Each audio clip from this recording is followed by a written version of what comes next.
or a close friend. And this puts you in a vulnerable state.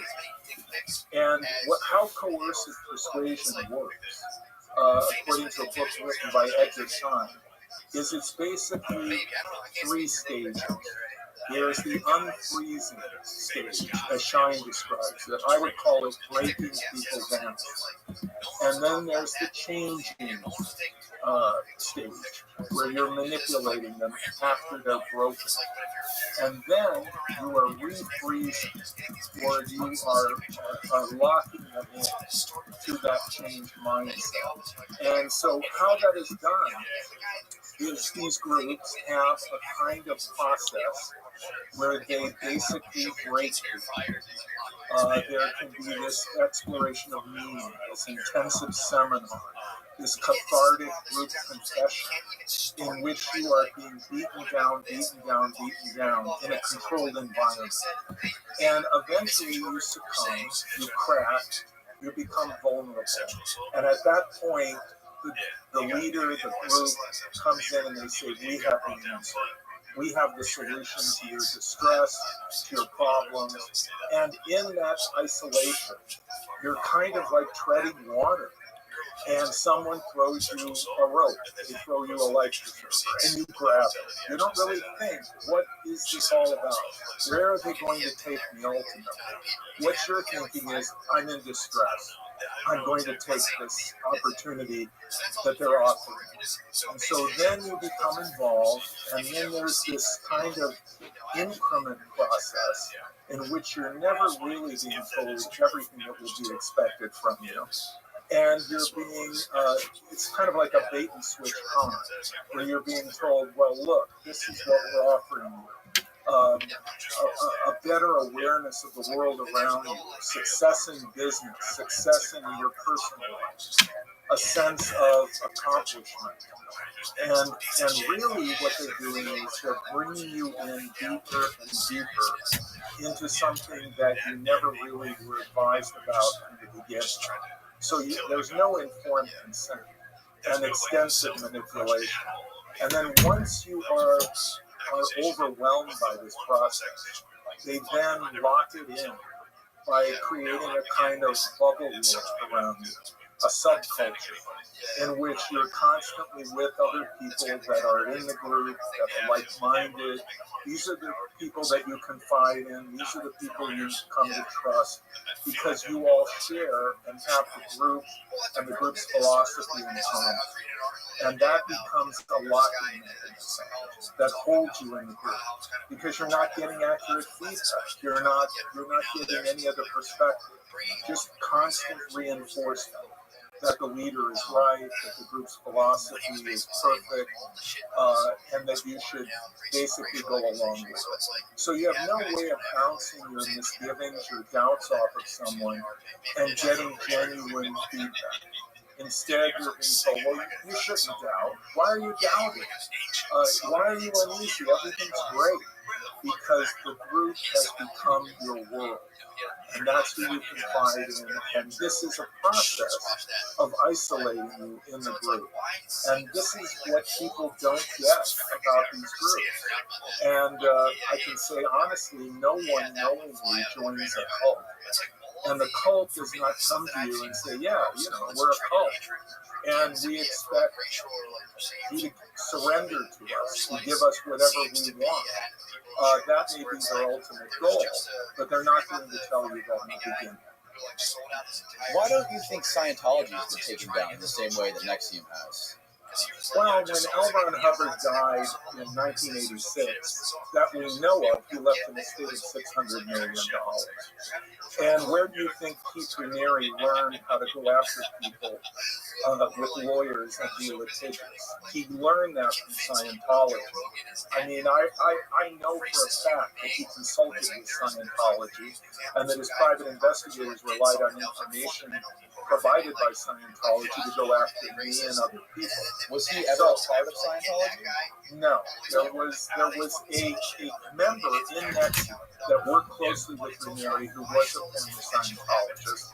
And when I read the notes that were given to me by the family member that I mentioned, I was just overwhelmed.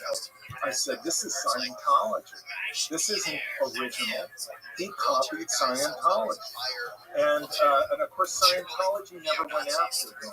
In Scientology, someone who copies them and tries to start up another business is called a squirrel, meaning that they're taking the chestnuts from L. Ron Hubbard's creation and making their own operation.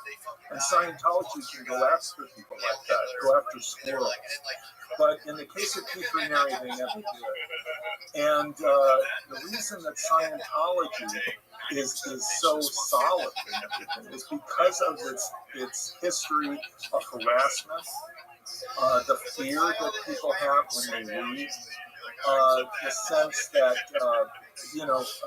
Keith Raniere would gather what he calls collateral on people, in particular women that he would turn into his slaves. And they would confess their darkest secrets to him through the coaches, through the people that handle them. In Scientology, when you go through auditing, and you're sitting there with an auditor, and you're holding these metal cans that are connected to what they call the E-meter, which is really nothing more than a galvanic response measuring apparatus, which measures nervous tension, perspiration in your hands. So what Scientology auditors are able to do is they can see whenever you're getting nervous. They see the needle move. They know that that's an area that's making you nervous.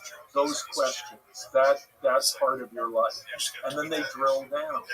And they put all of this into what's called your pre-clear folder. So that information, whatever you disclose, becomes part of their personal property. And you sign documents waiving your right to your file.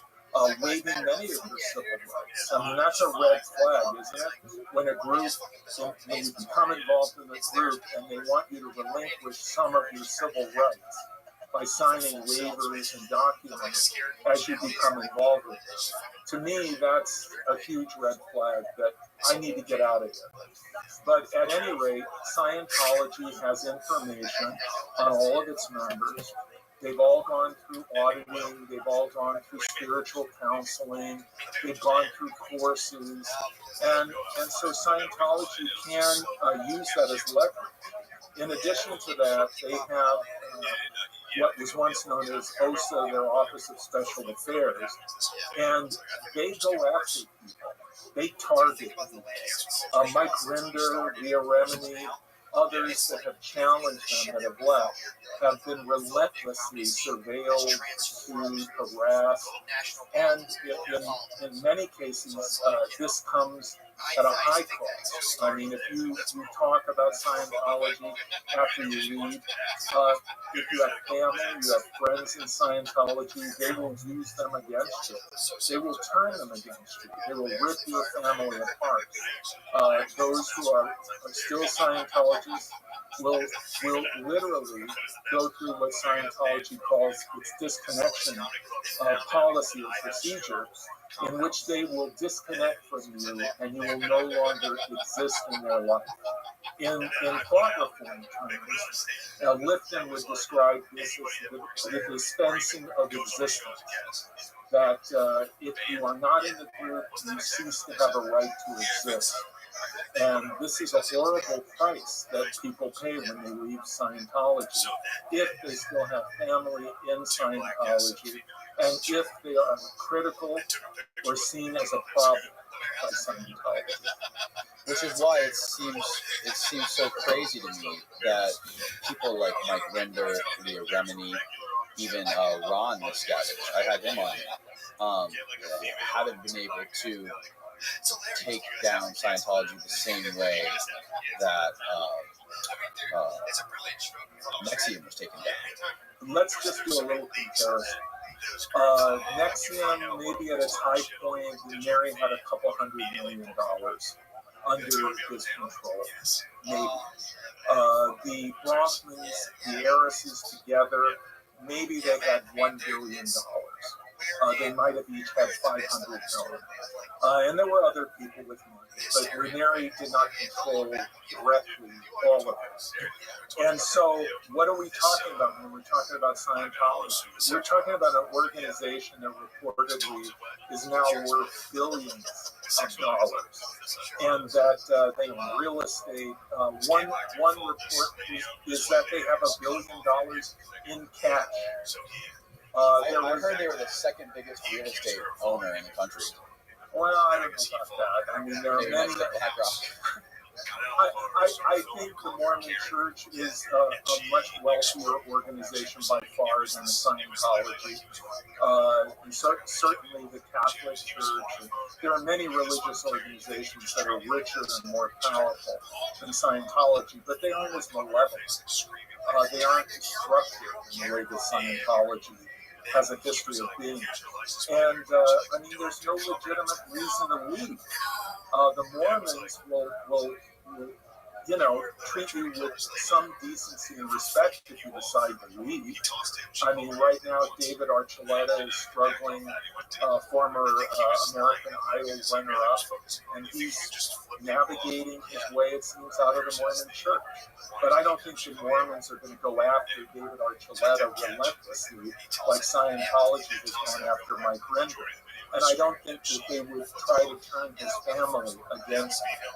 So what you have with Scientology is this technology that was developed by L. Ron Hubbard, in my opinion, to break people down, manipulate them, and lock them in. And it is probably one of the most comprehensive and just precise processes that I have ever reviewed over the years. I mean, all of the attention to detail, the course curriculums, the auditing sessions, the files that are kept on you, the supervision levels of everything.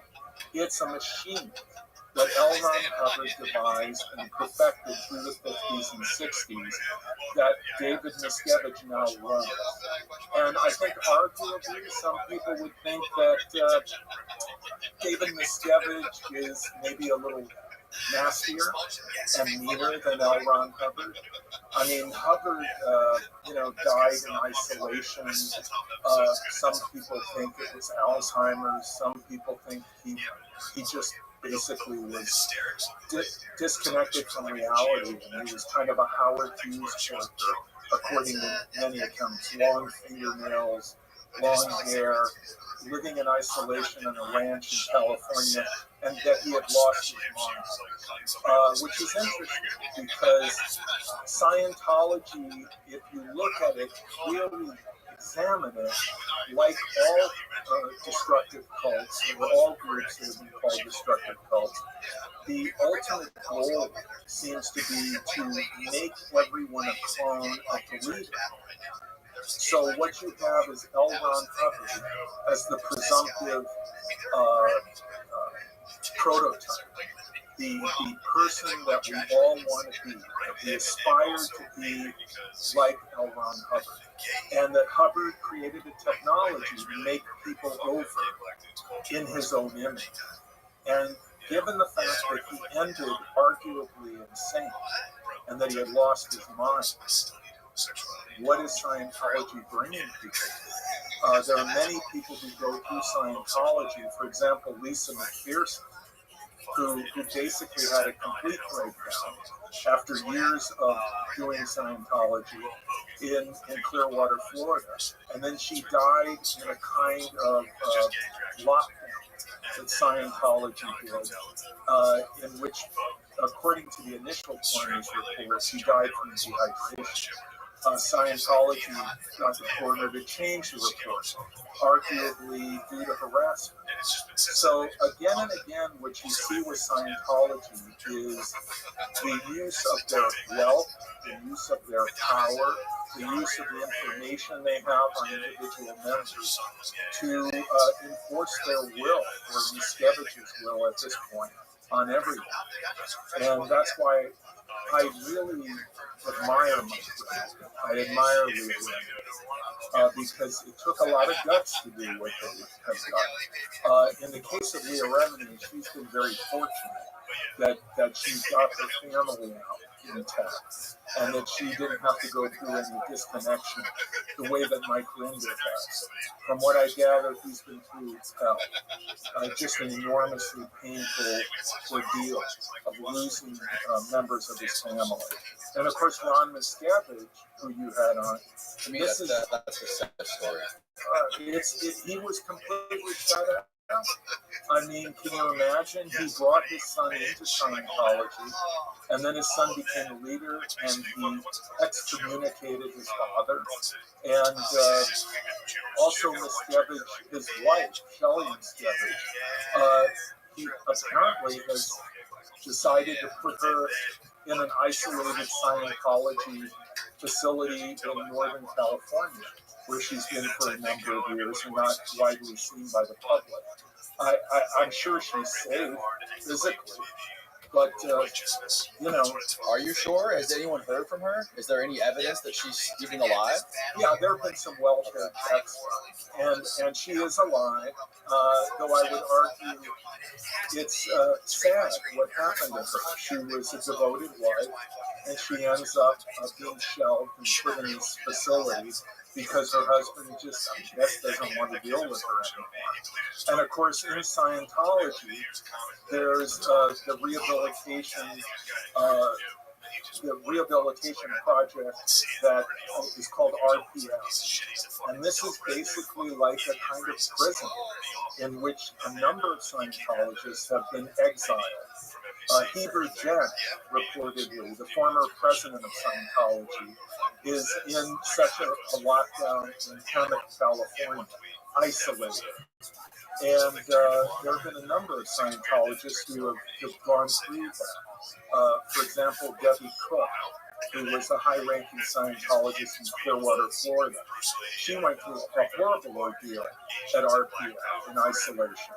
And she testified about it in court at one point. And then suddenly Scientology worked out some kind of an arrangement with her where she stopped talking and went to the Caribbean. Though I understand she's back in Texas now.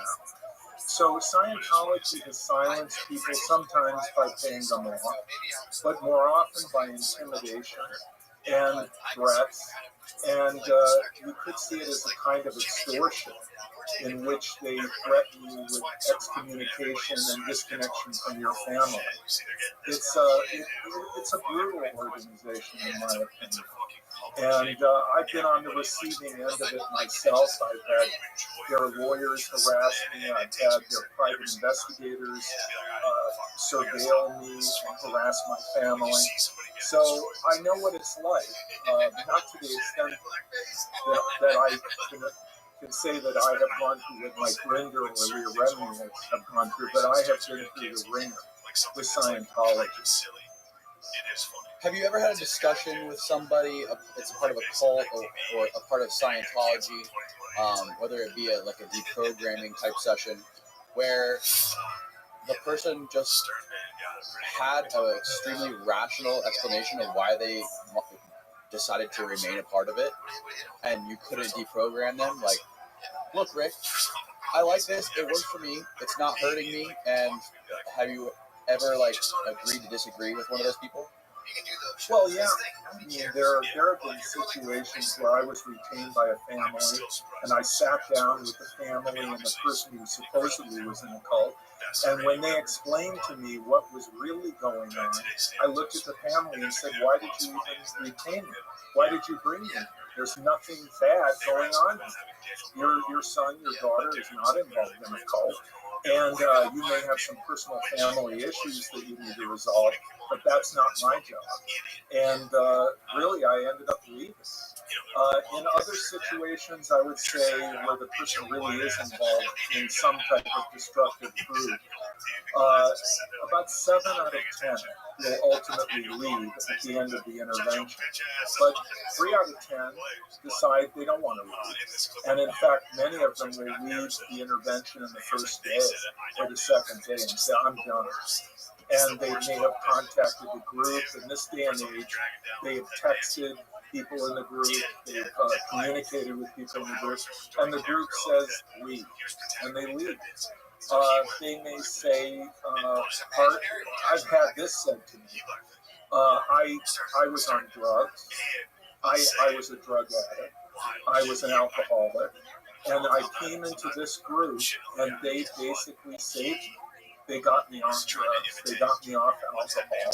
So I think that the group has been a very positive thing for me. You don't seem to think so. My parents don't think so, but that's what I think. Kind of like a lesser of two evils type thing. Yeah, and I can appreciate it. I can see that, and I often will tell people, well, that's good, and the group isn't all bad. I'm not saying that everything they do is bad, but is it in your best interest to continue with them? Or have you gotten the clarity, the good stuff from them that you could get, and that what's ahead for you may not be so good? And so I wouldn't argue the point that there are good things that groups offer. For example, the group Synanon, which was founded by Charles Diedrich. That was a drug rehabilitation that became a cult. They had an intentional community of addicts, former addicts, who gathered around this very charismatic leader, Charles Diedrich, who was the man who coined the phrase, let today be the first day of the rest of your life. And for a long time, Diedrich was helping people, and it seemed like a positive thing. And Synanon grew and grew.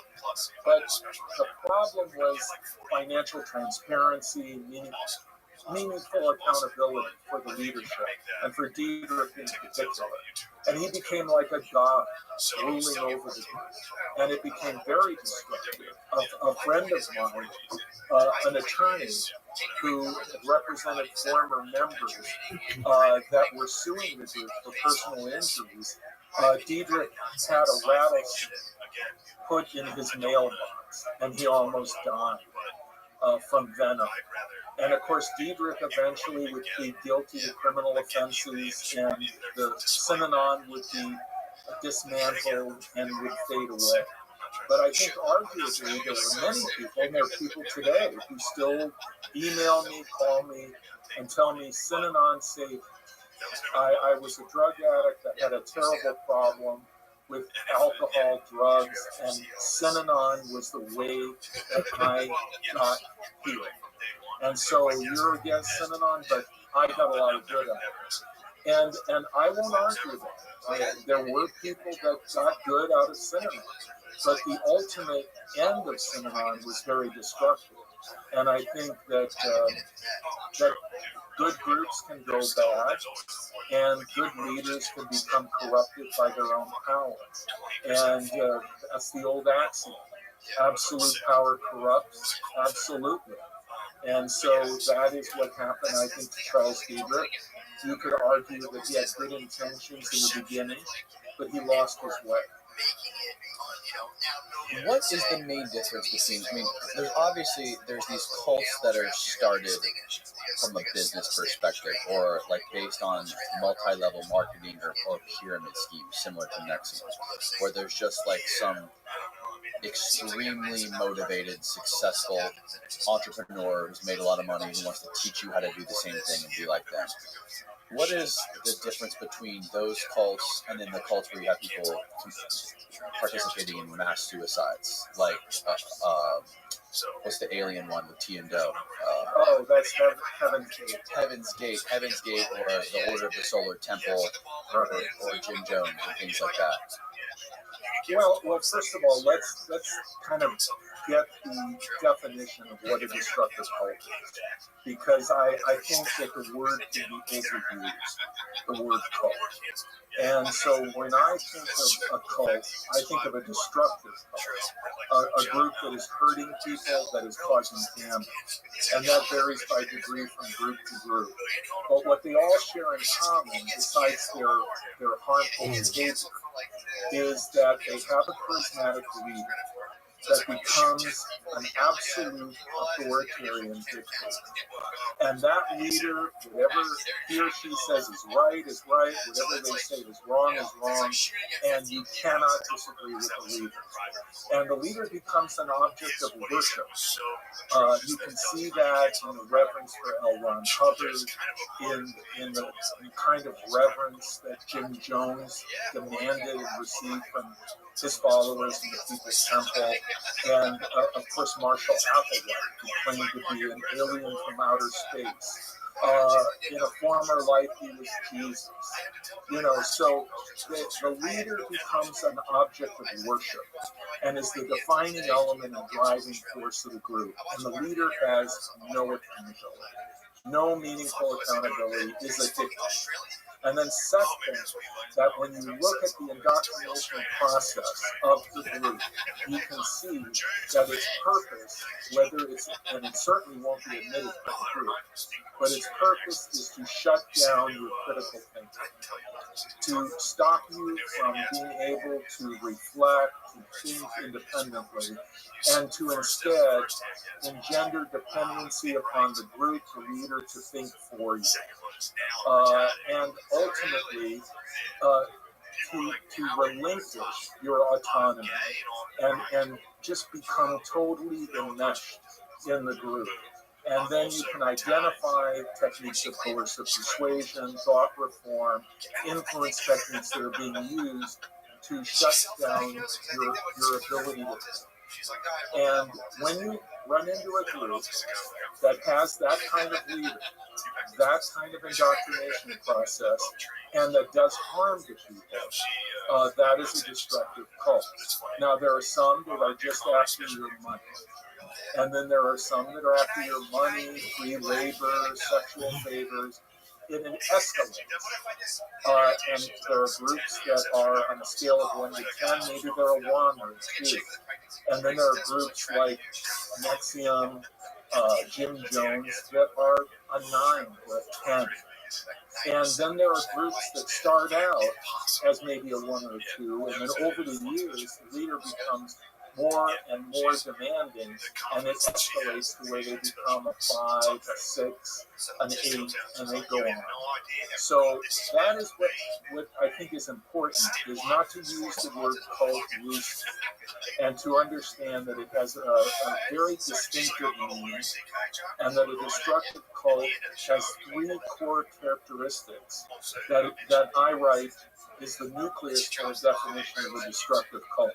And I based that on a paper written by Robert J. Lifton in the 80s, a psychiatrist who taught at Harvard Medical School. And he wrote a paper, Cult Formation. And he identified these 3 consistent characteristics that all of these destructive cults have in common. Interesting. Are there any cults that aren't destructive today? Yeah. There can be groups that have a charismatic leader, that the leader basically indoctrinates people to have a mindset. One group that I think is a good example is ROTHSCHILD. This was a architectural kind of philosophy called arcology that was originated by Paulo Soleri, an Italian architect who relocated in Arizona.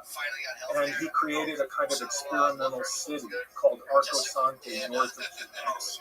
And they made the Paulo Soleri or Arcosante bells, which are famous throughout the world. They make these beautiful bronze bells and clay bells that people buy. And Paulo Soleri was certainly an object of worship and reverence in his community, but he didn't hurt them. In fact, arguably, he helped. And there was permission or a legitimate reason to leave. And people would stay in the community and then move on. They'd have alumni gatherings. If you could see Arcosante as a cult, it would be a benign cult. And I think that it is possible to have a benign leader But unfortunately, when leaders garner a great deal of power, again, it seems to corrupt them. And though they may have started with good intentions, some of them, though I don't think most of them do, they become corrupted by their power, or they become more and more delusional as a result of being worshipped and having no criticism from anyone in this kind of bubble world that they create. Have you ever been contacted by anyone or retained by anyone to help talk somebody out of a political ideology? Only what I would call a political cult. For example, the LaRouches. This is the group behind Lyndon LaRouche, who was the perennial presidential candidate. And he created a kind of cult following, and the LaRouches, as they were known, were considered a destructive cult by many people. And I would sit with and talk with people that were involved with LaRouche over the years. And also there was a political cult that was led by a man by the name of Nino Parente. And it was a communist, supposedly, organization. But again, what you look at is not what the group says it believes, but how it behaves. How is it structured? What is the nature of the leadership? How do they indoctrinate people? What is the net result of that indoctrination? Are they hurting people? Are they helping people? What is going on?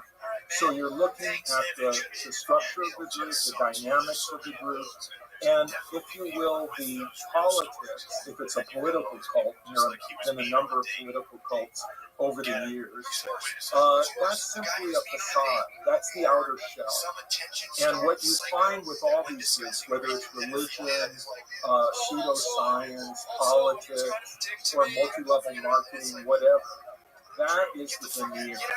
And what's behind that is the mechanisms that I've talked about, the thought reform that can be identified by behavior, by the dynamics of the group. And so really, when I sit down with someone, very quickly I get away from what is the outer veneer of the group and drill down into, well, how does this group really function? How does it behave? How does it affect you? How is it affecting your life? How is it affecting your family? Is it a good thing? Is it a bad thing? Is the leader actually accountable to anyone? How do you know that? How do you know where the money goes? Is there financial transparency?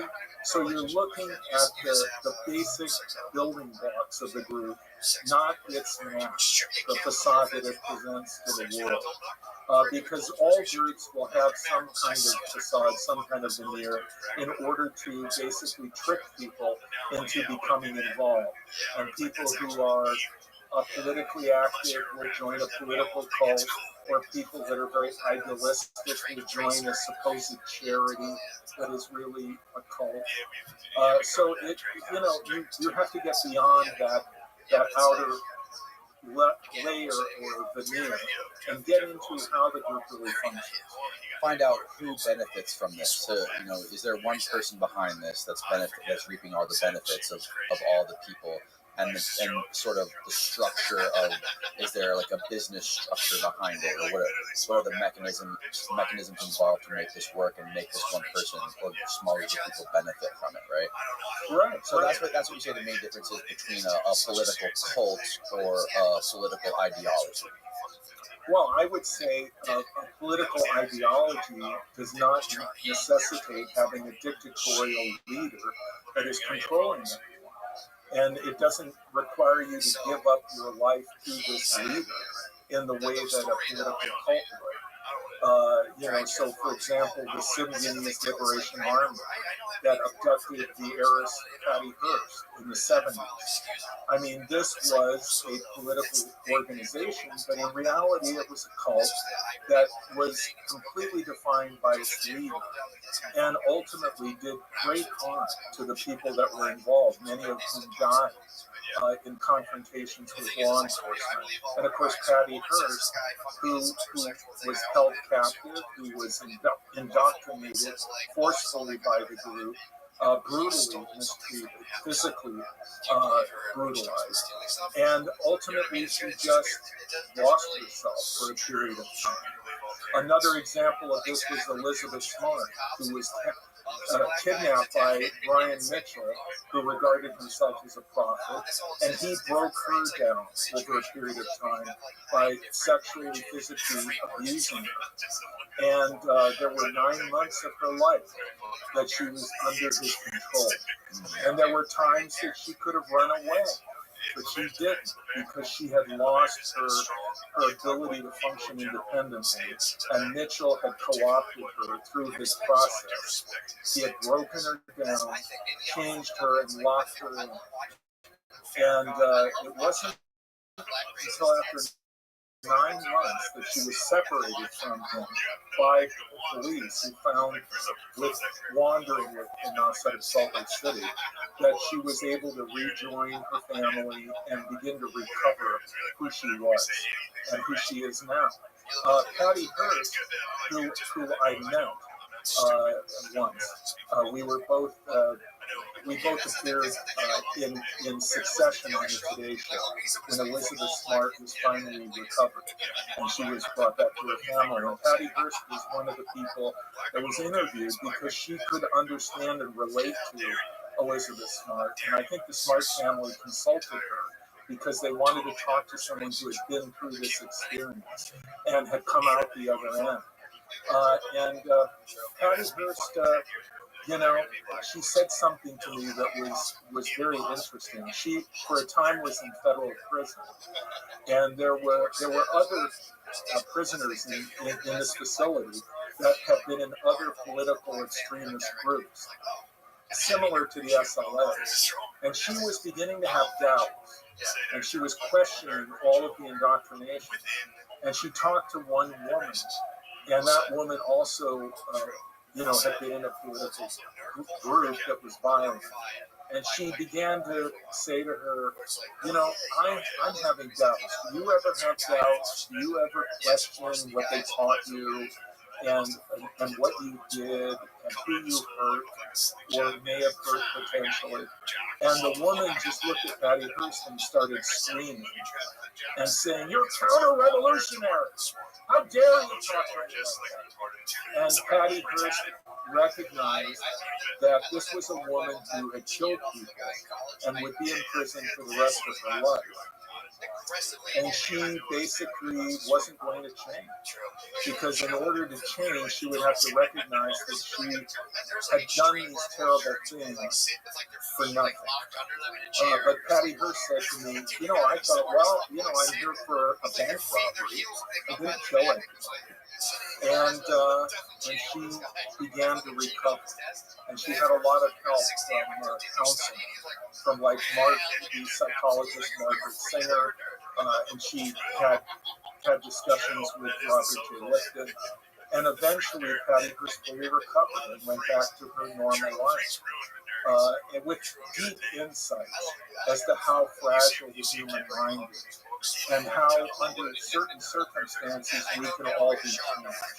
Because when Patty Hearst was kidnapped, she was a 17-year-old heiress who had no interest in politics. She came from a family that was very entrenched in the establishment, and she had no interest in revolution.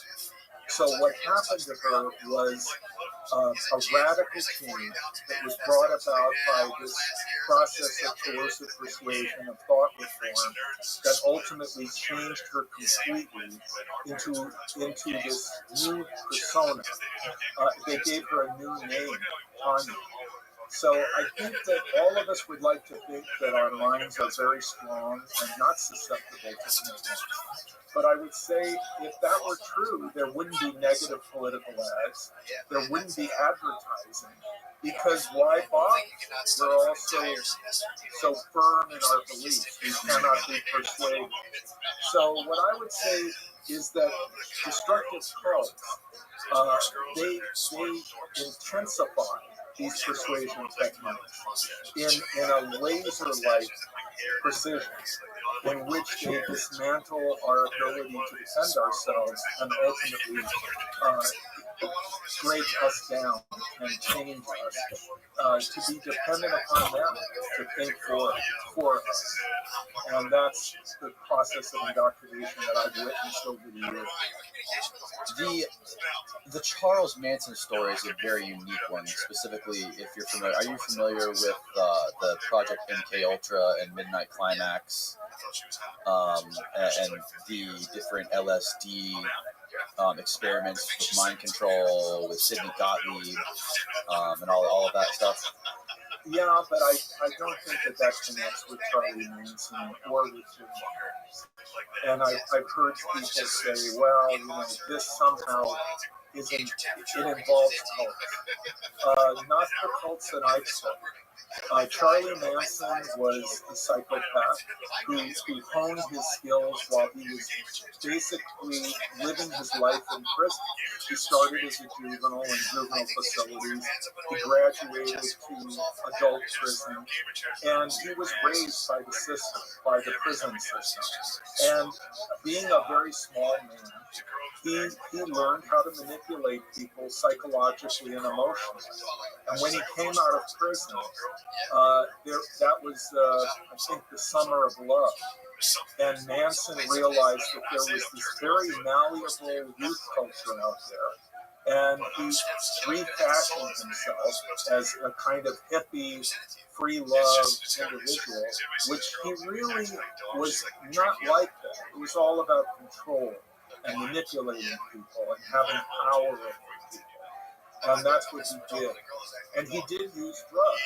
He would have people take hallucinogenic drugs, and he would be their guide on their trip. And he would feign that he had taken the drugs, when in reality he had not. And that gave him tremendous power to guide them in their altered state of consciousness and to mold them and shape them. And it's just unbelievable what he did, but he did it. He weaponized his followers, and he led them to commit murder. And he was so successful that in the criminal trial in which Manson was tried by the prosecutor in California, he was convicted of murder on the basis that he used his followers as a weapon of choice. And what was interesting, though, is that those followers who were under his undue influence, who I don't believe would ever have done these violent crimes without his influence and his direction, were nevertheless sentenced to death and then eventually to life in prison. And Leslie Van Houten, who I write about in my book, is an example of somebody who was completely changed by the influence of Manson and the way that he manipulated her. She did terrible things under his control, which she deeply regrets today. But I think there's a line that a cult member can cross, and Leslie Van Houten certainly did cross it, where the acts of terror, the violence, the murder, the Kate LaBianca murders, which were just horrible, in which they butchered people, that it cannot be forgiven. And that Leslie Van Houten, though she's been a model prisoner, got her college degree. I think she got a postgraduate degree, has helped other prisoners during the decades that she spent in prison in California. She's never going to be let out. The parole board has granted her parole over and over, and the governors of California will not sign off on it and allow her out of prison. And I once got a call from someone that was a member of the LaBianca family, and she said to me, I've seen interviews that you've done in which you talk about Leslie Van Houten in a sympathetic way, and I want you to understand how she tore our family to shreds, what it was to lose those people, and the way that we lost them, and how horrible the time was. And I can understand analyzing what happened to her, but I think that she should be in prison for the rest of her life. That she should never, ever be released because of what she did to my family. And of course, Roman Polanski, the director, lost his wife, Sharon Tate, and his unborn child. And Sharon Tate was horribly murdered and hung from a rafter. And terrible things occurred there. So I don't think that those people that are currently in prison, Leslie Van Houten, will ever be released. Because even though they were under undue influence, the nature of their crimes were so horrible. I don't think that they will ever be allowed parole and release. Have you ever read Tom O'Neill's book, Chaos? No. Tom O'Neill, he started out as a reporter for an entertainment magazine, and he was assigned to do a piece on the anniversary of the Manson, Tate LaBianca murders, and I think it was the 10-year anniversary, and it eventually led him down a 10 to 15-year rabbit hole where that's all he did was study that. He interviewed every single one of Manson's officers. He interviewed. He spent. I'm going to sleep, big dog. You took too long. You said you needed 15 minutes. And there's so many things that happen. It's listening to him and the way he describes it. And there's all these petty crimes that Manson kept getting in trouble for. I can see that. He would get brought back in. He should have been in prison for 10 to 20 years, but he kept getting let out. His probation officer kept letting him out. And why were they doing that? And he goes really deep into the MK Ultra Midnight Climax stuff with experiments with LSD and experiments with mind control, and he goes beyond deep, and it's fascinating to listen to him and the things that he talks about. Because, like you say, Manson was just a petty criminal. He would rob grocery stores and steal cars. And how did he transform from that to being someone interested in controlling people's minds and wanting to commit murders? And there's just so many theories. He also goes into, his name's escaping me right now, the prosecutor of that trial. Vincent Bugliosi, yeah. And he talks about, he goes way into the history of Vincent and his family life and his sociopathic traits that he had, and he gets into how Vincent Bugliosi hired a writer to sit in the courtroom during that whole thing so he could write for Helter Skelter. And there's just so many. It's one of the most fascinating books I've ever read, and I highly recommend you check it out or talk to Tom, especially since this is your wheelhouse. Well, I think Vincent Bugliosi is a brilliant prosecutor in that he convicted Manson on the basis that he weaponized his followers and they became his weapon of choice. But at the same time, he convicted those victims of Manson's malevolence and his control, his manipulation, nevertheless. So he had it both ways. He convicted the followers, and he convicted Manson, who wasn't really physically the murderer.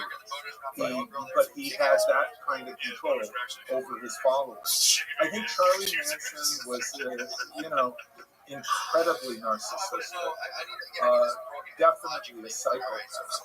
And what happened with him is he wanted to be famous. He wanted to have everyone know his name. And first, he wanted to be a rock musician. David Koresh, interestingly, also wanted to be a rock musician. And he never achieved his goals. He palled around with, some of the Beach Boys. He knew people in Hollywood, and they showed some interest in his music, but ultimately he didn't make it. He didn't make the cut. And in my opinion, he was incensed. He was angry. He had a sense of entitlement. He felt that Hollywood and the music industry had done him wrong, and he wanted to retaliate. And he invented this helter-skelter philosophy, that was about a race war at the end of the world. That became his narrative so that he could control and manipulate his followers. It was a means to an end. And so many times followers are broken down and indoctrinated to believe bizarre narratives. But the consistent pattern of those narratives is the leader is all powerful, the leader is right, the leader is the supreme person with knowledge on the face of the earth who has all the answers. And that's what Charlie Manson did. And in the end, I would call it a malignant narcissistic rage that he had, in which he got even with all the people that he felt had done him wrong.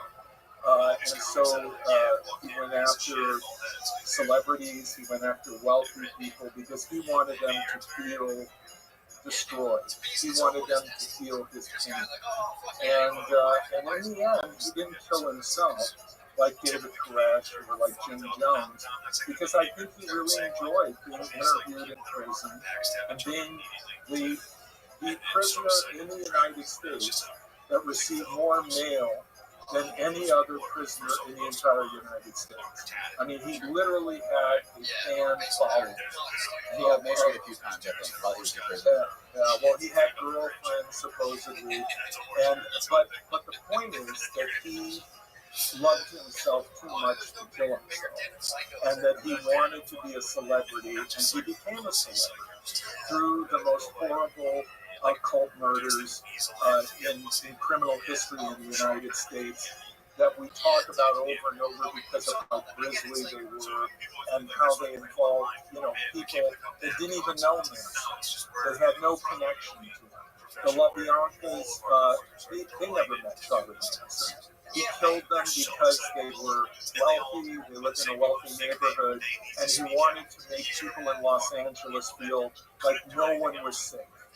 And that you will know what it's like to live in freedom. And that was Charlie Manson. I mean, he was an incredibly sick and disturbed personality. And many of the cult leaders that I dealt with over the years are like that. And though in the case of Jim Jones and David Koresh and Luke Duray of the Solar Temple or Marshall Applewhite of Heaven's Gate, when they decided to die, it was almost like they felt these people are mine. They're mine. I own them. And they have no life outside of me. And when I die, they will all die.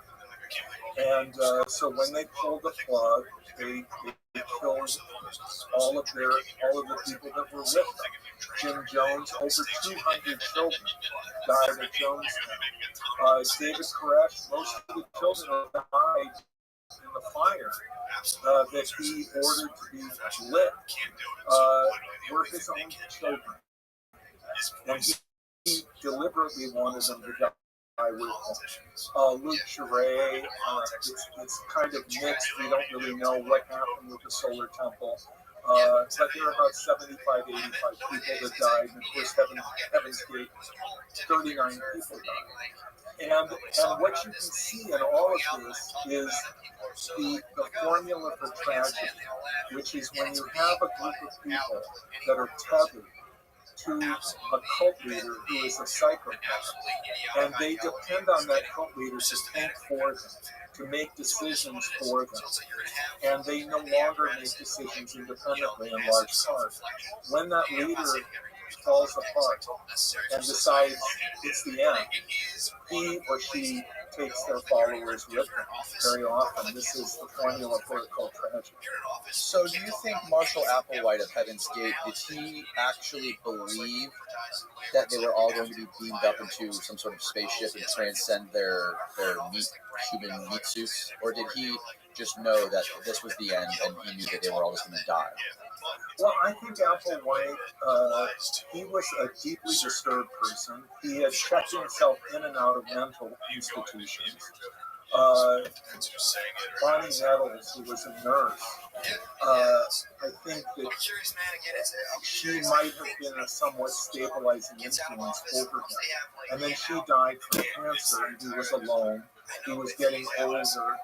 I think that he imagined that he was going to die soon, and that he believed that these people are my people and that I will take them with me. No one can know absolutely for certain if he truly believed his own hype, but I would not be surprised if he did. That he did believe that somehow he was going to transcend his humanity and take his people with him. Because you have to understand the world that Marshall Applewhite lived in for years.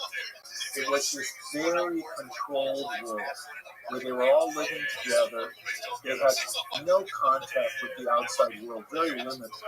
And if a person left the group to get groceries or do some errand, they would be shadowed by another person.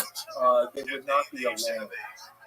That they were isolated from their families, from their friends for years and years. I talked to the adult child of one of the people that died at Heaven's Gate, and she said to me, for so long we didn't know where my father was. We had no clue. He had been gone for many, many years. And so I felt like I had lost him already. And that when we identified his body and he was there, I thought, well, this is closure. Now he's really gone. And this happened with many of these people. They were so encapsulated. They were so cut off from anyone on the outside. And I think Marshall Applewhite himself was so used to being deferred to, being worshipped like a god, being considered the ultimate mind, the ultimate intelligence on the planet, that he may have, in the end, believed it himself. And that was probably the tragic end of the group, is that he believed that this was the end that they had counted on, that he had told them would occur, and that it happened. And Luke Jouret was going through a difficult period with the Solar Temple, where people were talking about leaving, where there were questions about the group's finances, and the next thing you know, they're all dead. Because basically, it seems to me that Luke Jouret thought, rather than relinquish power, I would rather die. And if I die, I'm taking everyone with me. I am not going to be a celebrity in prison. I am going to die. And that's what Jim Jones did. And Jones is a fascinating story because at one time he was quite a celebrity. I mean, Governor Jerry Brown in the 70s was friendly with Jim Jones. Willie Brown, state assemblyman, later mayor of San Francisco, also was friends with Jim Jones. Mayor Moscone of San Francisco appointed him to a housing commission position. Jim Jones was a political player. He had thousands of followers that he could turn out. They could go door to door supporting a particular candidate. And for years, people thought that the People's Temple, which was really kind of a mega church in the Bay Area, that they were doing good things. They were working with drug addicts, helping them to get off drugs. They had a program to feed the elderly. And Jim Jones did a very good job of hiding the evil, the sinister aspects of the group. And then people started leaving because there was a great deal of abuse and exploitation in the group. And they started to tell their stories to the press, to the media. And that's when Jim Jones decided to take his most devoted followers, and he then went to Guyana. They created what became known as Jonestown, this farming community, and there he completely controlled everything. All communication with the outside world, everything. He had his own security force. When Congressman Leo J. Ryan came down there, with Jim Jones' blessing, he was there to basically address concerns of people in his district in California about the people that were family members, grandkids, nieces, nephews that were in Jonestown. And people then approached Leo J. Ryan and said, help us to get out of here. There are terrible things going on here, and we want to get out. Will you take us out when you leave? And so Ryan took some of them, and then Jones decided that he would not let them go, and that he sent his security force, and they murdered many people, including Leo J. Ryan. And Jackie Spear, who later became a congresswoman from that same district, was on the staff of Leo J. Ryan, and she almost died. She was shot multiple times and almost bled out at the place where the aircraft, the plane was that was to take them out. And so what Jim Jones did in the end is he knew that it was over, that the police were coming from Georgetown, that he was going to have to answer for what he did. And rather than face that, he decided, like David Koresh and others, that he would kill himself, but he would take all of his followers with him. And also I think that Jones had this anger for the people that persuaded Ryan to come down there. And so he wanted to show them, this is what you get. Your family members will be dead, and you have lost. I win. They're mine. And that is the kind of malignant narcissism that runs in the blood of a lot of cult leaders. It's really chilling to deal with someone. I mean, when I met Keith Raniere, I remember I was in this meeting with him that was court-ordered. It was a settlement discussion, that was a mediation ordered by the federal judge. I had to attend, he had to attend. Nancy Salzman was with him. Oh, wow. She was sitting opposite at a table with him. And Raniere, all these lawyers were there, and we were supposed to discuss possible settlements. And I would propose something, and Raniere would look at me and he would say, you don't understand. And I would say, what? And he would say, you don't understand. And then he would start going into this philosophy that was known as rational inquiry, almost as if he was trying to indoctrinate me, and that I should be a true believer and confess that I had been wrong to criticize him or publish material online about him. And I looked at him, I just thought it was incredible that he was doing this. And I looked at him and I said, look, I don't care about your philosophy. I don't care what you do. I'm here because you're suing. And I'm here because a federal judge ordered me to sit at a table with you to try and work something out. And I could see his lawyers going, yeah, that's why we're here. And he was just, he kept going, he kept going on. And I can tell you now that it was like, here was this guy who was used to everyone always saying, yes, Steve, yes, you're right, Vanguard. You're always right. And now I was sitting there, not under his spell, just a regular person that had not gone through all that training and that breaking and that changing and all of the stuff that he put people through. I was just there with the security of the lawyers in the court, and I looked at him and said, I'm not interested in your philosophy.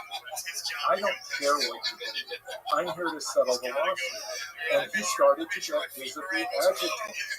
And Nancy Salzman was kind of had this blank look, and she would say something, and then as soon as he would clear his throat, she would stop talking because that's how controlling he was. And at one point he kept doing this over and over. We were in this room for I don't know a couple hours, and finally I looked at him and I said, Keith, here's what I think you're a cult leader. I think you hurt people, and you are a bad man.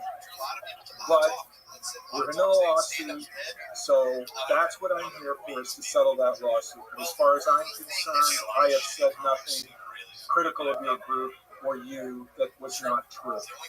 And he became really upset at that point. And you could tell this was someone who was never challenged. For years, no challenge.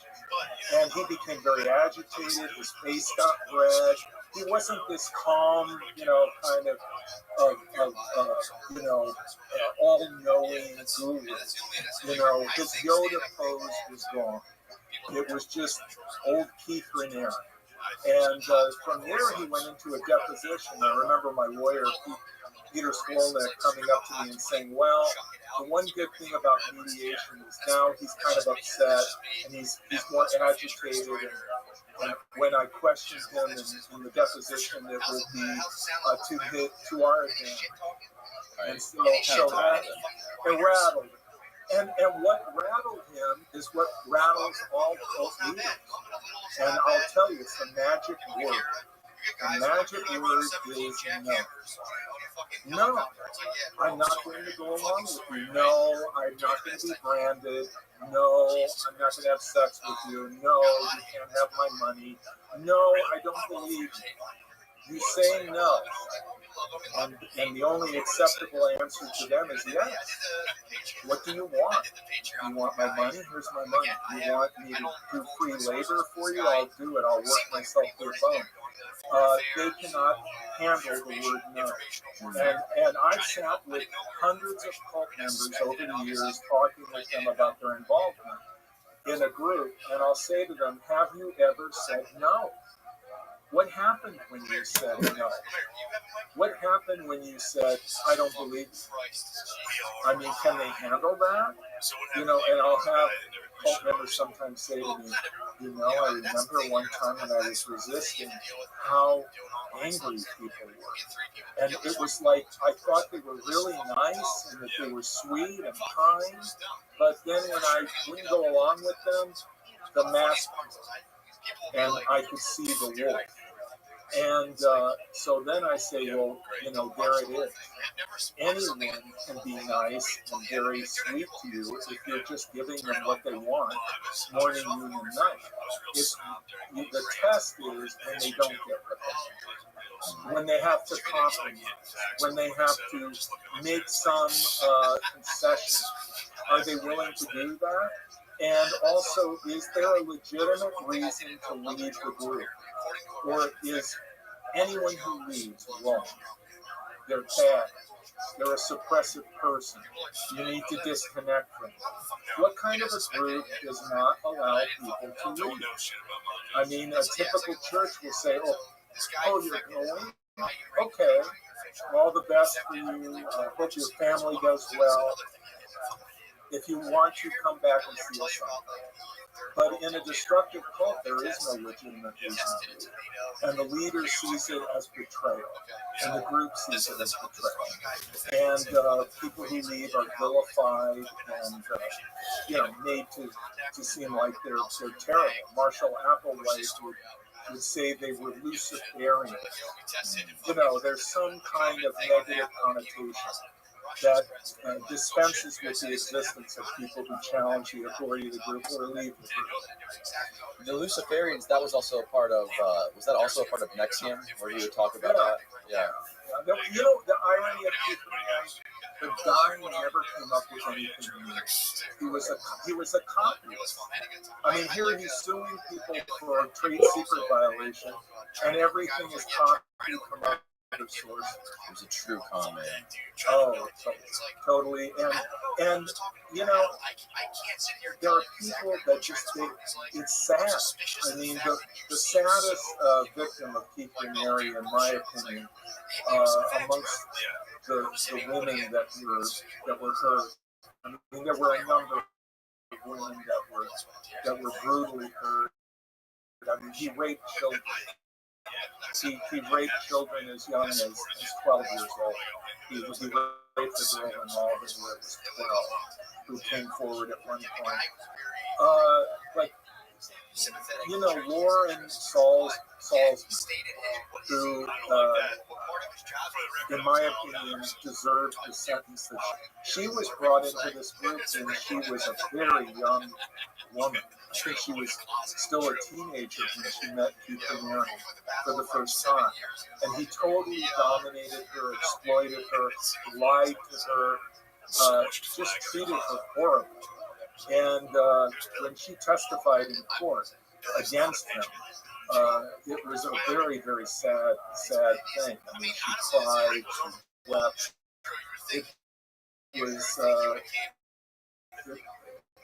It was, I think, necessary for her to go through that recognition and that process. And no doubt she hurt other people as his instrument that he used to manipulate others. But I think the fact that she was brought in as almost a child by Nancy Salzman, in my years in prison, Clara Bronfman is going to serve almost 7 years. And I think Nancy Salzman should serve more time than Clara Bronfman. And Allison Mack, the actress, whose career is destroyed, who lost a great deal of money, who is going to have to live with this for the rest of her life. She's going to prison, I think, for about 3 years. So Lauren Salzman is an example of someone who was brought in by a parent into a destructive cult and suffered, and initially had no choice.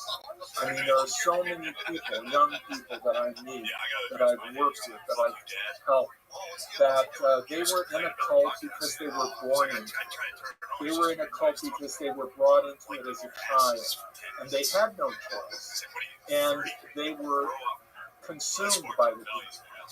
They knew nothing else. This was their reality. The actor River Phoenix grew up. Yeah, he grew up in the Phoenix family. Joaquin Phoenix, River Phoenix, they were in this group called the Children of God. And in case your audience doesn't know, this is one of the most horrible cults in the history of the world. I mean, Moses David Berg was a pedophile.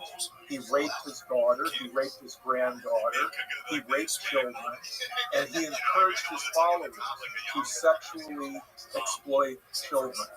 And when River Phoenix did an interview with Rolling Stone at one point, he said, "I lost my virginity when I was 4. And so this was a group that traumatized children, that sexually abused children. There was one boy that grew up as a stepchild of Moses David Berg, Ricky Ramirez, and he was relentlessly exploited sexually as a child. And his abuser, this woman, continued with the group, and Ricky Ramirez ultimately went after her, murdered her, and then killed himself. And before he did a video in which he explained why he did what he did and what his life was like. It was just horrible. And I've talked to so many former children of God, and they will tell me, I never had a choice.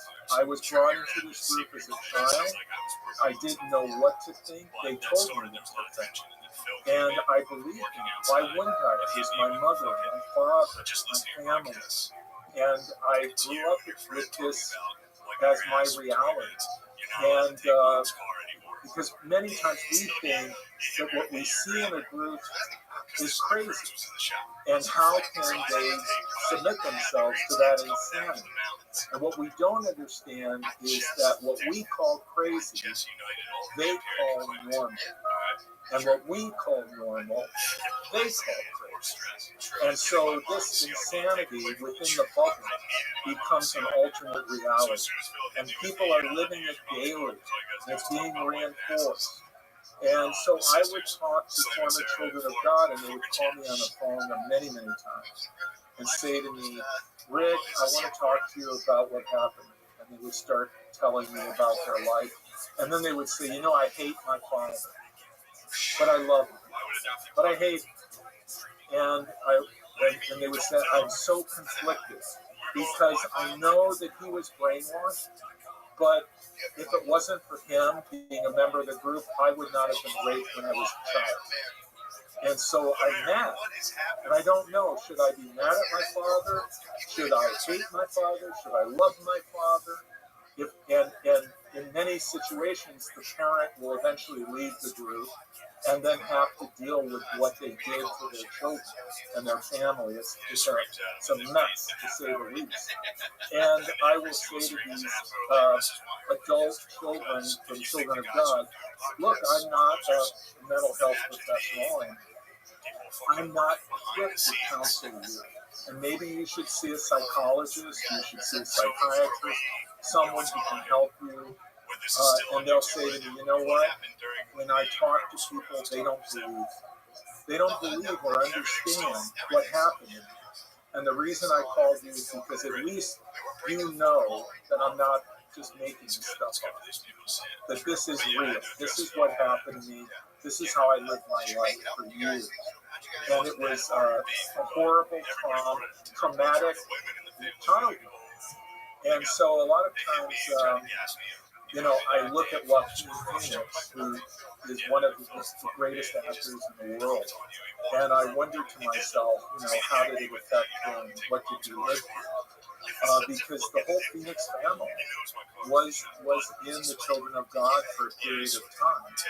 And after they came out, they never really, in my opinion, sorted it out, which is another whole issue, is what do you do after you leave a cult? Okay, you leave. And a lot of people who leave, they leave thinking that they did something wrong. They leave thinking, I betrayed God. I betrayed the group. I became counter-revolutionary. I became a suppressive person, whatever. I failed. And they don't deal with or unpack their group experience. They don't recognize that they were a victim and that it isn't their fault and that they didn't do anything wrong and that the group, in fact, hurt them, traumatized them. And so what people need to do when they leave these groups is a lot of reading, because there's an enormous amount of literature that you can read. There's a chapter in my book on recovery, and there are chapters to help people get their head around the manipulations, to understand it, to sort it out. And I think that's very empowering. If someone has left a cult group or an abusive, controlling relationship, being able to unpack the experience and say, hey, I get it. I see how they did what they did. Because a lot of people live in fear. I remember one of the top people in Mexico that is in Nevada, called me up and said to me, I just want to talk to you about what happened to me. And Nexium, I've been reading your book and I've been trying to get my head around it. And he said, because I was in another cult before Nexium, and then I was in Nexium. And I'm feeling like I'm like a cult hopper. I'm going from one cult to another, and I want to stop. I'm middle-aged and I want to move on. I don't want to be in any more cults. I can't afford it. I don't want to deal with it. And he said, and when I was in the group, they said that you were like Satan. You were like the devil. And when I recognized that Keith Raniere was really the devil, I thought maybe you're not that bad. So help me, and so I worked with this guy over a period of months. I met with him during the vow. We met on occasion, and I talked with him. And I think for him, it was very important to understand the mechanics of how he was manipulated, how he was controlled, so that it would never happen to him again, so that he could see it coming and recognize it. And I think that's the vaccine, if you will, for cult involvement. If you want to protect yourself from an abusive, controlling relationship or a destructive cult, understanding who and what they are and how they trick people, how an abusive partner, you go through the honeymoon period, the partner gaslights you, they play with your head. Understanding how that works is the best preventative vaccine that you can receive. Yeah, to be able to sort of reverse engineer how you got here. And a lot of them don't understand. It's not like you just sign up for this great, empowering mission, and then the next thing you know, it's sex trafficking. It's an inch. They take an inch, an inch, an inch, and next thing you know, you're 10 miles down the road in the wrong direction, which makes it hard to say no. Like you said no to Keith in that deposition. It's not like that. They've been gradually, incrementally going down this path. To say no now means to sever a limb, in a sense. Have you ever heard of QAnon? Oh yeah, I've had many calls and interviews about QAnon.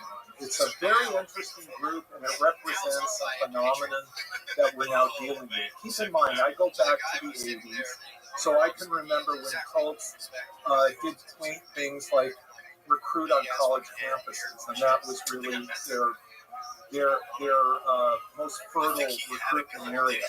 Now with the internet and social media, Instagram, YouTube, PayPal, you can recruit, sustain, and get money out of the people that follow you online. You don't even have to meet them physically. So what we see in QAnon is exactly that. It's all of these people that are kind of wound up in a tunnel together online. They reinforce each other. They converse online. They follow each other online. And they are like a village online. And then you have Q, the anonymous leader, who hasn't been seen, who hasn't been clearly identified, who can do a Q drop, and all of these people accept it. And it's a very frightening phenomenon, especially coupled with the people from QAnon that participated in the January 6th riot in Washington. I mean, that was very sobering. But there are all these people that can be influenced online. They're streaming with each other. They're listening to podcasts by the leader. They're sending money through online mechanisms like PayPal. And Facebook has had to deal with this. YouTube has had to deal with this. I mean, I've had calls from people where they say, my husband works from home, and I had no idea that he was recruited online and that he was being indoctrinated sitting in his home office at times when I was also in the house. I had no idea how insidious these groups are, that they can recruit people in that way. And I deal with that increasingly. It's interesting, your experience dealing with these sinister cults, and us being in this politically charged time that we're in this country, and you deal with things like QAnon, when it's so much different because there's not one person reaping these benefits, directly manipulating people. There's no, with QAnon, there's no real, as you described some of these other cults, functional systems in place. It's sort of just like chaos wrapped around people who are again, unlike Nexium, they're not necessarily the brightest people. Most people that were in QAnon are misfits, if you will. They're missing some sort of purpose in life, or they're looking for some sort of meaning. This is everything I've gathered from watching Q Into the Storm by Colin Hobart on the HBO documentary. And again, there's so many parallels like that you discussed with being in echo chambers. That's the way social media algorithms work. They're designed to serve you more of what you interact with, more of what you, if they see you engaging in certain type of content, they're going to keep serving you that type of content, whether it be on Twitter, Instagram, or YouTube, which sort of keeps you in this ideological thought bubble instead of being exposed to outside ideas or conflicting ideas that will make you question things. Instead, no, they're stuck in these bubbles and they don't understand these algorithms, how they work. That's one parallel. Another parallel that I noticed was being able to dismiss people with alternate ideas by simply labeling them things, whether it be somebody who has, you think differently than me about gun control or about vaccines, so that means you're a Trump supporter, or that means you're an anti-vaxxer, or you are against this stuff, so that means you're a woke liberal. Like, using those labels is a big problem, and it's very much along the lines of some of these more sinister folks. Well, that fits into what Robert J. Lipton would call thought reform, and there's a book, Thought Reform and the Psychology of Totalism, which was published in 1961. It's a seminal book that describes these techniques, and my book incorporates, a lot of this information from Lifton, from Margaret Singer, from Robert Cialdini, who wrote the book Influence, Edgar Schein, who wrote Course of Persuasion, and it's carefully footnoted in my book. But what you're talking about are thought-terminating cliches. That's how Lifton would describe dismissing something by labeling and then cutting off any kind of consideration of what they're saying. They are dispensed with, and that is what Lifton would call the dispensing of existence, another one of the criteria of a thought reform program. And then what you see, interestingly, with QAnon is you see cognitive dissonance, which is you believe something. You see facts that where things occur that directly contradict what you believe. But then the organization, the people that you're listening to, spin it. They spin an explanation. And then the people around you in the organization reinforce that spin. And then you accept the spin and move on. So that is how people that are in QAnon, there are predictions that have failed over and over and over and over again. John F. Kennedy Jr. did not appear. None of the predictions that QAnon has made have really materialized. How do you deal with that failure, or those repeated failures? Right. And the way to understand it is cognitive dissonance. Another thing about QAnon that is interesting, and I've seen this with a number of groups, groups will target a particularly vulnerable population.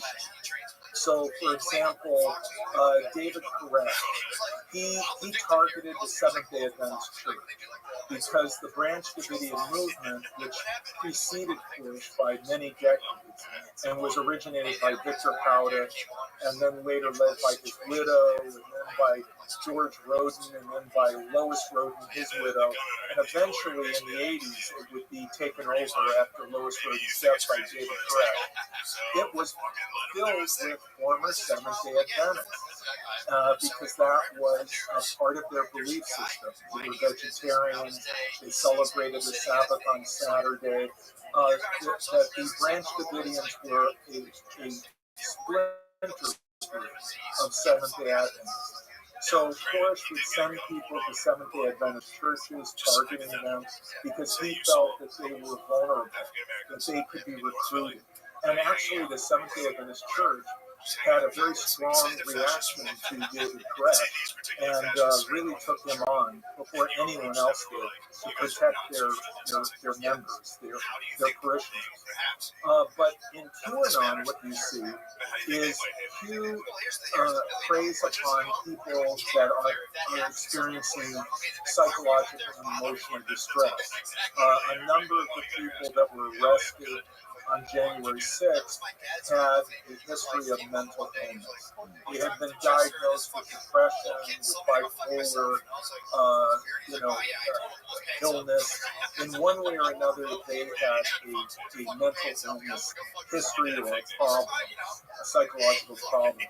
So what I see is a disproportionate amount of people that are in QAnon that may have had paranoid delusions before they were involved with QAnon. Many of the families that I'll talk to that will call me, I will say, well, your family member who's in QAnon, have they never before embraced conspiracy theories? Have they never before had delusional thinking and episodes where they felt that there was a conspiracy that they had to expose, and so on and so on. And the family members will say, well, no, this is who they are. They have been this way for pretty much most of their life. And QAnon is now the latest thing. So, in a sense, I see QAnon as preying upon vulnerable people who are, if you will, closer to the breaking point. And that's what you see with a number of cult groups. That they will find people that are vulnerable, and they will prey upon. That's what David Koresh did. That's what Keith Raniere did. He would find out what is your weakness, what are you struggling with, and then he would use that as his entry point to get inside of you, and then begin to co-opt your ability to think independently.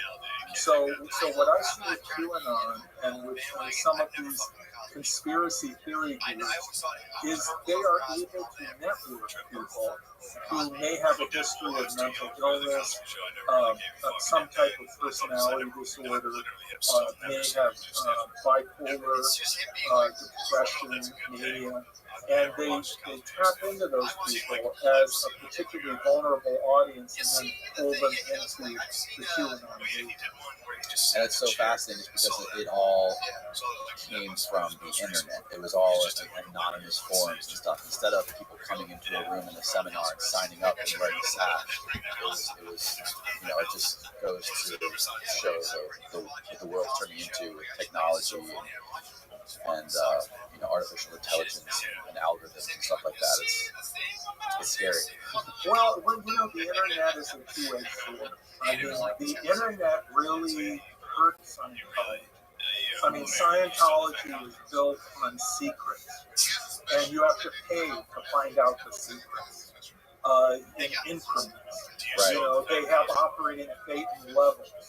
Operating Phaeton level 1, and then it goes up to 8, and then you go for superpowers or whatever. I think Tom Cruise is an OT7.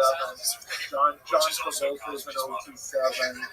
I think Jenna Elfman also is fairly high up.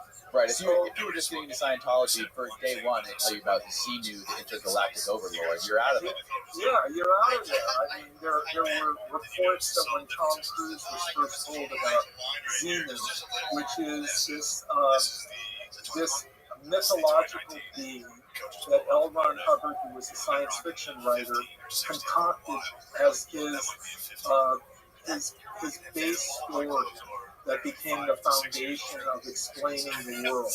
That Xenu was a galactic overlord of the Galactic Federation, and that he sent alien beings in spaceships to Tegiak, which is now known as Earth, millions of years ago, and that these beings were killed, they were annihilated, and that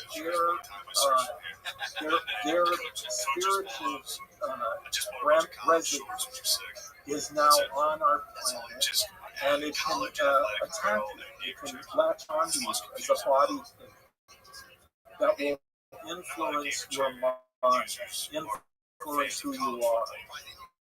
And Scientology is the only technology, according to L. Ron Hubbard, that can free you from the influence of body taking and advance you up these operating Phaeton levels to greater and greater awareness at a greater and greater cost. I mean, it can cost hundreds of thousands of dollars just to get to clear. And then when you get to clear, you have to go to operating Phaeton level 1 and level 2. Then at 3, you're finally told about the incident. So a lot of times when you talk to a Scientologist and you talk about Xenu, they don't even know what you're talking about because they haven't reached OT3. So this is an example of a group that they say they're a religion, but imagine this. You go into a Catholic church and you walk by the sanctuary and you look at the head of the sanctuary and you see Jesus hanging on the cross. And you say to a priest, "Who is that?" And the priest looks at you and says, "We can't talk about this. You're not ready to know that yet. You have a lot of confession ahead of you, a lot of catechism training and everything. And someday, maybe, we can explain to you who that guy is." Now, see, that isn't the way mainstream religion works. I mean, you can argue against organized religion, but let's be honest. When you go into the Catholic Church, they tell you who Jesus is. And they give you their basic doctrine openly, freely. They discuss it with you. Same thing in Judaism, Islam, Buddhism. They're not keeping secrets from you, and they're not selling it to you. They're not selling the revelation to you in bits and pieces. And so this is how L. Ron Hubbard constructed Scientology. And this is how many groups are. You don't really know what's behind the door, what's behind the curtain. You find out in gradual increments. And in that process, you are going deeper and deeper and becoming more and more enveloped by the group and the subculture of the group. And everything else is being shut out. And so by the time they reveal the secret, or they tell you something that really would have been distressing to you in the beginning, you're so shut down, your critical thinking, and your ability to evaluate what they're telling you, and you're so cocooned in the group that you accept it. Right. I mean that's. When Tom Cruise was told about Xenu, you would think that he would run for the hills and say, "Xenu, come on, that's just nonsense." But he had been in this organization for many years, and at that point, he was enveloped by it, cocooned by it, and he had no accurate feedback from anyone else outside that could pierce that cocoon.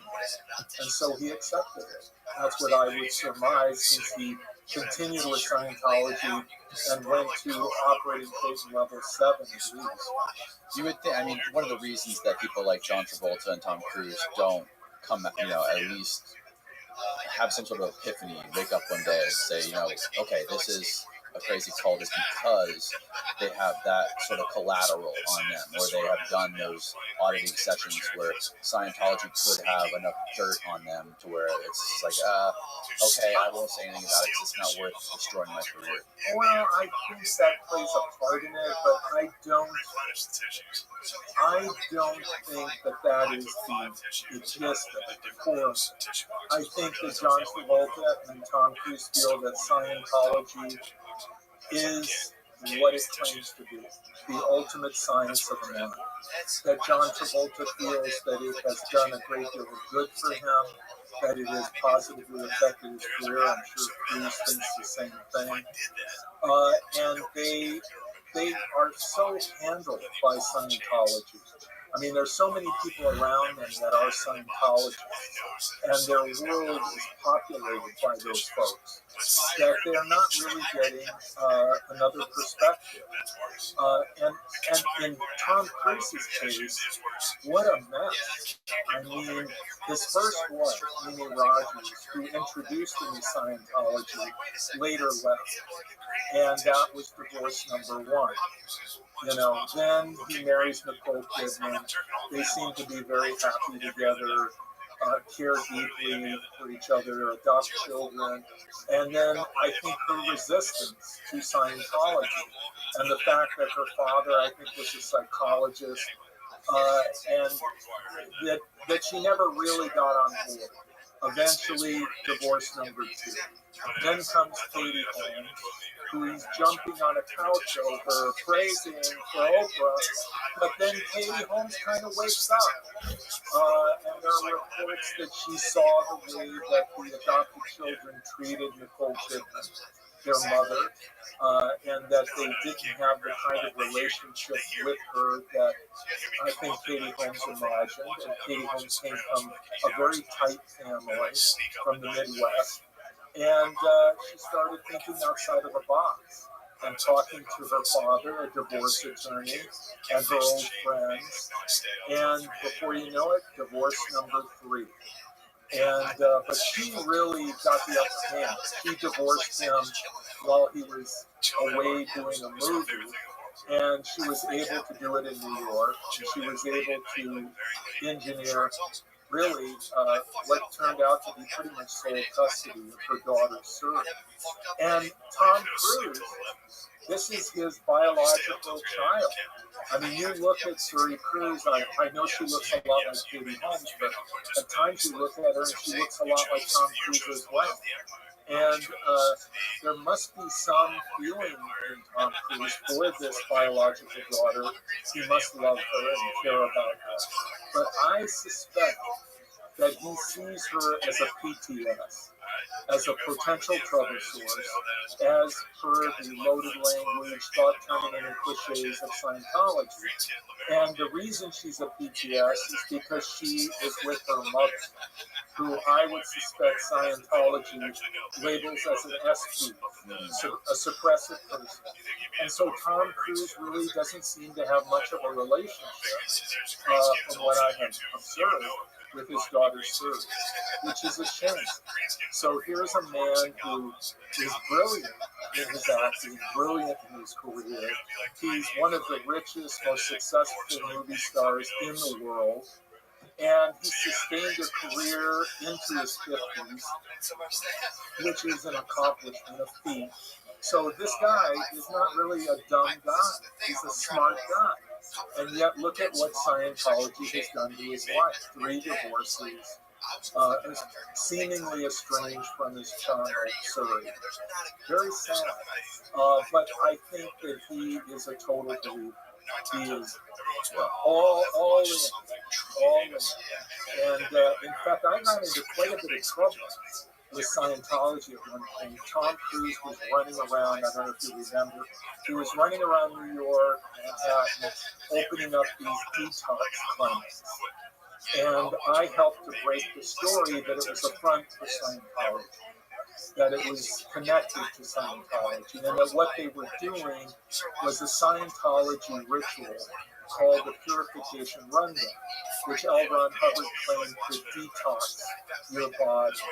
And of course, it's ridiculous because the theory that it operates on is that drugs, toxins in your body stay in your body indefinitely unless you do the purification rundown, which is scientifically absurd. Toxins, drugs are dispelled by the body. And that's what science knows. But according to Scientology, which ironically trades on the idea that it is scientific somehow, and though I would argue it's pseudo-scientific. Science fiction. Science fiction, or fiction science, however you want to describe it. But anyway, Tom Cruise was promoting these clinics, and I was having wives of firefighters, wives, family members of people that were first responders at Ground Zero, who were struggling with asbestos and toxins that they may have ingested, inhaled during their work at Ground Zero. And they were being used by these detox clinics as examples of what they could do. And eventually the New York Fire Department medical director pretty much denounced these clinics. But it was a process, and I was involved in the initial exposure of what was going on. And Tom Cruise was involved. And all of a sudden, I was the focus of what is called a noisy investigation, which is when Scientology sends out its PIs and they go to your neighborhood, they knock door to door, they go to people you know, and ask really crazy questions. Like, have you seen him with weapons in the middle of the night, walking around, lurking, maybe with a shotgun, and the person they're asking the question of is sitting there going, what does that mean? This person is to do things like that? And the purpose of the investigation is to discredit you. And they want the people that they talk to call you and say, hey, somebody came by and they asked you questions about your mental stability, questions about you being involved in violent crime. What do you have to say about that? Well, I had moved from Arizona to New Jersey, and at the time that this went on, I was living in Jersey City, which is right on the Hudson opposite Manhattan. And my old neighbors from the townhouse development that I lived in Phoenix, one of them called me up on the phone and said, Rick, I think Scientology is investigating. Oh And my God. I said, why? And they said, well, these investigators were going door to door in our development asking about you. And I remember that you told me a long time ago, because I was on the board, that this might happen and that I should be aware of it. And sure enough, it happened. What are you doing in New York that has caused them to do this? And I explained it to her, and she was laughing. But it really wasn't funny. It was an example of how Scientology intimidates people. And that was what they were doing. And that was one of my last experiences with them. Though a more recent experience happened in Washington, D.C. I was retained by a client who was involved in a relationship with a woman. They had a child. They were not married. The woman became involved in Scientology, and then she changed the visitation for my client. And he had very little access to his son. And so I was hired to testify in hearings regarding the influence of Scientology and the fact that this was a negative influence for the son, and that it would explain in part why the father, who might have been labeled a PTS or an SP, was not being allowed to see his son. And he had not seen his son for 2 years. And so I was scheduled to testify in a court in D.C., and I was in the courthouse. And I said to the lawyer I was working with, I said, you know what? I would not be surprised if Kendrick Moxon, the lead counsel for the Church of Scientology, did not parachute in on this hearing and give us some brief. And he said, oh, come on, Rick, you're being on now. And I said, really? And within minutes, the door of the court opened, and in comes Kendrick Moss. We talked about short. I'm a short guy, but he's shorter than me. I don't know how tall he is, but I would suspect not much taller, if at all, than Stebbins. He was quite small. So anyway, he comes barreling into the courthouse with a paralegal in the car. And he affiliated with opposing counsel, Pro Hockey News, and then he was there to give me the business. So I had to be qualified and accepted as an expert on Scientology, which I have been in court previously. And so he berated me for hours. I mean, until the court shut down. And the judge was like eye rolling and going, when is this going to be over? And he's like screaming at me and carrying on. And also that I would not be qualified as an expert in Scientology.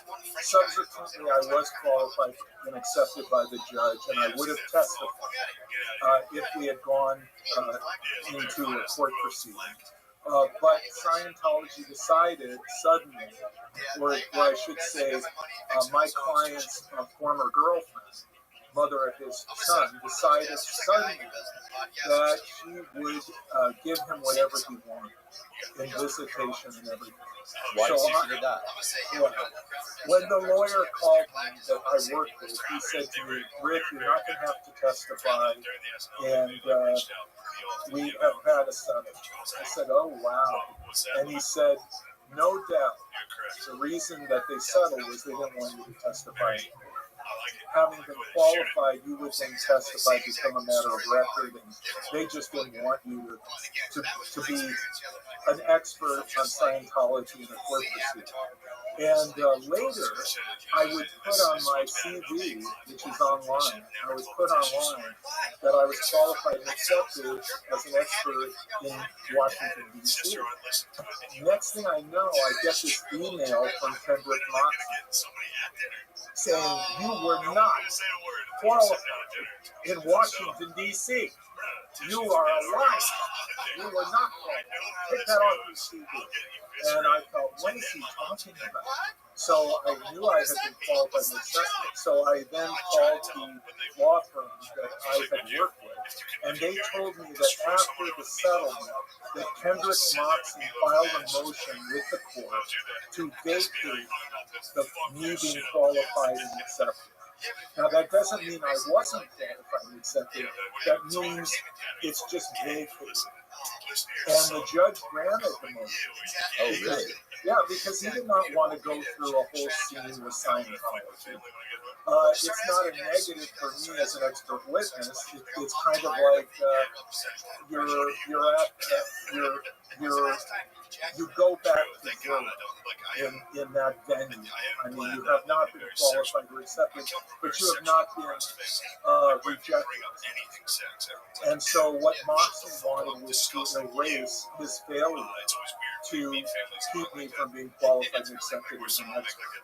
And I just, when he was cross-examining me in Voidier, I could not believe how intense he was just very, very angry. And I had once been involved in a court proceeding with Moxon before, and he was at a hearing, and I was there, and I had found out that his daughter had died tragically. She was a Sea Org member, which is a full-time in Scientology, which Moxon himself essentially is. He doesn't live in Scientology housing, but his whole life is Scientology. As a lawyer, as I think he's an operating fate in level 8. So he's gone all the way to OCA. So I remember his daughter had died in a tragic accident in Hemet. That she had been electrocuted to death. And I think that there may have been something that could have been litigated about the way in which the facility was managed, that she would have been electrocuted. But needless to say, Moxon would never sue Scientology. And no one sued Scientology, and his daughter died.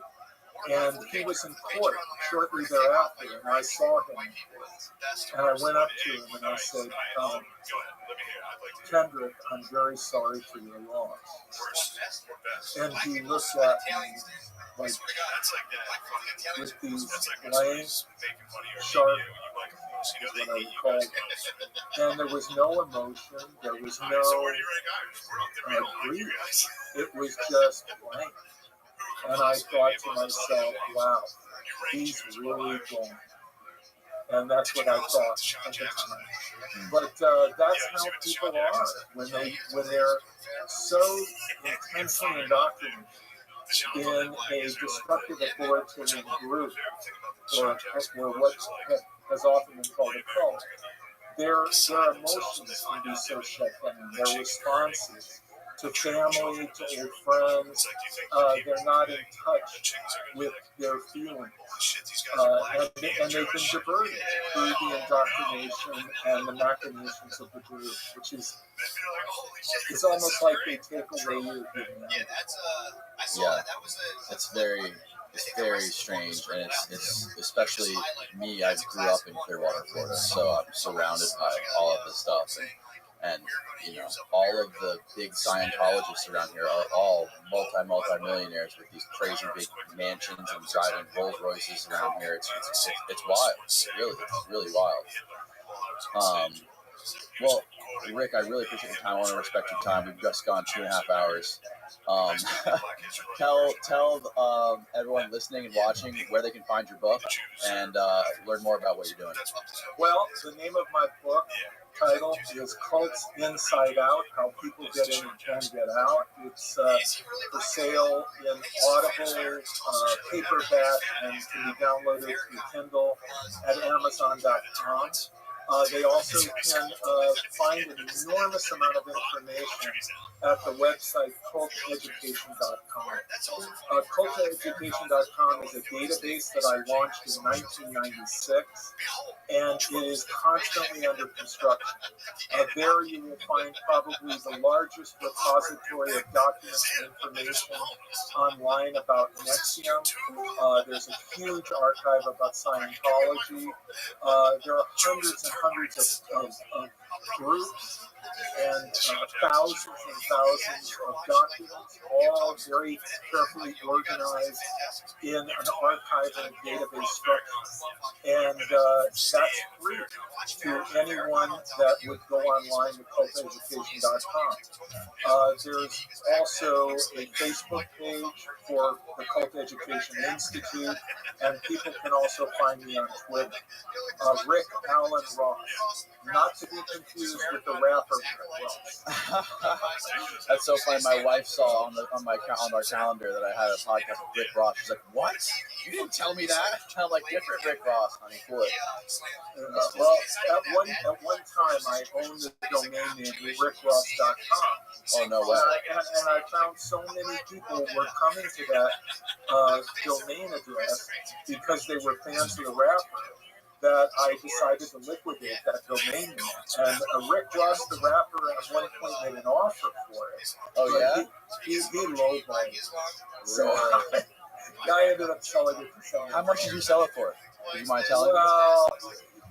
Well, not a lot, but more than the $10,000 he had. You would think you would be able to get at least 6 figures for that.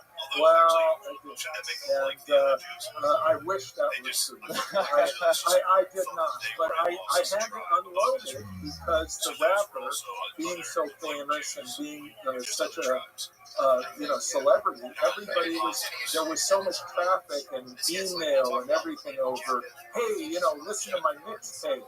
And how you doing? And everything, and I Ron Rick Ross, and I to this day I get so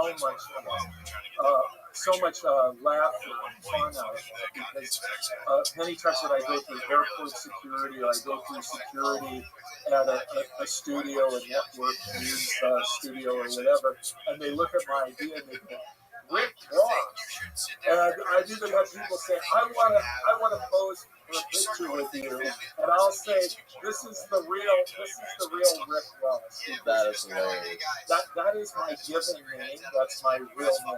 And Rick Ross the rapper took that name on as a kind of gangster name. I don't know what his real name is, but it's not Rick Ross.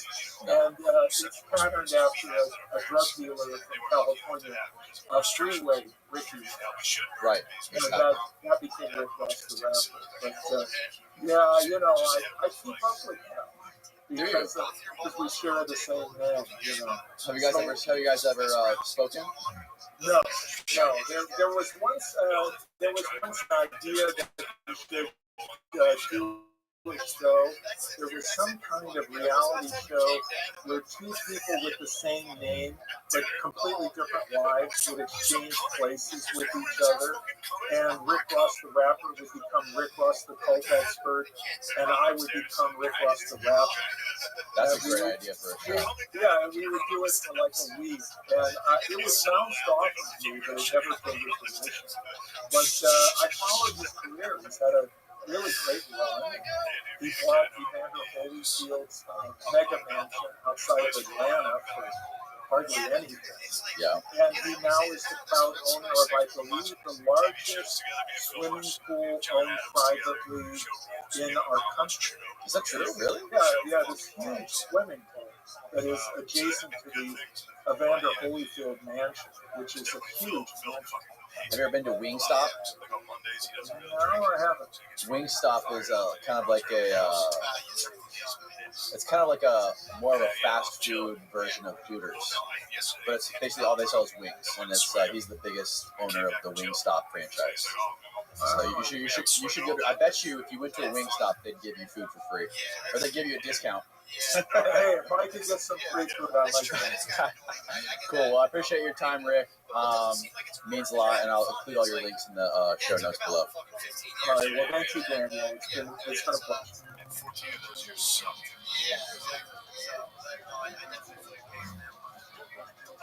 You should fake Mark. I can't fake Mark.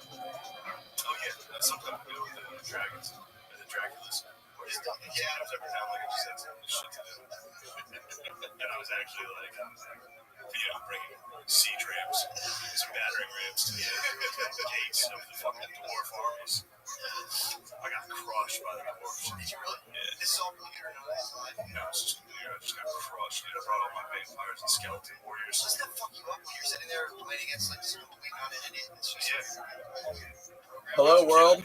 Brett Phillips is a Major League Baseball player for the Tampa Bay Rays, who just recently broke the Hall of Fame legend Babe Ruth's world record to become the first player in history with 3 Grand Slams and an inside the Parker in a span of 30 days or less. On this episode, we talk about diet and fitness, what it was like hitting his insane walk-off to win Game 4 of the World Series. We also talked about NFTs and crypto, and much, much more. Brett is easily the nicest, most likable guy in sports, and this episode proves it. Without further ado, please welcome Brett Maverick Phillips.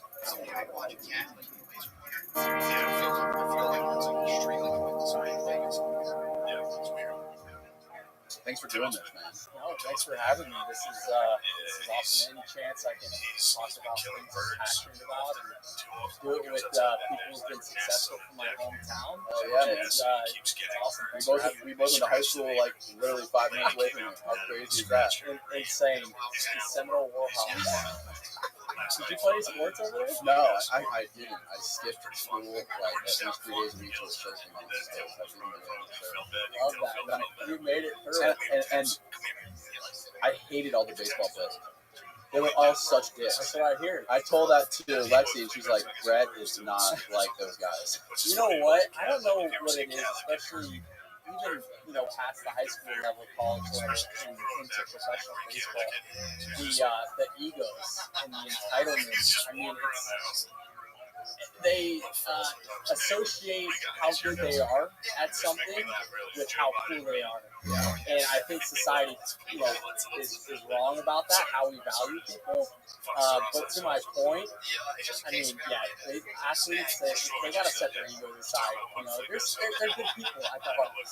Well, they're kids too. I mean, they're just kids. You know what I mean? They're kids. They're the most popular kids in school. They get all the girls, and they're like the biggest, strongest guys. So of course, I guess that wasn't me in high school. I guess.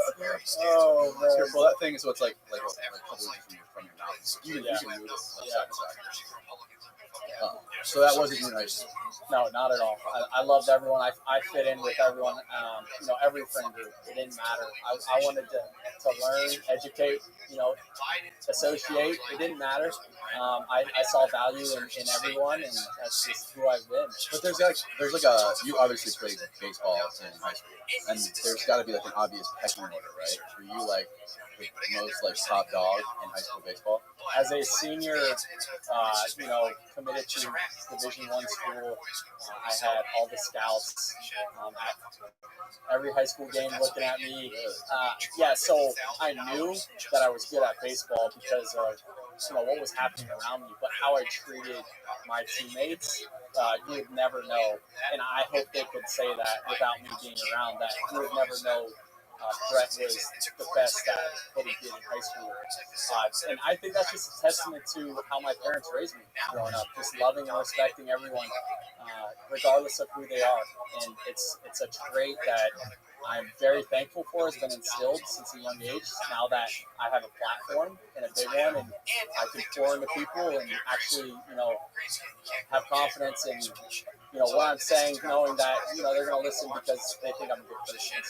Did you always know you were going to play baseball? Like, is that all you ever wanted to do? Just do that? Well, I was always good at it. So growing up, I was always the best at baseball, and it just came easy.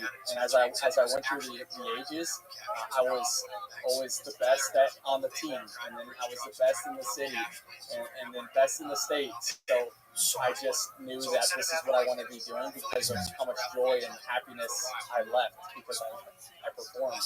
Did you have I guess what I was getting at is did you have a plan B that didn't work out, or did you just know unequivocally it was going to happen? That's so funny you asked that. A few years ago, I'm sitting in line to vote, and there was a dude who I played with in high school. His mom comes up to me, recognizes me in the line before voting, and she goes, "I just want to thank you." I'm like, "What?" She goes, "I know you turned into a professional baseball player, but when I asked you in high school when you were a junior, I asked you if you had a plan B if baseball didn't work out. You said no because." And she at the time, and she's saying at the time I thought that you were crazy, but now you have paved the way. You have showed that if you commit so much time and energy and passion into something, and you be a good person through it all, it's going to work out. And my younger children, one wants to she's aspiring to be a professional singer. And if you didn't pave the way for her to, have that conversation with me, I would have never let her pursue this the way she's doing it. Not going to college, pursuing that. These are things that I didn't do because I believed I wanted to do this so bad, and there was never a plan B. And she thanked me for that. It was wild. That's really cool. That's fucking awesome. That's gotta feel so good to have somebody come up to you like that, just out of nowhere. So I mind your post. So humbling, and the autographs, people asking for my picture, it's just, it's so cool and so humbling. And seriously, You happen everywhere around here? Not everywhere, no, but me and my wife will be out to dinner, and fans around here are so cool. Yeah, my bad. Oh, there we go. My bad. Yeah, you're good. You got me there? Yeah. So when I was with Kansas City and Milwaukee, fans are super passionate in the Midwest about their sports and how they go about treating their players. It's more of a big deal. Well, around here, everyone's just pretty chill. Fans, they'll recognize me and they'll maybe just fly past but not say anything, or just give me a head nod, but not interrupt me during dinner with my wife for a picture, which has happened in the past, or so it's really cool to obviously play for my hometown team, but to see the fans kind of rally behind that as well. One of the most eye-opening things for me is when I first went to Facebook, and realizing I thought St. Pete was kind of like a sports town for the Rays, but Pittsburgh is like a whole different beast. It's those people live, eat, sleep, breathe, fucking sports, dude. Wild. I know. And getting a taste of that playing for Milwaukee and Kansas City, I loved it, right? Because win or lose, they're showing up for your game. But they're so passionate too. They're gonna let you know when you're sucking it up. And I got absolutely roasted on Twitter on a weekly basis because I sucked in Kansas City. The fans, they're so passionate, they're ruthless if you don't play well. So it does. Really? Yes, I had to check on every little comment. I had to delete Twitter, man. Yeah, because it's it's really cool to see when someone is, you have a good game, and it's not like I'm looking for the affirmation, but I want to be on social media and I want to wind down and see what's going on. It's in my face, right? Like it's my. But anyways, and it just got so toxic every night where I wanted to just get on there and see what my other teammates were doing, and all I see is you suck. Like I'm talking like I hope your wife never has kids. Death threats. I'm gonna kill you and your firstborn, and it's sad. But this is what's going on, and I was like, I'm done with it. I don't have to see this. I don't have to. I don't. What's this worth to me? And it started weighing on me a little bit, so I just deleted it. But it's all good. I haven't gotten that kind of hate in Tampa Bay, so shout out to you fans. Shout out Tampa Bay. Yeah, I just don't look at the comments anymore. I used to really fuck me up when I pre-did. This is terrible. I didn't like it, but then you like to go through the comments.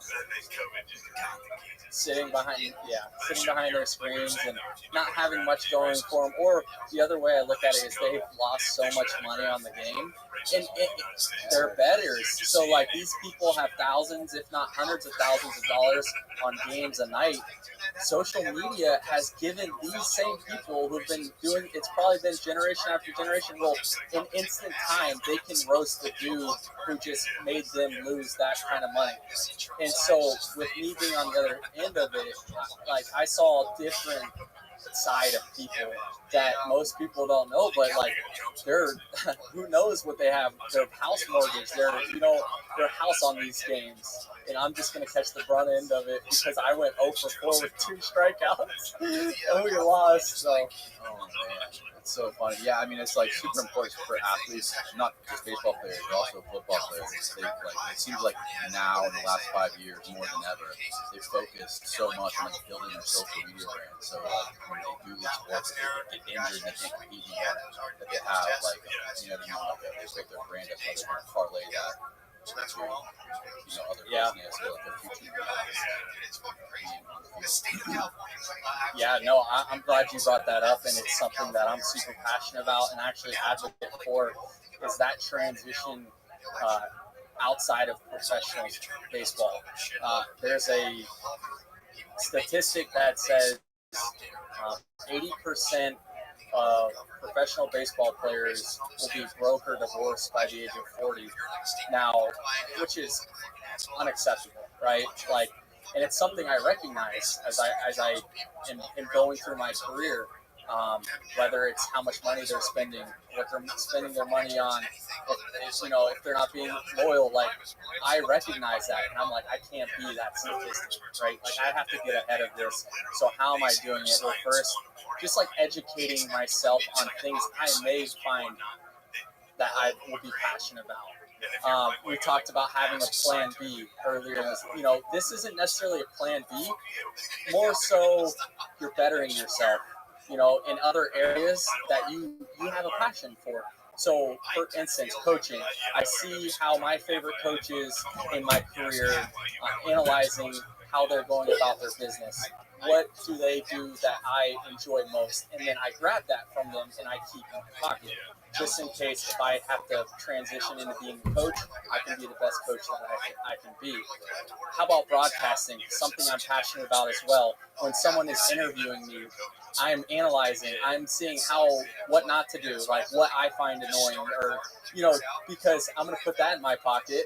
And, if I have a passion for it and I can make that transition easier after my career, then I'm bettering myself. And so, it's to your question, or to your statement about the Bucks players and athletes. I love it, and that's something I'm going to continue to do because I can't be that statistic. Right. Well, you're definitely the most popular player on the Rays, I think. Like, you're the one that everybody talks about. Like, popular? I wouldn't say popular. I just care.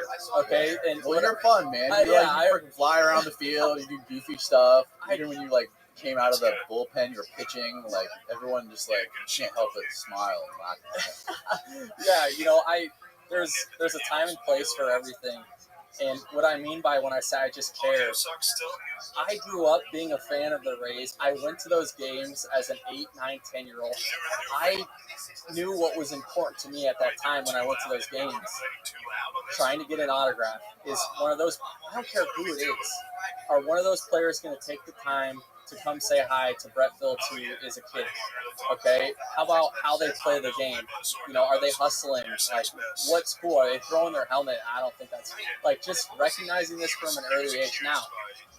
Now that I am a Major League Baseball player, it would be stupid of me if I didn't remember what it was like, growing up down the road and going to Rays games. So I take 15 minutes every game to sign, right before I go out to stretch. 15 minutes. I'm the only player who does that. It's because I care.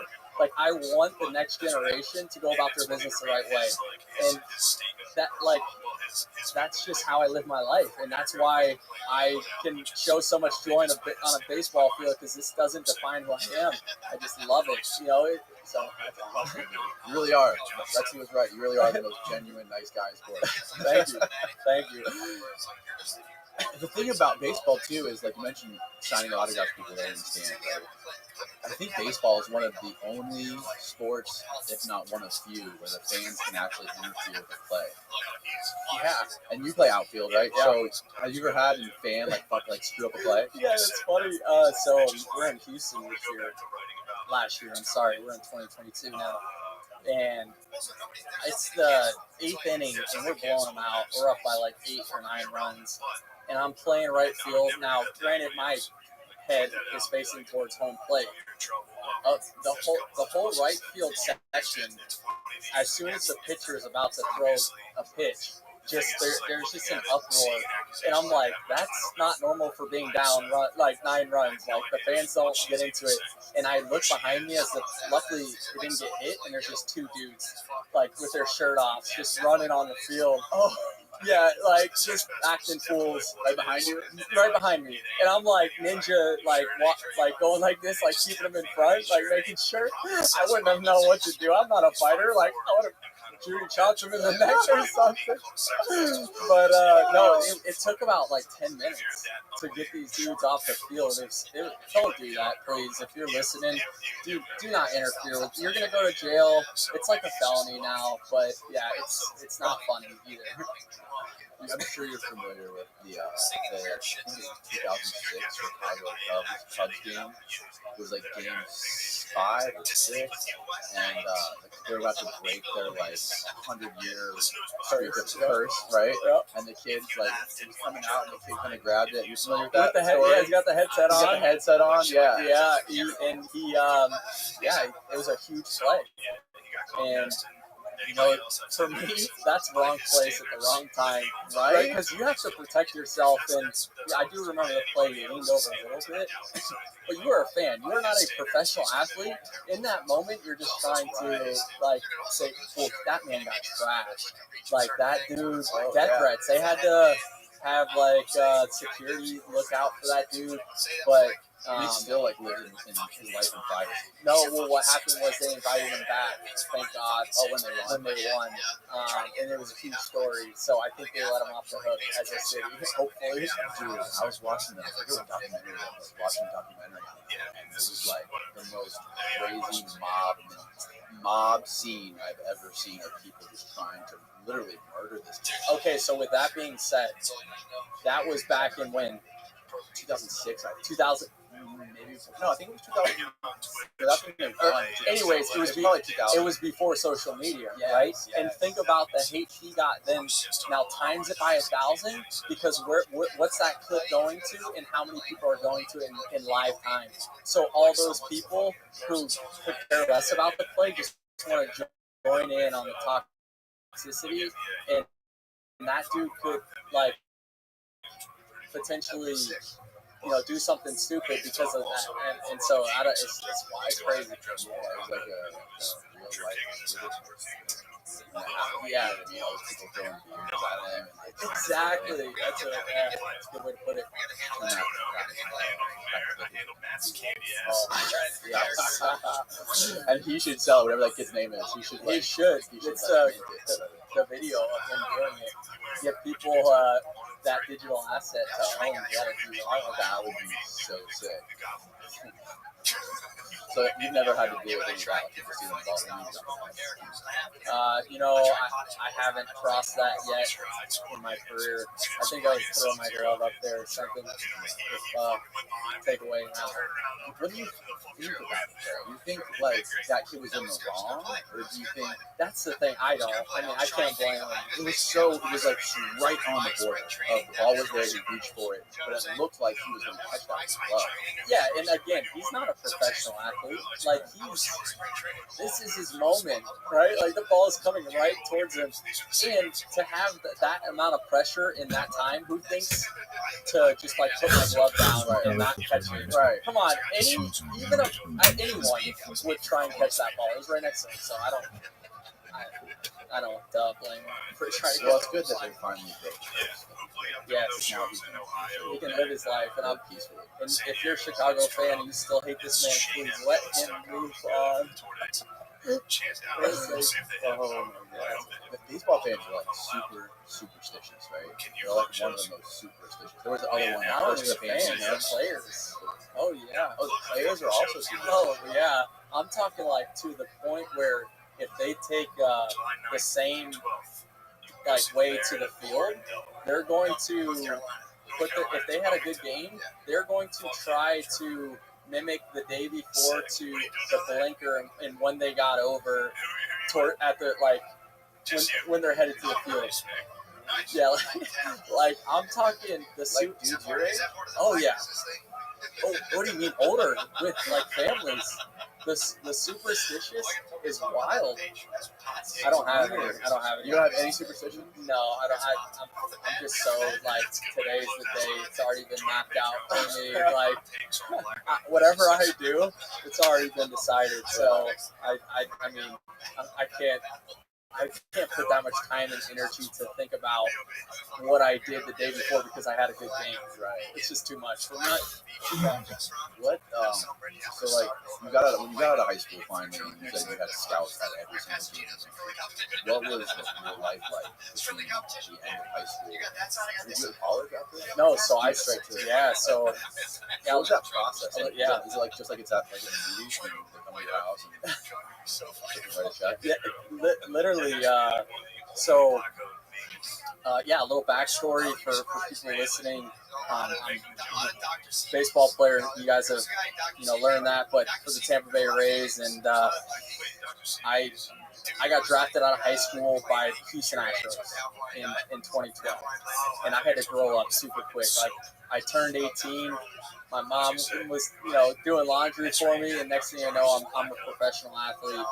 I'm looking up day one when I get in, and these dudes are just towering over me from like the Dominican, Venezuela. I think there was 4 American guys on a team of 30. So no one spoke English, and I'm watching these dudes, and I'm telling you, like, I'm 170 pounds, 5'11", soaking wet. These dudes are 225, grown men at 17, 18 years old. They're hitting the ball a mile during batting practice. I'm just like spraying the field. I'm like, there's no way. Like, did I make the right decision here? Like, I should have gone to college for 3 years, put on some, like, my mind was going crazy. And, no, we go into the first game, and I'm like, oh man, this is not going to be good. I think I struck out like 3 times. I'm just getting blown away. I'm like, oh, this is tough. But I stuck to it. I was like, this is what I chose to do. And my mom, she gave me permission during that process that, hey, if you want to go pursue your dreams, like, she encouraged me. But if you get hurt or you're not good enough, you're going to be going back to college. So that was kind of the process of getting drafted and choosing to play professionally over college. It was me wanting to go pursue my dreams and aspirations. So fast forward. Oh, wait. How old were you? I was Houston? I was 18 when I got drafted. Yeah. You just went to Houston. So I went to rookie ball, which was in Kissimmee, Florida, and that's when there was like 30 or 40 dudes that were just way better than me at baseball. And you know what? I was told, hey, you have the proper mechanics. Like, you are going to change so much from the ages of 18 to 21 as a man physically and mentally and emotionally that, like, you have the foundation. Just keep your head down. And so when I was not good enough at that time, when I just was 18, I had something to kind of lean on and know, hey, I've been encouraged just to keep my head down, work hard, do my thing. And sure enough, each year I just got better and better.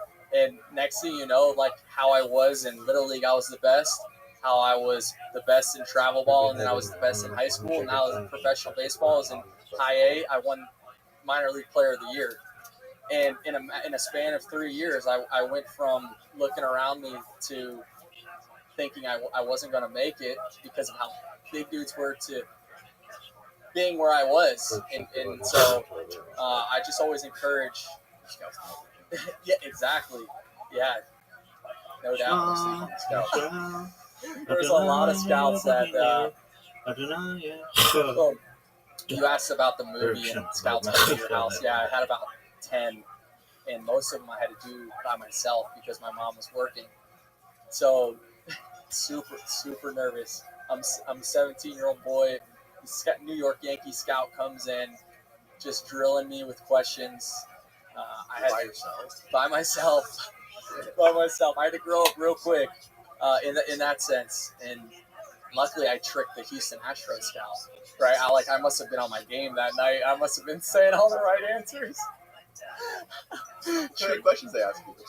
Just psych questions. I had a couple scouts tell me that I was faking an injury, and I was like, "What are you talking about?" They're like, well, we know all the good players in this area. Like, you wouldn't just become this good your senior year if you've been hiding, like, an injury. Like, what do you know what I'm saying? They're basically saying that my growth from my junior to senior year, because I only had one college scholarship, so most guys who are getting looked at to get drafted, they could pick whatever college they want to go to, right? Like, you're going professional. College is nothing. For me, I had one offer, and I took it. And so I jumped from being a good baseball player to a great baseball player in my senior year. And that's when one of the scouts came and was like, no, like, guys don't get good that fast. Like, where have you? I'm like, sir, like, with all due respect, like, I'm a God-fearing man. Like, I give the credit to God for giving me the ability this fast. I don't know what else to tell you. Wow. But, yeah. So that's freaking nuts, man. That's so great. And then so you played in Kissimmee for a while. Okay. Before you went to Houston. Yeah. So I played in Kissimmee. I'll give you the path real quick. The next year, I started an extended spring training, and then I went to Quad Cities in Iowa for 3 weeks, and then I got sent down to advanced rookie ball in Greenville, Tennessee, which was a dump, by the way. We stayed in a Chalet motel. My mom came and visited. She walked inside the hotel, went right back out, and said, "Matt, that's my middle name. That is disgusting. Like, what are hey, for the love of the game, Mom, like, you do not get treated like people think in the minor leagues." So then the following year, I finished up in Greenville. The next year, I started in Quad Cities, which was low A. Quad Cities River Bandits, and that's when I started to really blossom. I went from having 0 home runs my first 2 years to hitting 17 that year. And so something just got into me. I kept my head down, stayed true to who I was, and I just blew up, just like I did my senior year. And that's when I won minor league player of the year, and things started really just taking off for my career. I didn't have I had an advisor, my first agent, Lauren Pincus, who I'm still close with. I had to go into a different direction. And he respected that. Just with my career, I was having offers come in like Tops deals, and Lauren was so early in his career that we didn't match on a professional career level. So I had 15 meetings with 15 different agents. Like, I was, after winning player of the year, I was in control now. So I could choose which agent I wanted to go with. I wanted Tom O'Connell out of Tampa, who's my guy. So, like I said, career started taking off. Under Armour deal, Tops deal. Following year, I start out in High A, out in Lancaster, California, and great place to play. Tore it up halfway through the year, made the All-Star game, go up to Double A, Corpus Christi, Texas. Get traded a month later. First time, it was bittersweet. I was like, we were about to play. Manager calls me in, "Hey, we just traded you." "What do you mean? You just traded me?" "Yeah, we traded you. We appreciate everything you've done for this organization, but you're heading to Milwaukee." Okay. So I end up going to Milwaukee. It was me, Josh Hader, Domingo Santana, and myself for Adrian Hauser, for Carlos Gomez and Mike Byers from Milwaukee. So I finished the year in Double A, thinking, all right, I'm getting one step closer to the big leagues. Following year, start out in Double A again. I'm just, man, all right. And they're telling me, you're still young. You've got time. And played the whole year in Double A. That was in Biloxi, Mississippi. Following year, Colorado Springs Sky Sox. I'm in Triple A. I'm balling out.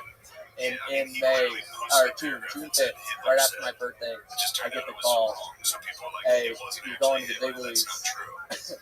And I'm 5 years in now. Like, this is everything I dreamed of. This is my moment.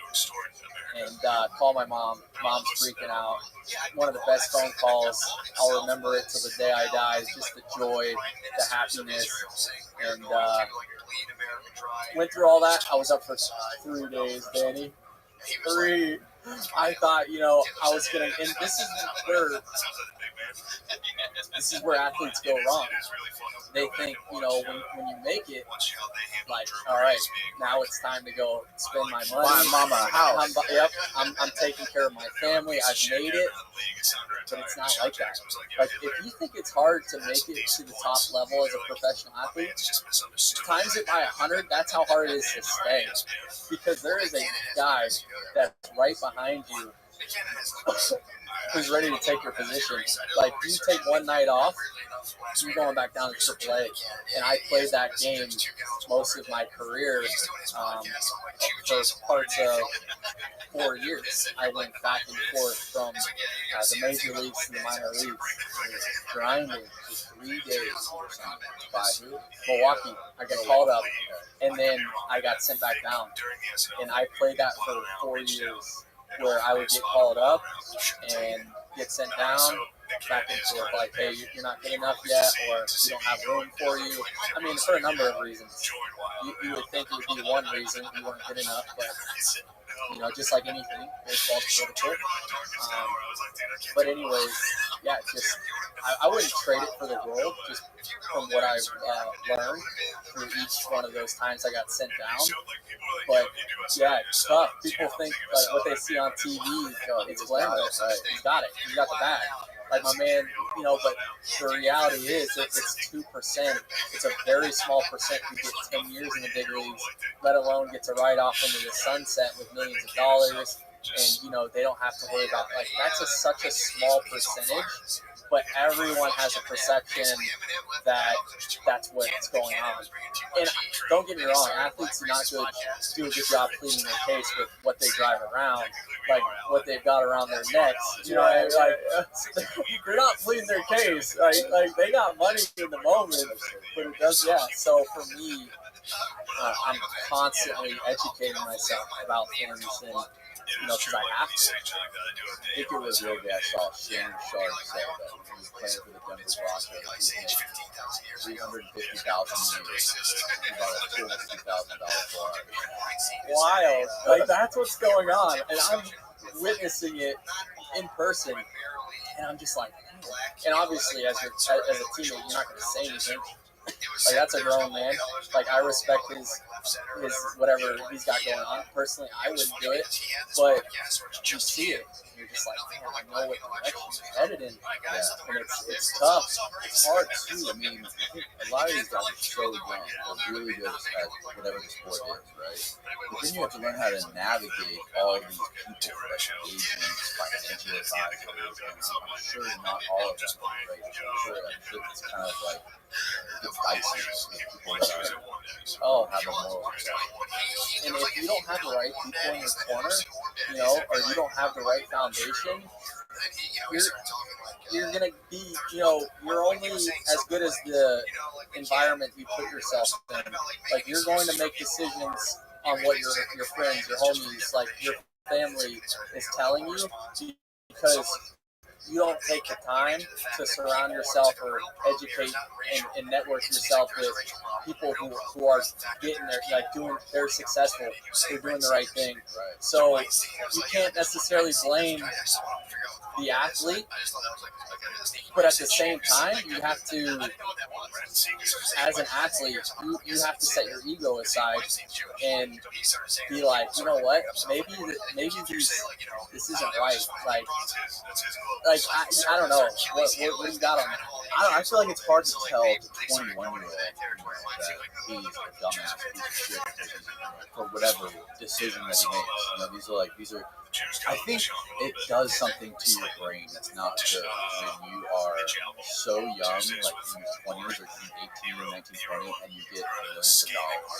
Like, I don't think you're supposed to have that kind of money. Yeah, just because your brain's not even close to being fully developed at that point. You're so immature, impulsive, or whatever. And when you have that money, it just gives you this crazy amount of confidence and ego. And say money like a magnifying glass, just makes you know what you are. But if you're not a well-rounded, educated, you don't know, you haven't experienced anything. Just getting to where you are right now to be a rookie in the NFL or the MLB or whatever it is. And, I feel like a lot of sports fans, they don't think about it enough. They'll be like, oh, this fucking kneeling for the flag, or he did this and got a DUI or whatever, but as a 21-year-old kid, he got handed millions of dollars. Yeah, and, people are real quick to form their opinion and make assumptions, and that's just the reality of it. But if you take a step back and you dissect it from a logical standpoint, like you have, you can kind of have some sympathy. Like, it doesn't necessarily have to agree with it, but just to have a different opinion or different view. And I think if we start valuing people more on how they treat others, or how you've heard that they treat people, do they take the time to do this or that, that's the people we should be valuing, as opposed to how much money someone's making, what do they drive? Like, what's their profession? And then when those are the people that are doing stuff wrong, then people are just like quick to tear them off the pedestal, right? Because they valued them so high in the first place. Yeah. It's like the fame and the money automatically produces the value. That's what you expect. You can't make money from Exactly. just because, okay, I was really good at baseball, I made millions of dollars, and I'm young. Now you expect me to be the Dalai Lama. I have to know everything. And I'm sorry, but like athletes who, you know, are so strong, like in their opinion, I'm like, man, just because you made all this money doesn't give you the right to think that you're the most educated person. Like your opinion matters most. Like and people value it as so, and I'm like, stop, guys. Just because, like, I know this man personally, he's not a good person. And you guys value him so high because he has so much money and he puts out really cool content and people worship people, man. It's crazy. It's crazy if you really talk to somebody like a hardcore fan of a Pittsburgh team or one of those teams with this crazy hardcore sports fan. They idolize those people. And that's what I recognize. So I have to, you know, and this is obviously who I am to an core, but I have to show love and respect on a daily basis. I have to go out of my way for the fans because I am an advocate for telling people, hey, value people on how they go about their business, not what they have. So, like, I would be a hypocrite if I didn't. You know what I'm saying? What do you think about Antonio Brown? I'm sorry, man. He needs to check himself. He needs to check himself, and this is another case of the game defines who he is as a human. Meaning his worth is in playing football, and football is all he has. And you know, with the decisions he's made and how he goes about his business, it's gonna come with some serious just backlash in any type of way, mentally, emotionally, because this is what he's put his identity in. And I feel, I don't want to say I feel bad for him, but yeah, I can't respect him for how he's gone about his business. And I hope he checks himself and surrounds himself with good people. He's like for me, I've always been a fan of this business. I'm not very huge fan. Like I've always been a huge fan. Got drafted. Which is sad. And then you see like some of those crazy places. Yeah. And you think, how much of this is CTE? How much of this is really directed? Just you can't think. So one of the symptoms of CTE is that you like inability to think mentality. And man, that again, I can't imagine going to war every night for my career. And so I have a lot of respect for those guys. And you know, with the CTE, I would encourage, and I hope they do. I'm sure they do. To if you've been diagnosed, like if AD's been seriously diagnosed, like with a brain scan, I'm sure they can see it light up. I heard that they can only do it. Antonio Brown did that podcast with his full sound podcast. Okay, yeah, give me. He said they asked him the same question. Okay. He was like, they can't diagnose CTE until after the death. Okay, so he said. Did you find that, Austin? He would know better. Obviously, he would know better than I do. But if he felt like he did have it, how can he get ahead of it? Like, if you make rash decisions or comments, don't have a Twitter. Delete your Twitter. Delete your Instagram. If you're going to do something stupid and you know you are because you have circumstances from football, then put yourself in a position where you're not going to make yourself look worse. and then have it as a crutch, so to say. And again, I respect and have sympathy and empathy because I'll never know. But here we go. What do we got here? This says there's currently no test to diagnose CTE. The diagnosis is based on the history of participating in contact sports, plus the symptoms and clinical features. Does that say, Austin? So is there a way? The GP will talk to you about the problems you're experiencing and may ask blah blah blah blah blah. Yeah, GP so the changes in the brain do not always show up in routine brain scans. okay. Um, So AB was right. yeah, after you die, they got a brain. And that's the thing. Does he blame? Like, I haven't dove into the Antonio Brown situation too much, but does he blame having CTE for like taking his shirt off and disrespecting the game of football on live television? Like, That's what he said. Oh, it's CTE. They asked if he had CTE. Probably. I'm dead. yeah. So again, if I'm Antonio Brown and I've had a history of doing the things that he's done, I would change everything I've done. Like what's the definition of insanity? So change something. Surround yourself with better people. You know, delete your social media. Like, this is not working. You're throwing away everything. So Yeah. I heard Tom Brady even picking up with 20 audits. So I think it's one of those things where I think is affirmations and really? and stuff. and he won a Super Bowl. Super Bowl was so crazy. That's wild. Yeah, I don't think so. It's gonna be tough for any team to want to take. What are some of I don't think there's any headings. What are some of the Tommy John?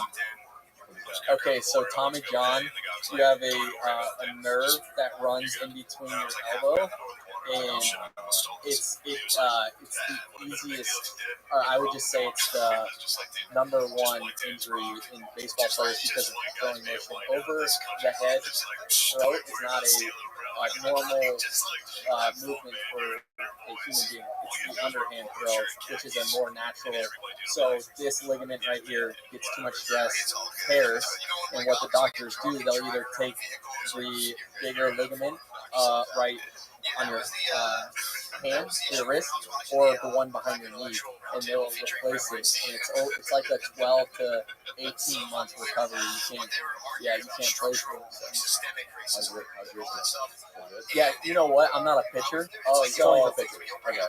Not only for pitchers, but mostly for pitchers who are, throwing 100 pitches a night. You did that. You were So I came in to pitch at one point, which was the greatest moment of my career. What's the story of that? So the story is, we're getting blown out in we're in Buffalo because Toronto was closed down. So Toronto Blue Jays big league team was playing in Buffalo, New York. We're getting blown out. It's like 10-1. And Kevin Cash, the manager, I'm sitting on the bench right where I mostly am, warming it. It's a nice chilly night. Kevin Cash, the manager, comes up to me and he goes, "Hey, can you pitch?" And I look up at this man's face and I said, "What kind of question is that? I'm the best option you got right now." They started laughing. So obviously, best option meaning off the bench. In a game like that, you don't want to burn any of your actual pitchers.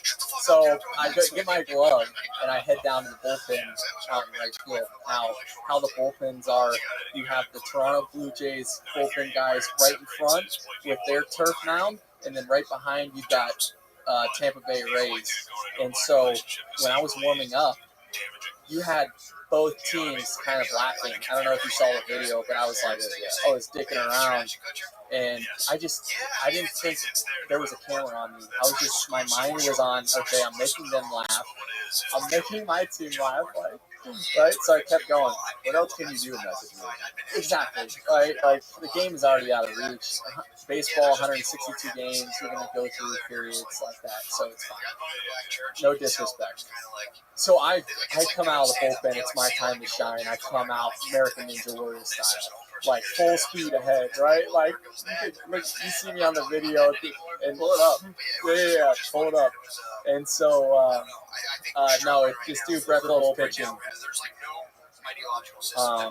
So I come out, right? And the first pitch, I wanted to see how hard I could throw. Because I had the bullpen coach call down to the manager and say, hey, Phillips wanted me to tell you he's going to throw one ball as hard as he can, and then he'll lob the rest. I don't know if he ever called down or not. So I go out, and the first one, I'm telling the hitter, Anthony Davis, I'm like, yo, back up. Because if I would have hit him, a position player hitting another position player is just not a good look. But he didn't hear what I was saying, so I kind of had to let some off. Well, 94 miles an hour. And everyone's just like, what the heck's going on? And the next pitch I throw was at 47. And everyone's like, why didn't you go back to 94? Oh, there it is. Right there. Turn the volume off. He's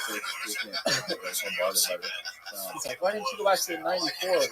The pitching coach would have absolutely came out there and torn me a new one on live television if I would have thrown one hard again. Really? Yeah. They Why don't did you want you to throw hard? Because they didn't want me to get hurt. I'm an outfielder. You know, there's no look. Here I am. Oh, okay. I'm razzing the right fielder right now. Are you roasting him? Yeah, roasted him. I'm like, you had no chance. My friend Teoscar Hernandez. I'm like talking to him. You've got no chance. Oh, he plays the other team. Other team, Toronto Blue Jays. Oh shoot, this is the extended version. I gotta fast forward and find it. Right? No, there's a version out there that has the highlight. Okay. But anyways, so I come into the clubhouse after the game, and I look at my phone, and I kid you not, Danny, I had 20,000 new Instagram followers, and I'm like trying to scroll through like why everyone is following me, right? Like that is probably the scariest thing on social media is why you're trending. Like yeah, exactly. And so I click on the video. Yeah.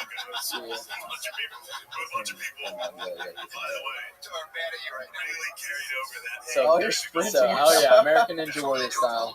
Here I am in the bullpen, right? Yeah, they got some good love right there. Right? Did they hit you up after this? No, they were already an MLB sponsor, so they just were milking that. The stutter step. No one throws like that, by the way. That pitching motion, it has an open stance. So you were just kind of like winging it, or what? Yeah, I was throwing like that because I wanted to be prepared if a guy smoked one right back at me. I was already facing towards the plate. So, dude, that's gotta be one of the most terrifying things. Being a pitcher and having that thing coming right back. Pitcher. I mean, guys hit the ball 115 miles an hour off the bat. So, I accidentally dropped the ball there. But, yeah, guys are hitting the ball so hard, and me not being used to pitching, I didn't want to get smoked or not be prepared for something. So, I don't know. I keep showing that. After the podcast, I can show you. Oh yeah, everyone's like, after I threw 94, everyone was like, "Yo, what?" Was it an accurate 94? Yeah, it was an accurate. Yeah. Even the announcers couldn't believe it. Was it a strike? No, it was a little above the zone, but even the announcers were like, "That can't be real." I was like, "Oh yeah, believe it." That's sick, dude. Yeah. But yeah, no, that's got to be one of the most terrifying things in baseball, right there. Being pitching the ball and then having that 100 mile an hour ball come right back at you. It's scary, and some of the worst injuries are from that. Oh, really? Unfortunately. Yeah, I saw something where some guy got hit right in the temple with it. Yeah, that actually ruined his career, which is, super sad story. So that's why I don't like pitchers throwing at hitters. Just because, like, I understand what you're doing if you feel disrespected, you got shown up. But when you're propelling an object over 90 miles an hour at someone because they pimped a home run off you or you felt disrespected, I don't understand what that warrants throwing at someone. Like, you could ruin someone's career, but it's not thought about that like that. It's just like it's an unwritten rule. Like, you have to hit someone, and luckily we're heading in a direction where it's not as relevant like it was in the past. Old school baseball, people will say that's the play, that's how it should be played. But at the same time, as a human being, like, okay, that's the play, and you see someone's career get ruined because of it.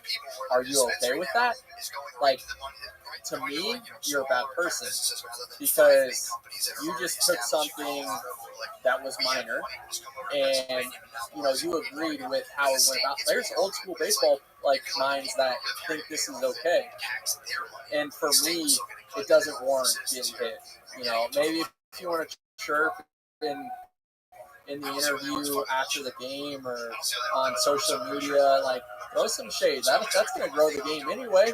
Yeah, I saw a clip of you. Actually, that reminds me. I saw a clip of you, like, you tried to, like, charge a guy that was pitching at you. They came to grab you. Yeah, they thought I was serious. So I got hit by my buddy, who I got traded with from Milwaukee to Kansas City, Jorge Lopez. And it wasn't on purpose. Like, he's one of my best friends in the game. Smokes me right in the back, 95, right, like right in the soft spot. And I gave it a grimace, and then I threw my back down, and I said, "You want to fight with me?" Like, my best Puerto Rican accent. You want, because he's Puerto Rican. You want to fight with me? Just like that. Like, and the umpire and the catcher, no. Like, start to try to hold me back, and I started laughing. And I was like, no, that's my boy. And that blew up and went viral. But small things like that, people love. And it's not that I'm sitting at my house saying, okay, when I get the opportunity to pitch, I'm going to do it like this. Or if I get hit with 95, I'm going to react like this. It's just because it's my joy, like my passion, my happiness. Like, this is genuine, organic. And, yeah, so love it. That's super cool to see somebody, like, make the sport so much more entertaining by adding that whole element. The whole comedy Thank you, man. And I want to go back to my point. When I was looking at Instagram, I had 20,000 followers. Yeah. And so I get to the video, and it's of me messing around, goofing around, and I'm like putting my hand on my head. I'm just like, you are such a nerd. Like, this is the reason everyone was following me. Like, you're a dork. Like, why really love you? Well, if I knew cameras were rolling, I wouldn't have been doing that. You know what I'm saying? I didn't know there were cameras, so it's just put it in the book for things I've been exposed for, like my first laugh. Just like, everyone knew me for the longest time before the walk off in the World Series. That's like the MLB clown. Like, he's got a funny laugh, and it's cool, right? Like, it's better to be known for something than nothing, but up until that hit in the World Series, I want to be taken serious in my career. I want to be known for something cool. Like, this is my livelihood, So when I had that walk-off hit, it was really cool that I could finally start colliding the two worlds, and I would be respected for both, right? Like, now I'm the clown of MLB, but it legitimized me. Thank you. And man, it's given me some newfound confidence, which has helped me tremendously. I had the best year of my career last season, feeling no pressure because of that one play. And it's crazy how one little moment in anyone's career can change the course for either which direction. Walk me through that play, like that scenario. That was your first time being in the World Series? First time being in the World Series. It's Game 4 is my first and only at bat. Let that sing in. Wait, during that game? No, the whole series. Oh, really? I had one at bat. I was never supposed to even get that at bat. So let me give you the backstory. It's COVID year 2020. we go into 18, or it was like 8 or 12 teams. The playoffs were expanded because we didn't have fans that year. And we beat New York. Oh, no, we beat Toronto in the best 2 out of 3. I was on the roster. I played the outfield. And then we beat New York in 5 games, and I was on the roster. I pinch ran and played the outfield. And then we played Houston. I wasn't on the roster for Houston because during the COVID year, we played each game back to back to back to back to back. In the normal year, you have off days in between every 2 games, so you can rest your pitching. So they came up to me, Kevin Cash, and says, "Hey, Billy, like we're gonna have. I know it sucks, but we're gonna have to leave you off the roster for this series because we need the pitching." You know what, Kevin? I understand that. I respect it. Like let's go win the ALCS. I was the best teammate that I could be. Showed up every day, regardless that I wasn't on the roster. I wanted to win, right? Like it didn't matter. So I know there's funny videos of me like holding up a sign like Randy Rakes all day, night, year, like I made up, and I'm like just Randy, best player ever. This is when Randy Rosarino was going off, and everyone loved it, and I was just like, this is who I am. Like I want the best for everyone around me. So Danny, fast forward to the World Series. I don't know if I'm on the roster, right? This is the freaking World Series. Not only do you have a dream of being a Major League Baseball player when you decide this is the sport you want to play, but playing in the World Series is a dream inside a dream. Like your 12-year-old self can't even really get to that point. That's how big it is. So I'm like, please, Lord, like let me be on this roster, right? Because it's all His plan. I'm like I said, I'm a God-fearing man, a man of faith, and everything in my life that has happened is because of Him. So I get a call from Kevin Cash. He goes, "Listen, you're on the roster," and my heart starts pumping. All right, like I'm in my hotel room, like let's go. He goes, "But you're probably not going to get in the back." And I'm like, "That's okay." He said, "You're gonna play the outfield, and you're gonna pinch run." Oh, that's you holding up the sign. Yeah, Randy. Yeah, right. So that's me out of play.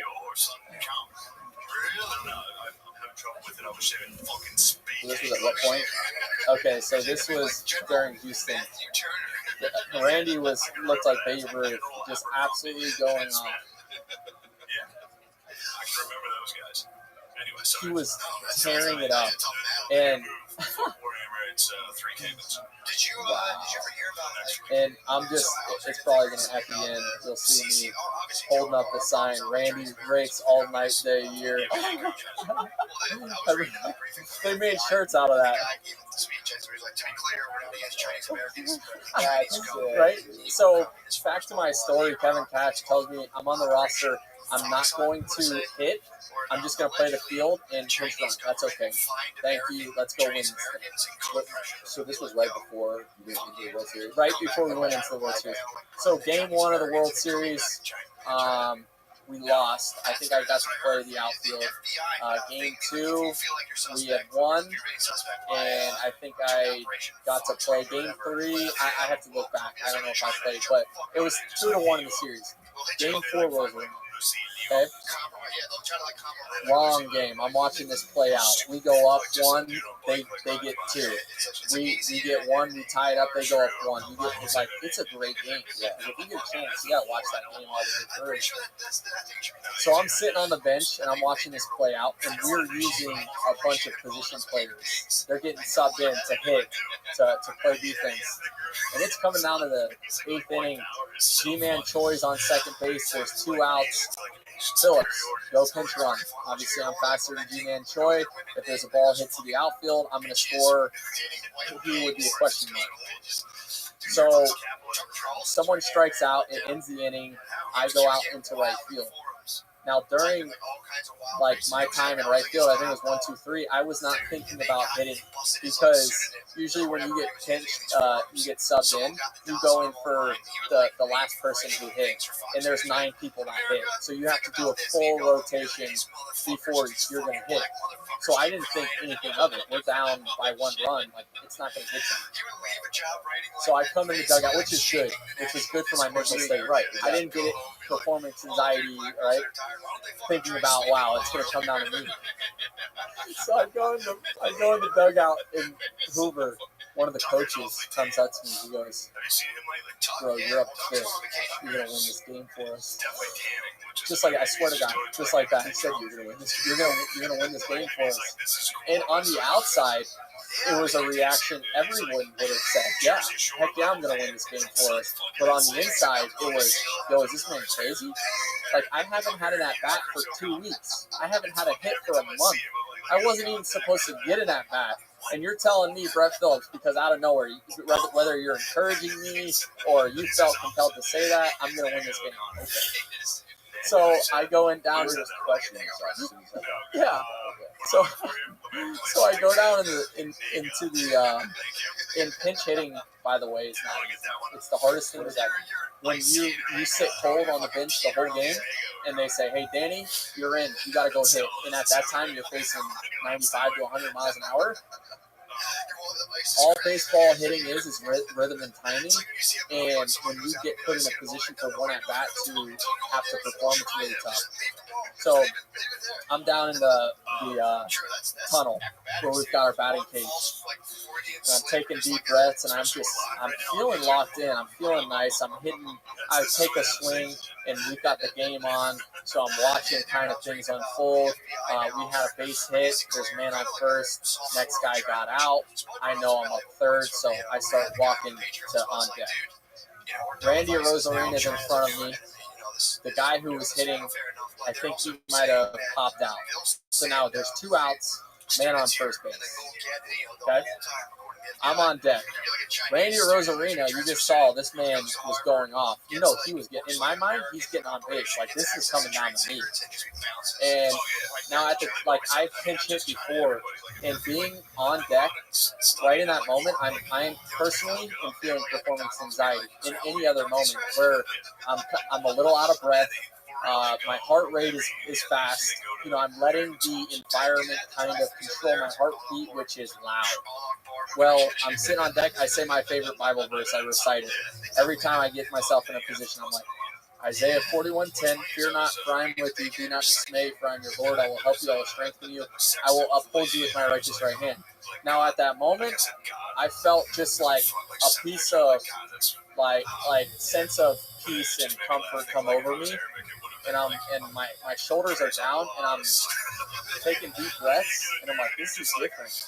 Like, I've never had this type of confidence before. So Randy walks. He puts together a great at bat, and I'm walking up to the plate, and I'm just like, look, I'm searching for the performance anxiety now, because I cannot. This is weird to me. I've never had this. Where'd it go? Right? So like, I'm looking around at the crowd. It's a World Series. It's loud. It's man on first and second, 2 outs. This is huge. And I just feel, okay, let's go. Just swing the bat. Locked in. During that bat, you can see the umpire, what I think, kind of squeezes me on 2 calls, on the inside and on the outside. On the K box, they were outside the zone. He calls them strikes. But I had, I'm down to 2 strikes. I had zero like pressure. I felt like, because all I had to do was swing. And next thing you know, just craziness ensues. And if you watch baseball, a play like this just does not happen. Like, you are in the World Series. This is peak focus for 9 guys on that field. They are peak focused. They're not worried about what they're going to eat that night. They're not worried about what their family members are up to. During the year, 162 games, yeah, guys are going to space out a little bit. But this is the World Series. And on the play, the center fielder boots the ball. So error number 1. We score 1. Randy Rosarina slips and falls rounding third base. Like, theatrical slip and fall. Like, what is that? So he gets caught in between third base and home plate. If the catcher catches it, he's out. We tie the game. We go into the next inning. Brett Phillips doesn't become the hero. But what does the catcher do? Catcher rushes the play because he doesn't know Randy slipped. So he rushes the play and misses the ball, which gives Randy the opportunity to stand up and go score. And next thing you know, like, does it mind-blowing, like, does not happen. And so next thing you know, I'm running around the outfield. Like the kid reaction in me was to do this. Like, and I'm so glad I did. And I almost passed out. It was the first time in my life that I've ever had to get an IV. Like my resting heart rate was 140 to 160. Just sitting there, and they're like, "Yo, this boy's going to shock." Like I am such a nerd. Like put myself into shock, and I was shivering. They put an IV in me, but I love telling that story because. Yeah. So after you got to the dugout, or after you got back to the locker room, Is this one by MLB? Okay. turn this out. Yeah. That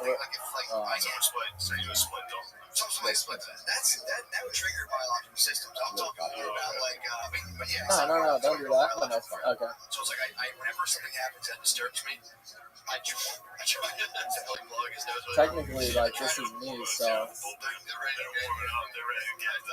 Yeah, exactly. Yeah, right? Like, So you owned it. Not MLB. Yeah, technically, I made this for them, so I'll copyright strike them. Tell them right now on the camera. Say MLB. I give some MLB, let me use this one. Just in theory, it just doesn't check out. It's like, all right, I'm gonna lift it up. So This is when you're still on deck. no, I just got in on the plate. Okay. I just walked in. It's 0-0 count, 2 outs, man on first and second. I haven't done this yet. Give it a little live analysis. I kind of like this. Kenley Jansen being one of the best premier closers in the game, by the way. Okay. This dude is a stud. Okay, one of the best. So here we go, man on first and second. First pitch comes.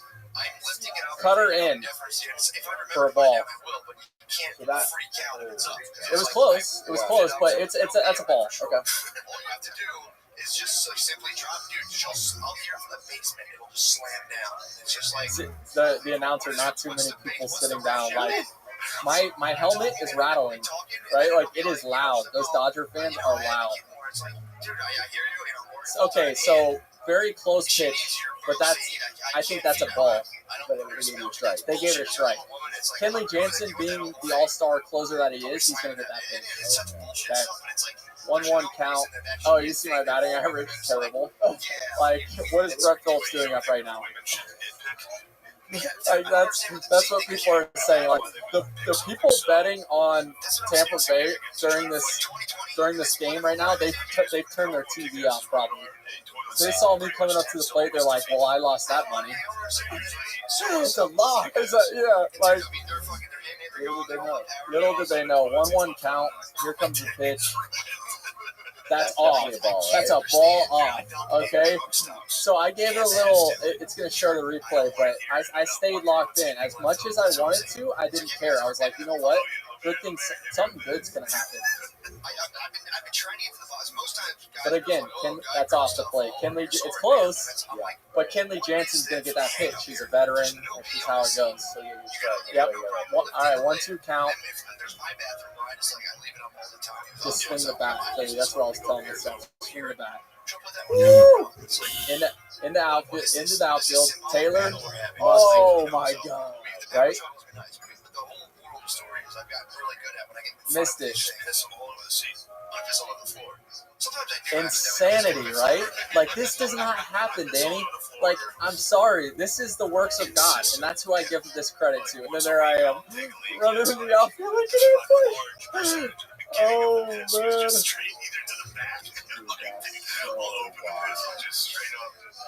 That must have been like peak adrenaline of a lifetime. I explain it to Coach where my heart rate was, well over 200, well over. It's if you were to go jump out of an airplane right now, or like some type of adrenaline rush to spike. That's the feeling. Right here, I started seeing stars. I was like, things were starting to look. I'm like, I can't breathe. The walls were starting to close in on me. People were tackling me. I'm like, look, I'm telling them, Austin Meadows, I can't breathe. KK yelling, wanted to give him some love, but look, they're like, are you all right? I can't breathe. Randy, yeah. He's like, are you all right? There's Randy, and I hope that it shows. Look, I'm trying to gasp for air. You got cameras all in my face, which was really cool. First time in my career. So obviously I'm gonna crush it as often as possible. Okay, yeah. So watch how this. Look, I'm locked in. I'm not good because the other one's just up in like my parents' room. And then once I saw we won, helmet toss. I'll come in and dunk in that just to. It's fun. Put a show Randy falling right here. So occasionally do that just because if she Boom. sees me going in the bathroom. What a fall. He misses. Reads it perfect. He was going back to third base. Just the timing of this, if you dissect this play and the timing and the StatCast and the here's a fun fact for you. The probability, this is number 2 in history of baseball for being the most improbable play the second. It's the second in history. Really? Yeah. Like this, a walk-off hasn't happened in the World Series since like the 80s. A walk-off hit, I think. Yeah. So again, like, Dude, this guy to muff both of those catches. it doesn't happen. With Randy falling down, like, I'm sorry. For me, that solidifies everything that I like. That one play, Danny, has solidified my relationship with God. It's also solidified how I've gone about my business is the right way. Like, in a crazy story, how I didn't tell you, how I got to Tampa Bay was two months earlier from the World Series. I was with Kansas City, and I wasn't playing every day. In August, we had 27 games. I got to play in 2 of them. I got to start in 2 or 3. And so, fast forward to August 27th, and I get traded. I'm like, what do you mean I'm getting traded? Like, I'm not even playing for you. Who wants me? Who am I going to play for if I can't play for y'all? And at the time, Kansas City was one of the worst teams. We were in a just transition, you know? And so, Dayton Moore, the GM, calls me and says, hey, we just traded you to Tampa Bay, but I want to let you know that we did right by you. I was like, what do you mean by that? He goes, you had 3 other teams that wanted to trade for you, and they had better offers, but we went with your A because we know it was your hometown team. We know you haven't seen your wife in 2 months because of COVID. We want to send you home to see your wife. And we just know, like, this is what you would have wanted. And I'm like, but this is business. Like, this doesn't happen. Why? Why'd you do that for me? Like, what do I owe you? And they said, well, we recognize how you went about your business. Like, you showed up each and every day, and regardless of your circumstances, we knew you weren't going to play. But you didn't know that. And you showed up, and you were the best teammate. You worked hard. You know, you just made everyone around you better. You were an energy giver. You know, something my mom always told me. You're either an energy giver or you're an energy taker. And people who take energy, like, it's draining. Don't do that. And so, don't do that. So, Dayton Moore tells me this. Now, fast forward, I get to play in the World Series, and I get to be a part of history because Brett Phillips went about his business 2 months before the right way. Right? Like, I would have never had that opportunity. I got traded on the basis and foundation of being a good person. Just being a good person. Giving energy. Regardless, you show up to your work, and the circumstances around you suck, like, find a way to pour into someone to be a positive impact through that, and knowing, hey, in the future, you're going to get rewarded through that. So, it's just to solidify, when I say solidify how, that play solidified all how I go about my business, and again, with my relationship with God, I'm not going to change. And even if baseball doesn't work out for me, like, that's okay. I was in a point of my time when I believe God did show up for me. So he's going to do that again, type stuff. It's deep. Yeah, that's how you're super fortunate to be able to be playing in the town you're from. That's really rare. Blessed, man. Like, everything that lined up for me to get to Tampa Bay and to be a part of history is just so cool. And that's why I'm always looking forward to, like, talking to high school kids and, you know, people in general, just who feel like, you know, their career or the path to where they want to be is just at a stalemate, or they're down on their luck. Yeah. How did you also broke like some crazy Babe Ruth record? Again, another, for me, it's a God thing. This record hadn't like been broken in 100 years. Babe Ruth. What is Brett Phillips doing above Babe Ruth in anything? Like, does not sound right. And Babe Ruth, he had 3 Grand Slams in 32 days, which is crazy. A Grand Slam happens because your teammates give you that opportunity, right? Like, so for people that don't understand, bases are loaded. A Grand Slam is because other guys did their job. So it doesn't necessarily line up like that all the time just because of how hard hitting is. Well, I got to come up to the plate like 3 or 4 times in a matter of 21 days, and I was blessed enough to hit 3 Grand Slams in 21 days or 19 days, as opposed to Babe Ruth and 30 days and broke his record. And I was just like, this is crazy. At the time, I didn't think I was breaking any records, but then to see that a play has been around for, or a record has not been broken for 100 years, and they ask me, how does it make me feel? Man, like, I don't know how to feel. Like, that doesn't feel right. Put Babe Ruth back ahead of me, even though I broke the record. Keep him above. Did it shock you when you learned this? Did you have any idea when it happened, or did they just no, you saw the article? they called me, and they're like, did you know you did this? So I had no clue. Like, and This is one of the this is one of many articles. Yeah. You over Babe Ruth? Hey, what's it say? You over Babe Ruth? Oh, because it broke Lou Gehrig's record as well. Because I had it inside the Parker. Broke one of two. And Grand Slam is like, that's the best. So play this was actually an inside the Parker. This was to put the cherry on top. So this is what broke Lou Gehrig's record.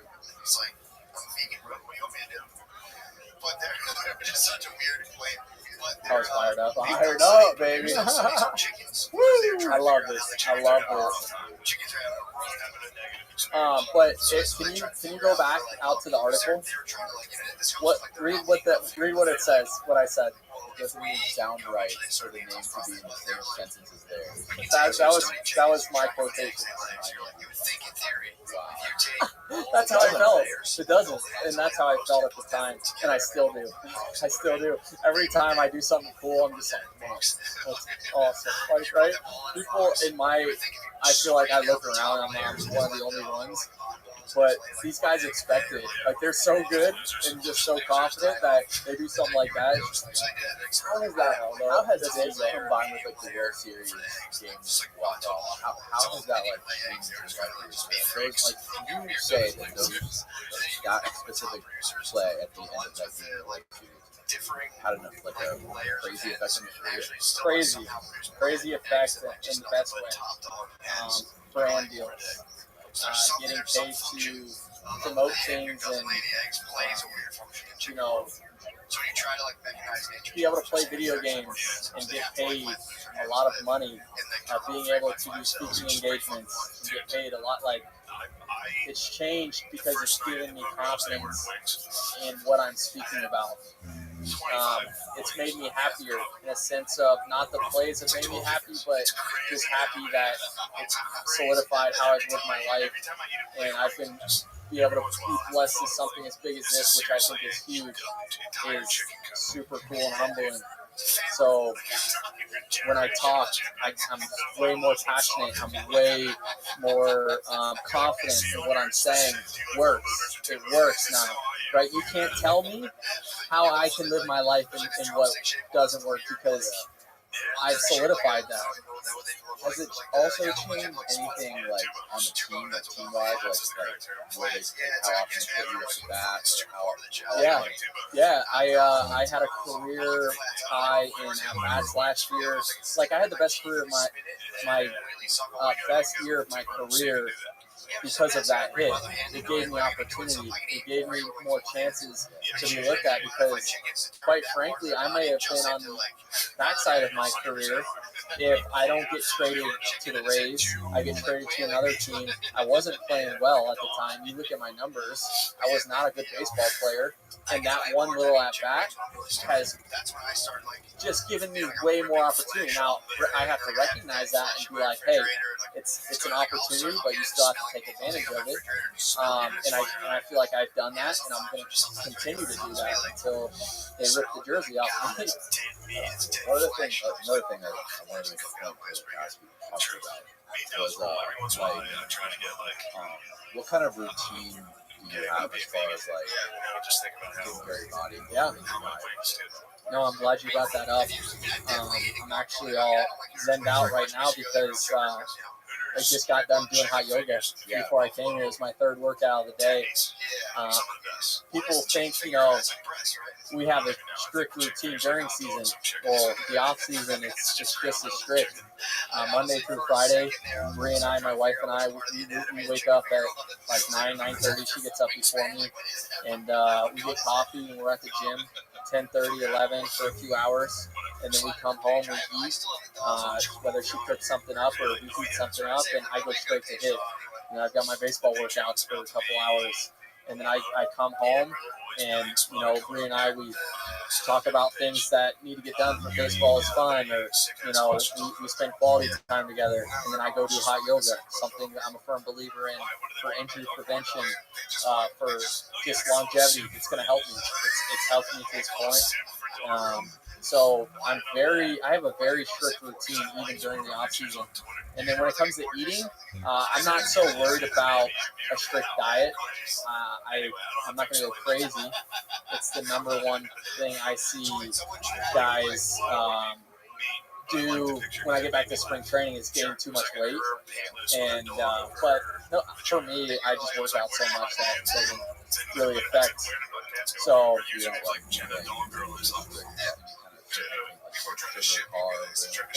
no, I do take supplements though. Yeah, I take a lot of supplements, which are NSF. The team provides that for us. NSF certified for sports, but the team provides that. So I've heard stories of people, especially NBA players, that want to get into the playoffs and finals. I've heard stories of the LeBron team go out and steaks. Yeah, he spends after each game, he spends an hour inside the hotel. Cuts out 100% sugar, cuts out 100% carbs, all these steaks. And honestly, if I could afford to do that, I would. And you look at the best athletes, you just bought one. Oh, really? That's awesome. I'm getting in that, baby. I can't wait to try that. 100%. But you look at the best athletes, Russell Wilson, Tom Brady. These guys are spending millions of dollars, LeBron James, on their bodies because they can. And if I could, I would. I take care of myself on a way smaller scale, sustainable scale. I would be betting at that point if I spent that much money, but I'm gonna use Mike. I just stepped a leg up in my career for that, so thank you, Mike. But no, I definitely see value in that, and as they should. They're trying to milk every last drop out of their career, and stuff like that has been proven to help. So, yeah, especially those hyperbaric changes are one of the main things that they're good for.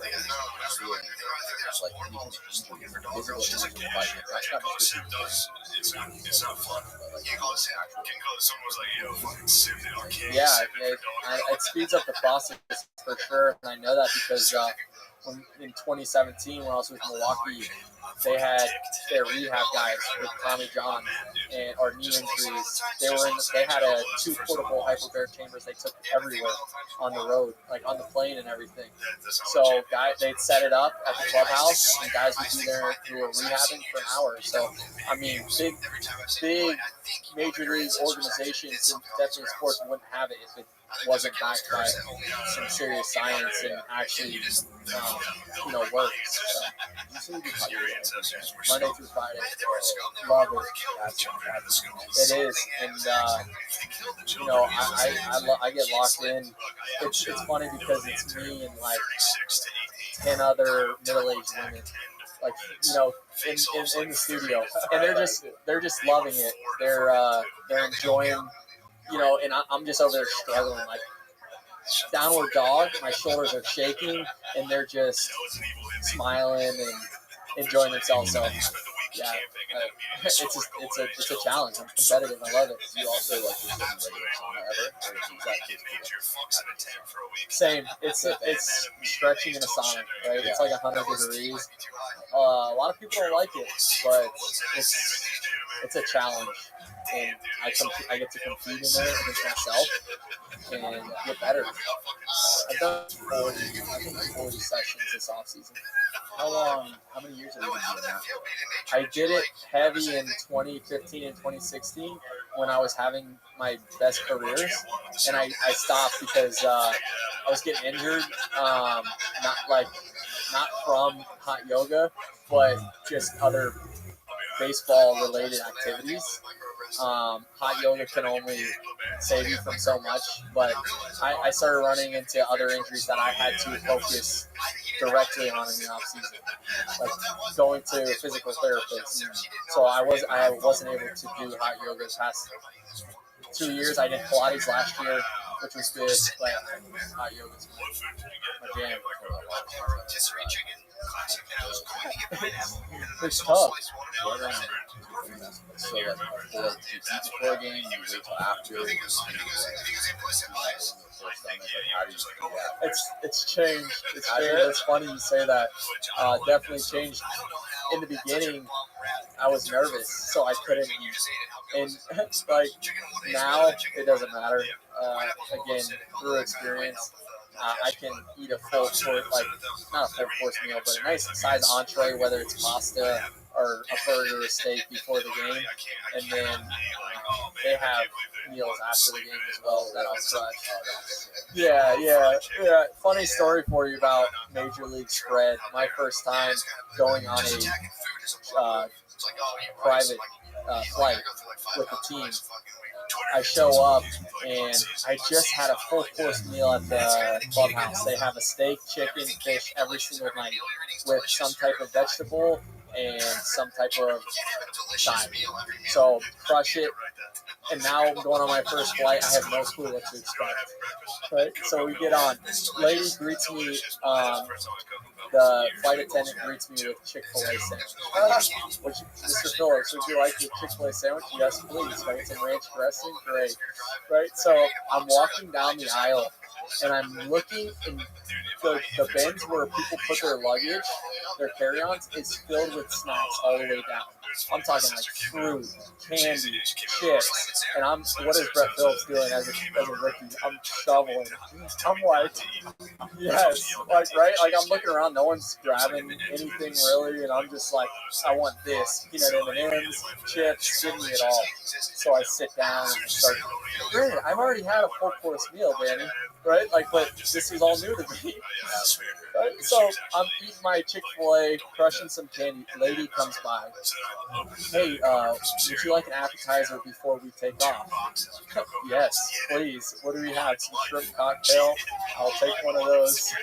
So I have shrimp cocktail. We take off. We're in the flight. Oh, all right. Well, now we're gonna serve our entrees. Do you want a bison burger, a meatball sub, or like a chicken? Let me try the chicken. Right. So I'm eating chicken. We're about to land. Hey, can I offer you a warm cookie or some ice cream? Please, would you like some milk? Yes. Like, by the time I get to touchdown, I thought they were gonna have to roll me out of there, because I was so just miserable from eating, and everyone was laughing at me. They're like, "Hey, everyone who's a rookie, we watched you." Like it just happens. It's so it's so exciting and new. Yeah, literally, that's how I felt. I was like, "What am I doing here?" Give me it all. So when you go on those flights, is it they do all the way down from like AAA to top guys? No, so you're taking a bus ride up until AAA. Okay. You're taking 16, 18 now. And then in AAA, you're taking Southwest.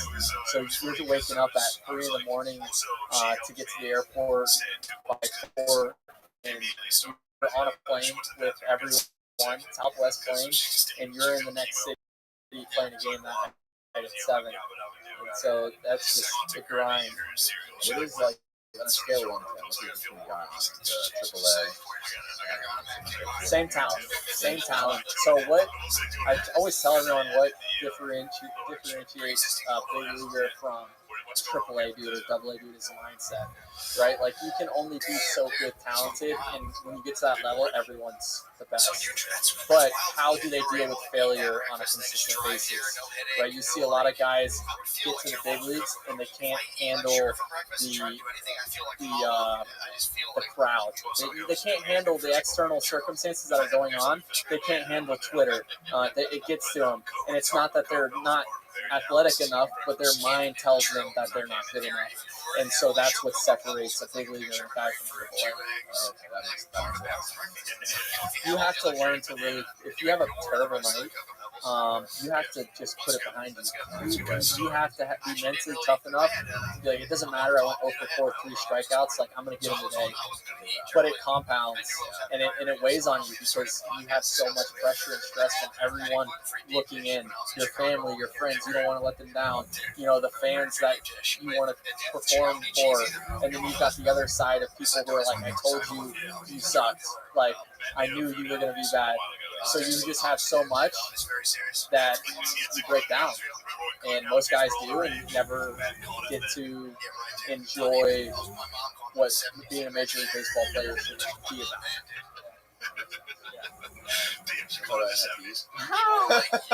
What's your shirt? Oh man, that's an expansion punk. Oh man. So before we go on this topic, listen, I have empathy for people who are like, really, you just talked about all that, and you're gonna talk about NFTs. Like, I understand that we're gonna see, we're not gonna see eye to eye, and it may just sound so crazy new, but like I understand. So please, when I talk about it, just know that I enjoy it. And People are gonna hate on you, bro, people have already hated on me hard. What kind of people are hating on NFTs? Yeah, trust me, they're out there. And I think it's just people who haven't taken the time to educate themselves on what it actually is. A lot of people just say, "Oh, that's a JPEG. Like, why are you paying X amount of dollars for a picture?" When there's way more to it than just people paying for a picture. Yeah, I've heard tons of definitions of it. What is it? Yeah, so an NFT is a non-fungible token. The word is definitely subject to change, just like the internet was called Web 2.0 back in the day, and now it's social media. So NFT, it's a non-fungible token, which is you own a digital asset, which is super confusing and hard to wrap your mind around. But I think about it from my sense of why I got involved into it and what attracts me. There's multiple reasons that we can talk about it.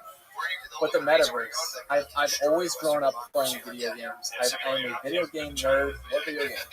Call of Duty, MLB The Show, Fortnite when it was popular, Apex, like first-person shooters with a little bit of dabble of third-person, but I want to compete. And it's an opportunity for me to get on there with my boys who want to compete and have fun too. So I preface it by saying, yes, I'm a video game nerd. Now, in the past, parents have told kids, like, hey, video games are a waste of time, you're never going to get anywhere. Well, yeah, to a point, but tell that to people who are making a ton of money doing it by streaming. Now, you add in this concept of metaverse play to earn, like, which is mind-blowing. So let me break it down. You have a kid who's playing Fortnite, right? How many parents are giving their kids hundreds of dollars, maybe thousands over the years to buy skins, to buy different, basically that's a digital asset. Like, they have different skins or outfits to give them, to make them look different. And they can show to their friends, like, hey, I've got this type of skin. Well, that is all fake currency. That is not owed. That is going strictly to Fortnite.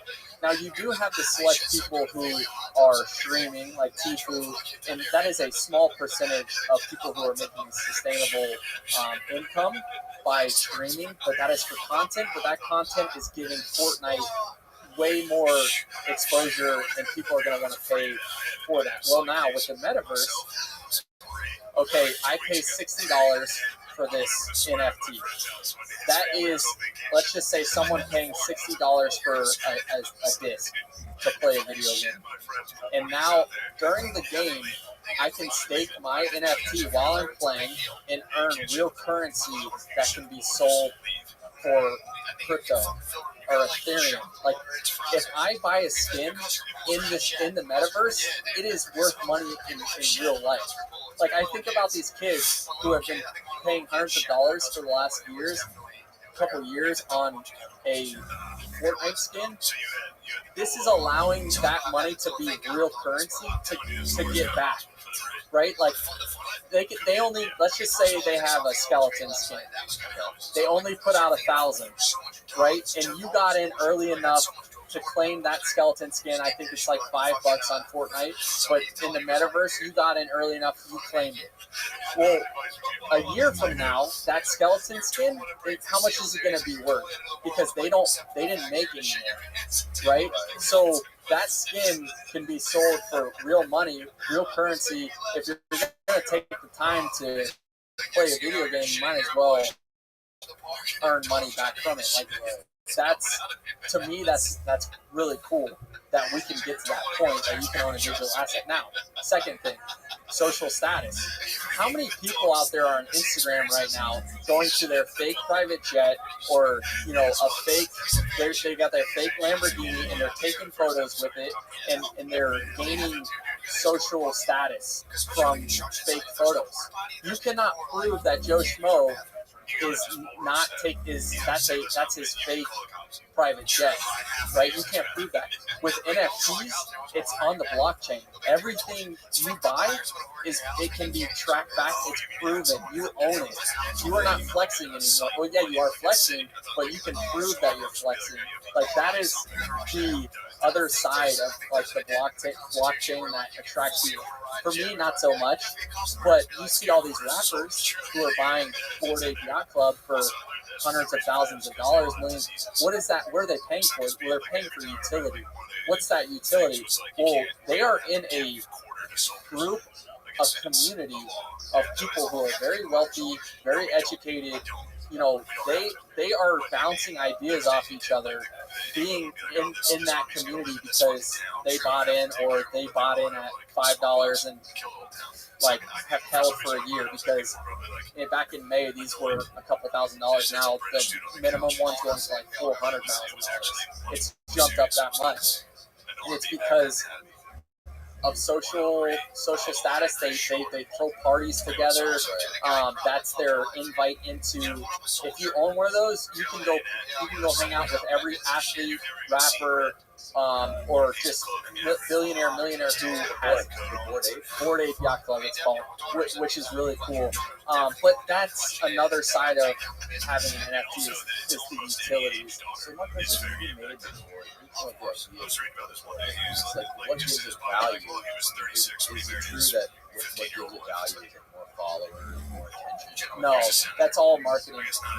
And that's why Gary Vee, he talks about 98% of NFT projects coming out right now are going to fail, is because they're getting pumped and they're getting dumped. And you're these athletes and influencers are literally on a list on the internet that these NFTs, it's a list of their rates. Oh, I'll promote your NFT for $100,000. But what these influencers don't understand is that they're promoting something that's going to flop, and a lot of people are going to lose their money. Yeah, you may make the top 2% some money, but the people who have one or two, like, that floor is going to drop, and influencers are not thinking about that right now.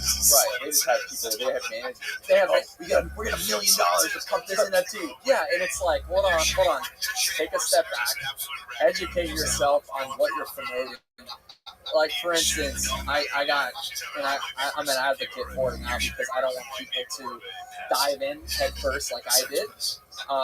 Let me preface it by saying I use supplemental income that my wife and I agreed on to set aside and be like, hey, this is X amount of dollars. It's not going to affect us either way. You know, you want to try and get into this. This is all we've got that I'm going to use. And I was like, okay, I'm gonna get into the metaverse. This is gonna be great. And I started on NFT on Instagram. The NFT, Mark Cuban owns it, by the way, which is outrageous because he doesn't know what's going on. Which he doesn't? He probably does, but he's making so much money because you have to pay that Instagram page to market it on that. Right. So I'm looking at like, oh, so and so is coming out with his NFT, athlete or rapper, and I'm like, man, that would be awesome if I get one of those. I think with his social following, he's got, this is going to take off, right? And sure enough, I get in. There's so much hype the first day. It's being marketed by influencers, and then boom, flop. And people, there's two types of things. People can run away from the project, and since it's Web3, yeah, you have no, that's why there needs to figure out some things with this. They just don't put the time and effort into it. This is a full-time job. If you put out an NFT, and I educate people, like someone who's putting out an NFT, make sure they're doxed, meaning make sure there's information out on who they are as a person, because people like that will have way more of a mindset to try and make it work than not, because people can put out a project without telling the world who they are. They can hide behind a profile, which is sketchy. And those are the projects that get marketed, pumped, and then the dude runs away from the project. They call it ROTHSCHILD. Literally, run away with your Ethereum. And that happened to me on a project. And I was like, this is unacceptable. Like, there's so much cool that can come from this, but so many people are getting scammed. And I'm like, I gotta do something about this. So basically what you just explained is like, if you're gonna buy an NFT or invest in some NFT, make sure that the artist that's created, who they are, they have a profile, you can find them, someone who represents articles, go on Twitter, type in their name, see what's been said. Like, this is all the research that I didn't do because I wasn't educated enough, that people aren't doing because it's so new and confusing, that people are like, oh, I have a couple grand and I'm going to make $1 million in a year. But it's like, whoa, take a step back. Like, their projects being pumped out daily. And most of them are going to fail because they're just trying to put something out super quick, take a little money, and then they're gone. And you're like, well, Brett, why would I do something? Why would I even go somewhere with that? Well, there's so much good on the other side that it outweighs the bad if you know what you're doing. And for me, I've been able to leverage my platform, meet people in the space who are super educated, very well respected, and my platform has given me the ability to make those connections.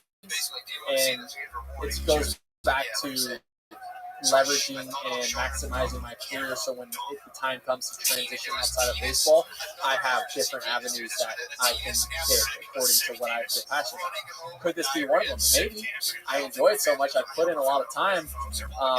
So with what can be good on the other side, joining a community and gaining utilities from it that actually matter. They're talking about a DAO, a decentralized autonomous, you might have to pull it up, but yeah, DAO, it's a DAO, it's a community DAO. I never understood what the hell DAO. That's the community's money. They from the sales of a percentage of the sales. So like a community, I am like extension fund. So community. So we're talking about a community. We're talking about like basically like a collection, right? Correct. So the Bored Ape are there's only 9,999, which makes it super valuable. It's because it can't be replicated. Right. It's on the blockchain. So you get into one of these communities like Bored Ape Yacht Clubs, and they've got a DAO that's already been set up since they've already been around for a long time, and they make decisions it's decentralized, meaning the whole community votes on what that money goes to, with a board of like 16 from different countries inside. So to even get to that point of voting, it's going through a decentralized recommendations from the community as well. So then, like charities, events, staking, meaning like let's get money back into our pockets, things like that. And a lot of it's gray area right now because it's so new and confusing. The government hasn't kind of regulated, so I don't know too much information about the DAO aspect, but I know it's going to do a lot of good. There's like 800 ETH in one of the communities that I'm in, which is a lot of fun. Yeah, that's yeah. Or I'm sorry, there's like $900,000 in the community DAO, which is, and it's in Ethereum. So Ethereum could take off and double. That's gonna benefit, man. I'm telling you, like, so, and that money cannot be dispersed without the community's voice.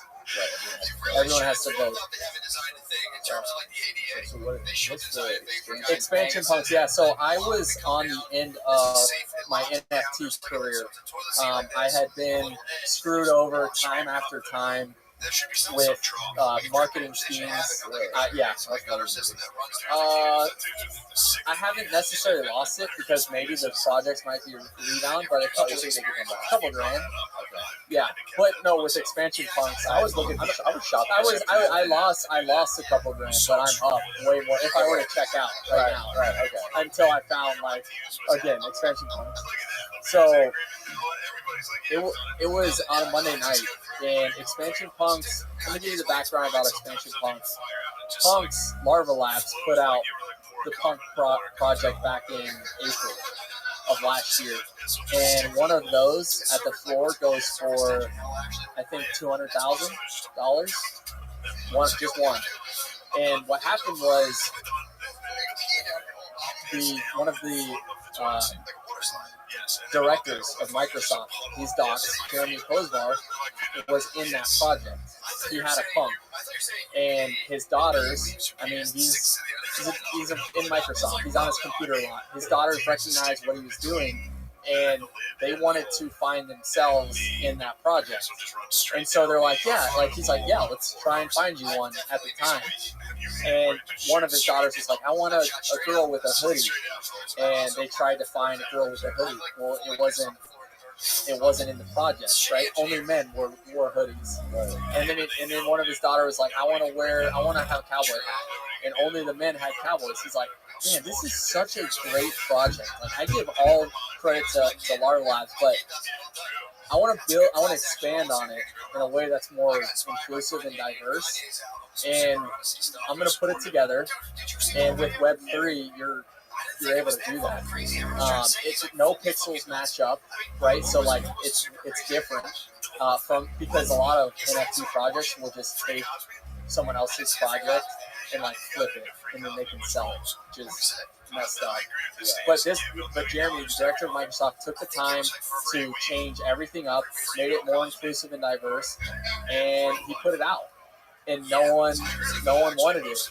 Right, so it took 3 months to mint out, meaning all 9,999 were bought on or minted, and then I found it the night after it minted for 0.06 ETH, which is like $200.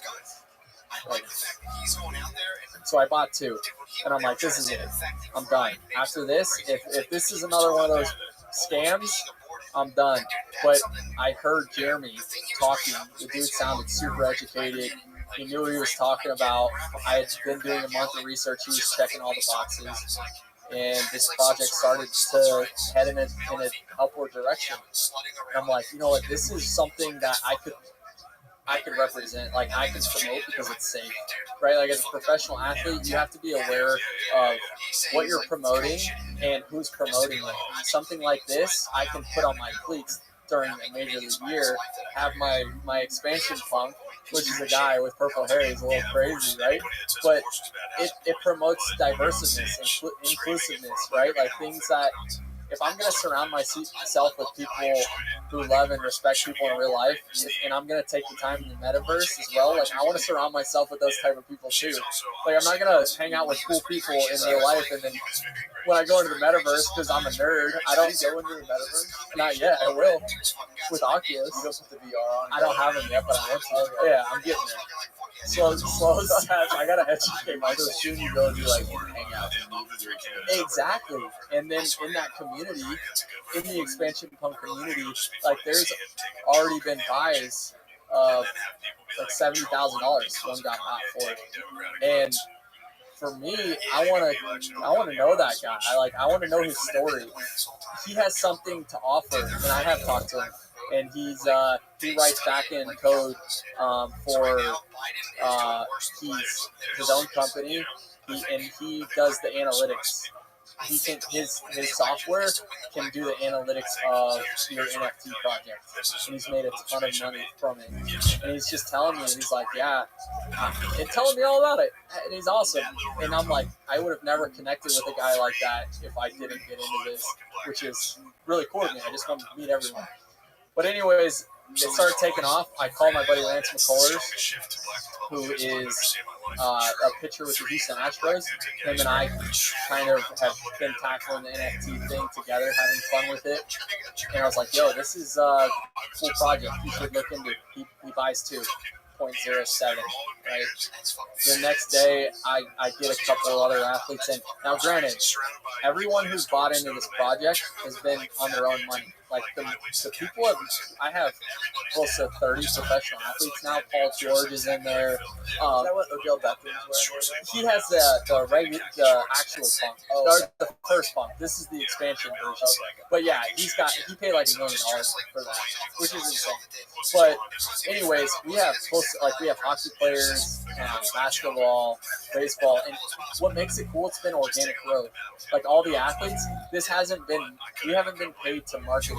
We've just all bought in on our own dime.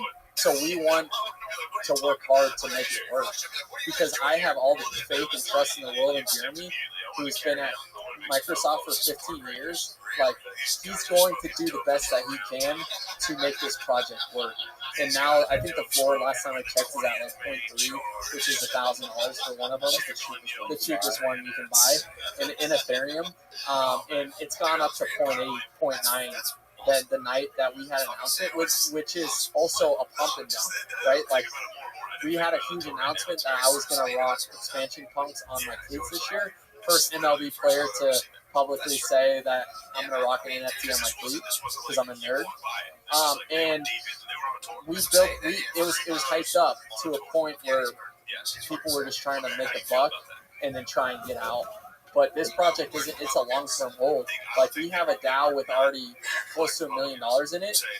Like, that money's going to get dispersed somewhere. You want to be around for that. And so we got pumped all the way to 0.9. We could sell for close to $3,300 for one of them. I have 11, by the way. But I got in early, but something like this, all the other successful projects started out like this. Like, they were minted for 0.08, or Gary Vee sold his for like 0.5, which was on the higher end, 2,000.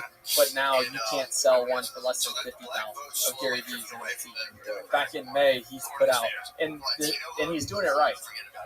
And you just have to educate yourself to find those people who are doing it right. Because let's be honest, not a lot of people can afford a $50,000, let alone a $300,000 expansion. You're talking about 0.2% of the population. But again, that's what makes it so exclusive, right? Like, the people coming into I guess the first project of this, status. Okay, what am I buying into? How can I maximize? A lot of people put it as their profile picture, and they're instantly viewed as status. You make that your profile picture. This one, not necessarily, but like I'm just saying, there are projects like the Board Ape Yacht Club that if he puts a tweet out, that people are gonna automatically think that his words are legit or like holds weight because he's an owner of a Board Ape Yacht Club, which is worth X amount of dollars. Bro, you gotta get you to buy a board. Mike. Oh, we should get a group of like 10 people to buy a board ape because they're only heading up. Right now, you get in the floors at like 80 each for a board ape. I'm talking Britney Spears, a little bit like all these rappers, athletes, people of status own one of those. Like I want to know so bad what they're talking about in those discords, and they have they give you access to a specific discord. Yes. Oh, so that's part of it. There it is, right there. Look at the floor price. So okay, scroll down. Go The to cheapest one is 83. go to buy now. Right there on the left, buy now. And then click on the first one that has a buy now. Right there, 83 ETH, click on that. It's $267,000 in ETH right now. You can get that Board Ape Yacht Club. Now, what am I buying? Right, so I'm buying something that, like a stock, I believe is going to be worth way more in the next 5 years. I believe so, 100%. I believe this has a chance of being $1 million at the floor price because this is one of the very first successful NFTs that have came out. That a lot of this is just at the floor. There is a lot of Bored Ape Yacht Clubs that have already been bought for over $1 million. So like here, go back. This fucking bunkie is like a Lamborghini. Yeah. Oh yeah. Or, yep. And then just scroll down a few clicks. Scroll down. Right there. Click on that one. This guy right here jumps like 278. So, and it's insane. Okay, so I go on there, I buy now, I pay with Ethereum. Yep. $208,000. What do you do next? So I get the what happens after that? Okay, so I would think that there's a process of, first of all, you and your company is going to get put on every social media outlet. NFT is going to say, Mike Wheeler from Audibel just bought a Bored Ape. He's a hearing aid. Like you will be. They're gonna publish that shit? Yeah, you get published. Really? So you're gonna get all that marketing. You get crazy clout all of a sudden. All of a sudden, crazy clout, whatever. And then the community wants to know, okay, who is this guy? Or who is this girl? Right.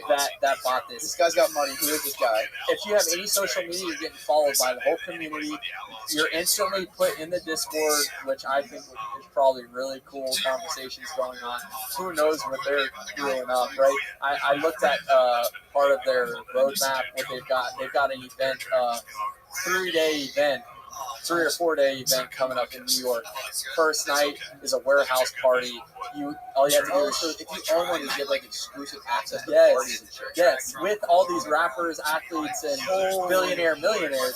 So you have access. You have +1. Hey, what's up? Like, you show your wallet. You go into this party, and you're just chilling, networking, right? Like, who are you? Everyone in there wants to know each other because you're in, like, it's like wearing a sports jersey. Someone walking down the street is a Rays fan. They're instantly cool to me, right? So now you have a rapper that has one performing that night at the warehouse, and you're just, whatever you like to do, you're doing. Next day, they've got like a yacht party. They've got a bunch of speakers that come in and talk. And then you get to, not only do you own the NFT, you own the rights to the image. So you can create, like the Bored Ape Yacht Clubs, you can put your, you can maximum, he could have like hearing aids in his Bored Ape, and that will, You own the rights, so meaning you can like put merch and sell it. yeah, exactly.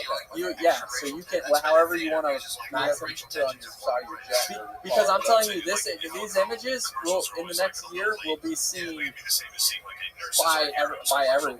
And if you owning one, I believe you're like, again, You gotta get a board. True, but You gotta get a board. Hey, bro. I don't want to encourage him to go. We should buy it right now. Oh man! But you know, I will say the people who I've talked to and have been networking with are people who have been around knowing that Ethereum and Bitcoin was going to take off. They're the ones that have had a couple $1,000s invested in from the beginning and now have just millions of Ethereum, and they don't know really what to do with them. And with besides just sitting there and holding, so they could get a Bored Ape Yacht Club, right? When you see a lot of these people who like they've been around, they can get a Bored Ape Yacht Club for like $200 to them because they're playing with house money. Right, exactly. Not basically transferring. But for me, if I'm going to educate myself on something that I'm passionate about, those are the people I would want to pick their brains and be like, how did you get in early on crypto? It's so mind-blowing. Like, the last time something this confusing came out was when social like 1999 and 2000, when you know the internet was a thing and people didn't understand that you could instant AIM, instant message, and like your parents were scared to put their credit card in the website, right? Like, then now you if you don't want to educate yourself, like I believe that this is as confusing but as popular, and you just look at history and you're like, man, like yeah, that makes sense. So that's why I just have been going down the rabbit hole and educating myself. Do you have like a strategy that you have to do? You have a lot. So it's funny. I started last off season, got into heavy. I loved Pokemon. Really, loved it. And Pokemon started becoming popular last year and the year before during COVID, because everyone was sitting at home and collectibles started booming because everyone who had saved money to go on vacation because of COVID, they just had money sitting around. They're just like, you know what? I want to collect. That was me. I wanted to collect, have like a game room of stuff that I enjoyed as a kid, Pokemon cards. So last year I went on a mission to go on like Facebook Marketplace and kind of trade and buy and sell Pokemon cards. Like I was trading a Brett Phillips signed baseball for like a Charizard. You know what I mean? Like that. That's valuable. Smart, that's valuable to them, and that Charizard is valuable to me because I want to display it. Well, I just started getting so much Pokemon cards. I was buying them too that I had to start selling them. And then when I made some profit, I was like, I'm gonna take this profit and put it into Ethereum, so some crypto. So last off season, or like in May, I had Ethereum sitting in my Coinbase wallet. Well, come November, when I started educating myself on NFTs, I already had a little bit of Ethereum to work with because of my Pokemon trade. And that's when I wish I would have took like 10 hours or 50 hours to educate myself before just spending it, getting it hype projects. And yeah, that was the background of why I got in. You're straight hustling on Hustling, you know. I mean, I was loving it. I was meeting up with kids and like their parents. They're like, you didn't believe it. Like I would have to FaceTime like a 15-year-old kid who wanted, you know, $200 and a signed baseball from me. That's another thing with NFTs, right? Like part of the contract could be like, for example, if you buy this NFT, you get a signed baseball and a FaceTime. The utility. I'm constantly getting asked to go on podcasts, right? Like I physically cannot go on everyone's podcast, but yeah, of course, you know, but that's just the reality of it. I mean, so. But I could have an NFT that gave it a utility that, hey, if you own one of my NFTs, you get one podcast for me to come on your podcast once a year, no questions asked, like that. Or you could get a signed jersey, like if you're number 3,156 in the project, you're getting a signed jersey. But for me personally, I don't have the time and effort to know to like, I know I could make an NFT successful, but I'm not just going to throw out a project like all these rappers and other athletes are doing without educating themselves and without putting themselves in a position to win. And for me, like during the season, I know the foot's going to come off the gas with me educating myself on NFTs because I have to go play baseball. That's my livelihood, and this is just a hobby. And so if I were to put out an NFT, it's a full-time job. You have to be in the Discord. You have to be talking to your fans. With me joining a project like Expansion Punks, I know all the back-end work's getting done on behalf of me in a smart way, in a way better way than I like putting together a DAO and stuff. But I can come in whenever I want in the Discord and say what's up to everyone, but not feel the pressure of having to entertain my own fans who bought into my project. Does that make sense? And that's where these athletes and rappers and people who are influencers who are putting out their NFTs aren't taking into consideration because they still have their career going on, and they're abandoning their who I think are the most loyal fans because they took their hard-earned money and wanted to invest into that. And next thing you know, they're not thinking about the future. That's what it comes down to. They're not, and it's going to bite them in the butt because Takeoff, for instance, Migos, they put out an NFT and they've kind of abandoned the project, and they haven't made any announcements or last time I checked they hadn't, but it's like, dude, just show up.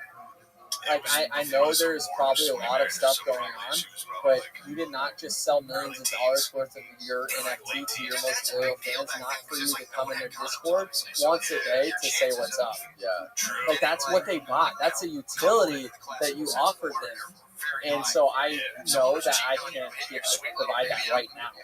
And that's why I would never. But when I do, I know it's going to be, and if I ever decide to, I don't know if I will, but it would be done properly, just like I do everything else. Right. That's good. Bro, this is like 2 hours. Holy cow. Time flies. Dude, thank you for doing this so much. Tell all of the listeners and the viewers where they can find more about Expansion Punks and everything else. Yeah, I appreciate it. So, Brett Phillips, Brett_Phillips, should pop up on Twitter and Instagram. My wife and I, we own an apparel business, Baseball is Fun. You can find us at baseballisfun35.com. It's a really cool movement that we've got going on. And then Expansion Punks is found on OpenSea, which is the secondary market, which is eBay for NFTs. That's it.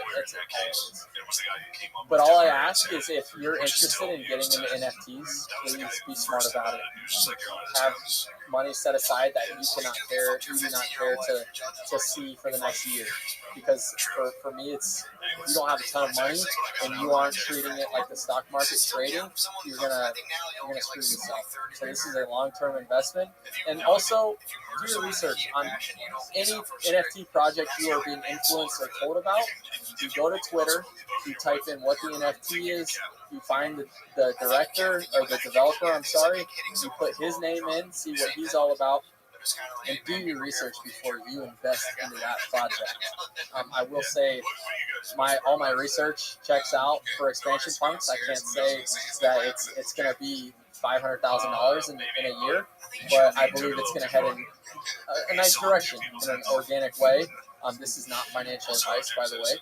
That is just strictly what I believe. And again, I have empathy for people who are like shaking their heads, saying this is stupid, I don't understand. You have your opinion, and I do, and we agree to disagree. So, And you're gonna be wearing the cleats, bro. I'm gonna be rocking the cleats. I'm gonna be rocking this hoodie, showing up to a big league stadium. It's gonna get seen, and it's a project that is safe for me to promote, and I'm gonna stand behind it. So, Hell yeah, bro. I love it. no, thank you for having me on. You've been able to do with your career and your platform.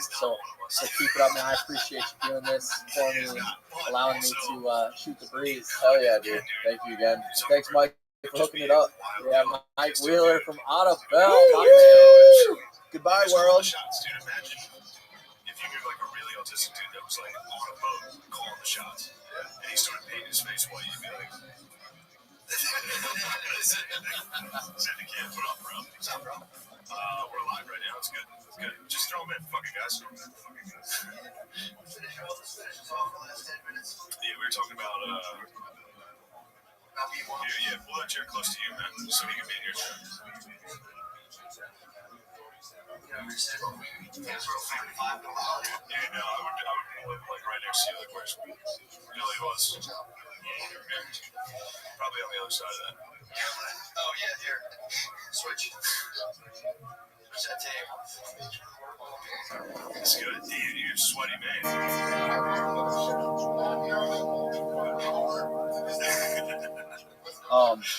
What's up, Matt Cox? Thanks for coming back. All right, we're back. What's up, man? On another exact same shirt. Little buddy. Little buddy. Yeah, that's why you gotta give him a chair, like a big boy chair. I offer him that one. Why don't you like it? Do you like that chair, Matt? Be honest. Do you like that chair? No, I don't. Okay. I don't. Fair enough. Why not? Because it's a piece of shit. Do you like that one better? No, I don't want to sit that low to the ground. I'll raise it next to the ground. But, yeah. So, what's up? Not much, man. You say you got a automatic rifle put on you? Yeah. Yeah. Guy pulled we were on a date. I met this girl through a friend, a mutual friend of ours named Bessa. And I met her, he set me up on a date with her. I go on the date with her. And then when we were on the date, like, she didn't really know it was a date. She kind of thought it might be a date, but she thought I was an author and wanted to write my story. Like, she wasn't sure. But she looked me up and saw that all she knew was like, hey, I got this buddy, he wants to meet you. He writes. So she's like, okay. So she goes on a date with me, and as we're on the date, she immediately starts kind of telling me her story. Like, just, and I was looking at her, and like halfway, like 10 minutes into it, I'm like 10 minutes in the picture in. 10 minutes into it, I'm like, what's going on? What are you doing? And she goes, hey, what are you doing? She goes, I'm telling my story. I went, what do you think this is? And she goes, I thought you wanted to meet me. Are you interested in my story? And I was like, no, this is a date. And she was like, oh, wow, I'm sorry. I thought maybe you wanted my story. And I go, do you have a story? Like, I just drove like an hour and a half to meet her at an Outback near her. I'm like, do you have a story? She's like, well, I kind of do. Like, she started explaining to me, like, her husband died, drugs. She has an interesting story. But as we started talking, she said, yeah, man, I'm sorry, I don't really date. And I was like, well, why don't you date? She said, oh, why not you? I said, because your husband just died? She said, we've been separated for like 2 years. She said, no, like 2 years ago, she said, I came down with cancer. And I went, oh, wow. I didn't know that. I'm so sorry. And so anyway, so I said, she said, yeah, that's why I don't date like that. Because she said, the kind of cancer she had, it's somehow slow progression. You can fight it, but it only takes like a year. She's like, so I might have 2 more years left. And she's super thin. But I thought thin, like sexy thin. You know what I'm saying? Now I'm looking at her like, oh, it's cancer. So, but look, I have a blonde hair, blue eyes. She's like everything I like, right? And anyway, so I was like, okay, well, tell me your story. Because, she said she never got, she really doesn't get out. She's just kind of trying to raise her kids. So we, at the end of, so I'm joking with her. So anyway, by the end of the dinner, she says, hey, I'm not going to live with you. And I went, yeah, sure. What am I going to say? No, do whatever you want to do. Let's do it. So we go, we play pool. She said, how I'm pretty good at games. She's like, I'm fucking sharp. So at the end of that, when I go to leave, it's like 12 o'clock. I remember she stopped me at my car and she said, can I say something? I go, yeah, she's had a really good time. I don't get out much. But I've had fun and been around and she's a great guy. And I was like, hey, we'll go out again and tomorrow I'll call you and we'll go out again. She was like, yeah, this ends. I got it. Like, you understand this is what right, that's what I said. First of all, I said, I could die on my way home. You could die of a brain embolism tomorrow morning that has nothing to do with me. Nobody knows. So I said, look, we'll go out. I like you. You like me. We'll see. Maybe it'll work. Maybe 3 days from now we hate each other. And she's like, I was like, yeah. She's like, I said, look, I'm a big boy. I know I don't want to do that. I said, I know what I'm getting into. I said, oh, hey, you don't want to coach? She said, no, I do. I'm interested. I was like, okay, great. So we talked for like 2 or 3 hours. You know, I drove home, we're on the phone, we're talking. The next day we talk, we're about to go out again. She goes to me. Totally goes to me. Nothing. No response to my emails or my text. I'm like, so I send her a text that says, hey, listen. And I go over all this on my podcast. Like, it's like an hour long thing. I'm giving you the version. The abridged version. Yeah. So I end up sitting there saying, hey, listen, I don't know what I did or what happened, but given your situation, I hope you have the best as possible. You know, you seem like a nice person. I'm just disappointed that we didn't get to know each other better. I'm sorry. If I upset you, I'm sorry. I would have liked to have gotten to know you. And I said it, no big deal. Like, I'm going on to the next one. Well, like a week later, I get this long text, and on my contact, I read the whole text. You can read the whole thing. I have the series, read the whole thing. And it's like, look, it's not that I'm not interested. You don't understand. Your husband died. You're guilty. Your kids are happy. You understand that. I feel bad about this. It goes on. So we end up talking on the phone. So I text her back, look, and she says, look, I talked to my daughter. My daughter said, look, this guy, he's an adult. He wants to meet you. Or he wants to date you. You deserve to be happy. You don't have to spend the last 2 years just driving up to that. You need to be happy. And if you like this guy, you should go out. So she goes, listen, I'm sorry. She's on the phone crying. I mean, this is one day. So she's like, look, you know, I can't believe it. You know that I'm trying. You're okay with it. And I'm like, yeah, I'm going to be okay with it. Like, how do you understand? I'm all in. It's the bank theory, right? Like, I'm not going to the bank with a note. I'm going in with an AR. I'm going with an AR-15, and I'm taking out with the contents of the vault. You know what I'm saying? Like, I'm all in. If I'm all in, I'm all in. So, anyway, she's like, look, if you're willing, then I'm willing. Let's do this. Like, oh, great. We're going to talk for the next couple days.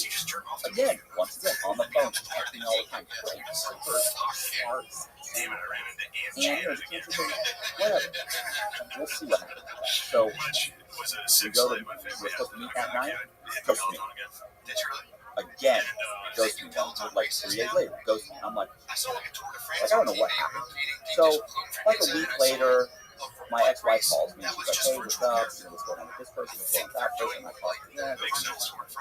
You know, this person, you like her? I like her, but this is the problem. Well, what about this one? I like her, but this is the problem. What about this chick? I like her, but this, I mean, it's a problem. What about this cancer chick? She's really like her. Right. I told you she goes to me. She didn't know what happened. I said, no, I don't know what happened. She know her address. I said, I can figure it out.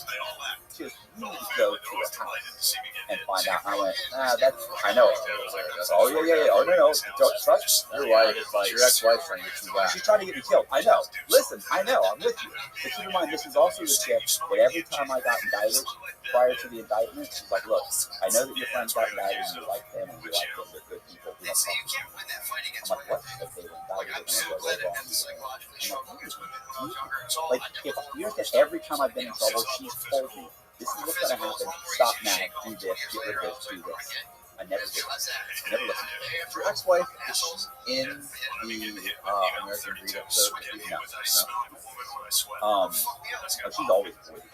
Yeah, she's good. So, you know, so I sat there and she convinces me, going there, I'm like, that's stalker material. She's, look, you show up, you knock on the door, if she opens the door and says, Matt, get out of here. She leaves. She goes, but read me the text. So I start reading her call text. She never once says she doesn't like you or that she's not interested. All she's saying is like, you're an amazing guy, you're a great guy, I like you, I want to date you. She goes, you don't know much. She's in a hospital. You don't know what's happening. Just go to check it out. She goes, for her to just disappear, that's weird. I went, yeah, if I show up and she's like, what are you doing here? I'll just leave. You know, I can't. I'm not stalking you. So I drive out there. If I know her thing, I drive out. Wait. How do you find her address? I mean, I know her name, I know her husband's name. It's public record. It was Hillsborough County. No. I don't want to say whatever county it was. So you search this county's public records. I find it. So I tracked her down. Property appraiser. Yeah. So I tracked her down. I mean, I know her real name. Here's the thing, like, literally, like, she didn't even use her real name, but she told it to me. Her husband's last name when we were kids. So, and it's like a Russian name, but it's a common Russian name. So, anyway, I go there. Well, it's just Europe. So I go there. That's the cop. So, anyway. Okay, so Matt, for people out there who don't know the context of that, Matt has a lady cop. Yeah, I have a chick that I've gone on a few dates with. Matt's slinging dick all around. That's not true. That is a lie. That's not what's happening at all. He might only be 5'4", but he's slinging. 5'7" with a good pair of shoes. 5'6", you know, listen, not. So here's what happens. So I go out there to her house. I'm almost to her house, and I call up, and Kayla called my ex-wife. I called her. She goes, "Are you almost there?" And I was like, "Yeah." She goes, "Stop." I mean, what? She goes, "Go by a Publix." And I went, "Okay." She goes, "Get a dozen roses. You can't show up with empty-handed." She goes, "It's like a romantic gesture." And I go, I said, "I'll tell you right now, I'm already looking like a fucking idiot." I said, like this can't get any more embarrassing. You want me to have roses? She goes, "Yes." Okay. So I stop, I get a dozen roses. It's like 20 whatever. I grab a dozen roses. I go, I pull up to the house, and I see the car. I know she's got a couple kids, and I know she's got a roommate that's blind. But she takes care of. And I thought, God, she's good. So he lives in the spare room, but knows her.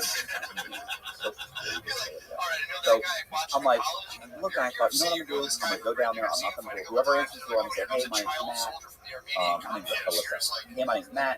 I'm here for Alyssa." You know, she's not here. Okay, fine. Can you give her these roses? Tell her something. And I'm leaving. Like, I'm already here. So I walk down there. I'm walking down the sidewalk, about to get to the front door, and suddenly her car pulls on the lawn. It's about to stick to the parking lot. It comes roaring down. You're like out in the stick. Oh, yeah. It's bad. How close to the neighborhood house? I mean, what kind of music is it? No, I forget. Like a Cala area? It's like whatever above Orlando. It's like a Cala. Yeah. So I don't remember exactly. But the point is that I'm in the middle of Florida. Yeah. There's a lot of pickup. When you hit it like a couple hours like any coast in the middle of Florida? Yeah, it's just, I mean, look at it. What's the They're making every again flags flying. like I'm not prepared. So the car pulled right on down, right about 5-10 feet away from it. And I think it's her. So I turn, I'm holding flowers. I'm in Just to the nose. Bro, I'm in a tight t-shirt and skinny jeans, holding a dozen flowers. I mean, I might have I mean, it's that bad. I look that bad. It's that embarrassing. I'm just like, I'm like a helpless little puppy. What time of the day is It's it? 8 o'clock. It's dark. It's 7:30. Okay, keep going. So the car door opens. Boom. And I think it's going to be her. So I'm like, hey, what's up? It's her car, though. It's her car.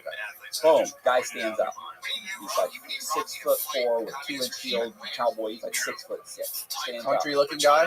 Country, bro. He's got a fucking baseball cap. He's got a white beater on. He's got torn blue jeans. I mean, it's bad. Like Hunter. First thing I thought of was one, Slender Man, and two, he looks like a hunter. He's super skinny. Like he also looks like a hunter. And I remember he stands up and he goes, "Hey man," he said, "You here for somebody?" I went, "Yeah, I'm here for Alyssa."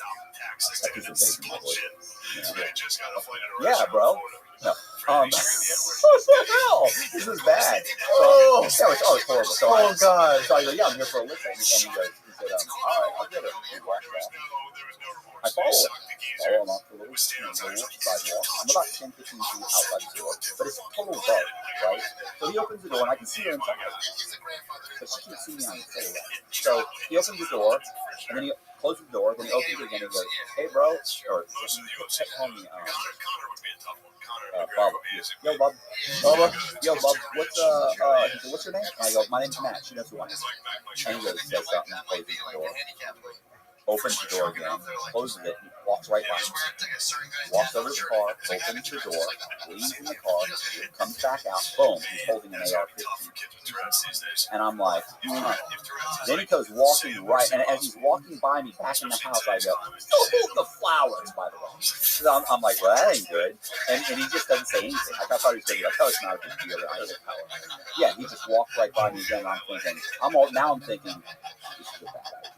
Like, I don't know who. I do remember she had told me she only dated one guy since she and her husband split up. Dated him we dated for 6 months. She said, then he basically stalked me. She was like, I had to get a restraining order against him. And she said, he won't leave me alone. He still comes around. So I didn't know that was him, that was him. His name's Chris. So he walked right by me, walks in, opens the door, closes the door. The front door of the house? Front door of the house, and I see her. Now she's standing way closer. She see you? Oh, now she definitely saw me. She knows it's me, Matt. And so he opens the door, then he turns around, he opens the door, he's holding the gun like this. He opens the door and he goes, yo, Bubba, you gotta go. And I go, what? Excuse me? Like, I didn't understand it. And he goes, yo, Bubba, he said, you got to go. You got to go. And I went, whoa, whoa, whoa. I said, yo, bro. I said, I didn't know it was that serious. My bad. I'm out of here. Sorry about that. Didn't realize this was that serious. I turn around. I start walking backwards. He's walking towards me with the gun. And I'm walking backwards. I get close to her car because her car was right up front, remember? And I take the flowers. I said, I'm leaving these here because I don't want them. Boom. Those are for her. See you around. I turn around and walk up. He goes, yo, Bubba.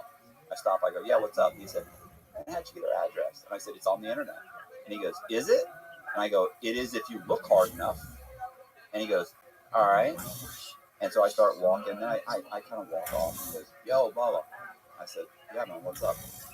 He said, I'm sorry you're having a bad night. That's what he said? Yeah, and I said, listen, bro. I said, it's my fault. I said, I thought I would make a romantic gesture. I clearly misread the signals. I said, totally my fault. I said, my bad. I said, you won't see me again. Turn around and he said, yeah, I know. He said, bro, I've been there, man. I've been there. He said, I get it. He said, but I hope you have a better night. I said, no problem. I walk off. I get in my car. I start driving. Call my ex-wife. And I said, I just had a guy her ex-boyfriend just pulled an AR-15 on me. She goes, oh my God, you went to the front door? I didn't think you'd do it. And I was like, what the hell?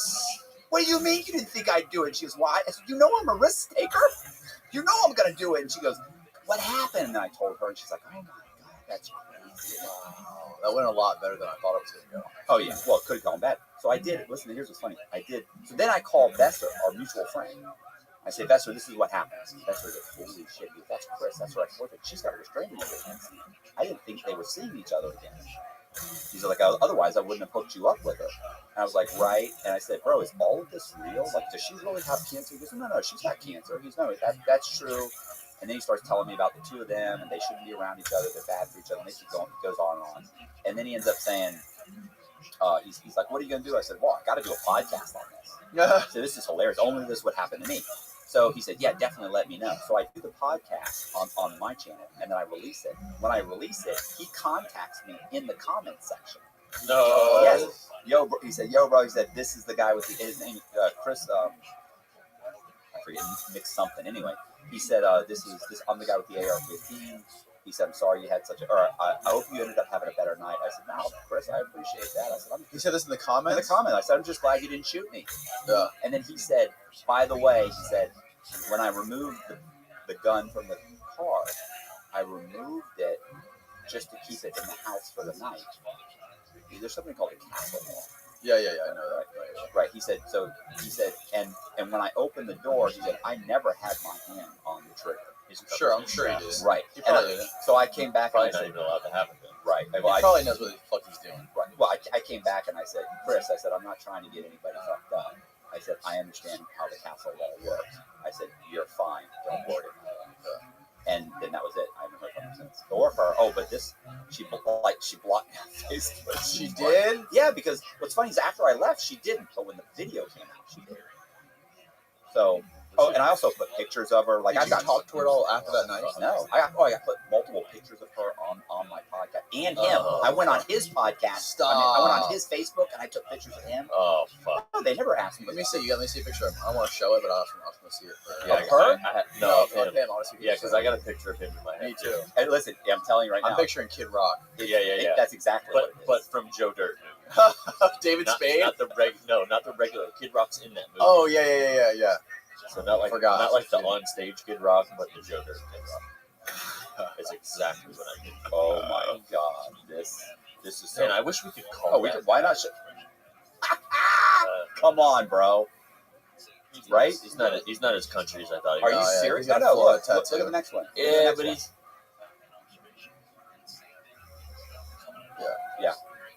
Look at the picture of his. See the picture. Let me show Oh, you. yeah. Oh, shit.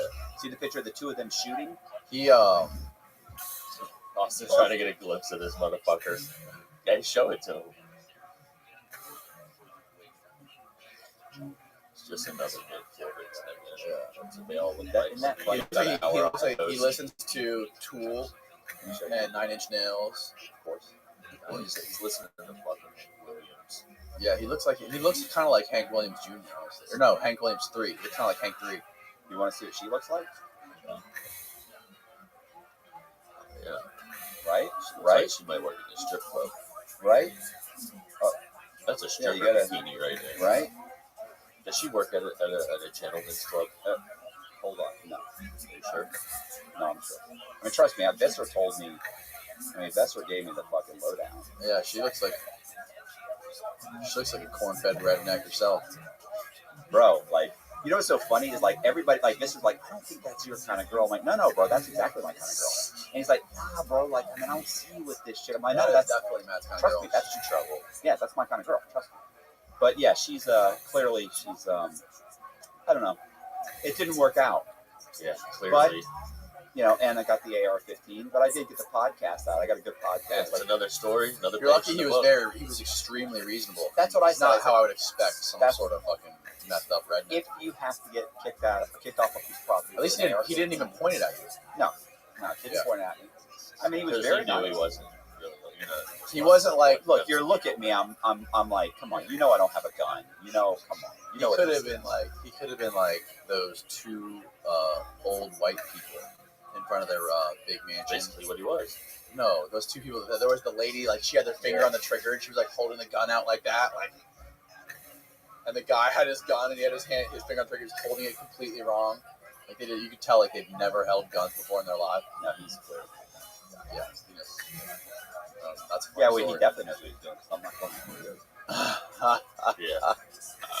That's a great fucking story, man. So now you got the lady cop. Yeah, the lady cop. Well, that's going good. Because she's gonna watch. That's as far as it can go. Like she's gonna watch this and she's gonna be like, What's she gonna say? I don't know what's going on with her. She's not a cop. She's in law enforcement. She's like Dexter Morgan. Let's You haven't seen that hope show, not. bro. That show's really good. You would love that show. I mean, yeah. Oh wait, have you seen it? No, I've seen Oh, yeah. bits and pieces. But I mean, look, the fact is, the guy's a serial killer. Same thing with the guy from you. Everybody keeps telling me like, oh, that's you. You're so and so. My friend Stacy keeps calling me that guy's name. I forget his name. She keeps saying, I'm telling you, you're so and so. I'm like, he's killing people. Why did?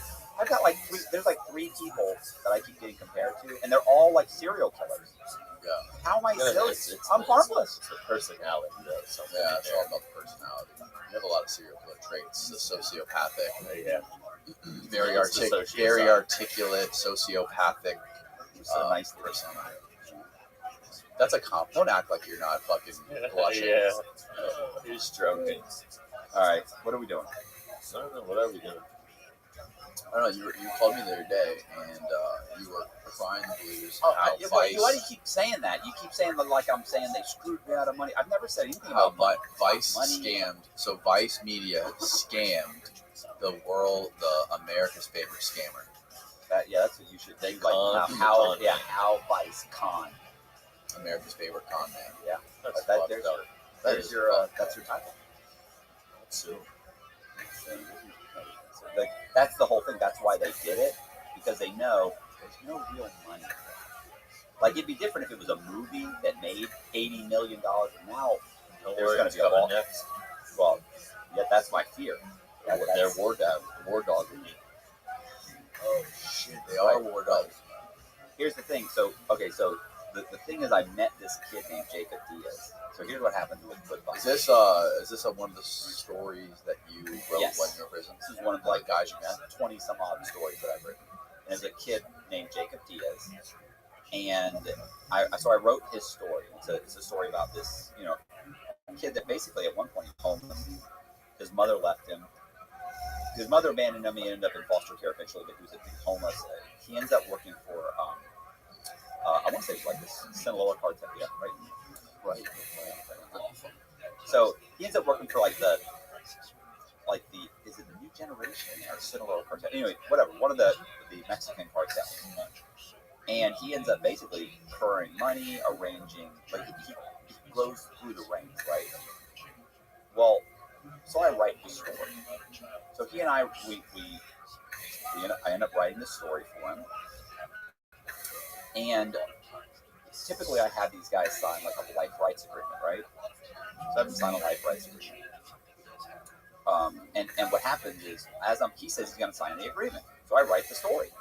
I give him the agreement. He says, yeah, let me look at it, this and that. Well, when it comes time to write the story, he ends up getting transferred. And I finish the story no, it's not transferred. He ends up going going to halfway house before me. And so I finished the story, but he never reads the story. So, or the whole story. And so, but he never signs the life rights agreement. He keeps saying he's going to, but he doesn't. So I end up getting out. I post his story on my website, and it's called The Unlikely Narco. It's on my website, Inside True Crime. So I post it. It's a good story. It's a great story. I did a lot of research on it. I really there's a bunch of stuff that he didn't even know about his story. Like, I had to do research on who this guy was, how he was connected to that guy, and all these other stories that are involved in his story. And so I do a bunch of research. I do Freedom of Information Act. I order all the documents. I order everything from his docket sheet. Like, I've got transcripts. I got everything. So I put together this whole really great story. Well, one day, a couple years late, like a year or so afterwards, I end up getting an email from Claudia Kist, Kist. So I get an email. She is a producer. She says she's a story producer for on true crime series for Vice TV called I'm a teenage. What is it? I was a teenage felon. I was a teenage felon. So she contacts me about John Boziak. She says in here, like, hey, like she had found my story on John Boziak. She was interested. Could I put her in contact? She said, I see that you guys wrote a book together. Can you put me in contact with them? And I said, well, so I get her on the phone. I call her. I said, look, the problem with John Boziak is that his story, we've already optioned life rights for his story. And she says, oh, okay. She said, wow, do you have any other stories like that? I need somebody who's young. I said, the only guy that meets your criteria for Vice is this guy named Jacob Diaz. I said, I wrote a story called The Unlikely Narco. I said, it's on my website. I give her the website. She goes to it. I said, why don't you read it and let me know? I give it to her. She reads it. She comes back, and she says, it's great. It's a great story. So, in fact, before I even did that, because I had been talking to somebody else about it, a guy named Henry, a guy named Henry Roosevelt, before I even talked to her and gave her the name of the story, I contacted Henry, which is this one, and I put, Henry, I would like to call Claudia regarding a story I wrote titled The Unlikely Narco. Is that going to be an issue? So I sent that to him. So he comes back, he talks to me, and he says, what is it? And I explain the whole situation to him. He says, yeah. He said, I don't have a problem with that. He goes, I don't have a problem with that. He said, we're not going to do anything with that story, probably. So go ahead and talk to her. So I get her on the phone. I said, okay, look, I got this other story called The Unlikely Narco. You can look at that. I give her the website. She goes to it. She checks it out. She comes back. She says, that's great. That's perfect. I said, all right. And I said, she goes, can you put me in contact with him? I said, I can put you in contact with him. I said, here's the problem, Claudia. I said, I've had stories stolen from me before. I said, now, if you just read the whole thing. She said, yeah, it's great. I said, so you understand I've written your entire episode for you. That's an hour long. Script that I've written. Right, it's an episode. That's your whole episode right there. Right. And she goes, no, I agree. It's perfect. It's perfect for us. I said, right. So I said, I don't mind putting you in touch with this guy, but I want an executive producer credit, and I want 20 grand. And she goes, okay. She goes, I don't think I can do 20 grand. She said, the executive producer credit, she goes, I may or may not be able to do that. I need to talk to Vice first. She goes, but I think I could probably get you the executive producer, and I could probably get you maybe 10. And I went, okay. I said, I don't know. I said, let's talk to Jacob. I said, I think I'd be okay with that. I mean, I'm really only concerned about, to me, the executive producer credit. That's what I'm most. Yeah, you want credit for it. It's your story. You already written it. Right. I don't care about the 10 grand. You know, like, I care about I want credit. I'm building you're building a resume. Right. So she said, okay, and I said, you have to understand. I said, I've written your whole. You don't have to hire a writer. You guys don't have to spend hours putting it together. It's done. She said, no, perfect. I said, okay. She said, well, look, before I contact Vice, my boss at Vice, to get all this clarified. She's a subcontractor for Vice. Yes, that's what I'm realizing. didn't know that. Yeah, that's how they are able to do that business. Right. So I said, okay. She said, before I contact my boss, right? She's really a subcontractor, but she's saying my boss. Right. So it makes it sound like she works for him. Yeah. So she's like, and you understand, they're doing the whole show. Like, they are, they're contracted with Vice. Right. So she says, let me call my boss. I said, okay, cool. She goes, I'll call my boss. She goes, but before I contact him, she said, I need to know that Diaz is willing to be interviewed. So I've got to talk to him. And I went, okay, cool. I said, I'll contact him. So I said, I'll send him an email. I sent him an email, and then he emailed me back. I said, are you still in Orlando? I've got a producer for Vice TV that wants to talk to you. And I said, I can arrange that. I said, but I need to know, are you still in Orlando? And he came back, he said, yes, I'm still in Orlando. And I said, okay, cool. Send me your cell phone, right? Because his cell phone had been changed. And your contact info. So I contact her, and I said, listen, here's his email address. He's going to send me his contact info. But I said, you can go ahead and contact him, and I'll get you his cell phone as soon as he sends it. I said, or if he responds to you, whatever. So she then sent him an email. And some time goes by, and I sent her an email saying, hey, what happened? And she comes back, and she says,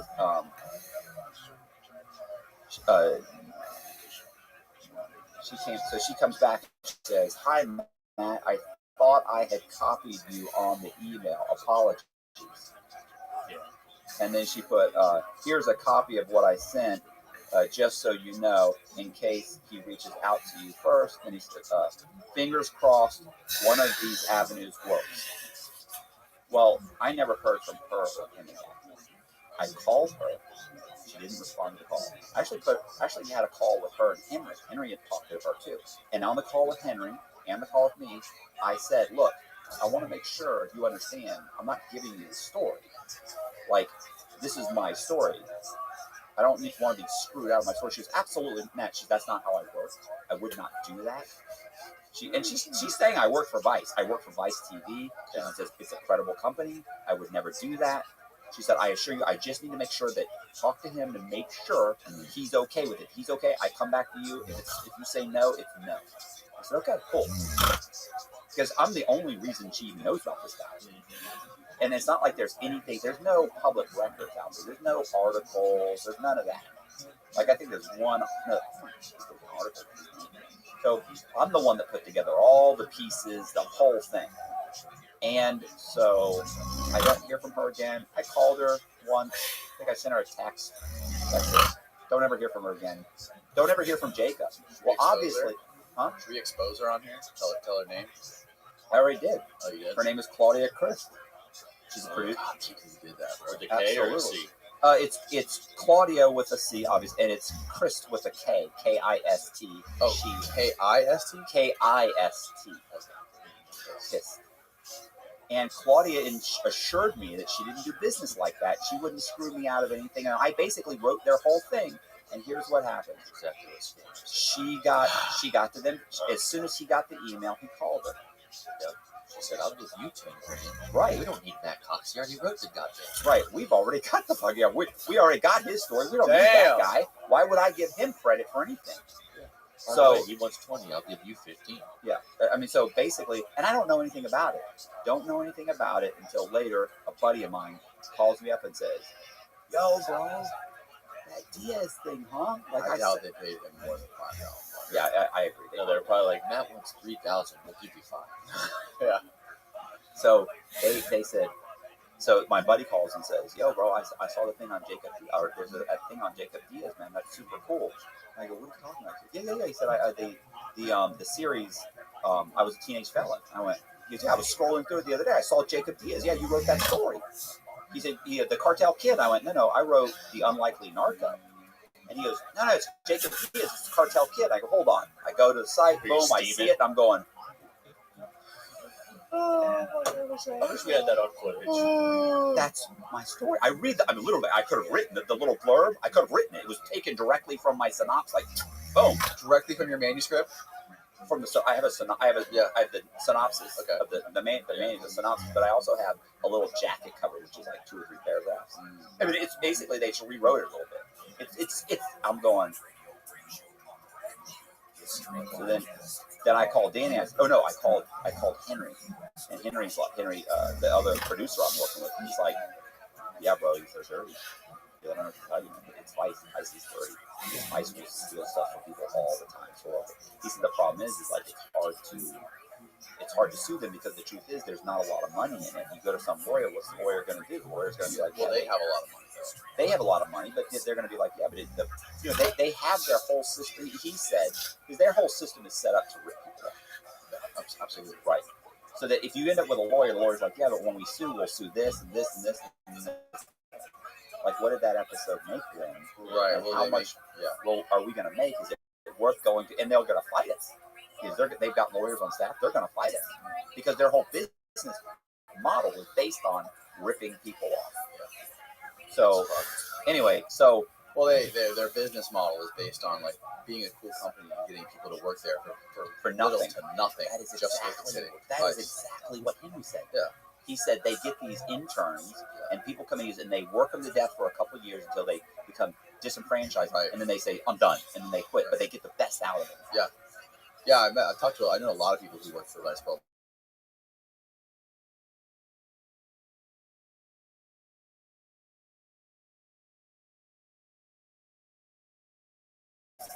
Decades, and then he just got fired last year. But they sold the company off to investors, and it's not owned by the original. They cashed out, and now it's just run by who knows who. It's corporate. Yeah. What kills me is like, why do that? Why would you do that when I've got a ton of stories? And why try and fuck somebody out of like one story? It's just they're taking that and they're off to the next one. Yeah, I know. It's a mill. It's a mill, right? So I watched the whole episode. You watched the episode. The episode is so watered down compared to my story. I actually haven't watched it yet. Are you serious? Yeah. It's super watered down. It's very watered down. Because honestly, let's face it, where the commercial break, it's only 45 minutes. It's funny. It's like some of the stuff that they really focus on. Well, here's the thing: they have a budget. Wait, you watched it for the first time today after I said this, yes. Right? Okay. So my whole thing is, I'm watching it. I'm like, why didn't they talk about this? Why didn't they do this? They could have done B-roll here. They could have done this. The more I thought about it, the more I thought, well, wait a minute, they don't have a budget. Like, they really utilize the interviews. Like, it's almost all interviews because the interviews are cheap. Oh yeah, it's like basically it's a guy sitting on a couch like that. Exactly. With one camera or maybe 2 cameras, and they just cut B-roll. Right, and it's all B-roll. Super cheap. Right. So yeah, it's a super cheap, and that's the whole thing. It's not worth how do you sue for that? And not just that. Based on that, to me, I was thinking, well, is that theft of my intellectual property? Like, the narrative that I have, my story is so much better than that I'm like, I wonder if that going for it. It's just not a great episode on this kid. Compared to this kid's story, this kid's crazy. What, have you reached out to him at all? I mean, he and I actually met in Orlando to talk about him signing his life rights. And what happened was, when we were in prison, it was 50-50. But he never signed. So when we got out, I said 60-40. And he was like, "Oh, that's not right." I said, "No. I put in a significant amount of effort at this point. It's 60-40. I said, you had an opportunity. You then tried to get. He then had a buddy come to me and try and get the story from me when I was in prison. I was like, but I knew. And I was like, I knew something was up. Like, I know you're friends with him, that's a friend of Diaz's. And I thought, oh, you're trying to get the story to send to Diaz. Like, because you didn't sign, not that he could do anything. Like, even this thing, like, I mean, even the Vice thing, you couldn't even do that by yourself. It went through me. Like, you're not going to take your story and run and do anything with your story if it doesn't go through me, because, you know, you're just some ex-con who's got an alcohol problem and fixes credit for a living. But by the way, he has called me. Like, that's what a client for him. Yeah, but I mean, he called, like, I wouldn't give him a search. Like, he literally called me. Oh, listen, the stuff he was doing in prison. You know, like he would call me several times. When I was in the halfway house, he was calling me on my cell phone, drunk, 11, 12 o'clock at night, drunk. What are we gonna do about this story, bro? You know, I'm like, you know. So anyway, so I know he wasn't gonna do anything. So I went out and I said, look, 60-40, and he agreed. 60, he was okay, fine, do 60-40. And I sent him the contract, and I never got the contract back. And while this whole thing was happening, so it literally in the same time period, this thing happened. And I'm just assuming he's going to sign the contract. We've already agreed. No. But yeah, the episode's watered down because he actually has a great story. You have to admit, it's gutsy. This is a kid who's 18, starts driving around a cartel neighborhood, setting up houses, setting up drop houses where they store drugs. Starts distributing the drugs, collecting the money, setting up cars to move through the United States to bring drugs to Orlando, and he's flying back. He moves to Acapulco and lives there for several years, and starts arranging drug. This is in the middle of the cartel wars. People are dying left and right, and he's an American. Having an American passport and being Mexican American. By the way, he doesn't look Mexican. He looks like a white kid. So he very easily goes from back and forth between Mexico. One time he actually got caught with money. The DEA comes in, they take the money, they give him a receipt, and they leave. They don't arrest him because they don't know it's drug money. They said, but if you can prove where the money came from, you can get the money back. He called a lawyer. The lawyer's like, look, what are you doing? You're saying you made the money doing what? Mowing yards? Like, what are you doing? You're not getting the money back. Like, you get to claim taxes. You have to prove where it came from. This is drug money. Like, just walk away. So he just walked away. Like, he got a ton. And then he had to pay back the cartel. Then another time he gets chased by the cops. He throws like $300,000. He hides it, gets caught, goes to jail. Like 3 or 4 months later, gets out, goes back to the woods, gets the money. He's like, I can't lose more money. I just lost money. I just paid back the other money I lost. Like, they'll kill me. So he gets the money, goes back. I mean, he's got a bunch of stuff to chase him in helicopters. He has some great stuff. And this is the thing, like a lot of these stories, like it was like that seems far-fetched. But then I would get the police report in. Yeah. They chased him with a helicopter. They even charged him with for the helicopter fuel. So, he's got interesting stuff. And he does. He's traveling backward. Then I read the transcripts. Listen, the FBI, the DEA agents on the stand made him sound like he was huge drug dealer. Like he was practically a member of the cartel. Anyway, it's a great story. It is a great story. The problem is the Vice version sucks. Yeah. Not impressed. No, I wasn't impressed at all. Yeah, none of their new stuff really sucks. None of the stuff they're doing right now is really good. Well, I mean, I've only seen, I've seen 2. Actually, that one and another one. The teenage fellas is what hurt that guy. We had that other guy. Oh, yeah. So, the problem is, like, if you just watch the episode, you probably think, man, that's pretty good. yeah. But if you read my story and then watch it, you're like, that sucks. Yeah. What other stories do you have out there, out in the market right now, that have interest to like the comic film? I mean, like Bojack's, I can't talk about it, but it's great. That's gonna happen. Is it gonna happen? No, it's definitely. Really? Yeah, you saw the sizzle. I showed you the sizzle. I saw the sizzle. I actually, I don't think I saw the sizzle. Oh, bro, I gotta show you. Do you have it with you? Yeah, but I can't play. Like, if Henry even knew I had, if even if Henry sees this, he's gonna be like, "What? Wait, who's Henry? ROTHSCHILD, it's the guy who, like, can't even talk about this, Is he on the Danny." production company? Yes. Oh, have they sold it? Yes. Look, what are you doing? So anyway, We I don't have, have to tell details. Who cares? No one. bro, because they freak out. You don't have to say who it is. They freak out. I mean, This is alleged. They don't watch this.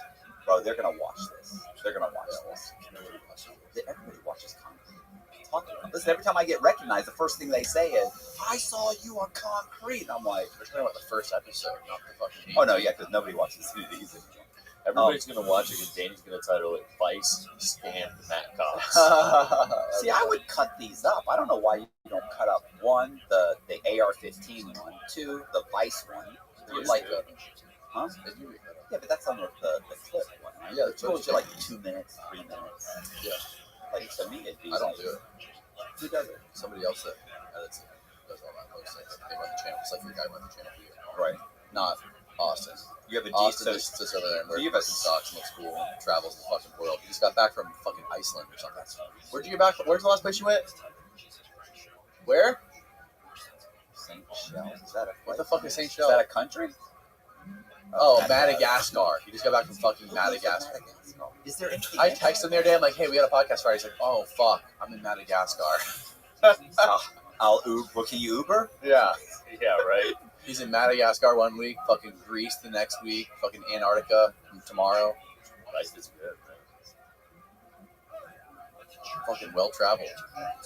His mom's hot, right? That's mom's hot. We We gotta hook told Matt me. Cox up with Danny his told mom. me his mom was hot. His mom is hot. Everyone says allegedly. I've never seen her, but apparently she's Do hot. we have pictures?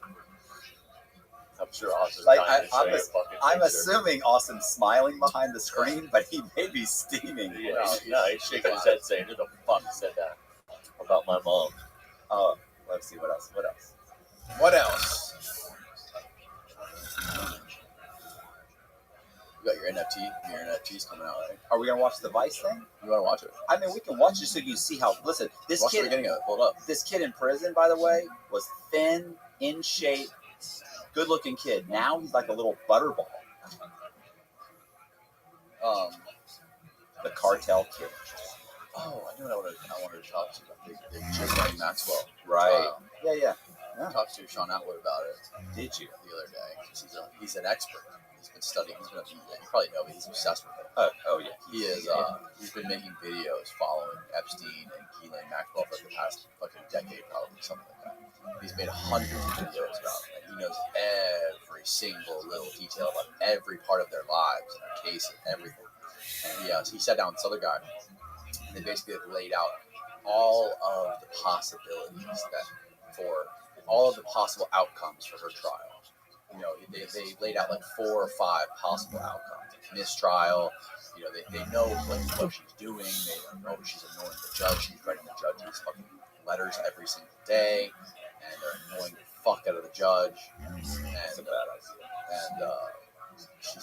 they're like, she's so arrogant, like her father, Robert Maxwell, the billionaire media mogul, and they're just like, they're laying out like her personality, how she's acting, how she's acting towards the judge, they're talking about the jury, and I don't know, the way they're laying it out,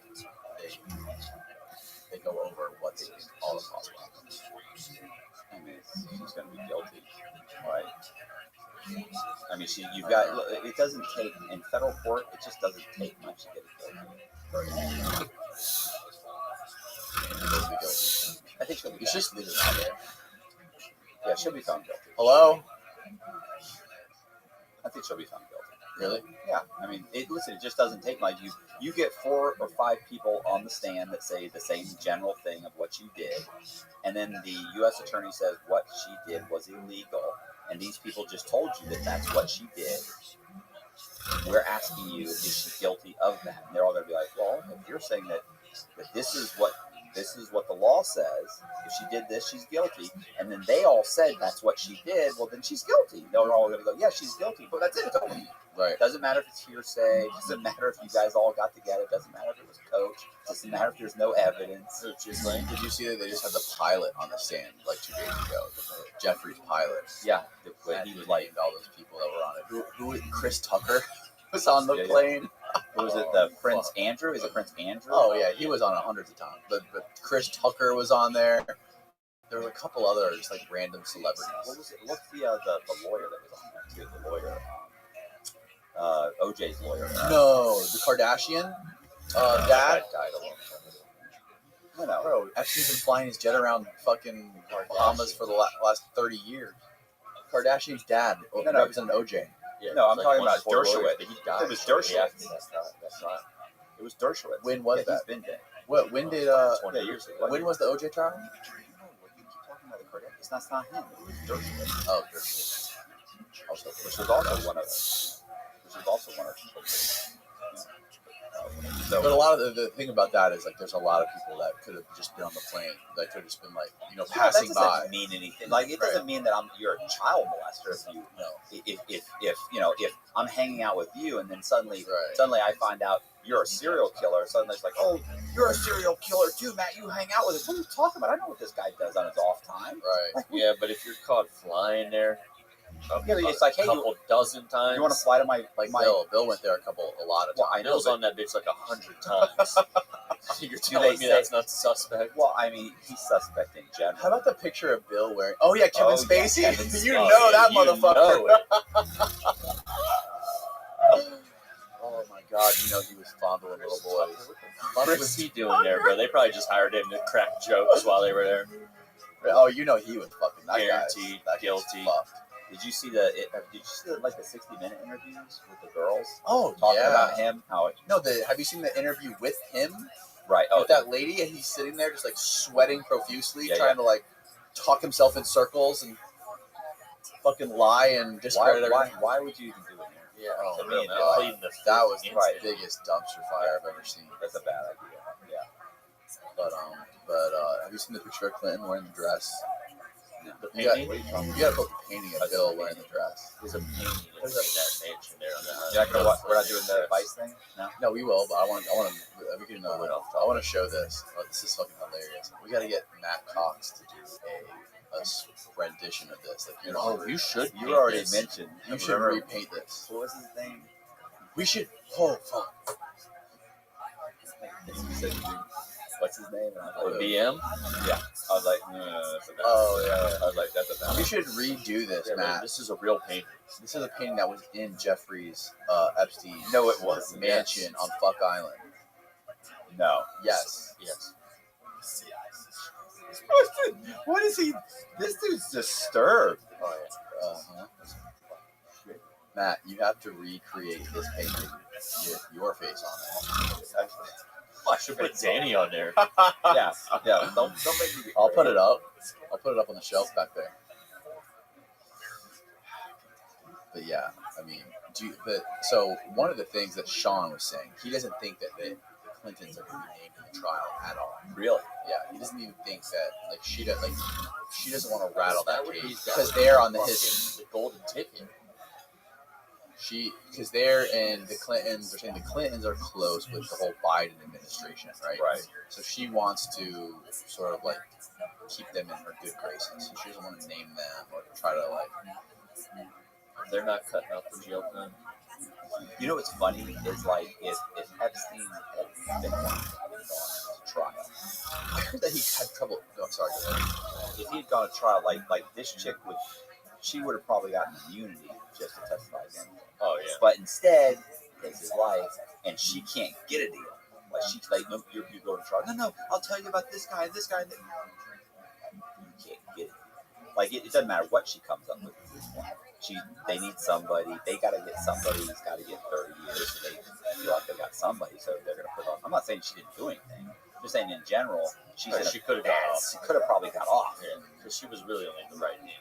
She was the Madame. Right. She's yeah. The procurator. But I heard recently that Epstein had some shit wrong with him, like he couldn't poop. It's constipated. He has something called it was like a scientific term for it called MS something, like MS-15 or MS-13. No, they So- said he was scared of MS-13 gang in the I was, jail. I was Oh, is that a gang? Oh my god. gang. It's like the most ruthless fucking thing. Is it really? I've never heard of it. MS-13. What is MS-13? They're like the fucking. Yeah. They're like the Bro. Mexican killing machine. Really? Yeah. That's But they he like was in a run the protected. fucking Wasn't he in prisons. sort of like a? No, I guess he wasn't in protective custody because he was in a cell with like a killer. Oh no. Epstein was he in the was cell. scared of MS-13. I Yeah. heard. So I read that Epstein had some sort of disorder where he couldn't shit, and he was like fucking super stressed out because he hadn't shit in days, and he couldn't shit especially because he had that fucking violent cellmate he was He's with. taking painkillers probably. Yeah. There's an opioid you're done. Opioids consummate you.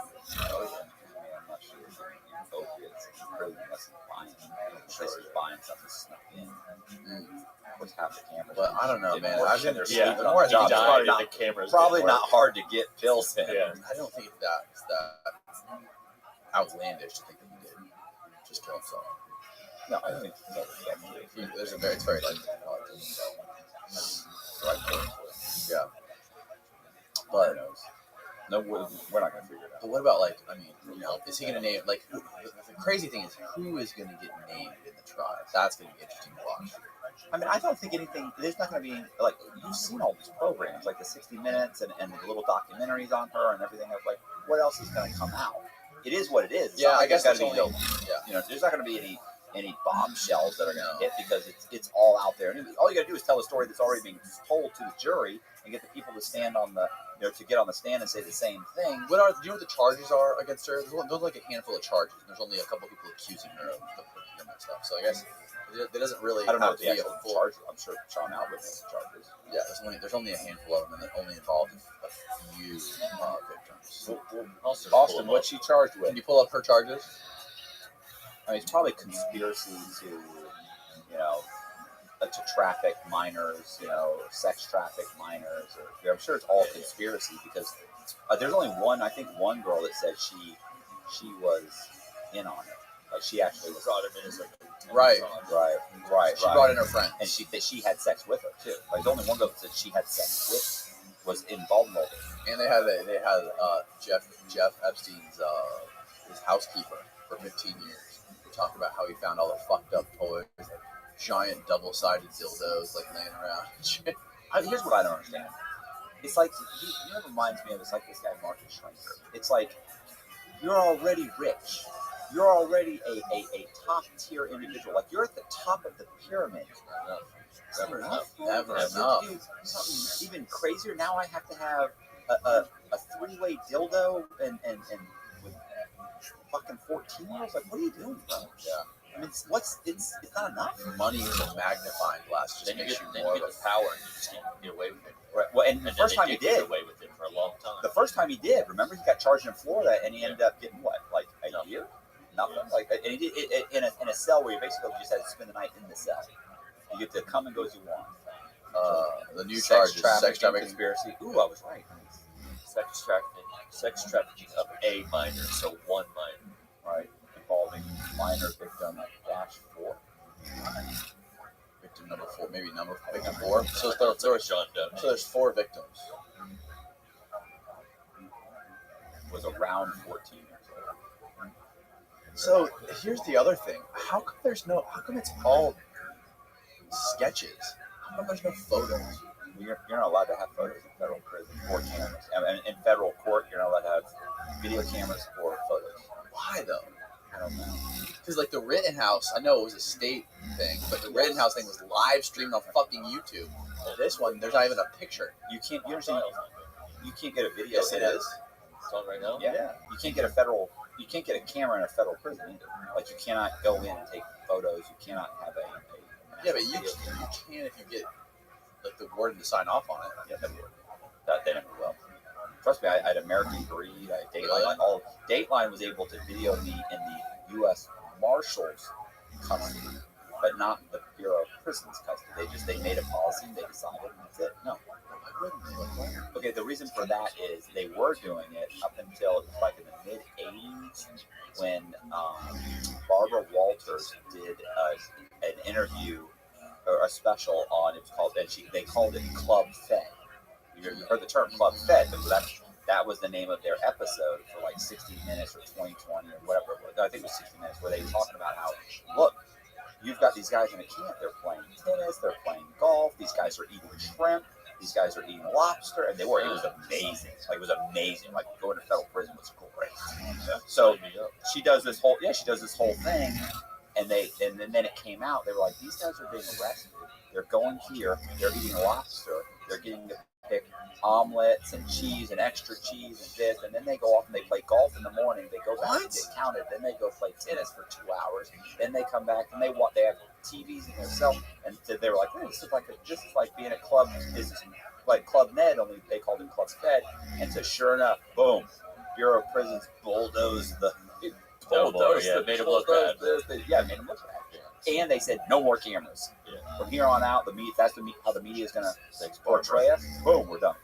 So yeah, thanks, Barbara. Thanks, Barbara. Wow, it's so weird though. Pushing the courtroom in such a high-profile case like this. So they're not filming this trial? No, there's not even a fucking photo of it. They're not allowed to have. I'm surprised somebody doesn't. Flag number one. I'm surprised somebody doesn't come in. Somebody didn't come in with like a type thing and a camera. Like, it's almost like they wanted to keep it on the DL from the get-go, because it's like the Rittenhouse shit was everywhere, and you barely find anything on it. Because the Rittenhouse thing's probably more political, more politicized, more It's political. just him. It ain't involved Epstein. fucking big names with powerful names. Yeah, right. You would think that. That's the conspiracy. It's a distraction.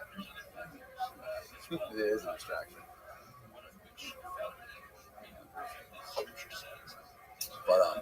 But the lady who must draw those pictures, she must be fucking quick with it. Can you imagine how fast you could draw some of those photos of her? Yeah, you can do that. They're pretty detailed. And they're pastels. Yeah.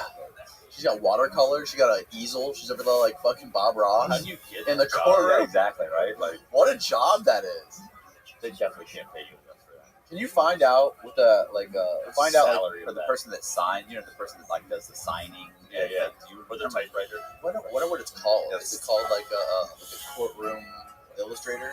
Is that what you call it? Must be. But I was thinking the person that does like the ASL, like the American Sign Language, for like the White House Press conferences and shit. Yeah. Do you remember the one where the guy was doing it and actually couldn't sign at all? There's people that get caught And they're faking doing that it, shit and they, all the somebody time. somebody was like, what's going on? The courtroom sketch artist salary.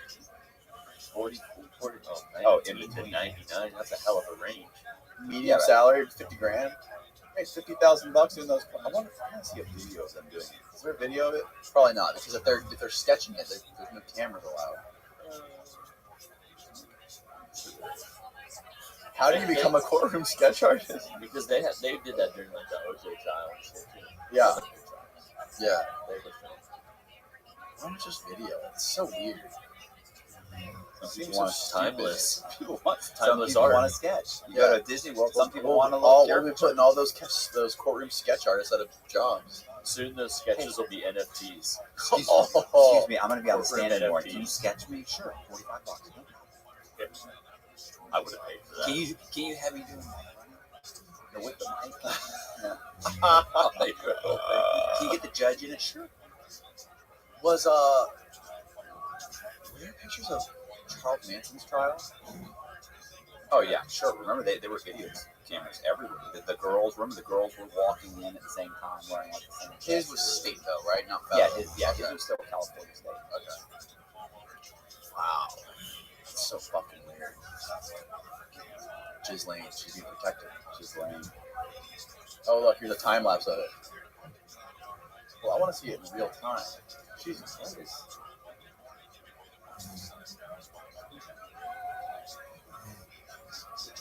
So I guess they can sit there for a while. So Well, they have. they're in there for hours. So I guess they have time. Yeah. What a job.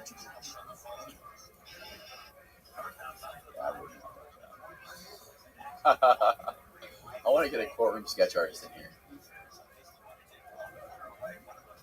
Just lanes. I want to get the one. We should hire a guy to do that while we do a podcast with them.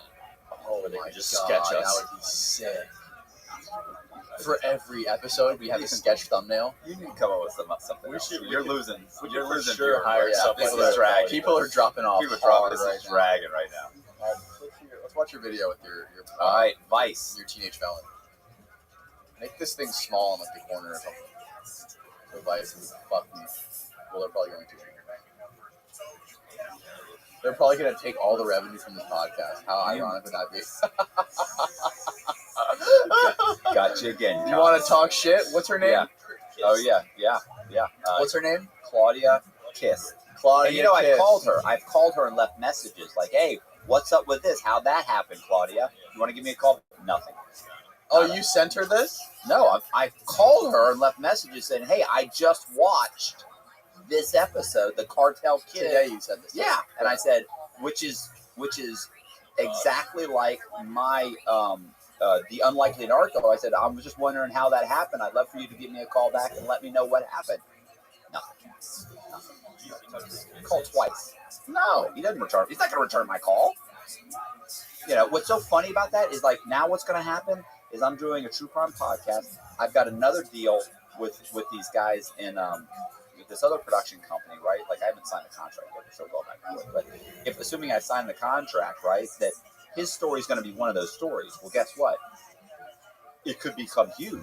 Now he's going to, he'll immediately be like, "Hey man, this is my story." Fuck you, bro. You didn't have a problem fucking me and Vice going behind my back on Vice when it came through me and your girl Claudia. And now if his story ends up being something, turns into a series or a movie, I'll do everything I can to fucking cut him out. Like, it's like, what is he doing? Like, I just don't get how Hollywood does this. It's like, it's just, there's plenty out there. Why screw everybody over? Well, it's just like we talked about before a million times. Like all For the an eyepiece, all I wanted was a credit. You can't. Here's what it would have cost you. Okay, there, Cox's name now, and now shows up the same thing. Like the 10 grand, like when she said I went from 20 to 10, I was like, yeah, that's fine. So who's And name? she'd come back and said, 1,000. Do I get the credit? Yeah, the credit. Yes, of course, yes, you. Give me $1,000. Whose name is on the credit? we got to pick. Is it Claudia? Oh my god! Can you go to the end and see Yes. whose name's on it? I got 20 on Claudia as Oh. the executive producer. Like, who's the writer? That's what's funny. It's like, Executive producer Claudia.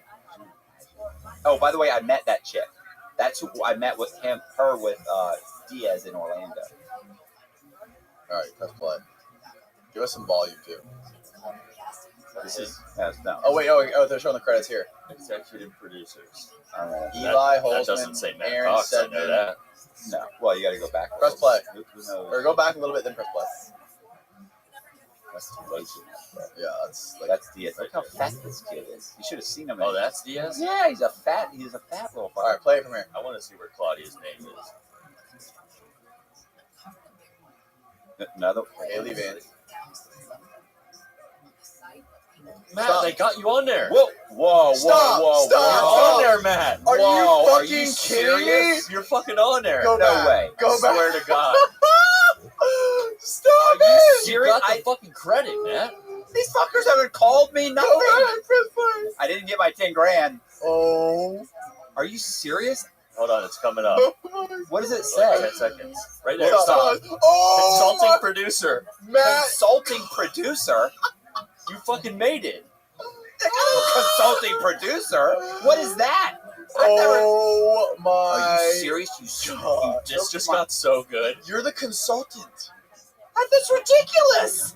I can't even return. I don't get return emails. I don't get calls. You have to call Claudia and fucking thank her now and tell her you're thanking sorry. her. Now you look like Absolutely. you look like a dickhead. I'm a dickhead. You're the con man consultant. First of all, it's not consultant. First of all, it was supposed to be. I was supposed to get I can't believe they put you there. I can't believe you even saw that. I didn't even see that because nobody's returned a call. Nothing. That's nuts. Where's my 10 grand, Claudia? They didn't even write out Matthew. They just wrote Matt Cox. Matt Cox. You know why? Like they threw that in there to be like, Spite you. oh, I gotta call Henry. Hold on, keep that. Call We're him right taking now. a picture of that. Hold on. Oh my Fucking god. classic. Get a picture of him standing next to it.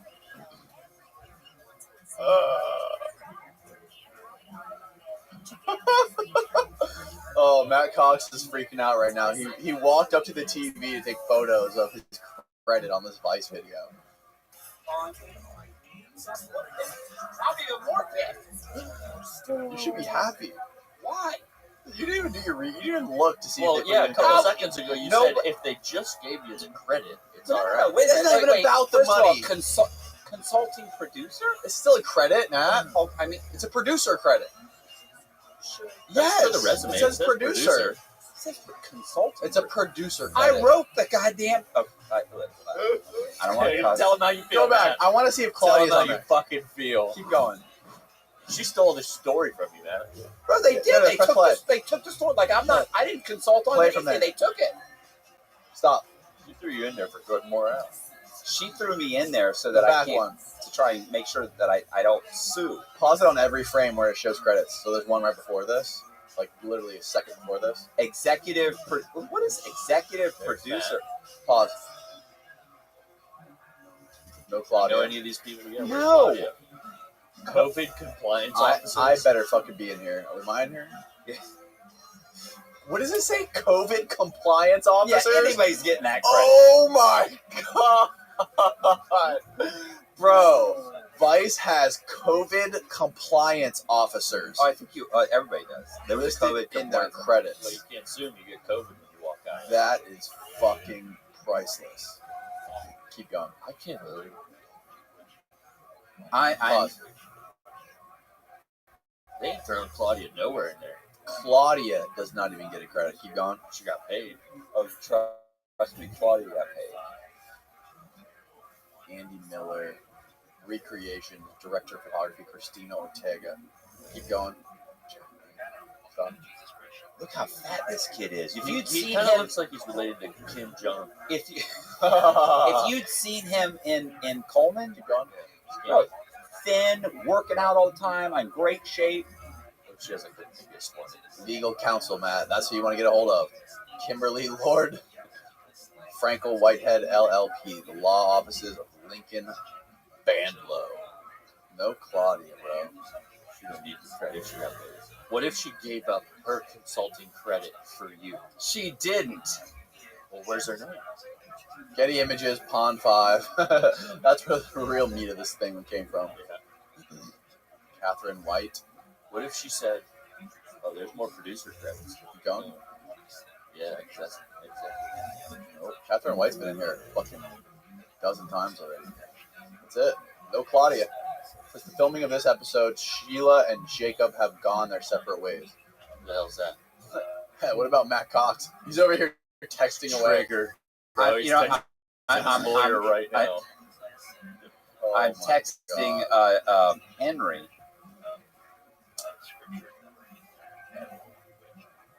What if Claudia said, "You know what? Look, guys, I got the story from Matt. He can take my credit. Just give me the 10 grand. We'll call it even." Maybe she's not that bad. Yeah, she sounds like a pretty good person. Bro, she never called. Bro, listen. You know She they gave put my you a name on. producer credit. Stop. She didn't have to do that. What are you talking about, bro? I've never heard anything about this. Like I've never heard anything about. And first of all, I wrote the story. I'm an executive producer. I'm not a consultant. Like that's something. Oh no, Bro, you gotta earn your stripes. You can't just jump earn in. my stripes. I wrote the story. Bro, you can't just What are you jump talking in. about? You can't just be Oh, you sorry. can't just go from YouTuber to executive producer, okay? You gotta pay your dues. This is corporate media we're talking about, okay? Not just some little YouTube I podcast. can't believe they fucking put you on there after all that. I can't man. believe you caught that. I I know. just watched the episode. I would have never caught that, honestly. Not just that. Like you got why? the eagle eye. Why got the wouldn't salt she? eye. Why wouldn't she? He goes, and they didn't pay you. Henry goes, and they didn't pay you. You get the credit. Why you pay me? No. First of all, look. If I'm talking to you and I'm saying, look, this much money and this, you just blow me off and you give me this. and never talk to me again. Come on, bro, that's not a deal. No, she You took know. the cheap way out. Right, She didn't right. have to pay you. Right, she's thinking, Copped out. we gave you this. That's going to be their excuse for Right. your lawyer fees. Right. Well, my lawyer's not going to call. I wasn't going to call even if it wasn't there. I wasn't going to call because there's no money in this show and they've got it set up and it's all bullshit and there's no way to get any money out. And you got your credit. Even if you got a portion of the money, how much are you going to get? Like, you can't hire a lawyer to get you 10 grand. Like, no lawyer is going to be like, I'm going to fight tooth and nail, and in the end, I'm going to get you 10,000. Well, what do you get? You're going to owe me 60. Yeah, exactly. Give me 10 now, I'll get you your 10. Oh yeah, Henry's like, what the fuck? Oh, that's hilarious, man. That's how it is, though. That's like we talked about before. There's production company heads of production companies and people like Claudia are scouring YouTube for podcasts, like just looking for content to sell to companies like Vice or to sell to Netflix. I mean, you can't blame her. You know what That's I mean? her job. That's what they do. This is they're like farming for content by watching podcasts. Yeah, oh, they are. Listen, though, I've had almost multiple people, almost not everybody, but at least 70-80% is I saw you on Concrete. I saw you on Concrete. You know, that's why when people are always like, bro, does Danny pay you? I hope you're getting this. Like, bro, what are you talking about? The exposure that Danny gets me is worth anything he could have paid me. Like, I was in the halfway house. I mean, I'm not saying I like Danny. We know Danny. Yeah. But I'm saying in general, Danny did me a huge service. Huge.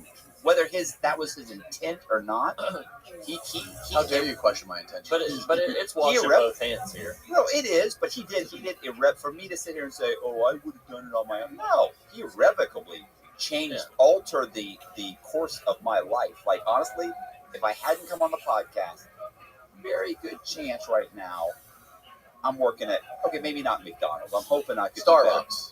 I wouldn't mind working at Starbucks. Barnes and Noble. I think Starbucks is a hard job, bro. Like, those baristas and like they got to know a lot of stuff. I'm not that sharp. I'm not new. I'm not going to learn anything new. I'm all filled up. Like, there's no new stuff coming in. But I mean, I'm probably working at FedEx driving a truck or something. I mean, not that that's a bad job. I'm not saying it's a bad job. That's also a hard job. I want an Easter. Let's go. Car salesman. See, I can never say car salesman. You would be a great car salesman. Because listen, my ex-wife's husband is a car salesman. It's not a truck salesman. Whenever I joke around about it, I'm like, what am I going to be, a used car salesman? She's like, hey. They make money. I'm like, I'm not saying it's a bad job. You couldn't be a mortgage broker, could you? No. Those guys make money. The guy who got me my mortgage, he is counting money. I'll tell you what, if he never came on the podcast, Gary Sullivan's coming back right about now. Yeah. Oh, Gary would have had an appearance. But you took the ball and fucking ran with it like no one else. I'm trying. Hey, I have a question. What about your deal with the mortgage broker when you called me? You're like, he's charging this much. I'm like, call him back. Say this. Say that. Say this. Yeah. That's too much. That's this. Plus, ask him about the yield spread. Ask him about. I'm calling right now. Oh, when I was I do my mortgage broker. I didn't know. I've never dealt with them. I've only dealt with the bank for my previous mortgage. I just went straight to the bank. This was the first time I went through a broker. Right. So I was seeing all these things. I didn't know what the fuck I was looking at. All these terms I've never heard of. All this stuff. I'm calling Matt every day. Like, what the fuck does this mean? What the fuck does this mean? This guy's scamming me. This guy's squeezing me. Dude, the mortgage broker was so sick of me by the time we were done with his loan. Now I'm calling. Oh my god, bro! You did not know. He got you. He did get you a deal, but he watched your episode too, and he's a huge fan of yours. Go figure. Oh man, yeah, mortgage brokers. That guy is making a killing. I'm sure right doing now. Mortgages. He makes like 10 to 20K a mortgage. That's crazy. And he's banging out a couple of them a month. Is it the Pola? No, that guy's making way more than that. That guy's making millions of dollars. That guy sells the most top high-end houses in town. Yeah. He's like, you could definitely Let's sue suing anybody. It's funny he says this because a week ago he told me. Who the fuck is Henry? Is that your agent? No, he's the guy. Consultant. No, he's a director producer, and he's the one with the Bosiak. Yeah. I'll show you that one with that. It's good. Let's just show it to everybody. No, what are you doing? See, Henry, the fact that I'm mentioning this right so now. weird. The whole Hollywood thing is so hush hush. Right? It's zipped up. It's top secret. But do you remember when I told you about that? Remember the first 60 days or first 30 days, that thing? Remember that? So First 48. no. There's a show called like 90 days in, 60 days in. Yeah. Some or might be 90. Right. So the main guy on there, the black guy, he's like the main guy on the whole show. Right. He's actually used to be a police officer, and so he contacted me and said, "Look, the NBC or whoever it was is thinking about doing a show, and everybody's telling me you should be my co-host. Are you interested?" I mentioned it on a podcast one time, like 3 months, 6 months ago, whatever. After I mentioned it, somebody screenshotted the whole thing and sent it to him. He called or he texted me. He's like, "Bro, did you mention me on a podcast or the thing?" And I was like, "Yeah, why? You didn't tell me it was a secret." He's like, "Yeah, you shouldn't have done that, bro." I was like, People are so fucking weird, man. But he's not even like he's just he's just like a guy on the show. What do you have to hide? What do you care? Right? He's like, "Yeah, that's not a for sure thing." I said, "I didn't say it was for sure." Well, they don't want this, and I'm like, well, then you should have said that. Well, you should know. You guys should know. That's the thing. So like the establishment Hollywood type people, they don't want it leaked out. Yeah, but I don't get it. Like, if there's a deal happening and it falls through, it falls through. Like, what? They don't want it to fall through. Well, I mean, but me saying it doesn't mean it's gonna fall through. If it was for real, it was gonna happen one way or the other. That's the way I feel. You know, it's the same thing. I get this all the time. Where I get these guys are like, "You guys sign an exclusive agreement with us to get." Why? Well, we don't want you out there doing this. Okay, well, if it doesn't cover what we're doing, then why do you not want me talking about other things? Well, we only want you dealing with us. Well, wait a minute, I've written other stories. Well, yeah, but we only. It's like stop, bro. Like any publicity I get from me is only going to spill over to you. So you're saying you want exclusivity, which limits your publicity. Where I'm saying, you're saying no, yeah, but it makes ours more valuable. And I'm saying I make you more money by being out here giving you more exposure. You can make the there's two different arguments. Like some people will say, no, you're right, that is the better way. Like there's the argument. There's people on both sides of that same argument. It's just greed, right? That's all it is. It's just greed. It's just like we want to be the exclusive. They got some guy like Harvey Weinstein. Like anybody talks about your story. Right? Yeah. Things in with him. He made some. Did you ever see that video? Like Kevin Spacey. Did you ever see that video of him talking with that girl? The girl. It was a video of him talking. She actually came in like video. She had a video. There was a video on, and he's talking to her. And he's all like, and she's like, yeah, no, I appreciate it. Yeah, it's horrible. Like look up your address on public records, creepy.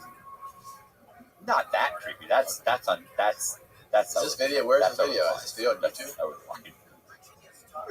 That was super creepy, by the way. You don't do stop that. with You don't do that. You don't look up some girl's address on fucking property appraisal website to show up at her house. She could be dead. Yeah, I mean that's the only. I was gonna say the only out you got is she could have something bad could happen. I knew she'd. I knew nothing. I'm not gonna lie. And I didn't think she was hanging in a puddle of urine. She couldn't move her. And your ex-wife talked to you up to it. Yeah. I mean, I Find that video of Harvey Weinstein. I want to see that now. It was a part of a documentary, but it may just be on it. It might be just. What would you search? What would you type in the search? Harvey Weinstein interview girl. Is he interviewing her? No, so she was trying to sell something to him. I don't know exactly what, like pitch some kind of product or something to him. And he's in his office, like, or maybe they're at like a conference table or something. And he's all hard. Just type in like Harvey Weinstein meeting with girl security footage. It wasn't like I think one of the two of them was video. I think she may have been video. Oh, really? Yeah. It's crazy. Of course, you can see the guy. It's crazy, but it was so over the top. Like, is this working for you, Harvey? I mean, why don't you offer money? That looks like your girl, bro. I was just gonna say That looks like her. Is this it? No. Wait. Wait. Yeah, this may be it.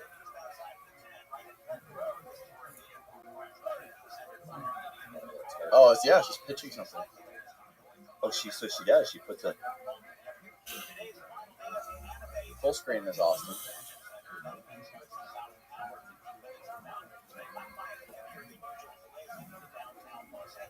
locks the door.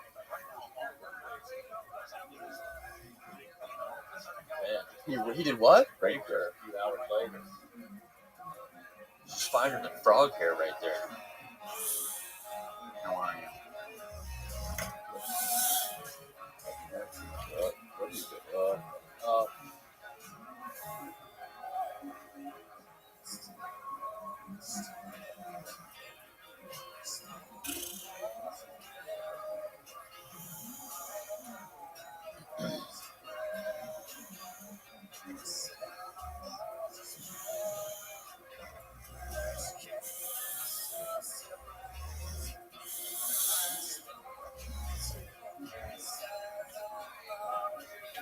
Hey, is it alright if I flirt with you? What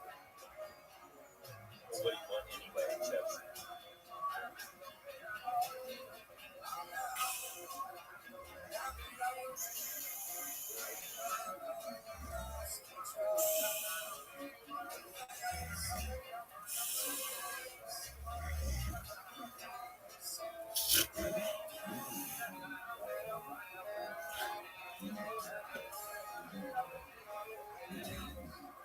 He's all coked up.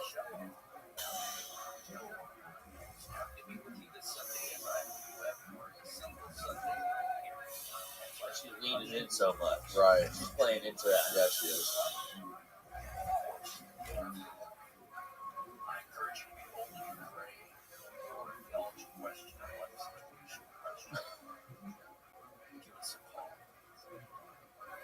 Well, I was rubbing his fly. I was rubbing his leg.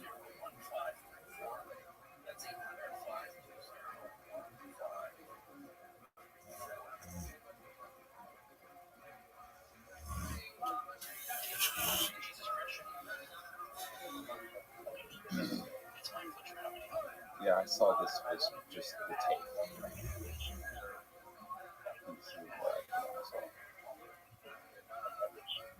Dude, I mean, it's just human nature. They're both trying to play each other. They're both trying to play each other. She's trying to get money, and he's fucking a horny old guy. It's a lot of money.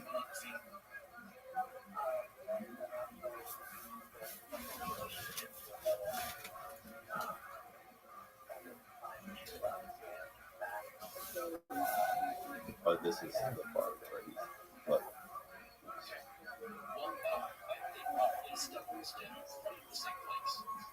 You're searching for something to hide, feeling emotional response to the change or excitement or thrill of something, what have you, and you continue to up the game.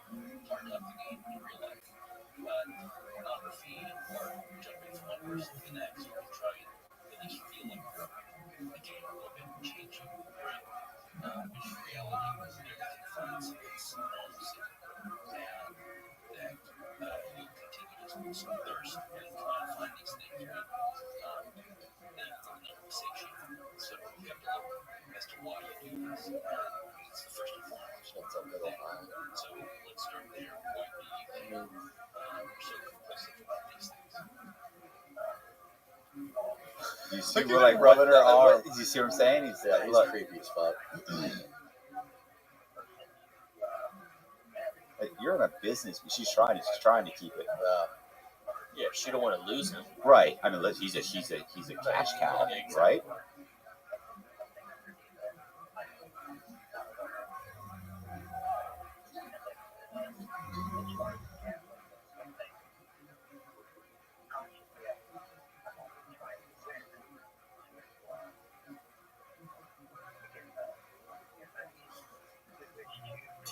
Yeah, I mean, she's been in for a drink afterwards. And now she says that he raped her after they had drinks together. So they both got drunk and then he raped her.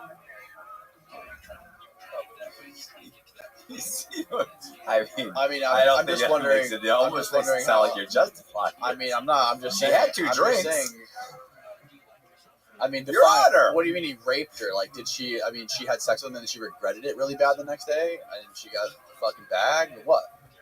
She got herself in I too didn't deep, see. man. I didn't see this. What I saw was the whole video. I didn't But see she's claiming that he her. raped her. This is the cut up version where she's doing it. They show the last part where he's, and he's all I would love to see leaning the in, YouTube touching comments her. on this fucking thing. I bet you the YouTube comments are a fucking blast on this video. No, it's fine. I think it has 4 million plus views. Let's read the top YouTube comment. Fuck it. Yeah. Oh, they're turned off. No. Why? They were too good. When they get too good, they shut them off. No. I want to see the comments. God damn it. She walked herself right into that.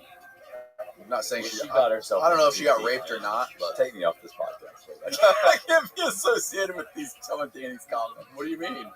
She walked herself right into She did. that You see her? rape.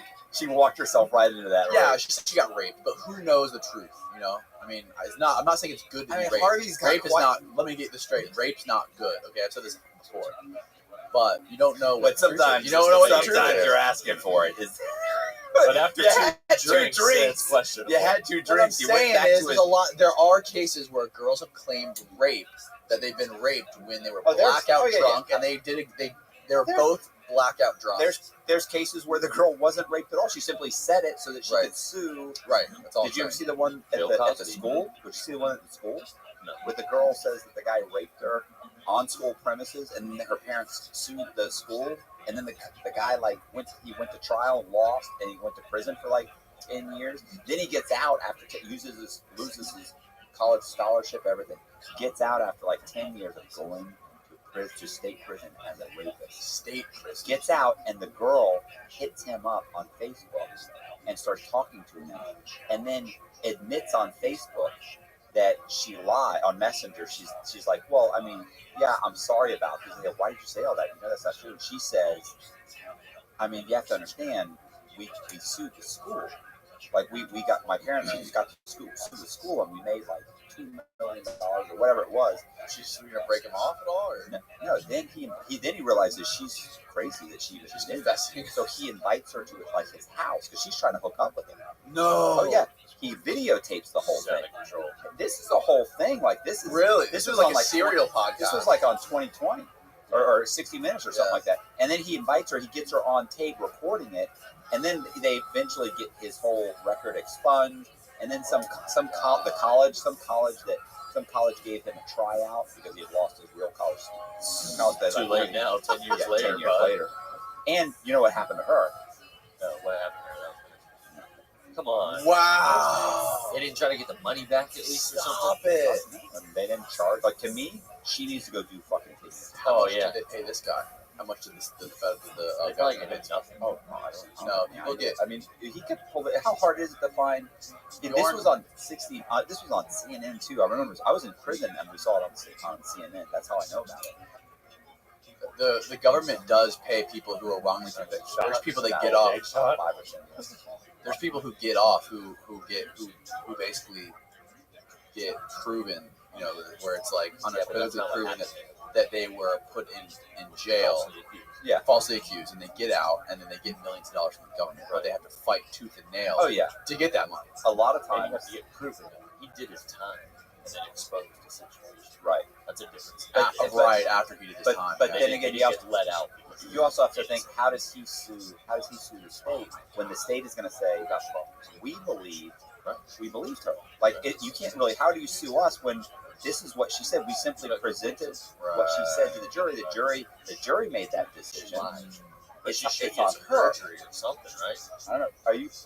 Can Austin find it? I'm telling you, You can it's, find anything. yeah, Austin, he was basically, you could put he's a College athlete, college athlete, falsely accused of rape. That's it. Right, that's it. That's 10 years. Yeah.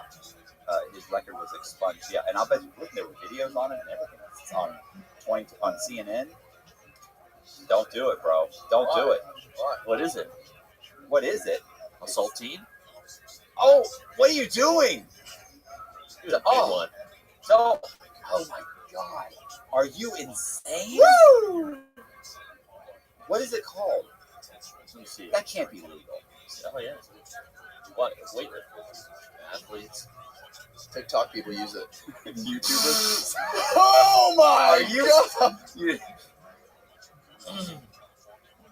Bro, We're from Florida over here. bad, man. It's bad. My heart rate just increased fucking 20-fold. What is it? Smelling It's just salt. It's just salt. Oh, okay. Crazy ass salt. But it's such a cheap. Did you find it? Really close your eyes. It burns your eyes.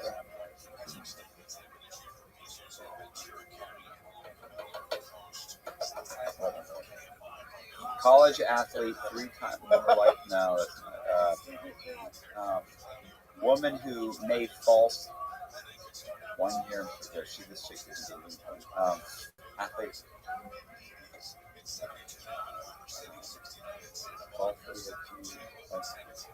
We never did find it. Put Man. college How long student ago was gets it? 10 It years. was probably 10 years ago. You know what you could put? Wait. What about this? Put you put college athletes. No, just athlete. Get rid of loose scholarship. Put 10 years. Yeah. False rate. 10 years. College athlete. 10 years for false. I don't know if they got 10 years. You might have got There you go. 15 or 16. There we go. Football star exonerated. Exonerated that day. Banks. 10 years, 10 huh? Wrong. I thought it said We need to get about this guy on here, bro. God, I was just kind of guessing at the 10 years. Where are you? That was a great fucking guess, man. He went to state prison too, which is Yeah, way worse than the feds. Of course. Of course. Is this him? Wow.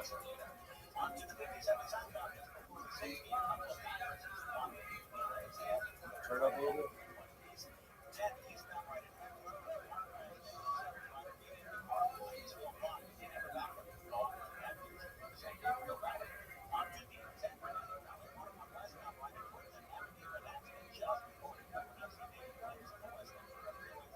Oh, he spent 5 years.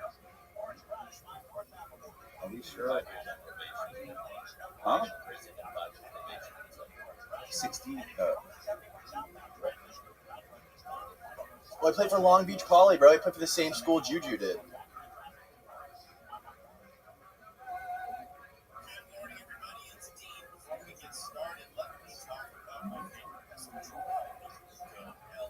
Summer is here. Friends and family started showing up in my backyard for sun and fun this year, thanks to EcoLA. No, this isn't the. I don't think this is the same guy.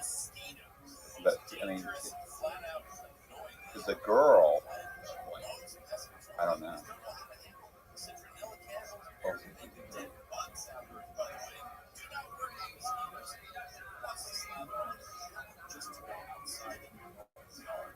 California No. Innocence. Yeah, I've heard of that California Innocence Project. Yeah, no, this is not the right guy because this guy.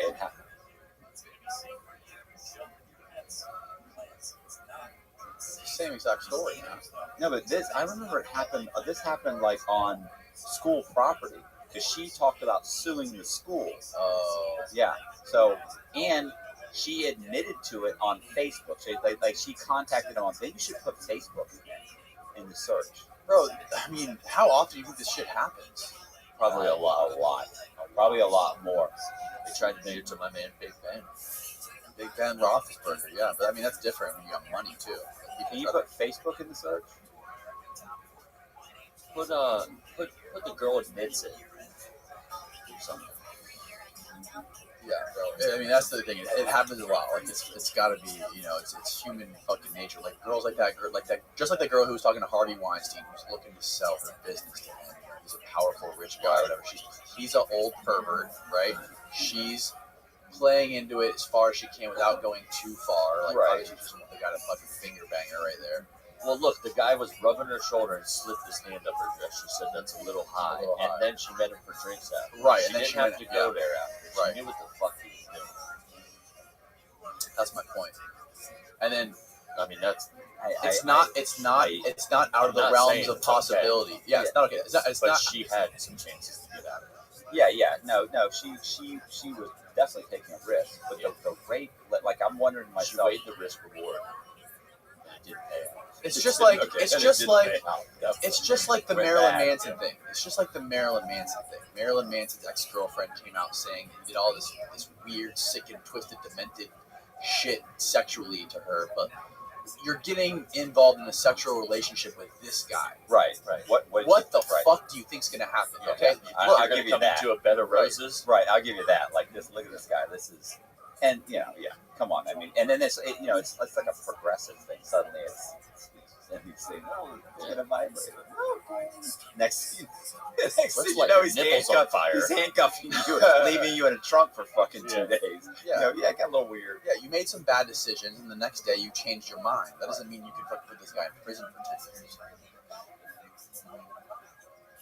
2 years. Not saying that's the case all the time. Anything? No. Facebook? Nothing? It's okay. That's all right. Yeah, we still. But he went to the same school Juju did, bro. That's crazy. Same high school, and he was going to go to the USC. It's nuts. What about this? Wait, Austin. Exonerated rapist gets he gets a tryout. He got a tryout. He got a tryout to a university or football tryout. Football. What do you call it when you get the football? So he gets a football tryout. Try that. He's exonerated rapist gets football tryout. Like that's got to narrow it down pretty good. Where did you see this? On TV? And I saw it on TV, but even since then, I'd seen it again somewhere. And it was definitely because I definitely remember the girl they sued the school. What happened on school premises, and the girl sued the school. That was the big thing. She set it up. She knew if I'm raped on the school premises, we'll be able to sue on the school. It has to be at the school. Right. So, and she knew that. So she, and the fact that this guy ended up going to prison. Like she was like, well, I mean, yeah, but we got to see the schools. Like she was. He was even saying like she had no idea what she'd done. Like she was acting like, yeah, I know. I'm sorry about that. Like, do you want to hook up? You want maybe you could date? All the articles are that same exact guy. Is it? Because they said he got a tryout with the Seattle Seahawks. Oh, really? So maybe it's gotta be him. Okay. Well, somehow the girl sued. I remember that was a big part of it. Wow. Somehow or another, she's it's him because look, the girl's name is Winnetta Gibson. School district settled the lawsuit by paying Winnetta and Wanda $1.5 million. $1.5 million. So I knew it had something to do with the school. I wonder if the school. Winnetta refused to repeat her story in court that exonerated Brian. Thankfully, the video did that work for her. Oh yeah, because he videoed her. Is the video available? The video's got to be out It's there. got like he sneaks. He gets video of her saying, and it says he didn't press charges on her. Oh yeah, it's on your Winnetta Gibson confession video. Type that in. Oh Nice. my god. He didn't press charges. It says, why didn't Brian Banks press charges? Oh no, she's got. I'm sorry, she's got to go. Oh, she's gotta go. No, she's got to go. Not only No, am I pressing charges, I press charges. I mean, going and all I'm the way. Yeah, and I'm typically the guy to be like, hey, look, I get it, but it was a long time ago. Like I'll let things go. You don't send me to prison for being a rapist. Make $1.5 million. It does. Oh no. There's another video that says school district sues Brian Banks accuser. Nice.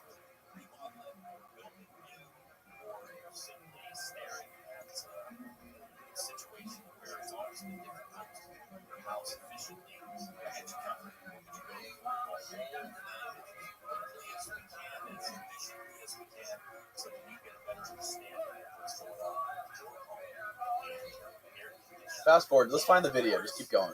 Just just hover over it. There you go. There's the video.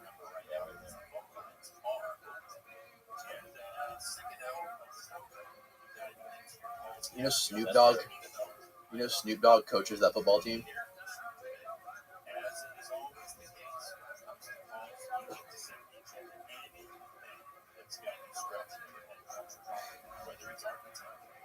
He's gonna charge up with the Tesla.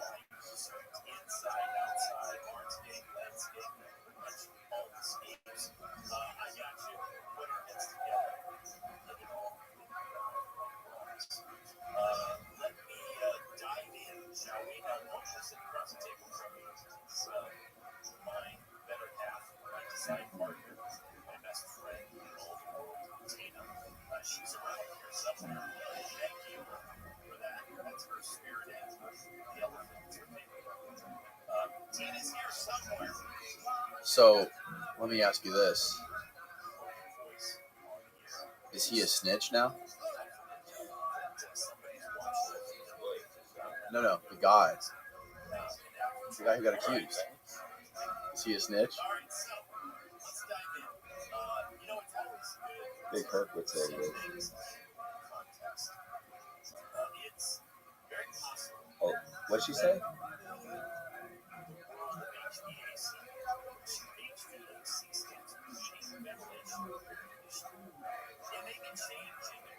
She said this shit in a lawyer's office.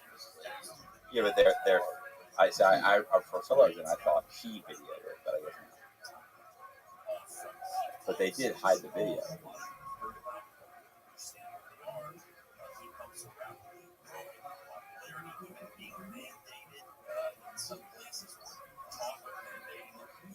Cha-ching. He must have been fucking. He must have been ready to jump out the window when she said that. Oh yeah, he's happy, bro. Oh yeah, bro. He's been accused of being a fucking rapist. Bro, he went 5 years in jail as a rapist. And had to register as a sex offender. Oh. He was probably just so happy that it was all over.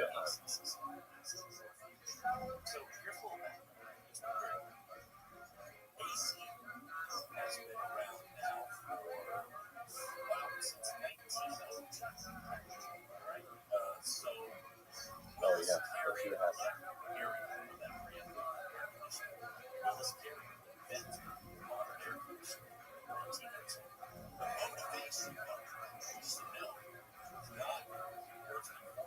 Has been spent on Gucci. No shit. She's already broke by the time she gave the interview. She blew the 1.5 in 5 years. And said, fuck it, I lied.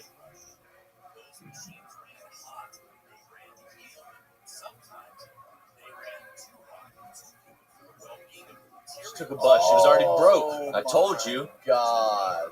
Look at him. Playing for the Hawks.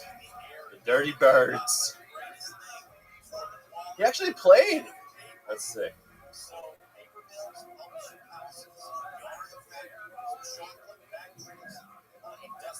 That's sick.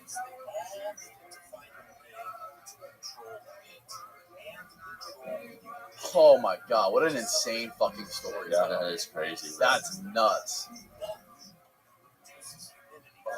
People are fucked up, man. Right? Like, how's that chick, like, she's, like, okay with it? Like, She I was mean, okay it with could have been way worse, bro. He could have gotten way worse than 5 years. Like, it could have been so Oh, yeah. much worse. I wonder how many people have been, like, got life or got could way you longer. imagine What if you... How many people that are in prison for, like, decades or life are innocent, I wonder? Oh, tons. It's got to be a huge percentage. What is, I doubt it's a ton. I mean, I doubt it's probably even 1%, but What? it's still a lot. Look, 1% is a lot. It doesn't matter. That's a lot. Like if it's you, If it's 1%, it's a lot.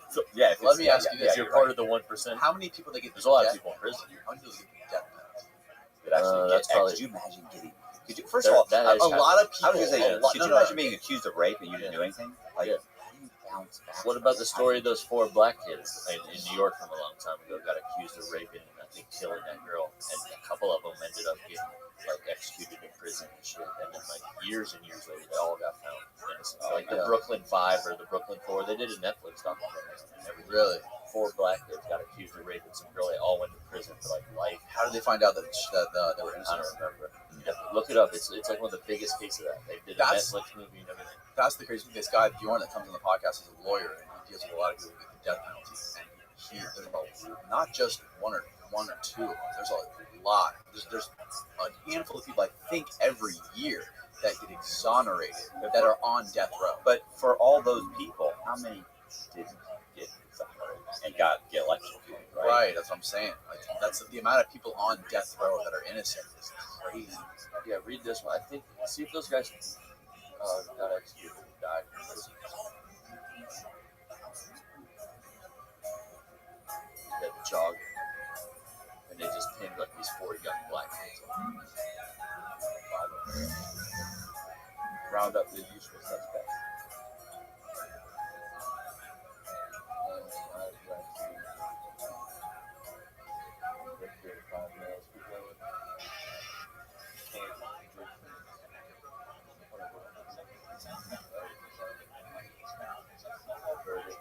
Side here.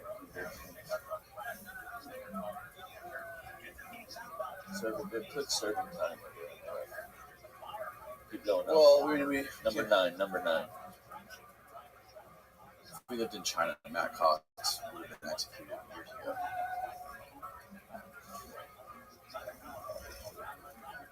It's true. Fraud is the death penalty. Maybe they didn't get to that. Maybe they got I don't care if they got 6 months Yeah. for a rape. That for a rape you didn't commit. That is to me, I think, the most sound argument against the death penalty is how much they fuck They were up. juveniles. It's how much they fuck it up. Like, of course, if you did that stuff, if you fucking raped and killed somebody's kid, or if anybody for that matter, the death penalty, you should definitely the death penalty. Like, kill that motherfucker. But the problem is they get it wrong so much. So often.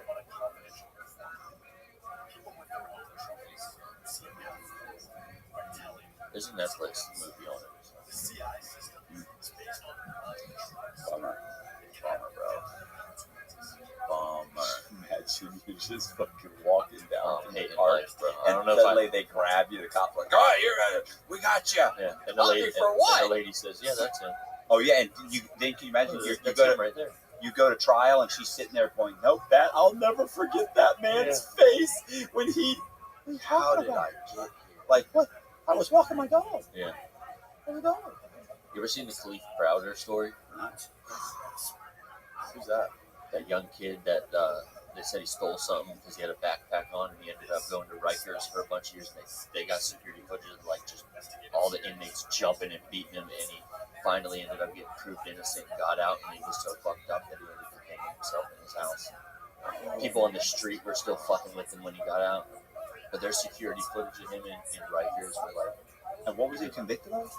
like theft, small arms theft or something. Somebody stole a backpack and he had a backpack on, and they locked him up and threw away the key. God, There's a huge bro. one, like Jay-Z did his movie and shit. I always love it when the cops were like, "Well, the tire prints, match Yeah. like tire." They made 40,000 Yeah. of these tires. He had the same boot on. Talking He about had the same Nike Air Forces right. on. Like, I'm sorry, there's 100,000. They sold of $1 billion them. last year. Who's the guy that we talked about? Who's the prosecutor who was in the case, the California case? Oh, Dershowitz? No. We did an episode about Robert Mueller. Mueller. That's the thing. There's Mueller guys like is- Robert Mueller who their only motivation in life is just to put people in prison just to To get get more ahead, money. get ahead. And they're Right. good at it.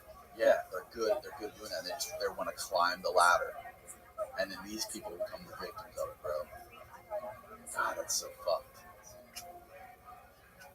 Oh, this is thoroughly depressing.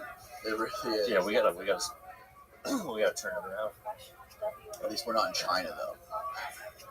What? You keep going back with the China. We had a whole China. We talked about China last time. We did. And I read the comments on that; they were funny as fuck. were they? Yeah. Bro, it's Some people were like, "Oh my god, I can't believe that news." What are you talking about? Other people were saying stuff like this guy doesn't know enough to speak intelligently on the subject. Like They're probably talking there was about me. No, me. The guy was talking about me. He's like, honestly, I think he was saying both of us. Like, these guys don't know enough to be talking about this. But there were other people who were saying, absolutely, China's taking over. They were going nuts. So the comments are amazing. I love the fucking comments. Some people that come on here, they get like really, really upset about the comments. Yeah. Like they'll be like, I don't know if I can do this emotionally. I read your comments. Do you know who? Do you know who Wes Watson is? Yeah, So for you. Huh? You talked about it before. Yeah. So I did it was a reactionary video to Wes Watson, and I did one to Big Herc too. This is funny. So remember, I go to the Big Herc one. I went to California, met Big Herc, was interviewed on Big Herc's channel, and on his channel, you know, when we get to the point where I get arrested, I'm like, right, I got arrested.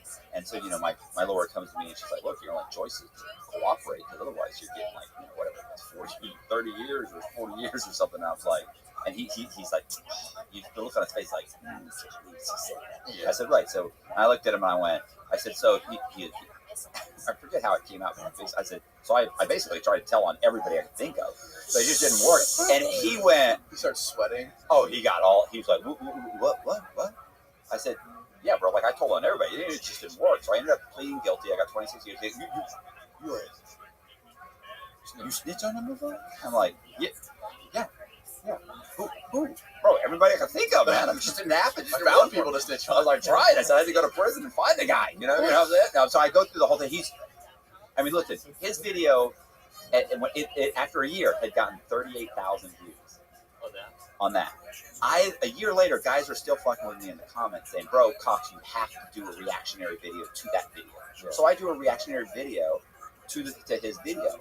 My video got like 40, I think I don't know where it is now, but it was at once, like, it was at 45,000. Like, my reactionary video to your video. Then his video shot from 38 started going up. It went up to like 42, 40. I don't know where mine is now. Did he call you back? Thank you. No. We'll never talk again. Really? The only reason I did it is... Really? You took it that seriously? Oh, yeah. No, listen, the only reason I even did it is because guys, got a bunch of comments. Because I was just going to... I got a bunch of comments that said, hey, he just did another video where he talks about, yeah, man, this white collar dude came on here. He lied to get on the program. That's a fucking lie. Like, I didn't lie to get on your program. I even addressed it to him, saying, hey, you know my story, right? Like, I'm not your normal guy that you have in your program. Have you? No, bro. I've seen your stuff on that concrete thing. I've seen it. I've researched your stuff. I know your story, bro. Like, I haven't seen every story, but I've seen your interviews. And I thought, he said, so no, I want you on the podcast. So I thought, oh, I'm good. He didn't watch them. He obviously didn't watch. He got a couple clips of you being confident. Yes, exactly. So all your episode had 2 million views. Yeah, that's what he said. Yeah. So then he did. Then in the middle of it, he realized, oh shit! And his big thing is, I'll never have a sex offender, or I'll never have a snitch. And he's got me. So now he has to go around saying, oh, he lied to get on the. No, don't do that. Like, you don't like it, that's fine. Don't lie about what happened. So, and because guys kept saying this, that you got to react. I was like, oh, fine, I'll do a video. I did a video. It did great. So then I did one of Wes Watson. Who's Wes Watson? Wes Watson's the guy who got out of prison. He actually had done big hurts. And he's a white guy. He's like a white supremacist that's changed his ways. Now he's a motivational speaker. He's insane. If you watch these, like you watch like the best of Wes Watson, you should do it. You should pull it up. You're gonna be like, oh my god, this guy's my worst nightmare. Being in prison with this guy, he's the kind of guy that just watching him gives me anxiety because these guys exist. Yeah. So I do a video, kind of mocking him, but just mocking like how ridiculously over animated he is. He's like a cartoon character. Yeah. He's like, when I hit the fucking yard, I hoop that shit, and I go in and I go straight to the shot collar. I say, I'm a soldier, baby. I'm a soldier. And I fucking pull out my paperwork. Hooping, sticking your ass. Yeah, so he pulls he carries his passport or his paperwork with him everywhere in his ass. Like, to me, I'm sorry. You can find it on the computer, bud. You don't have to carry it. I have an issue with this. But and he talks about like he's proud of it. Like he's carrying around in his prison purse. It's insane. And he starts talking. Look, it's crazy. Oh, we gotta get this fucker He's on. He's terrified. This is my worst nightmare. Listen.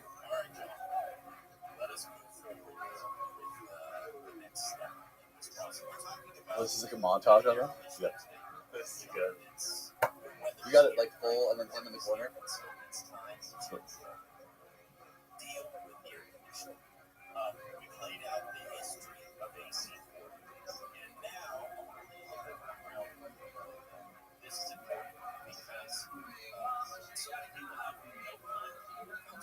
This guy's all natural. No, this guy's juiced the fuck up, bro. He's on salts right before every video. Wait, you gotta turn it up.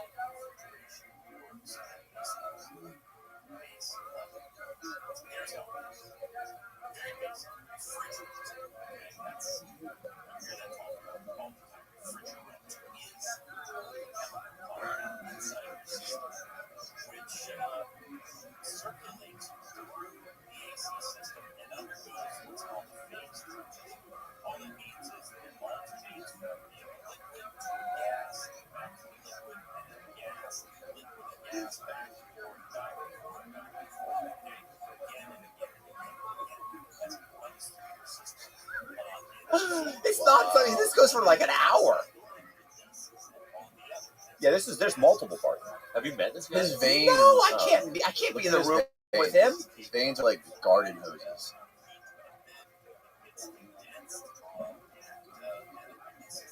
Looks like a liver king.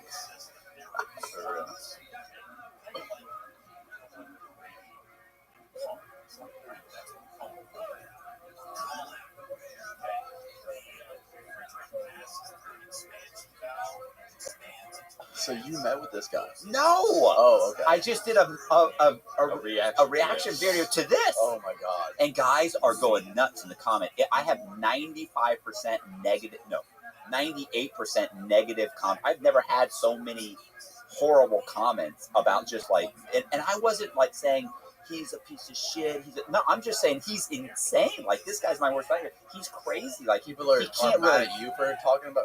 They're mad at me for even saying, like, I make the comment like, I'm like, the guy's like a cartoon character. I mean, he can't really behave like this in real world. Like, I'm just in general. I'm not saying fuck his message. He's a I don't say anything like that. Guys are going nuts on me. Really? You're Like a just cult following? soft-ass piece of shit. Because they're guys just like him coming. Does he have a lot of followers? Yeah. He's probably got like I want to say he's got like maybe 400,000. Oh, fuck. He's How could Yeah, he he's not? selling it. Look at him. Huh? He's selling it. Yeah, I'm sure he's making bank. He's been on YouTube since 2000, I want to say 12. And see, he got out and Big Herc interviewed him. And then it was such a good interview that Watson goes and starts his own channel. When I was with Big Herc being interviewed, I said, yeah, you interviewed Wes Watson. I said, man, that dude's my worst nightmare. He says to me, Big Herc goes, yeah, well, don't believe everything that, all that hype that he's talks about, because it ain't all that. And you know what I'm saying. He's 39. so 290,000. right. So he gets, you can tell there's a beef there. And he says, and then Big Herc at one point tells me, yeah, a lot of these guys, you know, like you give them a shot, you put them on the board, and then they take off, and then like they won't even return your phone So he's calls. just mad. And I was sitting there like down, bro. Like, He's mad he blew up bigger than him from Right. this interview. right. And he was all upset about it. So, but yeah, listen. If you read those comments, really bad. How's Big Herc doing? Big Herc's video. You know, I don't. Can we like, see Big? Can you pull up the Big Herc Matt Cox? I want to see. I'm trying to God. picture what this guy looks like. I'm picturing him like the guy from the Green Mile. Like a big fat white guy. Yes. No, black guy. Oh, he's black? Yeah. Yeah. Oh, I thought he was white. Oh, yeah. That is that? Yes. Doing whatever it takes to get time off my sentence. Oh God, pull the comments up on that one. Bro, they're hilarious. Lol. Herc better calm down before Matt remortgages his house. Oh, listen. On his guys they're hilarious. God. Don't get heated when someone exposes. Matt, they don't like you. These guys They do like me. That's Cox kept it real. It is what it is. Yeah. 54. His 54,000 on my channel. That Herc reaction has 54,000 in 2 months. Wow. Keep scrolling down. Yeah, bro, they're hilarious. There's some. I mean, most of them, I'm sure, basically, I'm just a piece of garbage. Matt never hit his true nature. Yeah. What is that? Something Matt for staying cool, calm. I commend Matt for saying cool, calm, and collected. Yeah, bro. Look, he's losing. Like, he gets really upset. Keep going. At one point, I even turned to the camera and I go, "This is not a good interview for me." I go, "This is a bad interview." You said that on the video on the This interview? isn't going to be good for me. He starts talking about Ted. He starts giving. There's no honor amongst thieves. Let's not pretend like there is. I respect this dude. Bro, It's like you. they do. Hey, Yeah. listen, he didn't expect that. No. No, He he's expected the opposite. right. He's definitely upset about that. This And is these are his weird how people. people get upset about just like a conflicting ideas. Like they're just so upset. Yeah, they really, almost all these comments are sticking out for you. I haven't seen one bad one. I mean, every once in a while, there's this guy. Cox. Like, could you imagine just like an idea rattling you that much? Look at this one. Herc would have never gotten aggressive if he'd known Matt Cox had a fine arts degree. Yes! They're fucking sticking Oh, up I for you, love bro. it. Oh, that's I amazing. love it. He literally asked him, "Can I trust you?" He literally said no, I said and no. then told him anyway. Yeah. Oh my God. That's Ron Wilson. When Ron Wilson says to me, he's like, he looked at me and he goes, "This is where I was walking around the guy that I fucking snitched on." Yeah. Yeah, the old guy, the right? Ponzi scheme. Yeah. Yeah. He literally looked at me and goes, "Can I trust you?" And I go, "Probably not." And he goes, Good answer. "Well, here's what happened." And he starts telling me, I'm like, "I just told you no." Did you get time off for that guy? 6 years. Oh my God. Yeah. No, I'm sorry, 5 years. I got That guy died in prison. seven. Right?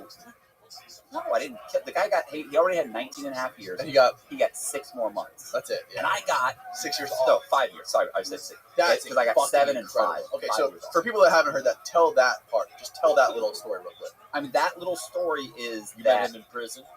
I met this guy in prison. I'm like, I just got my sentence reduced for doing an ethics and fraud course, right? Like, I got 7 years off. Like, just it was a miracle I got there. That was only because of Monteo, the guy that the lawyer. Yeah. So I had just gotten 7 years off. I got back, and Ron Wilson is a guy who stole $57 million.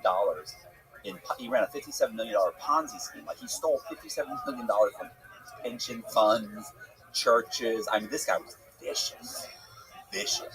And it's funny about him too, because 1 minute he would be in tears about what he'd done, and other times he'd brag about it. Like, it was weird. But I liked him. He was a decent. I mean, he was a decent guy. But in prison, he was a funny guy. He was a cool guy to hang out with. A very smart guy.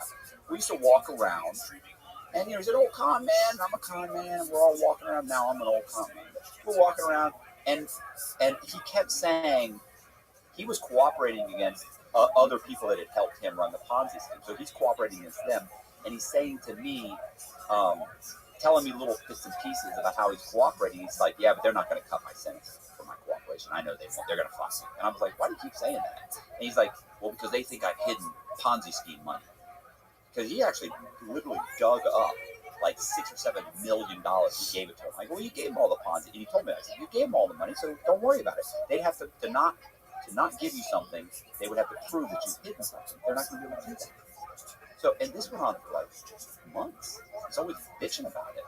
And so one day I said, "Man, what? I didn't tell you." Yeah.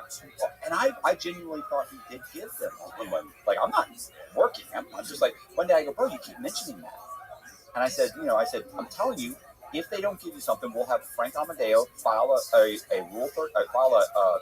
2255, and we'll get you the time off. He can do that. He just did it for me." And he goes, "Can I trust you?" I remember we were walking around the guy, and I stopped and I go, "Probably not." And he goes, "All right." He said, "Well, I actually did."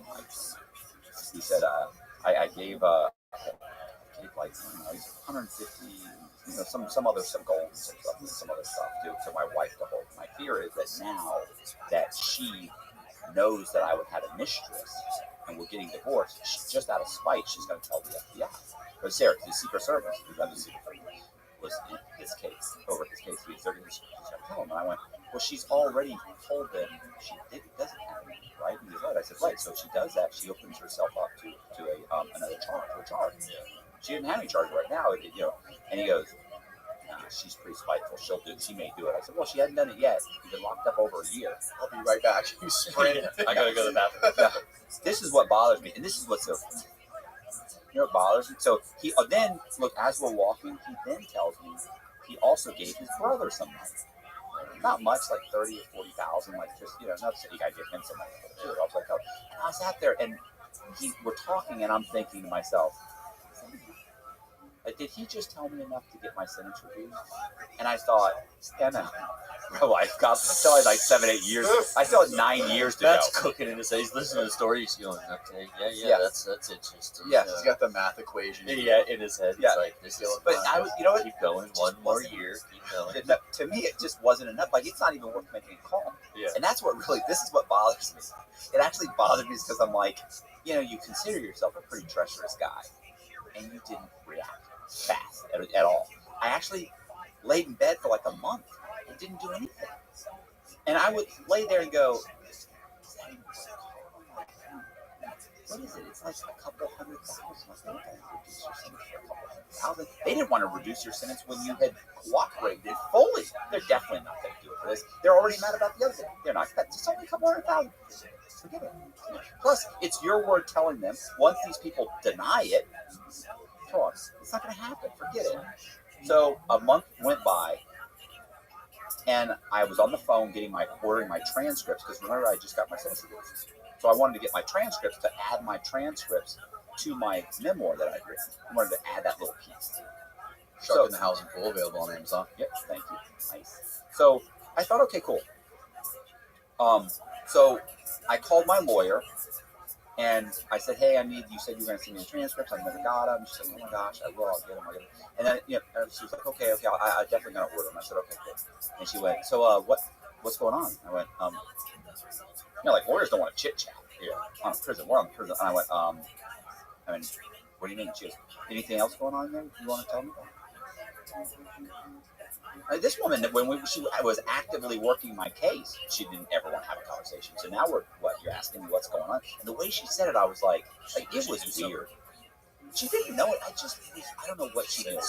I just went, and I went, and had she not said that? I still think this worked out. Really? Yes, because I literally, think about it, it's been a month. I never called. I didn't do anything. So I went, I said, there is something. I said, so listen, there's a guy named Ron Wilson. She goes, what's his name? Ron Wilson. Yeah. And I said, he's a Ponzi scheme guy. She's out of South Carolina. And it was weird how she's on the spot. And I went, and he told me about hidden Ponzi scheme funds that the Secret Service thinks he paid. And it's not a lot of money. She goes, okay, well, let me look into it. She goes, do you know the name of his agent? I go, actually, I do, because he said his name all the time. I said, yeah, his name is Griffin. It's like Tom Griffin. I think it was Tom. I go, Tom Griffin. And it's South Carolina Secret Service. And she goes, okay, well, that can't be very many of those. She said, let me look into it. I'll get back to you. I said, okay. Keep in mind, she had not really worked hard on my case. I don't want to say too bad about it. So, but hung up, didn't think anything else about it. About a week later, a correctional officer comes up to me, says, Cox, come in, real tough. And he goes, during the move's when they open the door so you can go from building to building. He goes, during the move, I need you to go to SIS. And I went, okay. And he just kind of it was on the down low, because if you go to SIS, you're probably cooperating with somebody. I used to have to go there because they would hold my mail, because I was working on so many different people's stories. They would catch stuff coming in and go, why did you just order this guy's arrest report? Like, you shouldn't have Danny's arrest report. I'm like, yeah, I'm working on a story, and they'd always give it. So, but they said for me to go there. I was like, okay, no big deal. So I go there, I walk in. As soon as I walk in, there was this one lieutenant who ran the place. He was a fucking asshole. He goes, Cox, come here. Yeah, you sit down. That's how they talk to you, like you're a dog. Sit down. I'm like, sorry. And he goes, yeah. Hey, yeah, this is it. I got him. Hold on. Talk to him. I'm like, now I'm like, what the hell's going on? Like, this isn't about the mail. And I'm like, yeah, what's up? And the guy goes, hey, this is Special Agent Griffin with the Secret Service in South Carolina. I understand you know where Ron Wilson hid Ponzi scheme money. And I went, nah, wait a minute, bro. I said, I need something in writing, because this is how last time. And he goes, well, wait a minute now. Let's talk about this. No. I'm not getting screwed again. I give you this. I want something in writing. You go to the U.S. attorney. You get me a letter in writing, and I'll tell you who has the money. And I said, the person that has the money. And he goes, okay, so it's a woman. And I went, what? He goes, it's a woman. You keep saying person. You're trying to make sure that it's not male or female. So it must be female. And I go, hey, bro, don't ask me no more questions. Yeah, so who has it? I go, what is it? I need a letter. And he goes, take down my email address, put me on your core links, which is the way we communicate. Yeah, right. Yeah. So I write it down. I go put them on there. We start corresponding, and he gets me the letter. He actually sends me a copy of the letter from the U.S. Attorney saying that Mr. Cox gives us information that recovers any money, the word they use is not significant. Anyway, it's it's like, let's say, significant amount of money, or What do they consider significant though? That's the problem. Right, exactly. But that was the best I was going to say. If it's that or any of his information leads to the recovery of money or basically an indictment, then we'll consider substantial assistance, which means substantial assistance is what they give you reduction for. So we'll consider substantial assistance and reduce the sentence. But that's a Did lot they say of. by how much they reduce it? No, they said we'll consider it. That's how they fuck. They always do. Right. So it's like they're like, well, we did consider it, and it's not enough. Still a fucking nightmare. Right. So I was like, fuck, whatever. So I cooperate. I answer the questions that they're asking me, and then they come to me and say, can you go back and ask him this? I'm like, I mean, I can try. I mean, that's a little weird. I can't just walk into the room and say, hey, Ron, did so-and-so know this? You know, I'm like, I got to fucking bring it up. It's going to take a while. I got to subtly, they're like, well, take your time. So this goes on. You got 9 years, don't worry. Yeah. This goes on for months. Ask him this. And there's sometimes they'd ask him questions, and I go, bro, what are you trying to do? How the fuck am I going to work that into a conversation? Like, there was like questions like, how do I work that? How do I ask him that? Yeah. Like, what are you fucking people, idiots? You know, it's like, what are you doing? And I would call them sometimes. And, because, you know, it takes so long back and forth. Anyway, the point is I would ask about this, I'd come back and say, no, he said that person had nothing to do with anything. That you guys are always asking about that, and nothing. So it'd take me 3 days to work it into a conversation. So the point is I answered a bunch of questions, and then at some point, he was on the pack out. And he's like, oh, what's going on? He's going back to, they're moving me. I'm like, where are they moving me? He's like, I have no idea. And then I go back and I'm like, hey, man, Wilson's on the pack out, bro. Like, he's leaving tomorrow. And they're like, I know, we just indicted him. We indicted him, we indicted his wife, we indicted his brother. Yeah. I'm like, what the? Because what they did was, after I answered enough questions, they actually had enough to go to his wife and say, we need you to come in and do the interview. She came in, and they said, do you have any money? And she said, absolutely not. I have nothing. You never gave me nothing. I don't have anything. Okay. She leaves, comes back the next day, and walks in with like $350,000 in cash and gold. Boom, boom, and gives them all this money. He told me only $150,000. And some gold. That's a significant amount. That's a huge difference, right? So because remember, I was thinking even the combination wasn't $200,000. The $30,000 and the 30 or 40 his brother had plus the $150. That's not even $200,000. Right. She comes in alone with like $350,000. Then the brother the next day is supposed to show up. He walks in and says, before I say anything, I'm going to turn this over. Boom, $150,000. No. Not 30 or 40, 150. You're at $500,000. Right. So when Wilson's leaving, he had gotten a phone call from his lawyer. And he goes, hey, I didn't talk to you. I said, yeah, what's up? I said, yeah, what's going on? And I'm still, like, my heart's kind of like, oh, shit. Because you know, they told you why he was on this. They already told right, you. He knows. Right. And I don't know that he doesn't know that I was involved. Yeah. And they're saying he doesn't. There's no way he could know. But who knows? And he was like, yeah, what's up? He goes, talk to my lawyer. I'm like, okay. He said, and then he told me my wife went in and turned in this much money, and my brother turned in this much. I go, are you serious? I said, I didn't think they had nearly that much. And I said, you told me like your brother had like $20,000. He said, or 30. Like I like lowballed it. Like I thought. And he goes, well, he said, I don't really trust you. So I didn't want to tell you the right amount. And I'm thinking, if you didn't trust me, you should have told me nothing. Like you what you said sparked the whole thing. Yes. Right. Like you should have just said nothing. Like anything is something to the FBI. They don't care if they get $5. Right. So the point is, and he's like, well, yeah, apparently I've been re-indicted. The Home Alone face. Do that. Look at the camera. I'm like, no, really? Do the thumbnail. That's crazy. And he's just so he gets in the bus and he leaves. You know what's funny about that? Did they indict the wife and brother? Yeah, but you know what they got?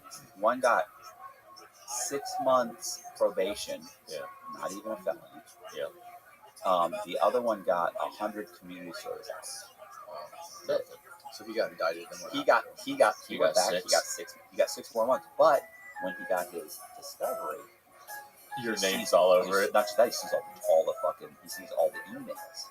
Oh, fuck. So he realized you've been working on it the whole time. In the same prison. No. You know what he did? He wrote a letter to his old roommate. So his old roommate got it, and it's a fucking letter that says, Cox this. And then he even said this. He said, Cox or I never really told him anything, but somehow or another he put it all together. Like it's like you did told me everything. Yeah, you told me, Like, bro. So when I got that, it was funny because when I get it, so I what happens is I'm walking around, I don't know this letter's going around. Yeah. And I have a buddy come up to me one time and say, "Hey, bro, what happened with Wilson?" I said, "I don't know, man. They shipped it." No, Cox, I heard something else. I'm like, "What'd you hear?" And he's like, I heard. I'm sitting there like I'm just waiting for my reduction. Yeah. Like I don't even need to. There's no reason to even be friends, talk to you guys anymore. I'm leaving here any day. Yeah. So of course I didn't. Once again, they tried to fuck me over. So Wait. So before all this happened, did you already get your reduction? No. Okay. He has to be sentenced. Then they have to request it. Remember, they don't request it. After he gets sentenced, the U.S. attorney doesn't try and give me anything. They say, "You don't know what Cox is talking about." I had to literally file another 2255, and then they lied to the judge. They told the judge, "Your Honor, we don't know what Mr. Cox is talking about. We have no agreement with Mr. Cox." I had to mail the letter to the judge. Wow. The judge gets the letter, and he's like, "We're going to have an evidentiary hearing." And they're like, "What? Your Honor." They gave him the same face. That's Your Honor. Where'd Now you get I that remember. letter? That was under. I'm sorry. That was under. It was under my paperweight. I forgot about that. Anyway, the point is that so I hadn't gotten a reduction. I just know he's gone. So months go by. He finds out about that I cooperated against him. He mails the letter back.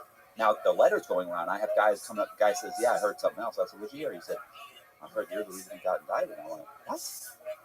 Well, how'd you hear that?" He said, "Yeah, I don't want to say it." I'm like, "What do you mean you want to say it? You fucking come up to me and say that? You don't want to say?" Yeah. And I went, "Shh." I walk off. Another guy, 2 days later, comes up and says something. Another guy comes up to me later and says, a commissary says, "Hey, Matt, what's up?" And I said, "Hey, what's going on?" And he goes, "I don't want to say anything. Like, I like you. And I don't care what you do." He's like I do anything for you. I'm like, "Okay." And I'm like, "Me too." Yeah. And he's like, "Yeah, no, I know." He said, "You know Wilson?" I went, fuck.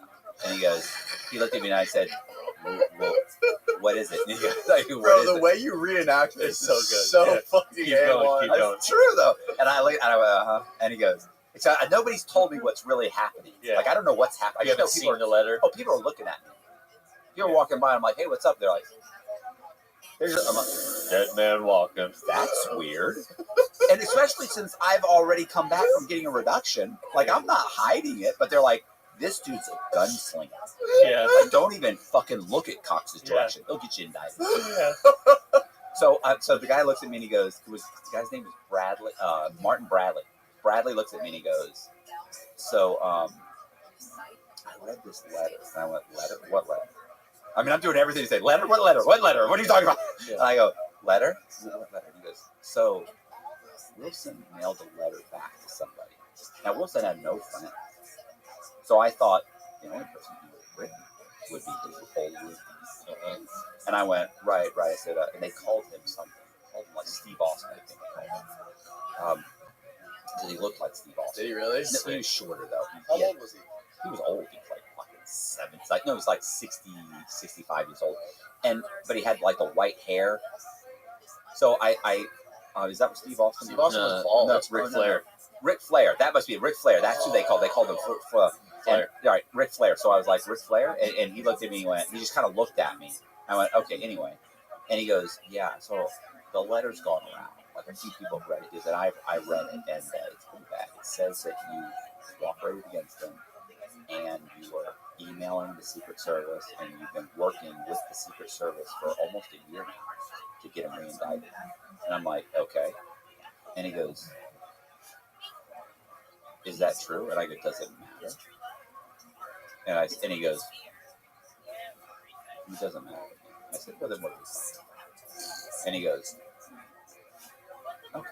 Like I was like, I think he thinks, okay, all right. Like I'm not gonna brag. I joke around a lot, but at this point, here's my problem. It's not that I'm concerned about being hurt, but my problem is the lieutenants find out about it, and I get shit because they're like, "He's in danger," and they shit me. Yeah. So I can't get shit. Like my mom comes to see me every 2 weeks. I'm not getting shit. I'm also working on a bunch of stories. Like I have a life. It's not a great life. Yeah. But at the time, I got something going. But at the time, your expectations get lowered. Yeah. I'm in a routine. So I go, I go to Ric Flair. So I walk right up to Ric Flair's the roommate. I walk right up to him, and I said, "Hey, bro, what's up?" And he goes, "Hey, man, how's it going?" And I went, "Pretty good. What's going on?" And he goes, "All right." You could tell he's nervous. Mm-hmm. And I said, "So I wanted to mention to you that multiple people have told me that you've got this letter that you're circulating." And he goes, he's just looking at me. And I said, "So I want to be perfectly clear what the situation is. Your wife comes to see you every 2 weeks. She lives around here. You don't want to get shipped." He looks at me, and I go, "Because," I said, we both know I'm currently working with the FBI and the Secret Service. I can't be shipped from this location, but you can." And I said, "One more fucking person comes up to me and talks to me about this letter, and I shit you not, you will be transferred to FCC Baghdad. Do you understand me?" I said, "I'll walk right into the lieutenant's office. I'll explain the situation.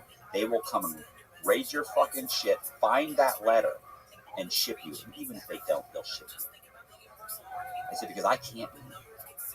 And he went, I said, "We understand each other, right?" And he goes, I said, "Nobody sees the letter again." He goes, "No." I said, "Okay." And I walked away. I have no control. There's no lock on me. Yeah. There's no FBI. But you sold it. I sold it. Yeah. So nobody ever mentioned. Here's the thing. So you have to think, for him to mail that letter back, he was pretty pissed, right? Yeah. Wilson? Now, here's the thing. About 6 months later, maybe a year later, not a year, let's say 6 months to a year later. By this point, I got my 5 years off. I just got my 5 years off, I think. I want to say either before now, around that time period. One day I'm sitting there. We get to stand up for count, right? So I'm standing, waiting for the guards to come count us, and we're standing at the top of our cells, and we're standing there. And this, they bring new people in all the time. Well, this black guy had been placed right in front of my cell, like he's in the cell right across the hallway from me. Not a ton of white guys in prison in general, but there's still a lot in the low, right? More so, like maybe 20, maybe 40 or 50%, which is a lot. So I'm standing there in my cell waiting for count. You're not supposed to talk or anything. And this black guy had just gotten there. He's still in his R&D clothes, like he didn't even have his uniform. And he's standing there and he goes, "Yeah, what's up?" And he goes, I went, "Yeah, why?" And he goes, "You know him?" I went, "Yeah." He said, "You point out to me in this unit?" And I went, "Nah, bro." I pull out my ID. I go, "I'm Matt Cox." And he goes, "Oh, shit." And I went, "Why? What's up?" And he goes, "You know Brian Wilson?" And I immediately, and he said, "No, it ain't. It's not like that." So nobody can really hear us. We're pretty close. And his cell is 8 feet back. And he goes, "No." I said, "You know where I was?" I said, "Yeah." "Why?" He said, I was locked up with him in South Carolina. He was being shipped, and he wanted to give you a message." And I went, "Okay." He said, "He wanted me to let you know that he told me to tell you 2 things. One, he hopes you get as much time off as you can get for what happened." And he told me everything. Okay. And he goes, "The second thing is he wanted to let you know he's at peace and he's found Jesus and he's good with it. No," and he said he had no hard feelings. I said, "Okay." And he said, so I said, "Am I gonna have to worry about you telling people about this?" And he goes, "Nah, bro." I said, "Let me put it this way, I am not gonna be here very long." Like that, I went, "I understand that. I know you." I'm doing the same thing. Yeah, he's just waiting on people. He's waiting to leave. He's waiting for a reduction. Okay. Like, I'm here, but I'm leaving. So nobody comes in quick. Yeah. There's no little prison sentence in the feds. Right. So if you come in and you're gone 6 months, and this guy was gone like 4 or 5 months later. Really? Yeah. So he did some damage. So, but yeah, what so yeah, he that was it, and that was the last I'd heard, and I'd actually thought about writing this. Yeah, you should. I even thought about sending him my book, like because I have a book where I talk about him. Like, should. Is he in Shark in the Housing Pool? No, but he's in the book I wrote on It's Insanity. Yeah. Frank Amadeo is the one that fought those cases. Right, that helped you get the reduction. Right, I talk about the Wilson case. Wilson's also in one of my books called Bailout. He's Shrinker. Yeah, he's only in a couple scenes, but he makes appearances because he was a part of my life for a period of time. He's an interesting character. But and keep in mind too, Wilson got 6 months. Like, first of all, you got 19 and a half years. You're dying in prison. 6 months ain't gonna make it. But not that I give a fuck. No, I don't want to make it seem like, oh, so Matt thought about this. I thought they were going to do 5 years. I don't give. Yeah, I didn't care. I didn't care if he got fucking 40 years, and he had 2. Right. Serving 2 and got 40. I don't give a fuck. I want out of prison. Right. So, but yeah, that's the whole. That one little piece is like so. Like, he found Jesus, and I hope you get as much off as you can. Like, I mean, that was the weirdest thing. Can you imagine? That is weird. There's like 1,800 to 2,000 people at any given time at that thing. The guy literally is right across from me. Were you just waiting for him to pull out a shank or something whenever he said that? I mean, it sounds like something when from he a movie said right before you get killed. I have a message. I have a for you. message from Ron. No, because he was in R&D clothes. So I mean, he's got like a t-shirt and baggy pants, and he's a soft guy. This wasn't like a thug. This was like a guy that I could probably take a fair fight. Like, I don't think he's gonna. And he was very like. Yeah. So, but he was very like, he didn't want anybody here. He wasn't trying to be like, yo, man, what's up? He wasn't trying to get attention. No. So the vibe was good with him. Yeah, that was it. What was that? No. So how long after that did it take for you to get your reduction? I want to say I don't know if it was before or after that. The problem was, as soon as Wilson got indicted and actually got sentenced, I had to wait. Like, I waited like 6 months before we filed the 2255, because they basically, you kind of wait 90 days. Because if you're around 90 days, they're closing the file. They're wrapping everything up. And at that point, they would have filed something saying, hey, Your Honor, we want to go ahead and reduce Cox's sentence because he substantially helped us in this case. Well, after 90 days, it's like, so I wrote a letter to the U.S. Attorney, didn't hear anything. Then we waited, so now it's 6 months after Wilson's sentence.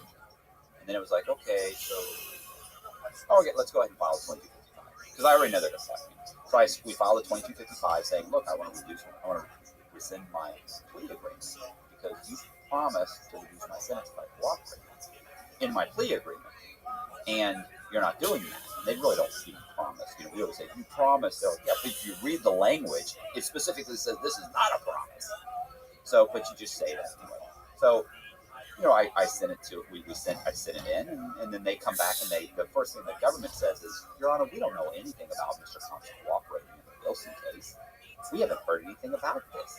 So, of course, Amadeo then comes back and files another motion with the letter, which goes to the judge, saying, hey, what do you mean you don't know anything? What about this letter?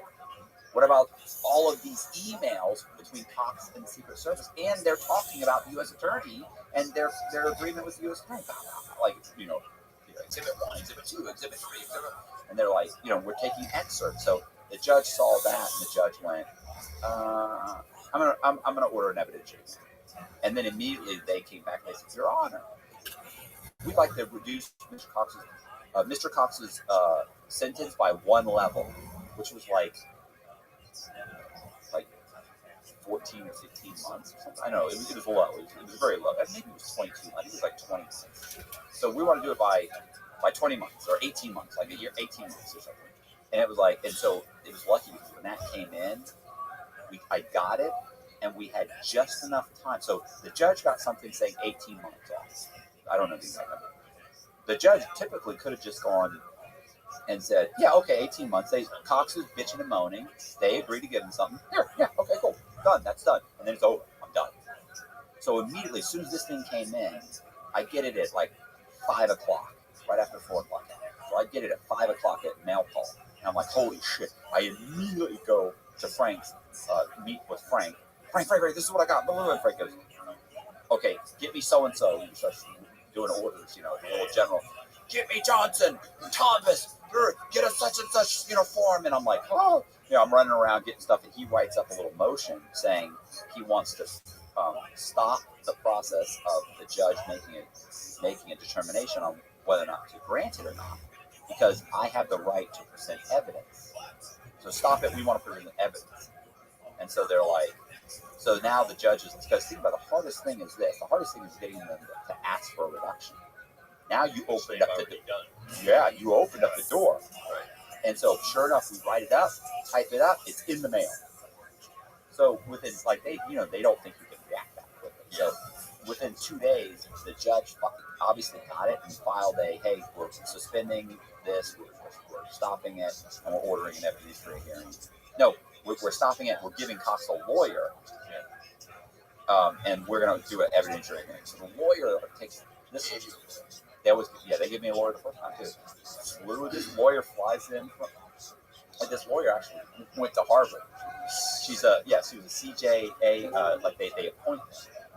So, and because if you file a 2255, you're basically, one of the things you're saying is that your public defender is ineffective.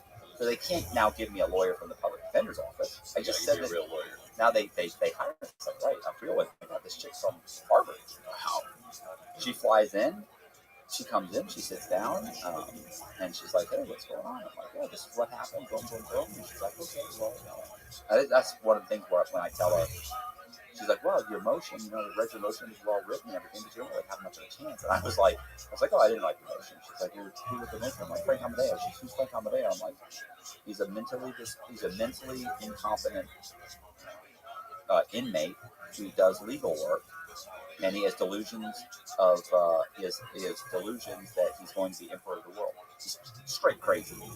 And she's like, this is who's doing your legal work? And I'm like, yeah, well, it doesn't affect his legal work. I mean, yeah, he thinks God's telling him he's going to be emperor of the world, but he doesn't affect his legal work. And she's like, you've got someone who's mentally ill who's doing your yeah.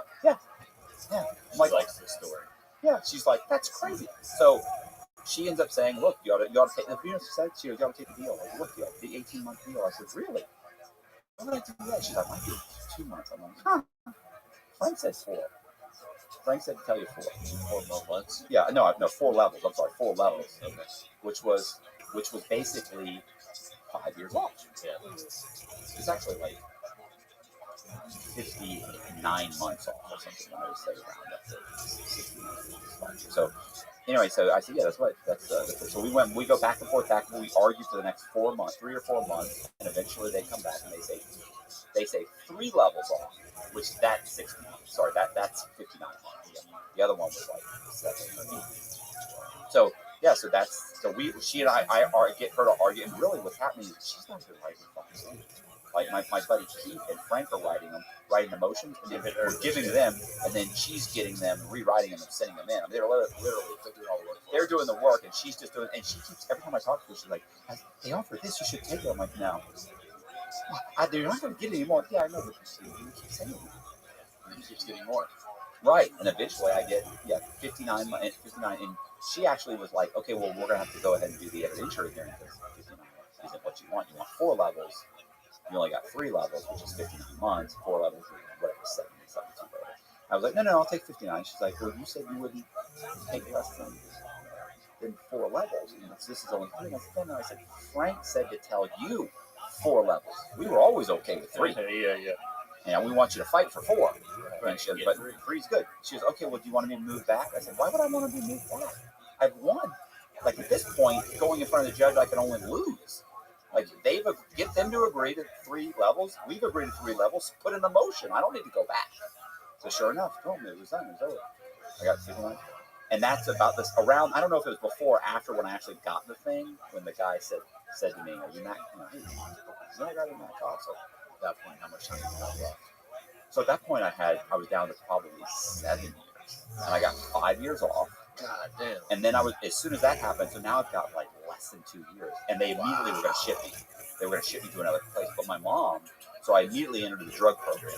So that if you enter the drug program, they lock you to the comment, they put a measuring variable on you, so you can't be moving. So that's why I went to the drug program, so they wouldn't be shitting me. You've heard this. Remember that?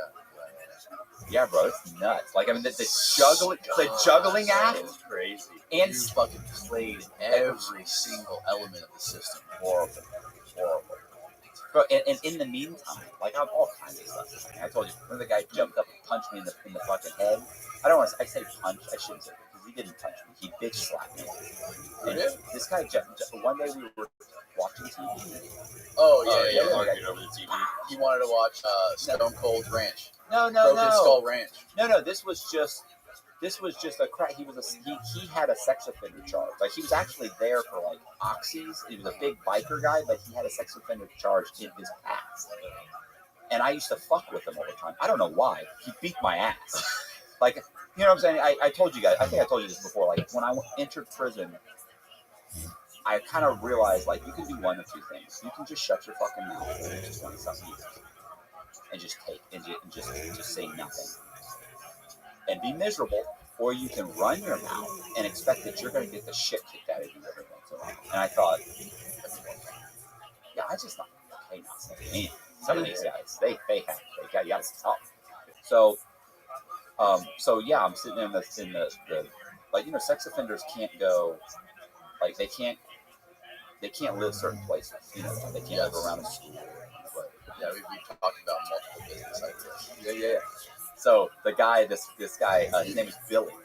Billy, like, Billy would say, people would say stupid shit. Like, so, or somebody would say, hey, I just got my halfway house. And by the way, sex offenders in Florida can't get halfway. So some guy would come in and sit down and go, hey, I just got my halfway house, man. I'm getting 8 months halfway house. I'm fucking leaving next month. And they would go, oh, cool, bro, cool. And then Billy would, like everyone knows you have a sex offender charge now. Like, shut up. Don't bring attention to you. Instead, he would say, yeah, I don't think I'm going to take halfway house. And everybody's like, what? Yeah, what are you talking about? He's like, yeah, I don't know. I'm gonna go all the way to the door. Yeah, I'm not sure where I don't even know where I'm gonna go when I get out. And I would go, and I remember one time I said, well, I know where you're not gonna go. Is where I go, anywhere near a school, a daycare, or a park.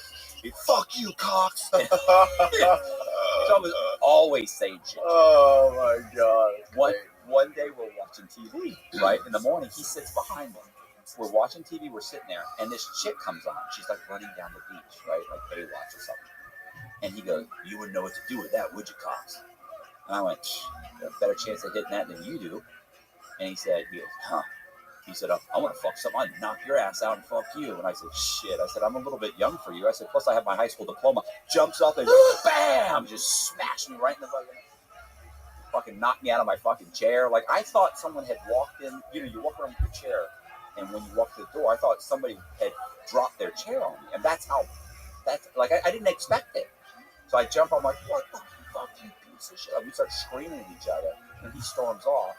And I turn to one of the guys, I sit down, and one of the guys in there looks at me and he goes, Cox, you okay? And I'm like, yeah, I'm good.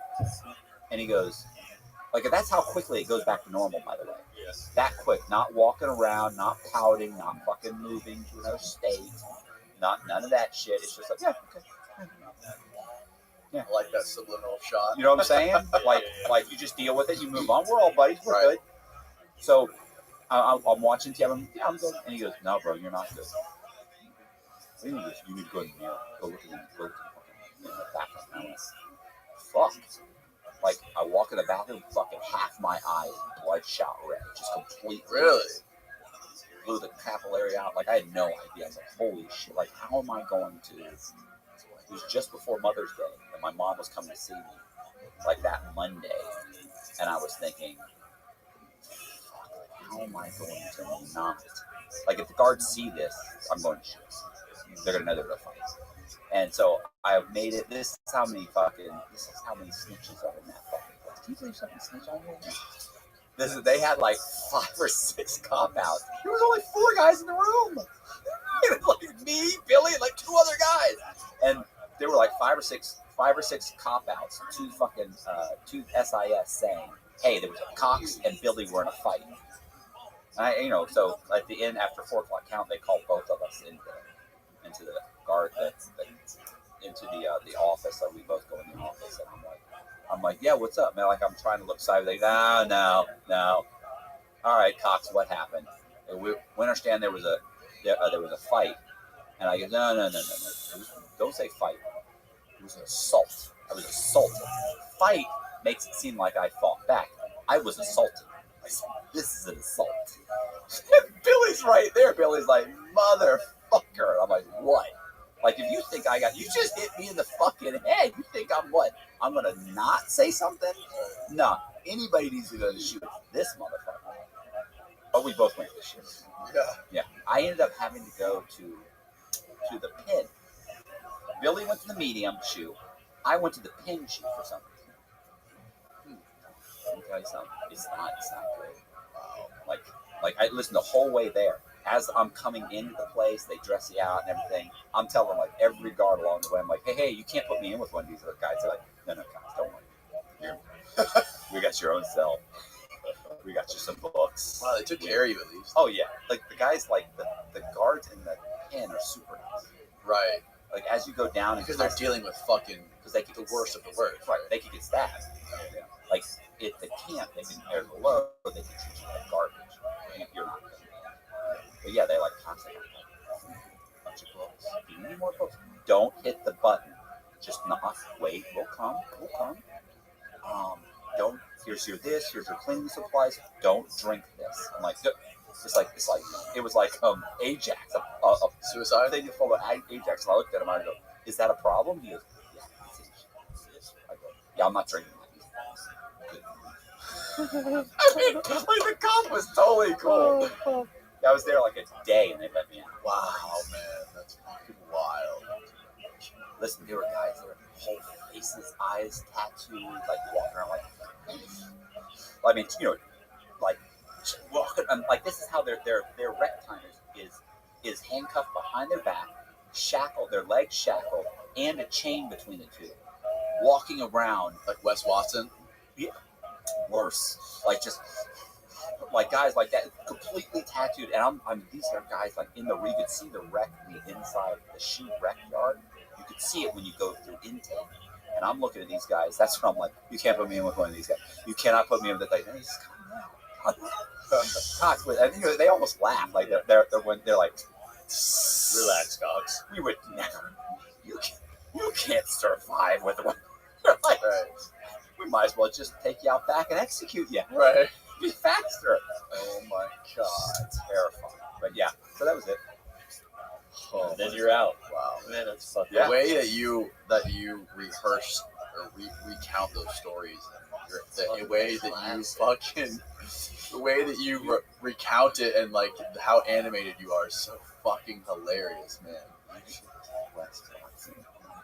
Oh yeah, you should. Only if you come on.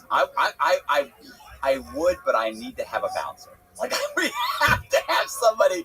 Because I don't know a guy bigger than that guy. Yeah, we'll bring Big Mike. Oh yeah, we can bring Big Mike.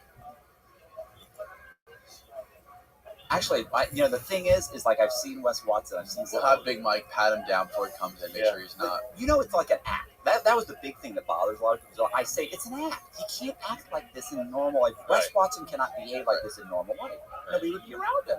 He's probably like the most like calm, reasonable person in real life. He's like probably. But I know super sweet guy. I had a guy contact me in the comment section who said he works out at the same gym, like it's in like LA or somewhere in California. He works out at the same gym. Watson has like a group of people that he trains. And he said, he yells at them all the time. Calls them names, calls them everything. He's like a guy will show up like 5 minutes late, and he said he'll belittle him in front of everybody.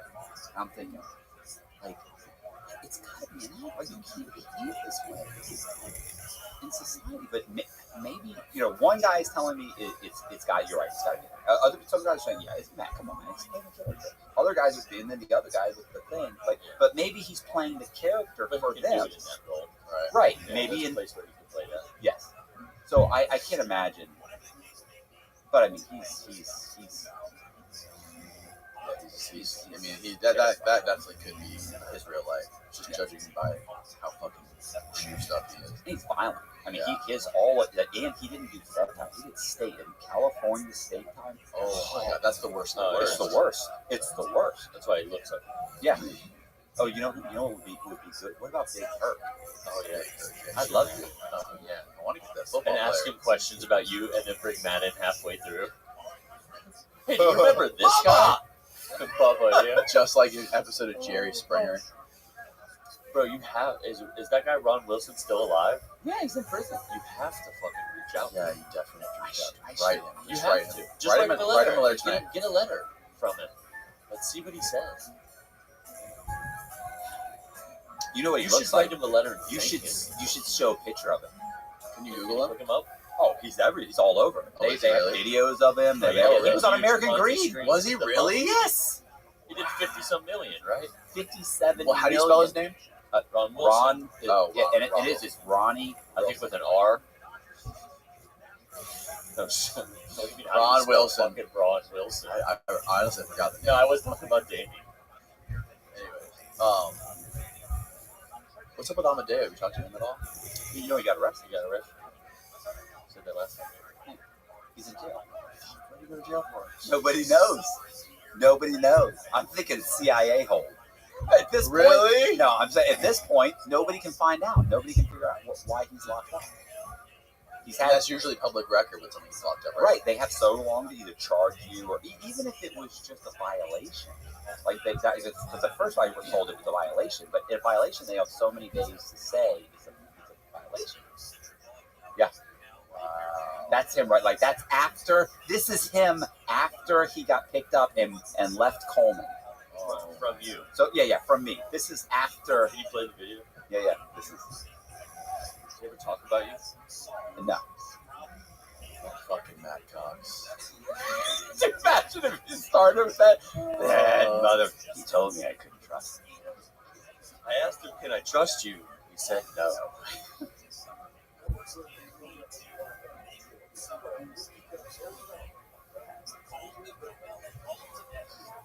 Do the widescreen.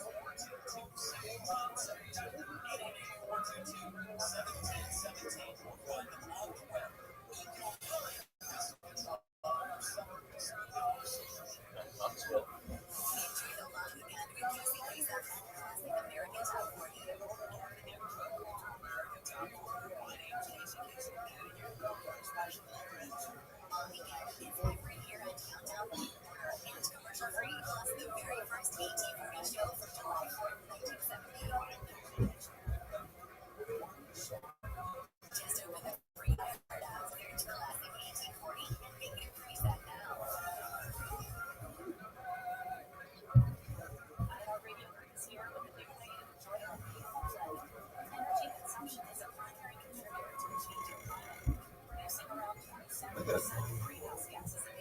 How much he enjoys it.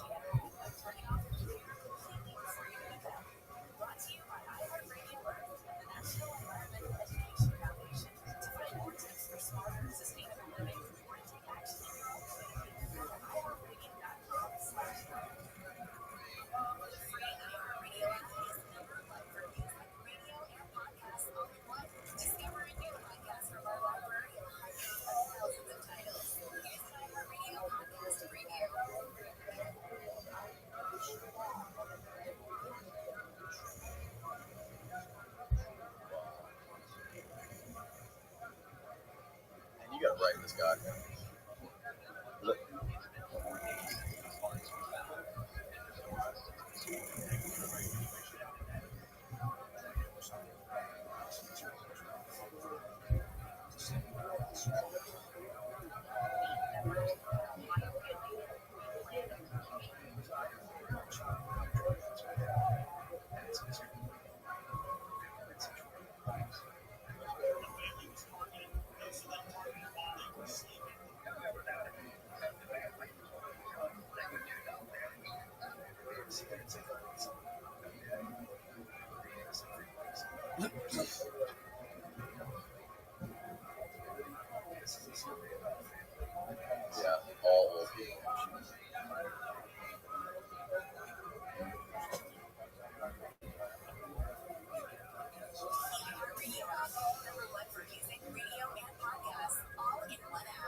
might be alive.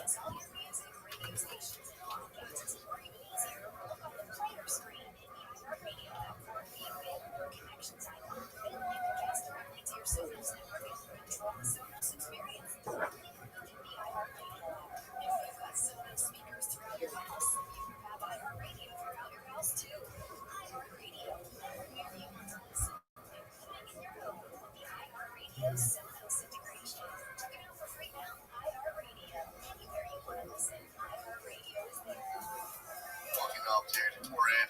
Wow. Episode 309, 30 whatever. Damn, you guys fucked up. I got everyone on my fucking head, dude. You got bleeding dunkos on the brain. I feel like Hey, he's doing it the right way, though. That's the only way. you know what's funny is that when I first met him, Brunch scene.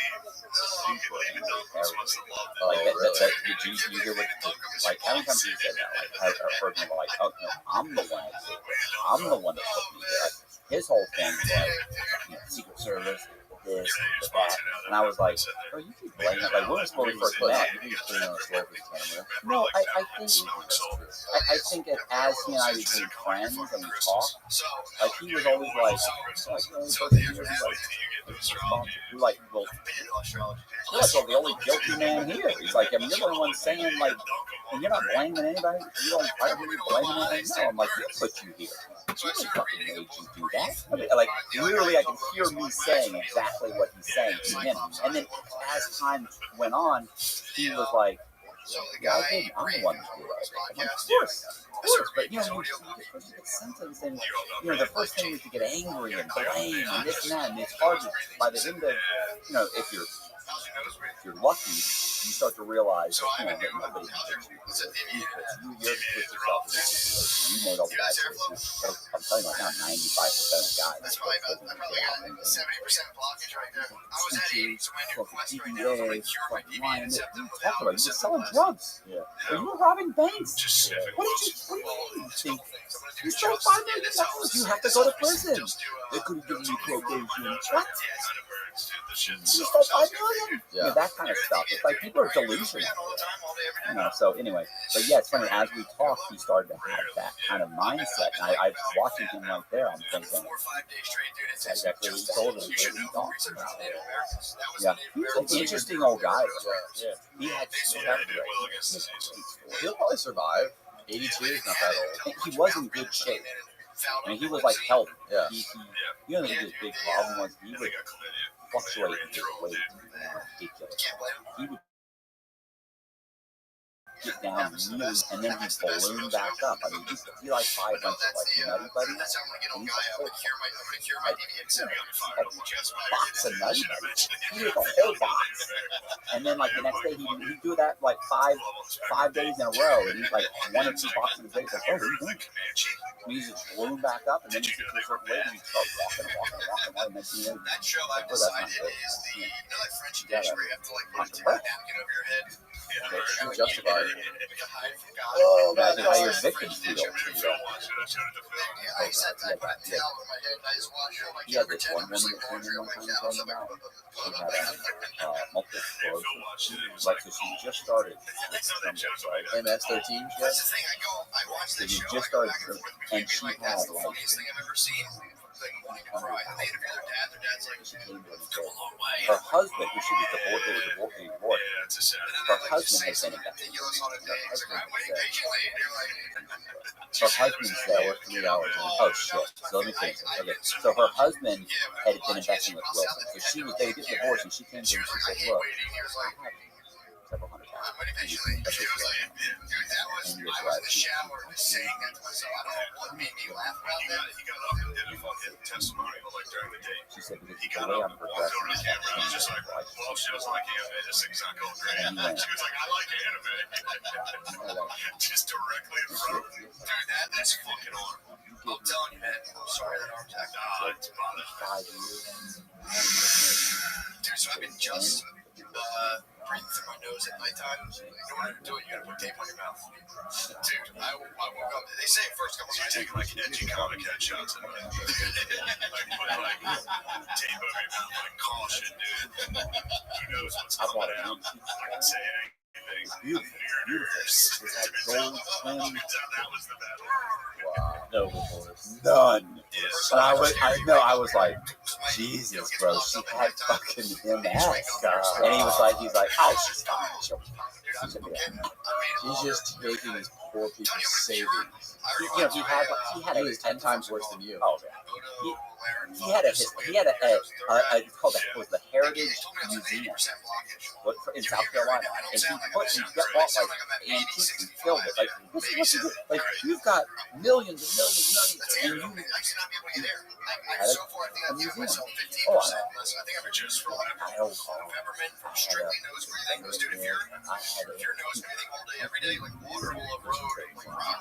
He's stealing from people and buying crazy shit.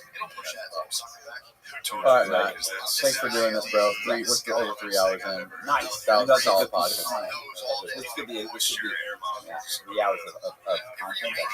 3 hours of Matt talk. People are gonna fucking love it. Thanks. Plug yourself. Do all the latest. Nobody's watching this. They're watching. If they watch the first 30, Okay, well, go plug yourself. Why'd they plug it? They caught the Ron Wilson story later. Oh yeah, yeah. Oh, sure. The Ron Wilson story had me if I don't. Listen. I got a channel. It's called Matt Cox and Matt Cox Inside True Crime, and that's pretty much it. Like I got some Instagram stuff. I wrote a book. I wrote a bunch of books. Yeah. I've been kind of plugging the whole way. I think. That's pretty good. So, if you like the video, do me a favor and subscribe. Hit the bell so you're notified. Share the video. Leave a comment for the algorithm. Subscribe. Yeah, the whole thing. Do the whole thing. No? Goodbye, world. Thanks, Matt. It's like real inspirational moment that brought it out. And then you just fucked him up one time. At least he still could play. He couldn't. He still could barely play. He kind of he hobbled out. I thought he played. No. Give him a fucking break, dude. He did. He used to play. He was pretty good. So he did. He just came in with his head down against Ohio State, and then he wrote it. Yeah, and then he led the team more radio-esque. More of a radio. Gotcha. Shooting play. So they were we'll get out by 40 and then put him in at the end and everyone hoisting on his shoulders. And there was no. He didn't play, and he led the team out the next season. So he walked, just jogging. Hello, world. At 23 years old, Jessica Kemp is incarcerated on drug and gun-related charges in Arkansas. Yeah, especially because then you rewatch it. Shortly after her arrest, Jessica discovered she was pregnant. Although she was still struggling with withdrawals, she was given very little support in prison. When she gave birth in prison at age 24, the process was barbaric as she was chained to the bed and not allowed to get up and use the bathroom for 48 hours afterwards. Today, Jessica uses her YouTube channel to talk about PTSD, addiction, and other issues. Without further ado, please enjoy this episode with Jessica Kemp. He's dead, right? Black people are lazy.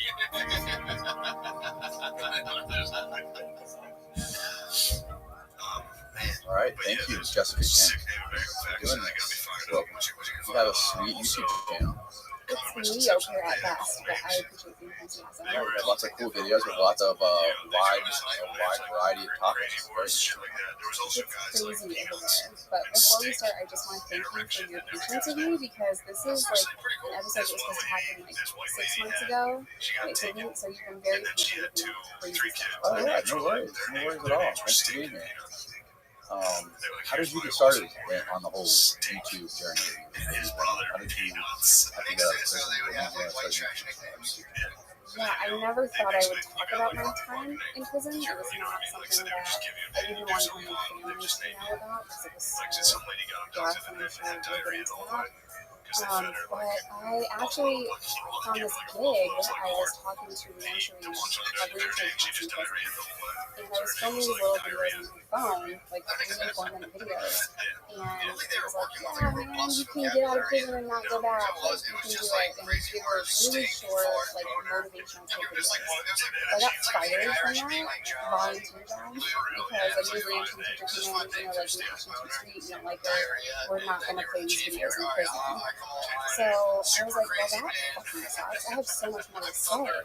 And then I decided I was going to film 7 videos on my phone, sitting on the floor in my living room, and they were going to be called Tailoring My Road to Recovery. And if people find them, cool. If they don't, whatever. I'm going to record a 7-video series. That was 3 years ago. Now I have like 1,000 videos all across the internet, and it kind of just took off. And I realized how they affect me from my stories and videos. That makes no sense. And people came in and were really supportive and really kind, and it just made me continue to share my story. It's so wild, like so many people that have stories similar to you that out of prison or like fucked up their lives somehow. They end up, they end up finding stuff like this, like an outlet on the internet where they gain tons of momentum and followers and stuff like that. There's a huge following, like some true crime in general, the true crime genre,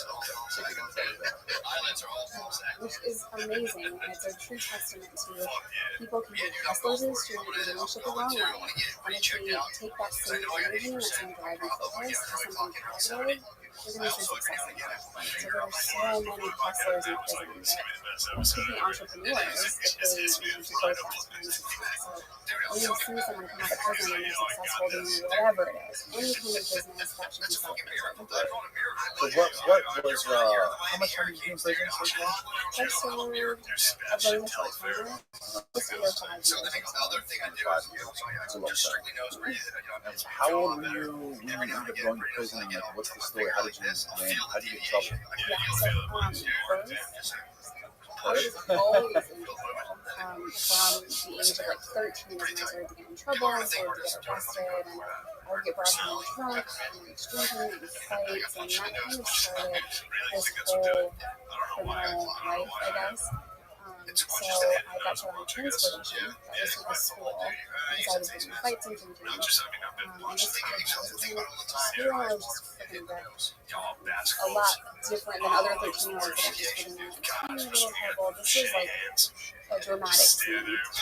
So transportation turns into youth probation. And adult probation, and I kind of just went in at 17. And that was criminal sales of a controlled substance. And the person that I sold these pills to overdosed, and he didn't die. And you think in that moment that was scary, as it should. Like this is, you're going to be lucky this person has his life. And you're doing this, you need to get out of that world. It reinforced everything that I wanted to be. I wanted to be a drug dealer, and I didn't give a fuck about anyone or anything besides money, myself, and my own addiction. And instead of being scared at the idea of prison or someone getting hurt because of me, I threatened this kid's life, and he has the restraining order because I was like, you fucking snitched on me. Now you're going to go and get locked up over this. So I was just a really angry, dysfunctional, drug-addicted kid that did not care about anything, not consequences, not prison, not my own death. It was just a really weird thing that I'm 32 and I'm a mother now, right? So to look back on the teenager that I was, I don't even know who that is. It seems like it was a lifetime ago and I wasn't even me. So that first felony set me emotionally a whole laundry list of stories. I got one with a 33.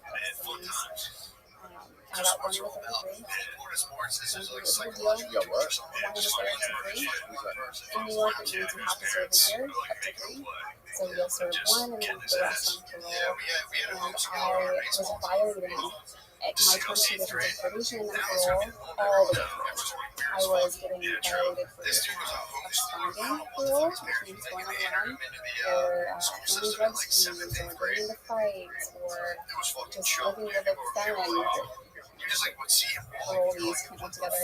So I was constantly breaking rules, and it was just kind of a shit show to the point where parole had to go, we're maxing you out because you're fucking absconding. What I would do is I knew I was going to fail drug tests. So I would run, and I would travel the country with this magazine of people. Have you ever seen American Hustle? No. You're maybe. Yeah. So he's selling magazines door to door all across the country. That's what I did to get him a run from parole. And they just held my business on the next day. So the rest of my time, no parole. So at like 19, I was like, oh, I'm on parole. I can do whatever I want to do. I ended up selling a lot of marijuana and that time was really dark. I was really addicted to heroin, getting in massive amounts of debt because I was using heroin. I was supplying heroin to my friends, my boyfriend. I was living this weird lifestyle where I got a really fast lifestyle. I was paying my bills, my parents' bills, my friends' bills, traveling, clothing, and it came crashing down February 2011, and my boyfriend got us and I was thousands of dollars in debt, and my dealer caught on to it. I was arrested for conspiracy to commit larceny, conspiracy to commit armed robbery, woman larceny, false written statement, false police report, because I lied to them. So I'm like, well, I didn't rob a fucking store. So I went on the run from a drug dealer that owed thousands of dollars to, and I went on the run from New York State again. And I detoxed in a hotel in Norfolk, Virginia, and I thought, just get a lawyer.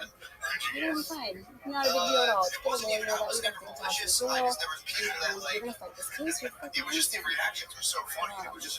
Turns out, when you're on the run, you have to do legal shit to survive. So, long story short, I found my way to Arkansas, and I kind of transitioned into being a manager like $80 an hour type of terrible. I knew absolutely nothing about meth. I knew the heroin, pills, weed, all that down. But meth is a different thing.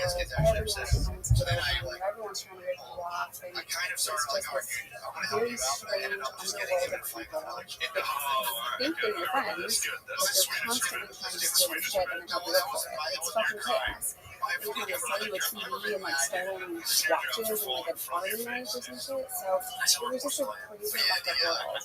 When you talk about heroin, are you talking about like oxys and stuff, and roxy and all that kind of stuff? Sure. Okay. But I'm talking about heroin. That stuff is basically heroin. Hillbilly heroin. I was like, oh shit, dude, you got it. Who has it? Florida. People in Florida. Voicemails. I'm smell it. It is. Just like I didn't roll it in. Yeah, heroin is a different lifestyle. People don't want to sit in homes or they use it as cash. Meth is like it's different than I wanted my reputation, to follow me wherever I went. I'm good for this, my product is good, but couldn't keep up with meth heads that were advising me. I think of other people on meth that were constantly saying you should cut and then they'll sell you a CD.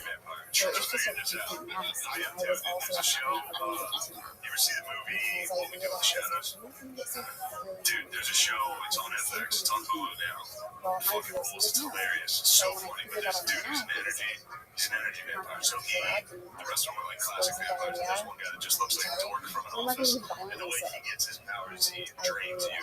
So like he'll come in and be like, dilly dilly, how was your I'm already doing weekend? this And now, people are so just you like, can imagine a napkin flying out of car windows at small. Like, I was teeny. But October of 2011, I found my way to next door and just be like, yes. on top of the findings that I had when I was in there. So it was very overwhelming for me, but my findings were preventing and giving to my career. And it was so funny because back then, too, I just wasn't going. I would start a fight and just purposely crush people and be like, that was awesome. That was so funny. They freaked out in my head. How were you doing all this? Like, is this okay? It was just kind of like, it's great. I can't believe I got those guys to fight, dude. And then he started calling this person's house and being like, "Where's your sons? If you're gonna come see me, like that one." So to me, like, saying that I was 23, yeah, I was really young, but at that time, I had lived 10 different lives by the time I was 23. So I had those felonies in Arkansas, so I'm going back. But I also had felonies on New York, so I had no idea. was going to get. I didn't know if it was going to be 20 years, like the first time I was arrested. Came up to me in the South Hall and told me it was the next scene. I punched him in the In stomach. Arkansas, 20 years doesn't mean 20 years, but that was a learning curve. Plus, I have all these families in New York, so I really didn't think that I was going to be the same. I heard, no, because I heard like you feel I didn't everything. even be out of Like, yeah, it prison was like until I crazy. was Till you like again, 4. dude. I was like, bam, punched him in the stomach. He was like, whoa. So as I was trying to figure out what New York was going to do, what Arkansas was going to do, Dude, I was trying thinking to about what a navigate dickhead I because was it's the not other day. I was there doing the and dishes. what the And I laws was like, even mean. I had like a found out vivid that I was memory also of reading. I remember reading the science book and and seeing like, one I of can those go, aliens when I was I little. can do Being this like, time, oh I my god, fucking deserve it, oh my you god, know I just do. gonna say homo and two. And It's like, the variable of pregnancy, how the fuck do you go to prison pregnant? fuck science I had class. no idea. I had no concept for what that looked like or what that would mean for my life. I didn't know if she was going to be a child. I didn't know if she was going to be safe. I didn't know if I was drinking enough water or getting nutrition for her. It was a lot. Plus, I'm pretty My cousin was definitely saying, I don't know if she's oh, the way it was, like, yo, you just want to say homo today. And he's like, get the fuck up. Like, dude, ever since I watched it, they say it, dude, I was sitting there like, the first time I I was was really it thinking, caught I my vividly attention. remember that being It like wasn't about stoked. money. Fuck Just yeah, stop being this is what selfish, we kid, want to say. running around and being a thug. It then took responsibility for your shit. And that was a I was doing the dishes at 34. So once you ran down south and you taken meth and all that, how did you eventually get arrested and sent to Actually, fifth grade, we had somebody come in to give us like a things. sex ed class. So those I are mean, two well, And arrested. I remember So writing a I question. was going to leave Arkansas. I wrote a question. I had I said, friends that would get me arrested so I could leave. I would call them out in a moment of clarity and say, I'm really fucked up. I'm really sick. I'm in treatment. I need help. And all my friends got me arrested. I mean, you would do that. And he was like, And I really appreciate that looking back because they and he was like, someone do you was really like, want to know that answer? but I had a bust of it. He was And like, at 4:30 in the morning, downtown Fort Smith, Arkansas, we were I had to like stay clear. Like, but instead of sitting in this hotel waiting for the bus the next morning, I'm going to go to the gas station and get food. Why? I want to. which is so funny. Nothing good happens at 4 a.m. in the South. No one is out being lying in Times Square. Like, there was no one on the roads. Just a few tweakers and cops. That's it. I'm a tweaker. And there was a cop across the street from the gas station. And we pulled into this gas station. And I was just sitting. And I thought, Do you really want to know this leave answer? everything. Throw it away. Don't drive away from this gas station with drugs and guns. Like, this is, you're going to. And the person that I was with, I was trying to let him know, like, we're about to get arrested. Like, we're at least about to get pulled over. Make sure you get everything. And there's this thing in the meth world where everyone's like, you're a parent. Like, you're fine, relax, you're too high, you're about to do things. And it's not paranoia if they're really fucking coming for you. So try to convince someone if they've also had enough, you're about to be arrested. Because when you're on that, people will look at curtains and they think the cops are coming for them. So you cannot tell someone this is really happening. They don't believe it. They think that everything is a scam, everything's a game. So he thought I was going to try to take whatever stuff he had, right? Because if you leave it at the gas station, maybe I have a plan for someone to go in and get it. There's no reason with this person at all. So I get back in the car and I'm like, okay, I'm going to fucking prove it to you. Let's go to prison today. Like, instead of just not getting in that car and walking away, I just wanted to prove a point. So we pull out of the gas station, and sure enough, within 2 minutes, it's behind us and it's us. Now I'm really high, like really fucked up. And I'm texting a million miles an hour to everyone in like jail Fort Smith, because that way they're going to know I got arrested and I'm at Fort Smith. So those people didn't know what that meant. They're like, why did Jeff text me over in jail Fort Smith? What does this mean? I'm texting people that I'm texting family, I'm texting my friends in different states to know where I am. Half of them have no fucking idea what that text meant. And I'm like, someone's going to know where I'm at and you get behind. Well, when the cop came to the window, he immediately opened my door. And then immediately took me out of the car. And I'm like, this is very different. And within 5 minutes, DTF is on the scene, the drug task force. And that looks like unmarked cars and cops in regular street clothes and like a badge with like a round neck or whatever.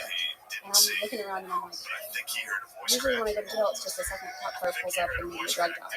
This looks dramatic, you know? So I immediately was like, running through my mind of this has been an investigation and they know who the fuck you are. And I was scared, but I was also like a really shy little shit of a person. So, you know, he arrests me almost immediately. They search the car, they find some meth, a gun, and I get sent to jail where I'm trying to come down, I'm trying to get through the intake process, which is a really long day. And DTF came in within a few hours to interview me, and I told them to go fuck themselves and take me back to my cell. And they're like, are you kidding me right now? Like, we have pictures of you from inside your own car. Here's a picture of you selling a big bag of drugs. And I'm like, I don't give a fuck. I go back to my cell, and I think the next day is when a new charge put under my door on this piece of paper, like a CO had brought it in, and it was delivered. So now, you know, I have the two charges when I was arrested and individually working over there. And DTF, or the Drug Task Force, tried to interview me probably 3 or 4 times before I finally took a plea 6 months later. And every single time, I tried to tell them, I'm not fucking helping you get meth out this shit. That's not my job. You're a crime stopper. Figure it the fuck out. And the whole time, everyone around me was like, Jess, everyone's interested. There were 3 kinds of people in Arkansas. Those that told, those that wish they told, and those that wish they had somebody to tell them. Which one are you? And I'm like, I'm a lost New Yorker. Like, what the fuck? You don't snitch where I'm from. And I just didn't understand. I really didn't. Until I did. Until my motion discovery came back and they were strangers. People snitched on me that I had never met them. Really? Same thing for everyone that I met. Strangers were snitching on me to get out of our loss because they just wanted to back out on the street and use meth. And that's the meth law. You know, there's absolutely no loyalty, and it's just a really fucked up place. I think it's only in Arkansas. From the amount of people we've had on here, it's like everybody's thinking exactly what you said. That's the way it goes everywhere. It's fucked up. I'm a firm believer in doing your own time. If you're running a gun and you're in that lifestyle and you're arrested, and just to get out of trouble, you have to tell on someone else, fuck you. It's so funny. We had this guy on here last week. He was talking about how he was in prison for like 20 years, and he met some old guy who ran a Ponzi scheme, just randomly, like 10 years in, he met the old guy, and they walked the yard together. And he said this guy was just like telling the story about all this stuff and where he has his money buried or whatever. He asked him, he's like, "Can I trust you to tell you this?" And he's like, "Probably not." He told him, and then he immediately went to the feds and told him he got like 5 years not talking to maybe 7. And the guy that he told on only got like 6 months added to his sentence.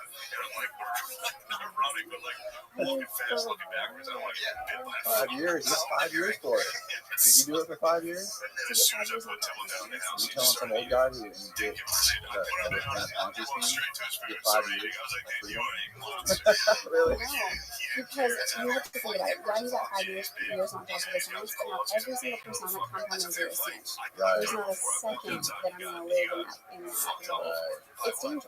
Yeah. You know, so there's that reaching sometimes. It depends on the kind of correction facility you're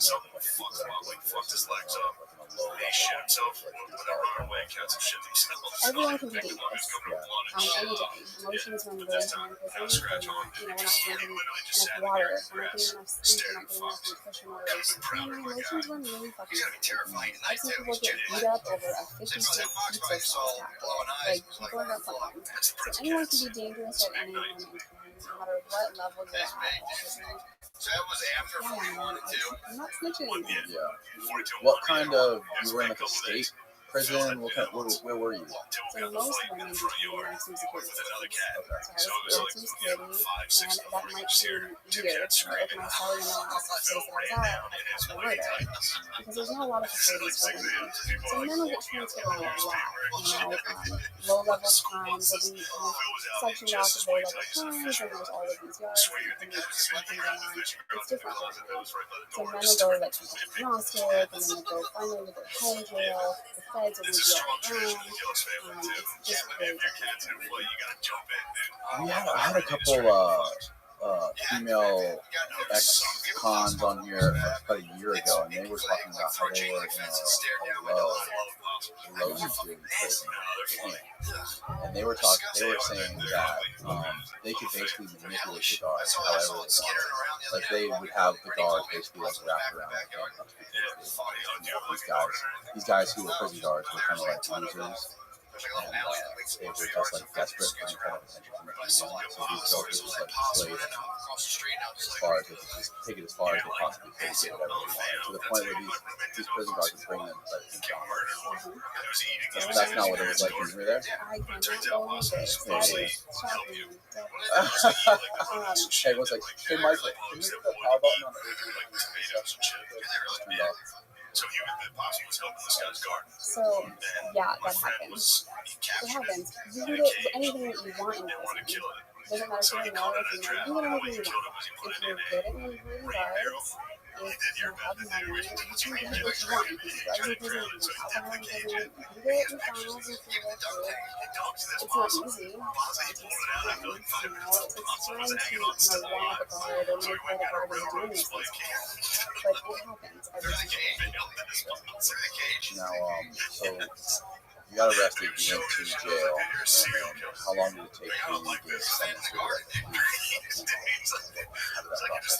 So,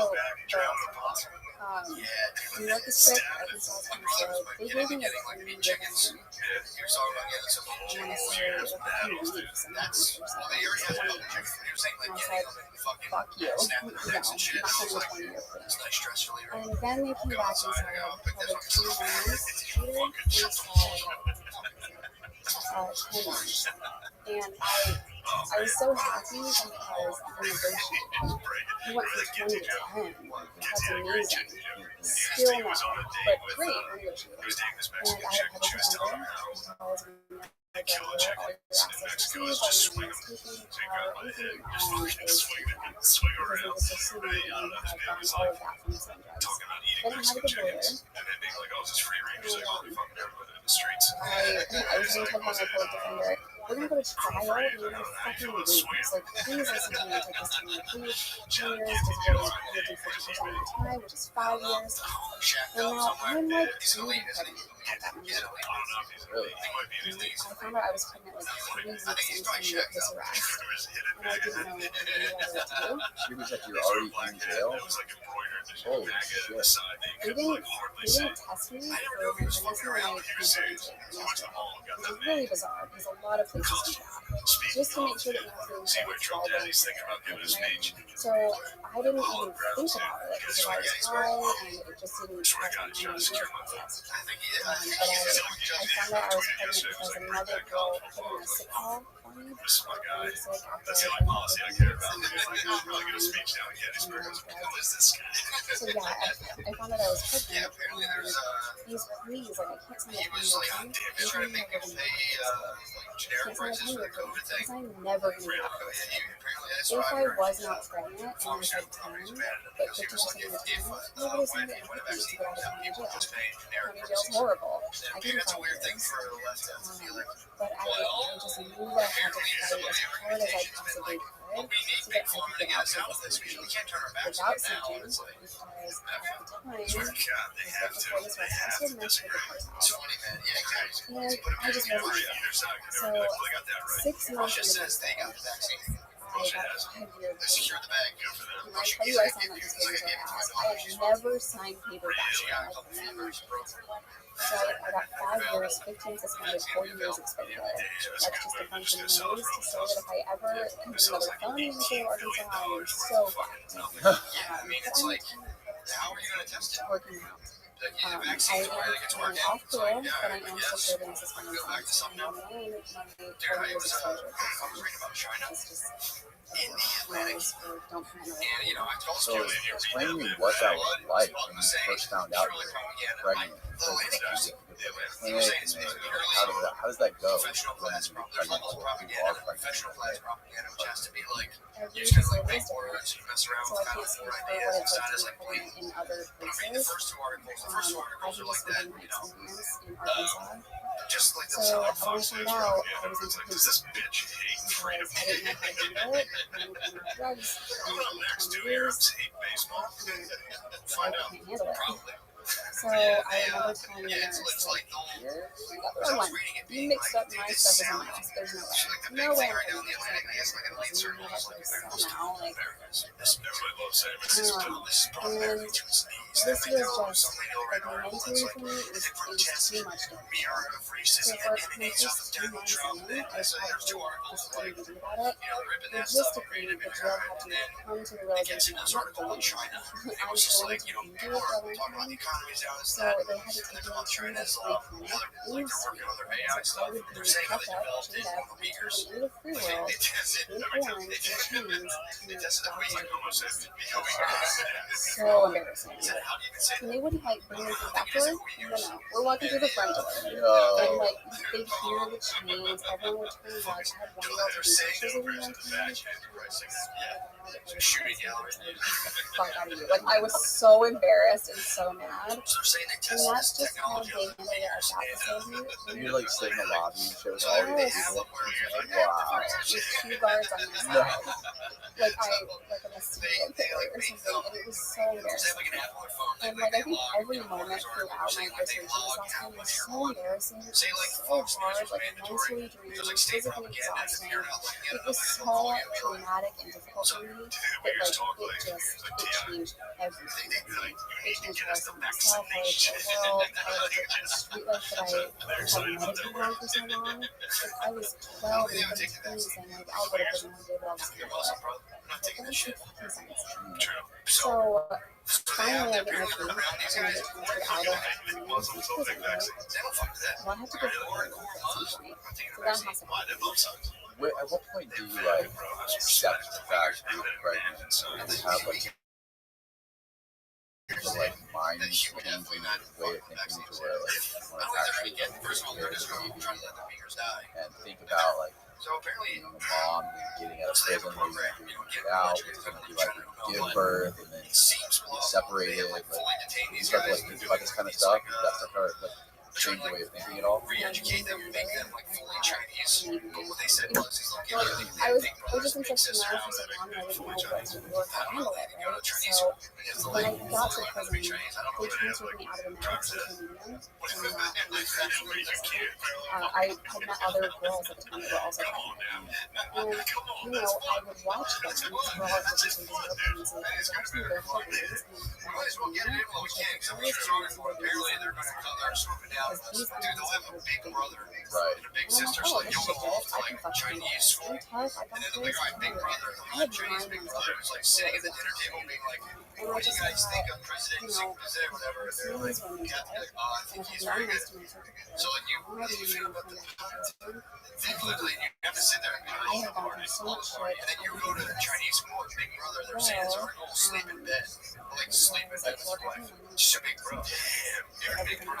Stick around. Bring it on. and I was just Yeah, dude. Yeah, they'll just be there's just a guards dude wasn't all there, the they time. never talked to the Sure, not guards, fucking around. and I was just really scared. Just So talking. they really But walked on now me what from they're me, saying is they're which was developing all this very AI difficult not to technology go there. where they're trying to get it down. They're not there yet. And it doesn't help you because you're at One the of their infirmary. they have the future. It's a That's really like the long future. walk. Prison has long hallways. You have to buzz through every single door. They have to Big brother. you can't just like Like the walk straight government in. funds You your have life. to That's stand by. what we're talking about. So it takes time to get through there. Government. It's like he's stuck in the house because her door was welded shut. I got there Big by brother like 4:30 catches her with a pen and she's stuck. China might be just CEO, working. like the You'll nurse, be perfect order. just sit down here and when shift change That'll comes, probably then we'll follow take after that. I think they're exporting like plug and play on That's credit, like like paying out big odds where it's like you can count see on the everyone's phone. movement. You can And like corrections sell the officers phones, link them all in a network, are and like, they're trying to play listen, some. you can't count. They're playing, but Right. So they fuck it up every single Don't time. worry. According to the article, to autocratic regimes around the world, so So you the could have like packets fucked up every single day. China, All day long. They just Venezuela, didn't like count up and on then China, where they just they're like, here you go, here's how you monitor your entire civilian base, and then it'll I had be. to sit there and This is my have to prediction. labor by myself and But I like think make they're sure going like for it. It'll be like I North didn't Korea. use me. just by myself watching the clock. After you were in the neighborhood. Being active labor. First time mom, I had no idea what's going to happen. I know I took it seriously every week, but I don't know what that means. Like, I never had a fucking baby before. So I'm like, I don't know if I should be at the hospital right now. I don't know what's happening. And then all I could think in that moment, and this is probably the first time I've ever thought this, was I just wish someone was here. So finally, we go to the hospital, and the nurses are like swishing around me and talking to stars, and I feel so defeated and embarrassed that I'm here. Plus, I'm also having a they asked me if I wanted the girl, but they asked me for the cars if I could have one. This is a medical decision. They didn't ask the CO if I could have one. They're like, they're fucking babysitters. They're not medical professionals. It was just a really bizarre experience for me. So I am trying to like mentally prepare for having a baby. We are having a baby by myself. No one feels on my shoulder. Cameras on my shoulder. I don't know where it's gonna go. I don't know how to like it's so much. Zero because once you leave the prison and you're out, you can't make a phone call. You can't let them know you're outside of the prison. But how early was it? Did you ever see that when like Facebook had dropped they were tagged? Maybe that month, I would talk to my mom because prison contacts are really expensive. So I couldn't find my mom that often, but we worked pretty regularly, a couple of times a month. I wasn't exactly sure what I was doing when I was pregnant, so she didn't know I was having a baby, but she didn't. So my daughter was born at 3.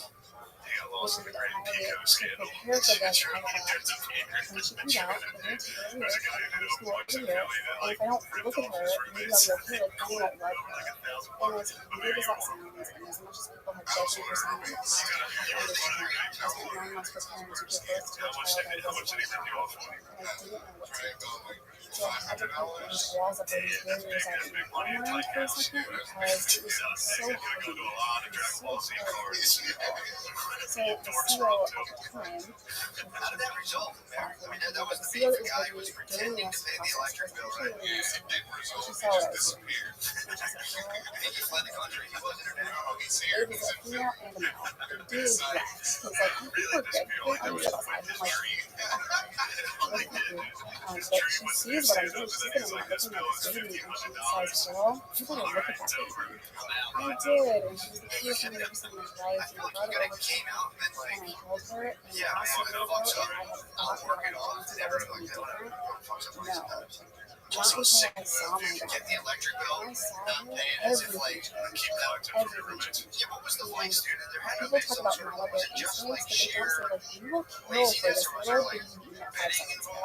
And it's so fierce, it's so strong. So during my pregnancy, I was trying to protect this baby. I was trying to make sure I was feeding him, taking him with water, and staying active and healthy the best that I could in prison. I had to fight for some of the vitamins at one point, and I was just desperate to keep this baby inside of me healthy.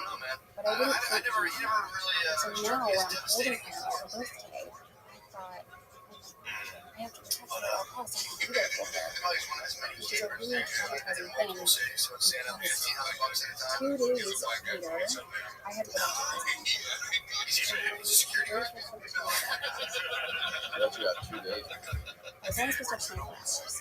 So the doctor came in, for whatever reason, granted me the so grateful because you only get 48 hours in the hospital if you're an inmate. It takes a C-section. I didn't have a C-section, so I was so grateful. I'm still frustrated. I don't know why she gave me the extra day, but I'll take it. And I was trying to like prepare during this 2 days for leaving. I just wanted to stand still so I could see with her.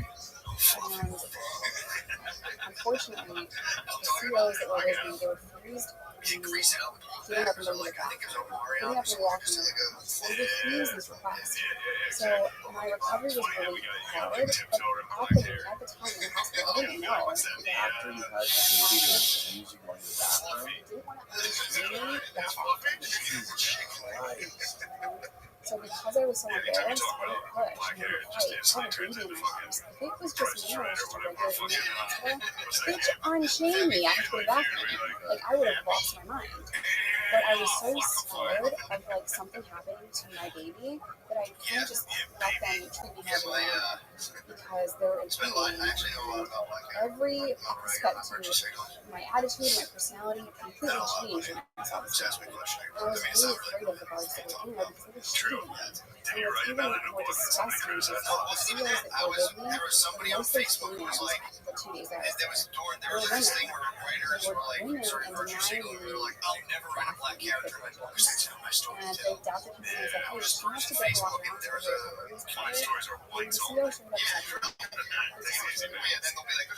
so being left chained to a bed for 2 days after you give birth, just because you're an inmate, is the most fucked up thing that we could ever do in this country to women in prison. It's fucked up. And I didn't Possibly so you're gonna get down. I'm not gonna get down, but I had a girl, I had a whole ass baby. Right? Like, not, I don't want to gross her out, but like, you can't run after a baby at the store every minute. And even if you have that's crazy if you have a C-section, it only gives you 2 days.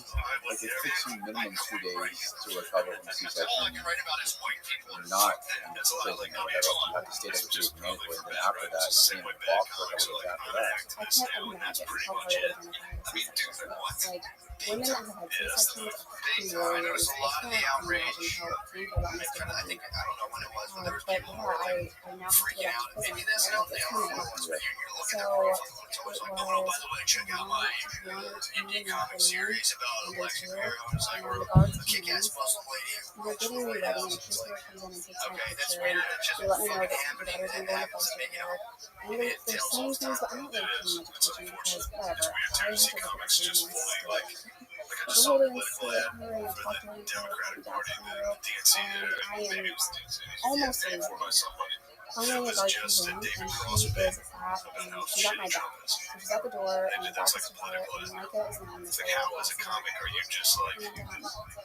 and she said, "Can't this kind of and I'm holding her the last night, and I said, no. I can't tell us now. I was there, and bad idea. But she said, don't make this harder than it has to be. And I was so, like, I was over this baby, right? Like, I have to protect her, I can't leave her. And the COs come at me from behind and grab me by the shoulders and grab me and throw me in this wheelchair, and immediately they're working together to shut me up and turn me this. And as fast as they get me down there, the wheelchair is flying me out of this hospital room. We're now flying down this corridor to get me out of this hospital so that I don't get violent and cause a scene to us. And all I can think about is, but what about this? Like, what about my baby? She's alone in this room. Like, what is going to happen? And I completely lost my mind. So let the baby alone in a room in the back night. Because I know something coming in foster was coming into the server. But all I can think about is the room is not empty, you know, and that baby is by herself. And I was, like, tears were just pouring out of my face, and I was shaking, like, violently shaking and scared, and it was just awful. People are staring at me like we're whooshing past people, and they throw me into the van outside, and they close the door, and then they get in the van, and they're driving away, right? And then the conversations of these officers were like completely fucking normal. And they're like, oh, I'm like, are you fucking kidding me? They were talking like it's a regular day at work. And this is single-handedly the most traumatizing experience I've ever gone through. And you go back to the prison, and you go into the cell report, and you see where they're trying to talk to me and ask me questions, but I can't even really hear them, and I can't speak. And I didn't think about why, but the next moment that I kind of came out of that, I guess, I realized that I was in the infirmary. I didn't know how long I had been there, but I knew that I wasn't in the unit. So I didn't know then, but I know now that I have PTSD. And the reason why I know what it said to me, and the reason why there's huge gaps of who is missing after I got to the prison is because it was so traumatic for me.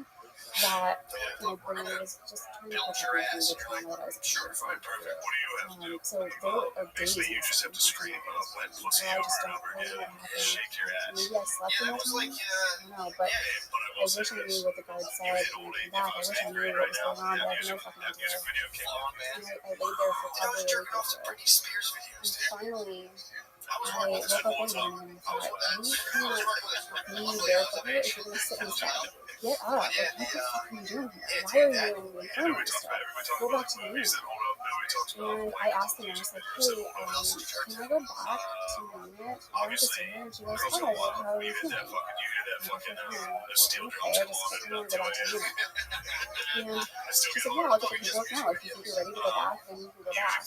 Which is bizarre to look back on because I didn't have a psychological evaluation done. I didn't have any medical or mental health professionals come in talking to me that I remember. Maybe they did, I don't remember. I just went back to my unit and I signed up for every class I could take. I signed up for teaching areas, psychology classes, and just anything I could think of to make it look like my jacket so that I could try to get out of it. And I didn't get a picture of my daughter until she was probably 2 or 3 years old. She was, and I was a geezer for that. I was like, he's pretty like a freshman or something. I agree with that. Still, like, the first time that I finally saw her again, she was 6 months old, and it was at the yeah, true. There's a good journey. We need to bring back throwback jerseys. I think I jerked to like Jackson Simpson video. Fat guy barrel. And they were such an incredible couple. I think it's fat guy. The wife was very interested in what I had to say, and was very kind and compassionate and immediately. I could tell that she wasn't judging, I could tell that she really had my daughter. And for the first time in 6 months, I was so relieved that a good person has my daughter. Because I didn't really know. She was writing me letters after the first couple of months, but I didn't know. And I'm a fan of using like energy, so like I really loved her. She was just so kind. Her husband was in a blue polo in the corner of the room with his arms crossed, and I'm like, I could just tell. So I wrote her a letter once I got back to the prison, and I asked, is your husband like a cop? And she goes, oh yeah, he is. He is a cop. I can tell. So it was that awkward like cop inmate vibe, and I could just pick up on it, which was really funny at the time, like the irony and everything. But they took such a struggle, and I told Heather, the foster mom, I told her to do whatever I can to be with her and to be in my life, and I will be there for her as soon as I can. And she believed me, and she saw how serious I was in that moment. Because statistically, she would have been right. I was a drug addict multiple times a year. So to say that she's not going to be able to get together and we're going to be able to adopt a baby, that's a fair statement. Judging by all of this, I would have probably made the same. I got out and was released to a halfway house. So I was technically homeless. I had prison showers, shoes, which were really janky flip flops, and I had sweatpants that said 711 540. That's all I owned in the world. I bought them. Oh, Yeah, you have to pay for them. So hard to out. I don't. No? I have a prison t-shirt with my number on it. I think I lost this one. I know. They were really comfortable. I wore them in. So I was homeless, and I got a couple of jobs. One was at a marketing job, and one was at a smoke shop, and I had to travel 4 hours to have this teaching with my daughter. It was at Coachman's Place, and in order for me to do that, I had to hustle to get rides. So she was placed 4 hours away, and I hustle to get rides. Visit with her for 2 hours, hustle to get rides. And I was working these 2 jobs and trying to save up money. I had to get clothes, that's kind of hard because all my shit's in New York, so I had to first to like, it was just so much, right? I had to get an apartment to make sure that I had, all the police for my dad.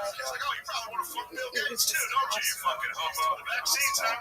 And I decided I didn't want to go to a third home, so that was even more stressful. And I was doing coke out for drug testing, and I was doing all these things for parole, and it was therapy.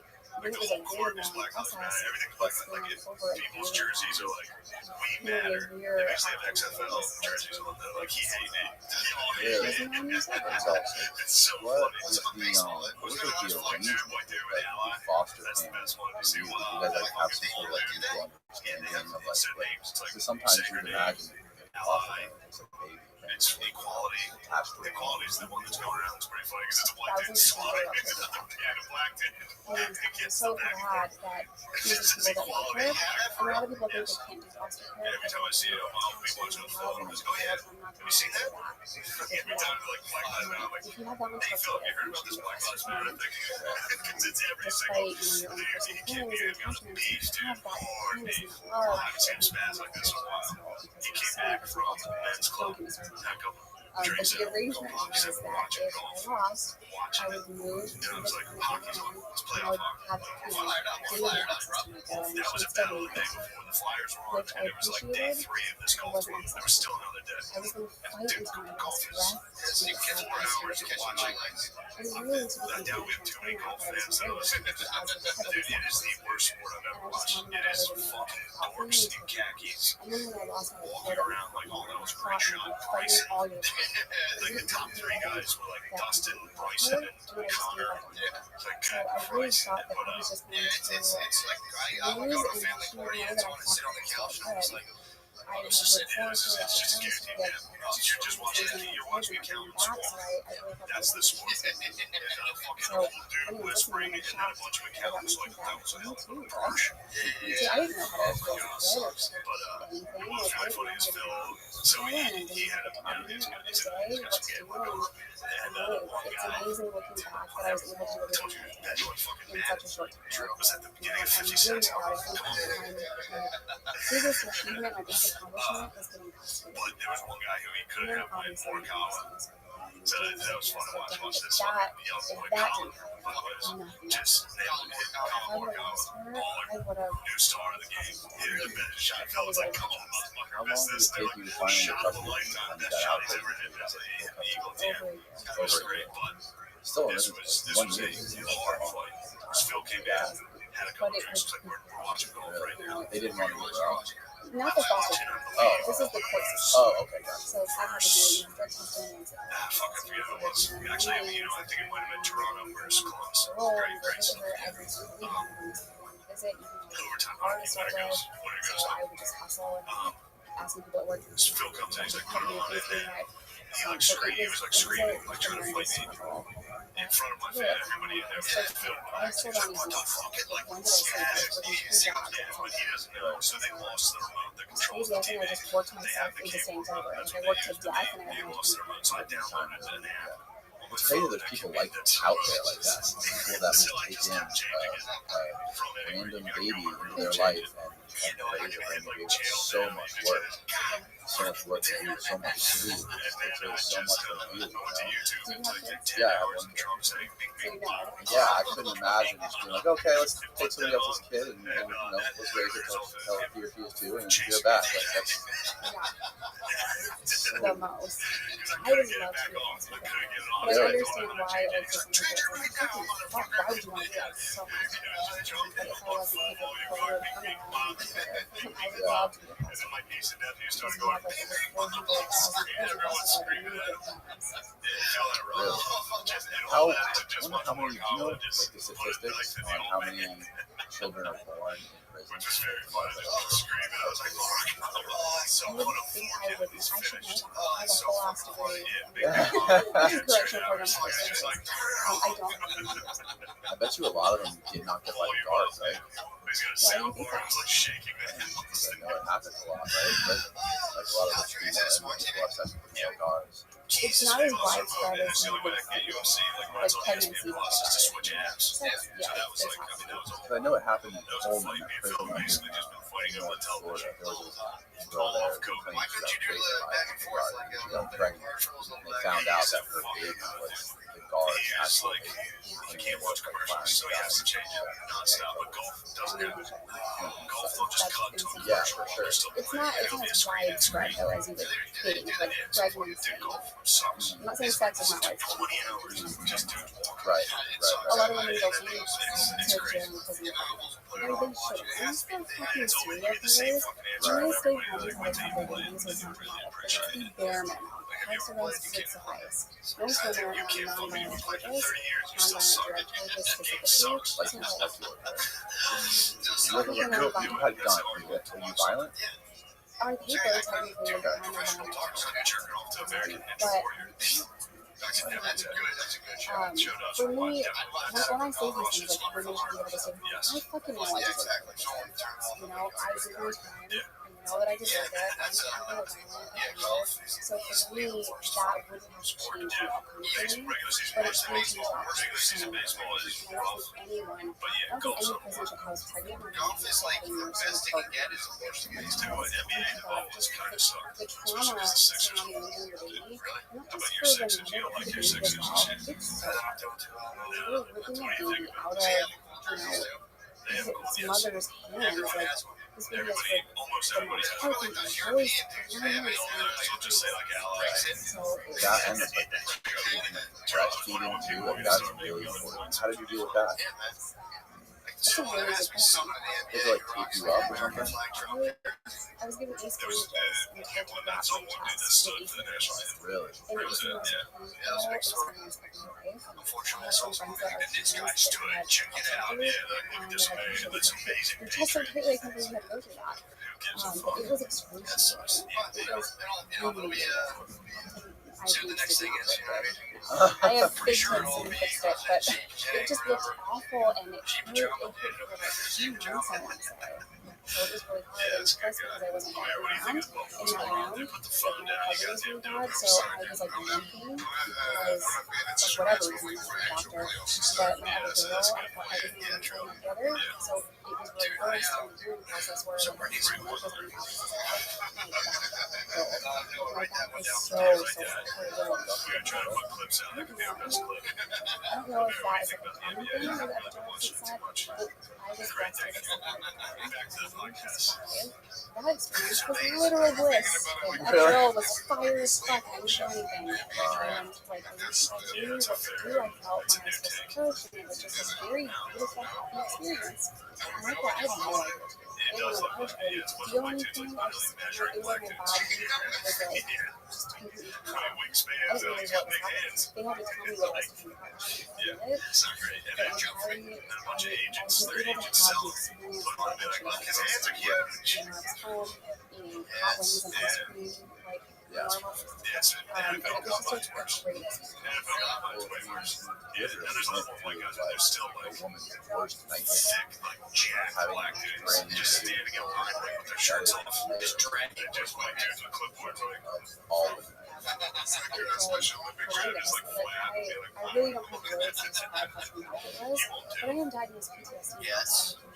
Pretty well as well. I wish someone would read my body and tell me where I stand. It was eye-opening to get a diagnosis. I didn't really know what I didn't know what was wrong with me. I didn't know why I couldn't remember things and why I was in bed for 2 weeks and I realized I was how you would look like if you were like in your front of this thing. And when you've experienced trauma surrounding pregnancy, I think it just changes how you do it. So I never want anyone to go through pregnancy. I want anyone to have that experience. I know Yeah, you know, the whole argument of all drugs being legal. I think that I wouldn't say legal, I would say decriminalized. Because people would hear like, oh, my friends are legal, and you could like a convenience store. I think that would be good. Some of the things. I mean, as long as the doctor gives it to you, it's safe. The problem is with being cut the shit. That's a lot of other problems. That's the main problem. It's right. Right now, I mean, that's what happens when the war on drugs made it so strict to get pills and get access to pills. So they change everything and now it's so easy to get fentanyl and it's pills. So like the war on drugs isn't helping anymore. Decriminalize drugs. Drug addicts don't deserve prison. It's fucking no. So we're not helping this situation.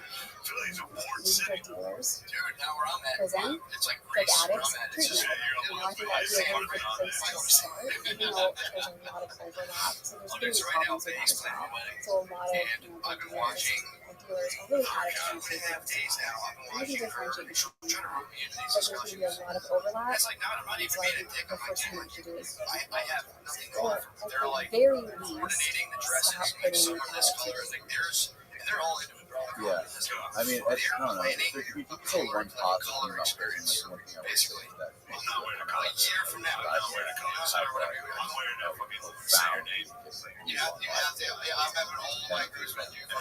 of it. Well, you have to sit in one room for that long period of time, and one place for that long period of time. You do so much self-reflection. You know what I mean? Like, you learn so much about yourself, by the small group of people that you're surrounded with. Sit there and think, whatever you do, write letters. There's some sort of, I think, personal growth sometimes. Prison, makes a lot of people angry. They're fucking mad at the system. And like animals across the country. Bad analogy. Prison is a really fucked up place where inmates are traumatized and PTSD works with inmates. We're that war, combat war that that's not okay. To have a recidivism rate of upwards of 70% in the first 3 years, it's fucked up. To ostracize felons from getting work, apartments, or further disconnecting them from society, which further fuels recidivism rates, addiction, suicide. So there's so many problems with prison. People that that are doing well included, but we have so many problems with the system that needs to change. I'm not saying that because prison helped me in any way. I'm saying that in spite of everything that I've Have you been in contact with any of the people that were involved, like, in your past life, ever since, like, starting the whole, like, YouTube thing? I interviewed former runners. A friend of mine used to sell she's sober and doing well, and she has so I do tend to work on my past life. Sometimes along the way, I've tried to help my ex who is struggling several unfortunate things, a lot of very intimate struggle. Yeah, I just some people that I was there was one time, it was so funny, I had like 5 notebooks across my kitchen counter at one point, and I just rewriting my notes, right? Like a couple of sentences here, and I'd walk through, like throughout the day, and whatever, I'd write a couple of sentences, and at the end of the day, my friends from back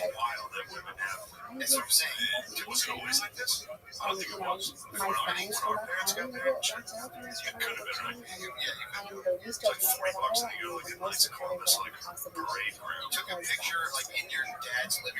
they don't make it easy for you to get out, too. They don't make it easy for you to, like, get back into society and try to, like, build a better life. It's impossible to job. It's impossible to rent an apartment. It's really hard. It's really hard to get a job. And even if you do get a job, you're not going to get a career with benefits and like dental and vision, or there's not going to be a lot of opportunity for like long-term growth. So that's why, when we first sat down, I said that we needs to be celebrated, we need to meet people who are entrepreneurs and small business channels. It's not just because we have jobs, it's just the same. I'm incredibly blessed, and I work for myself, and I'm so grateful. But that is because my subscribers have been so supportive throughout the whole journey.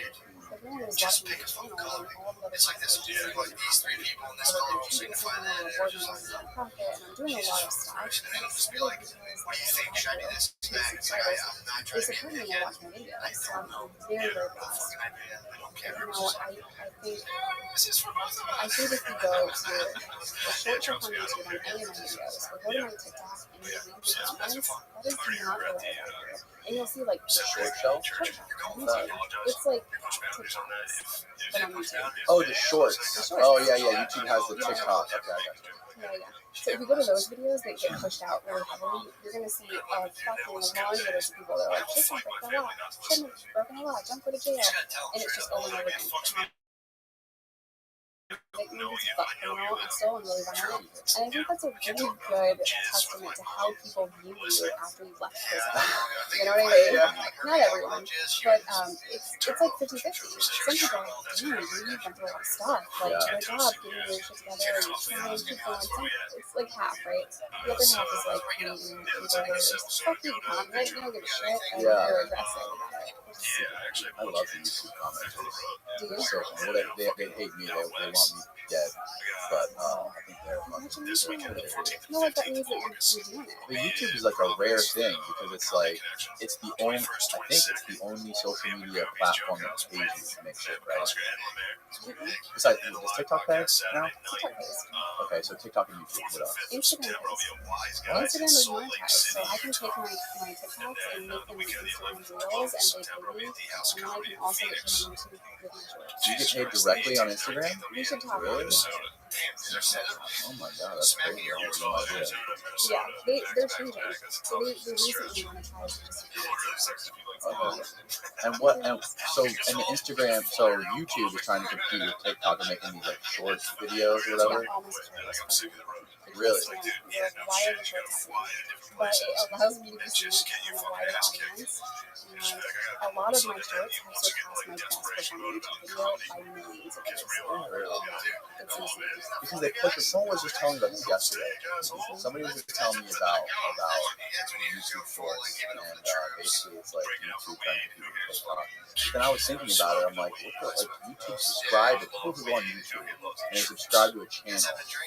They're usually they want to sit there, and especially if it's like someone they know, like you, like the personality who they're familiar with. Like, they are used to 10-minute videos or 20-minute videos of you talking about whatever. And if they start seeing these 30-second videos pop up every day, like, is it going to piss them off or annoy them?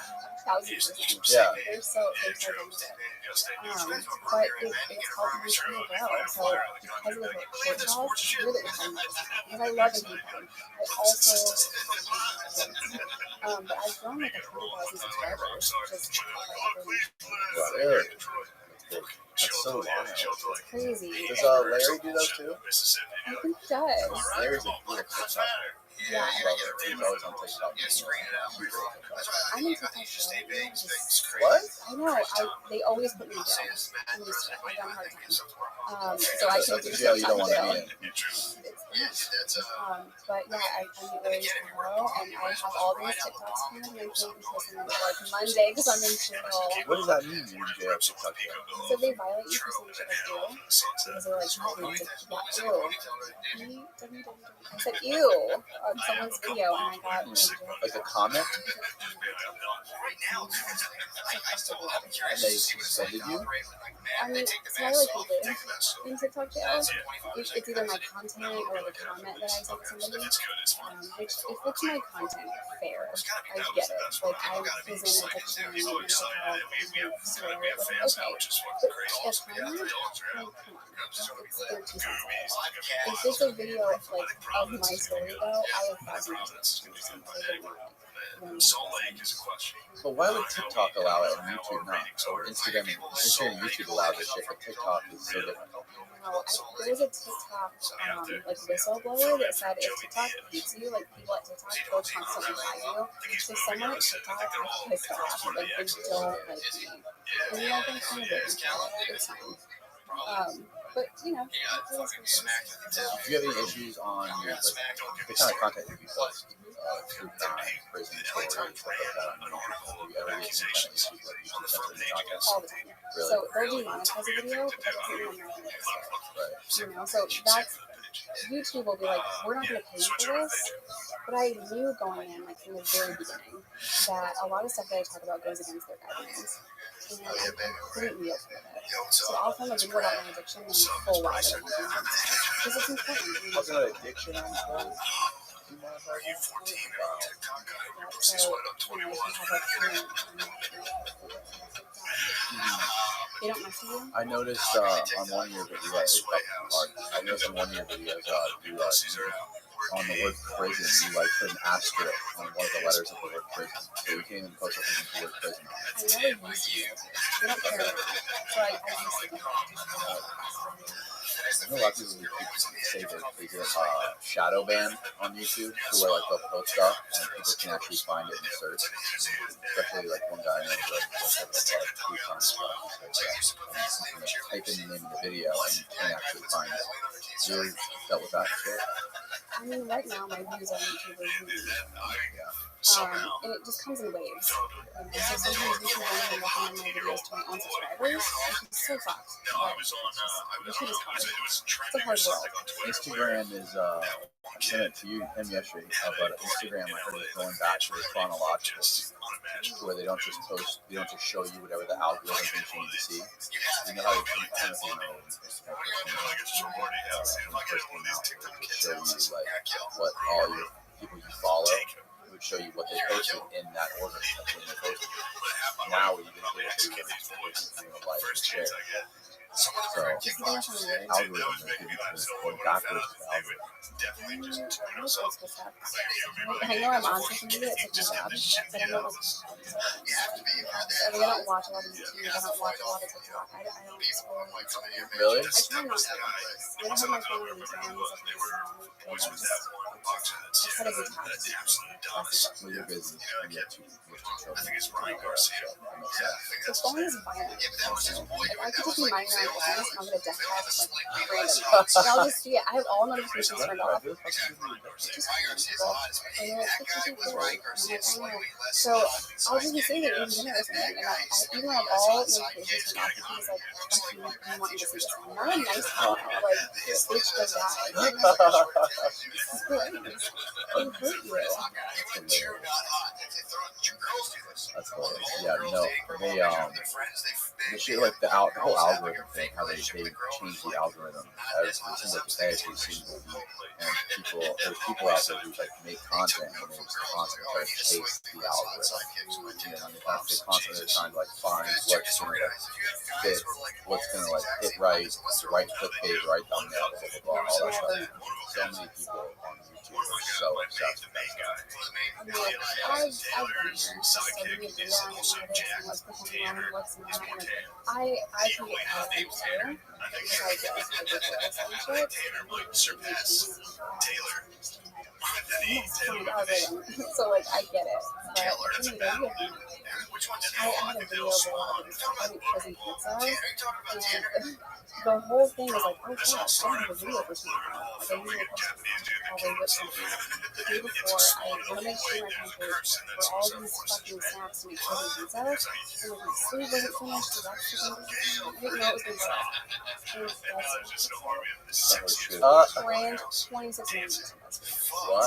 And then a bunch of other just popped off of it because they stole it, right? From BuzzFeed, they stole it from the news. I did, however, get a lot of people telling me so that was worth it. They're telling you not to break the law?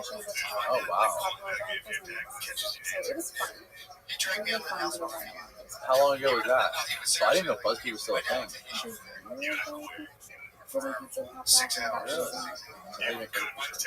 So you need to watch the video about salty gravy and pizza sauce and cheese, pepperoni sausage. Those sound weird. You're gonna find all this shit in prison? Really? Sausage and pickles?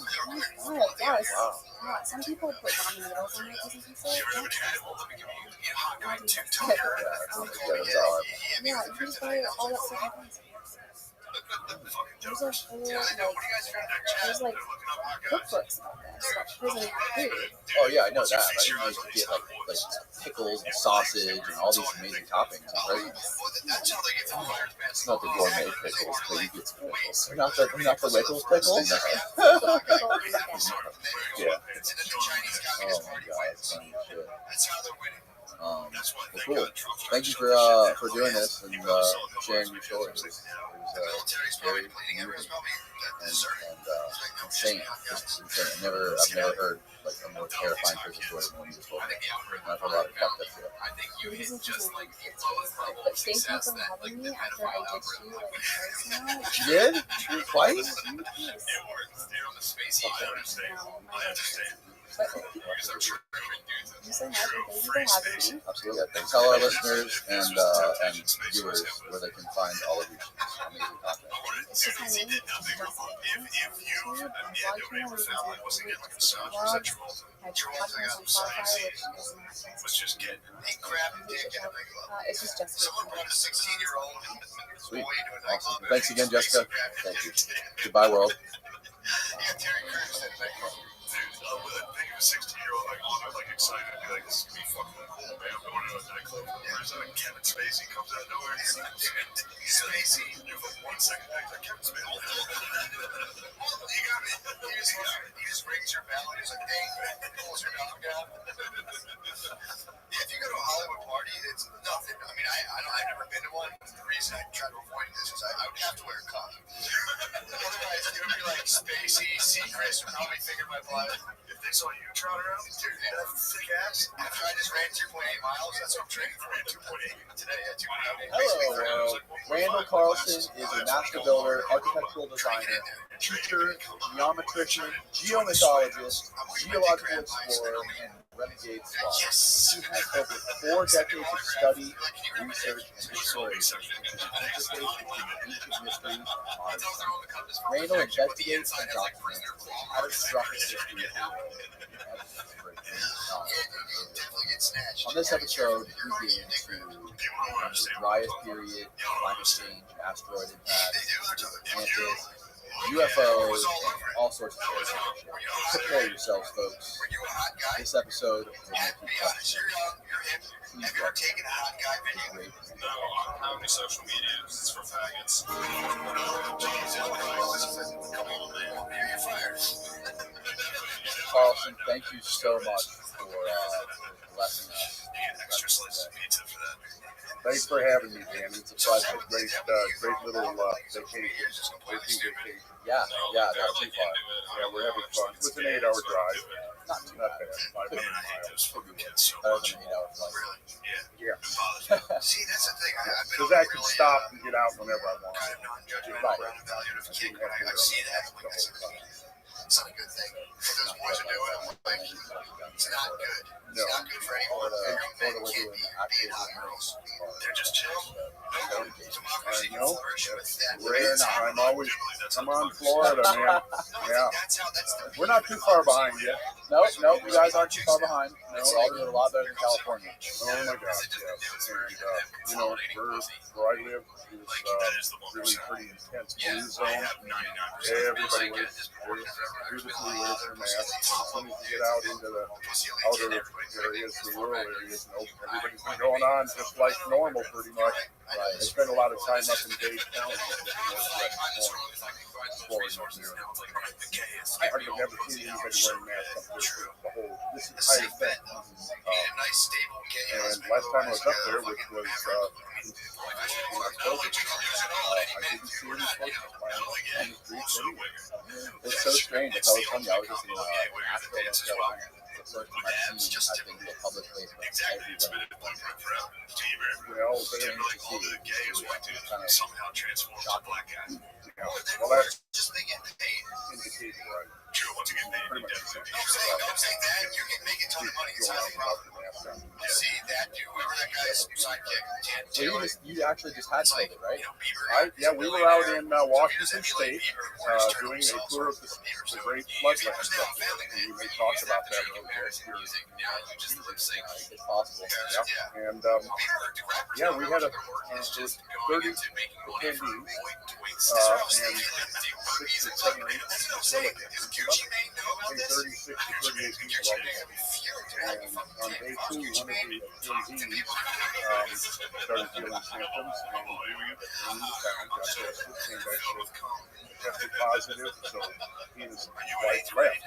And the rest of us went on with our tour for the next 5-day tour. And in the 5 days, we took about 2 days and several people started Boy bands would take your 13-year-old daughter horny, and then our you'd have to pay company went out $200 several to bring days, her and then to we're doing a kind of a telegram chat amongst all of the tour attendees. So it turned out about, I think, somewhere around 22 people came down there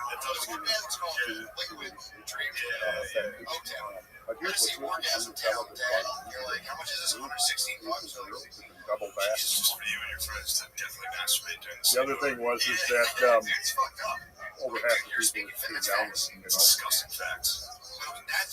my own personal experience, along with a number of other experiences, and then you would take again, we got rid of ritual virgin sacrifice, and then we started taking Britney Spears, she's 15, 16 years old. You just lay her body for the world, and then slowly she just gets completely excavated by just people just shitting on her and fucking with her and losing minds. She did it there. I don't know what happened. She got kind of fat. Maybe she lost her mind. Definitely lost her mind. Definitely lose your mind. The 16-year-old keys to the kingdom that they have no control of, and they expect them not to completely fucking wig out. They say that. Dude, they're basically like slaves. They all got lost. I was watching that YouTube documentary, and they every single one. Well, Beaver's got to stick to the beaver. They grabbed enough where he took enough and became a Christian. Back roll with the code. Yeah, so which topped out which is I was uncomfortable for 8 weeks to 4 days, 5 days. Didn't sleep well. But then I got the eye, The horse dewormer. the horse dewormer. And you know what? As soon as I started taking that, I turned the corner. My wife, my son had it. No big deal with them. My brother started coming down about 4 or 5 days after the tour. By that time, I didn't get the horse. We had this whole period where we grew up with boy bands, and like that kind of fizzled. That was a sick thing. So my brother started feeling the same. We already had the stuff. He started feeling literally the next day. We were feeling pretty normal, and by 2 days later, we felt perfectly fine. And it completely sidelined the whole What you do? 12 milligrams.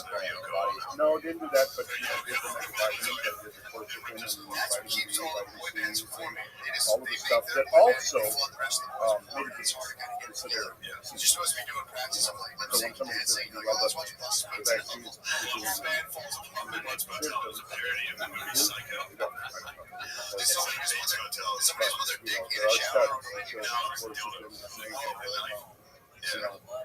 mega doses of C and D, things like that. Also, 1999, right? And sync Dave use a video with TRL. But yeah, since I got over it, feeling great. Feeling really good. And I, typically every year, right around Thanksgiving, I get something just starts pushing down for 3, 4, 5 days. And you're sitting there, just the TV delivers like a mild flu or something. Your little daughter just has like beads of sweat, stuff, maybe some hunger glands. And it started getting a couple weeks ago. And I thought, oh gosh, I'm getting my yearly Backstreet Boys, but like back in 2001. And it was like if they had 2 days, I felt like I was getting it 3 days, and I did like very openly and without any sort of like, this is a little bit weird. They were dressed like exactly like they like took mannequins in a store that were primarily deal clothes for black people. So Obviously, like backwards through New Jersey and saying, but like white dudes didn't do that. They were just like, oh, we're gonna fully dress you guys like black dudes, have you do music that's primarily dominated by black dudes, and you're just fucking in close to kill. Well, the natural, you know, as a natural, it was like one ball, and they were just like, oh, that's kind of cool. And like, well, so they have this thing, they did it again. Now the corona virus goes all still. That tweet where like the Beatles had it, the fucking, I remember it. I don't know how true it is, but that's the problem right there. You can't have a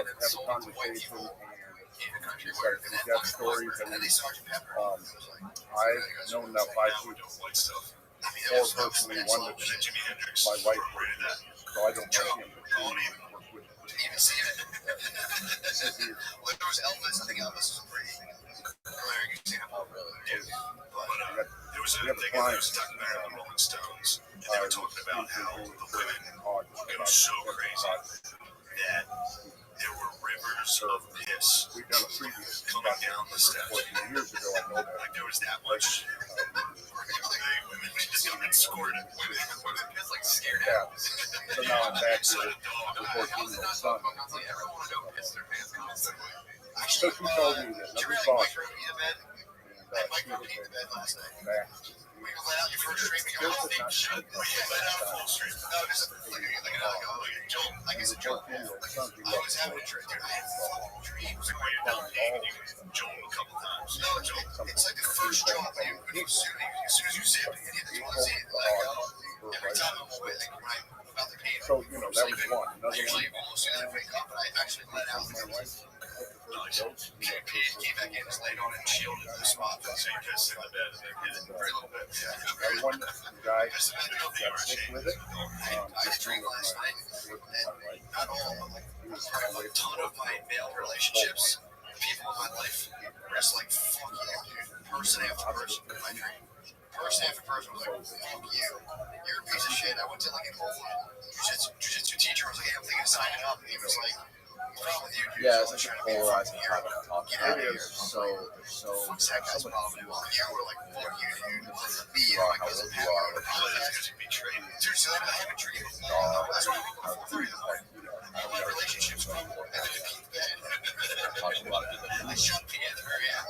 At the very end of this, I was like walking away, just like, coach. I am the hero.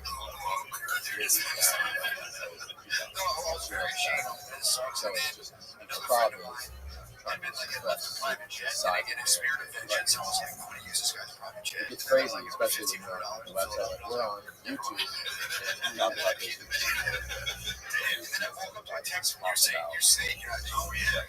And I swear to God, I couldn't think It's of almost one like as a reference to me. I was like, something that tree really happened. I was so confused. And then I went out and ran Big asteroid. 2.88 miles, Another topic. 28 minutes. So you didn't So for people who, if there are anybody, if there's anyone out there who doesn't know, I was afraid that you, because you were like, that's a little intense. I was like, why don't you like no, so here's what happened. Yeah, right. Obviously, but I think Oh. your game is Well, you're trying to get an OL out. You're trying to pull an OL out of me. you know, So I started I'm formulating OLs. Okay, I'm rash.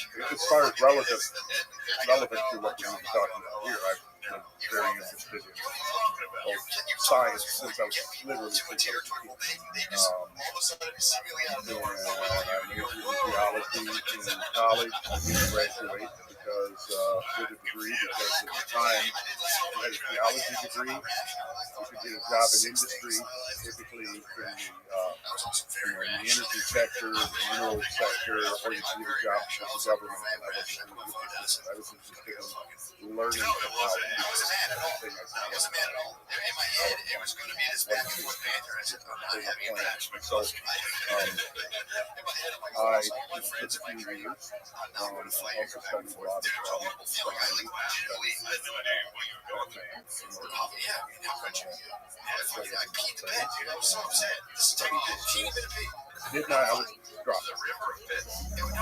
But I run my own business for I literally going on 40 years. as soon as I think I was peeing in a private jet, I was like, all right, I'm not gonna let because I think I do this all kinds person of was things, like, but primarily checking our the miles.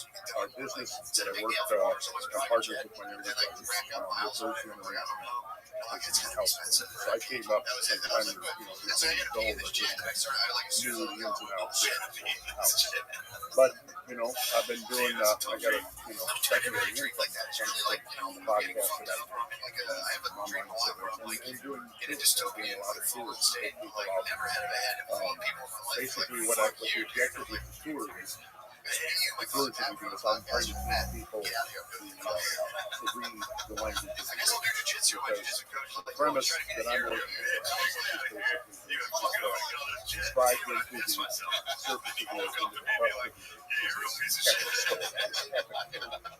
and it's on such a large grand scale that we don't really see it. It's invisible because it's huge.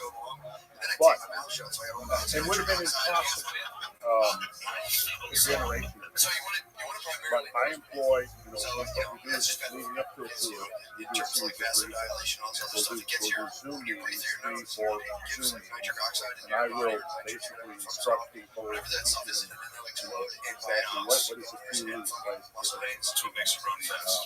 is a drum, what is more, what is glacial, teaching them a few things about paleohydrology, what happens to great volumes of water moving across the land, how do they shape the land, what is the features that they produce, what is a point ball, what is a cut vector, what is a boulder ball, what is I teach them a little bit about precision, a little bit about sedimentology. Then when we're out in the field, they've already got some conceptual awareness, they've got some vocabulary, visit sites, and then I'll explain. And what we do is we'll travel around, and we did that the tour that we got the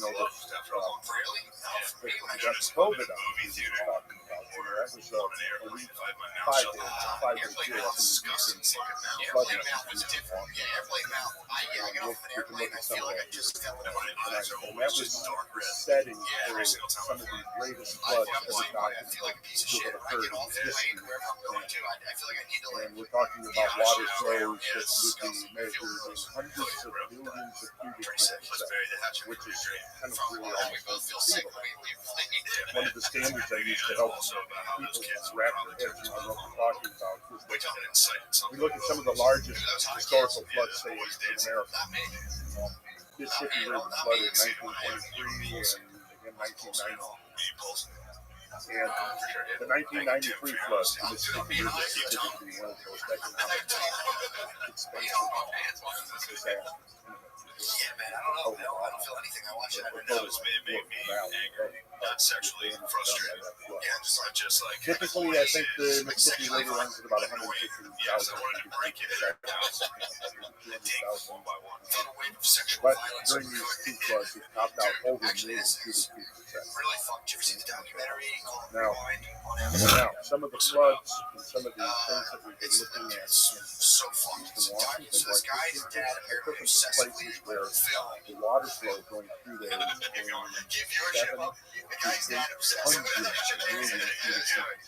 He obsessively filmed his son's childhood, and it turned out that his son was getting viciously molested and raped we by can talk his about it all day. uncles We can the look entire at time. photographs. We can look at the video. And now I'm collecting a lot of drone footage, which is a new perspective on this stuff. When I started exploring these landscapes in the 90s, there was no drones. Mostly we were just using their older brother was also a still reporting officer, and I would hire pilots. which is crazy because they were like, these home videos of So I him got a lot like, of aerial footage. come here, like they would slow down, the dad would like look over and just like walk away. From the ground, you can't get perspective. So now what I do is, we have So it starts out, and you're like, I there's thought always it was just like a divorce, so like, yeah, my husband master always had like, photography, this aerial camera, photography. Now there's LiDAR, he was just kind of really which bitching has about this, opened up and a then it whole was new like, vista of then I found understanding. there's sores on his genitals, Um, and they slowly, there's now always somebody these comes three in brothers to beside each other. experience The youngest drone brother was pilots, getting so soft, they're the other one was like, dude, accumulating a whole lot I'm talking about, of like, is this the son in This this is movie, starting or to is grow this up the on my dad, or website is now. the backstory?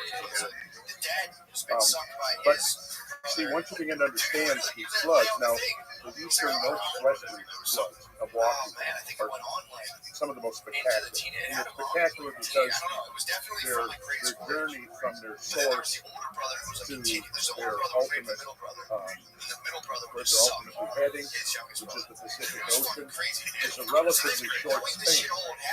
The gradient speed.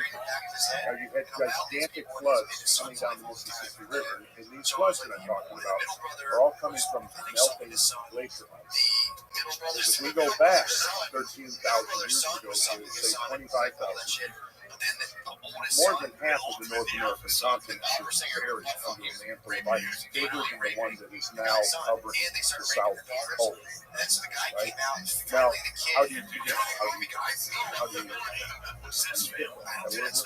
Well, we don't have there's no explanation how you can get from present-day North American environment to an environment that's close to modern analog to the South Pole of the world, of the planet. But it was. And look, we can look at some slides here in a minute to kind of see a graphic what the earth would have looked like, say, 15 or 20,000 years ago. One of the fascinating things everything going on, I guess, to like keep an eye on things. studies But like, dude, he just filmed himself basically, like, well, killed all people like like messing with him. The dad would like look, is that and then like slow down the ancient footage. He was like, biblical myths and stories but then mom was like, are dude, now why didn't you tell me? So science they were like, well, studies. once they said, so the dad was filming his We've son, got a new branch of geology called geomorphology, he was which filming basically like looks at everything, like archaic well, accounts and traditional accounts that come down almost to everything. us by whatever He was sitting on the biblical camcorder constantly, all the family stuff. So this guy's but putting a all documentary kinds on of family footage have that you're watching it. No one hundreds, used to right? like Oh yeah, hundreds. We're talking about floods. We've got at least several hundred that it's been counted. 13th grade It is so is one fucked of the up. first, I think, I'm almost done, Brittany. Makes me jump up every time. It's No, it's just collected a lot of flood.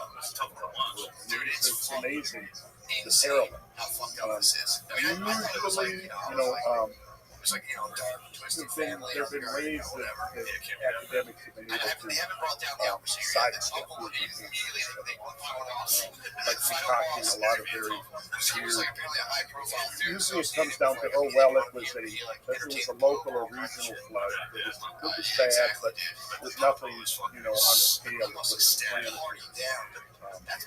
And then through the telling and retelling, You're like, no, that's like the Hall of Fame.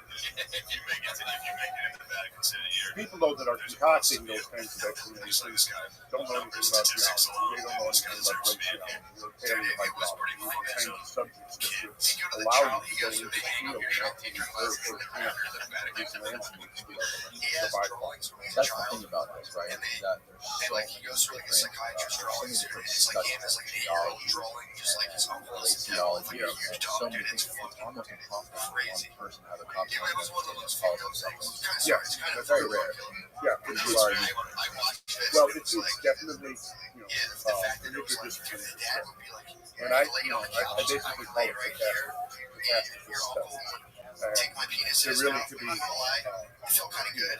very knowledgeable in catastrophe studies, you have to know geology, you have to know geology, you have to know some paleontology, you have to know some sedimentology, some stratigraphy, all of that. You have to know about impact geology. There's a lot of things. And so, people have different things that they're obsessed with in life. That's my thing. When I use all my spare time to study, research, study, and then I'll look at studies that come out, whether they're brand new or even older studies. And then I use those as guidelines. And I design field trips around that to go. Like when I first started visiting floodlands, mostly Washington, but also Oregon, Montana. I was using early papers that were written in the 1920s by one of the pioneers of catastrophe flood catastrophe, so I had reprints of all of his papers, and I used those as kind of guidance to follow in his footsteps as much as possible. And he was, of course, very much ostracized by the geological community back in the 20s and 30s. He was strictly grounded in a very gradualist model, uniformitarian, the dominant model of geological change was called. And it was the idea that, and it's a powerful idea, the present is the key. Basically, in order to try to understand what happened in the past, we look at processes that are happening today, if it's a witness on a day-to-day or year-to-year basis, and then we extrapolate backwards. So, the problem with that, though, is that it became entrenched dogma. And what that meant was that only processes that we're seeing today, in terms of scales and rates of change, magnitudes of things, anything beyond that was considered to be pseudoscience or science fiction, and so you couldn't talk about, giant floods. But part of that goes back to the origin of theology when you had, the late 16th, early 17th, through the 1700s, the 18th century, you had this conflict between science and religion. And, the liberalists, say the biblical liberalists, have a lot of political power just before scientific enlightenment. And so, what the bishop ruled and what Rome ruled about, was accessible. Then you had the breakaway with the Protestants, but they were pretty much the same way, very fundamentalist about taking the Bible literally, right?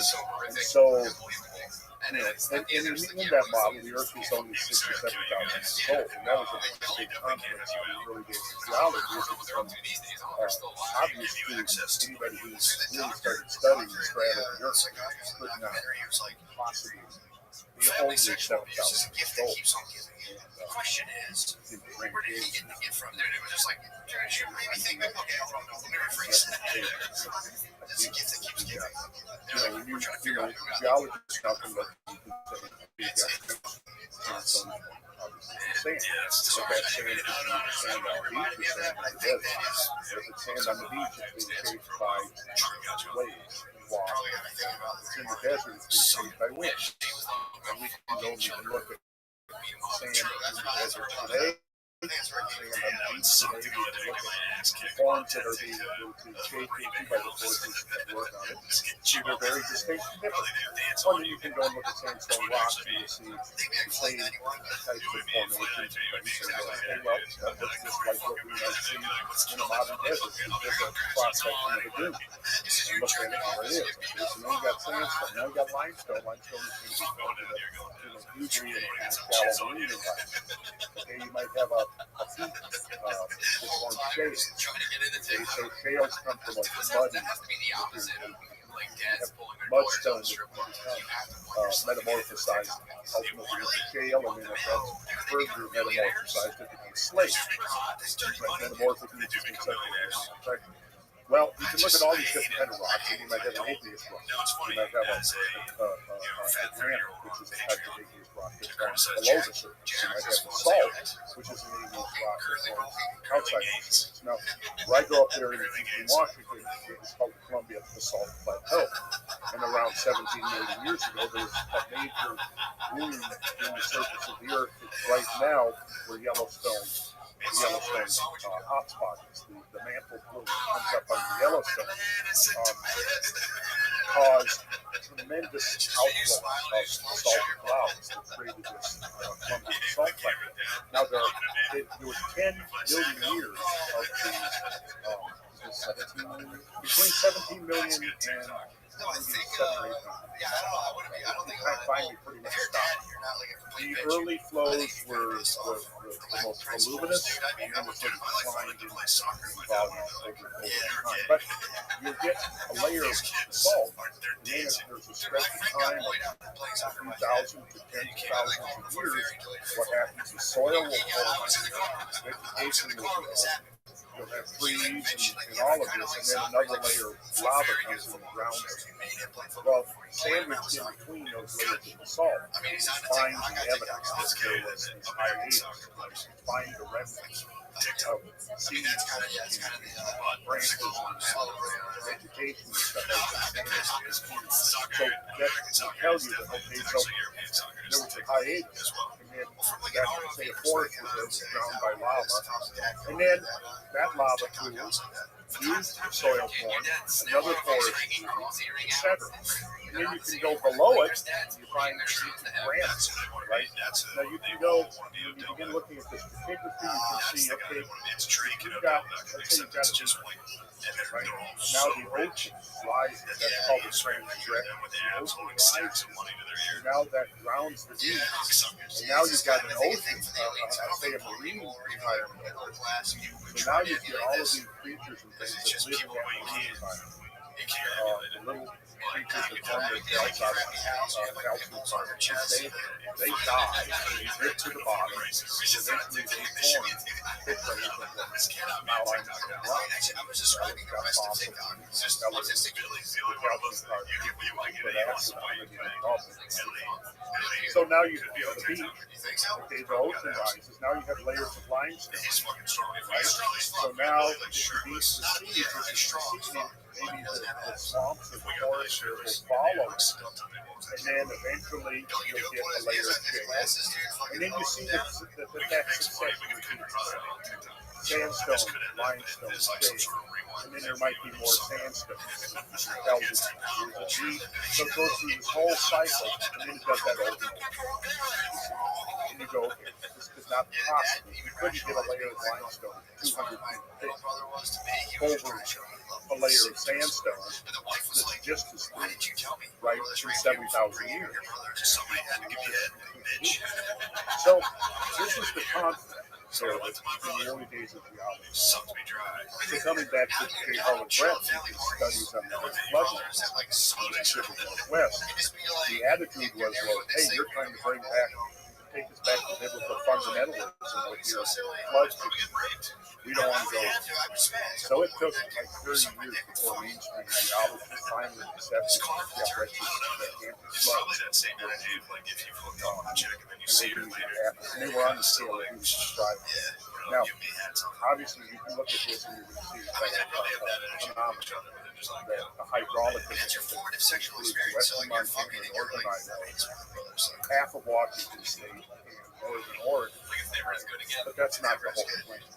So, you know, it's one thing to say you've got a flood that's 300, 400, 500 million cubic feet a second, right? Which is beyond anything.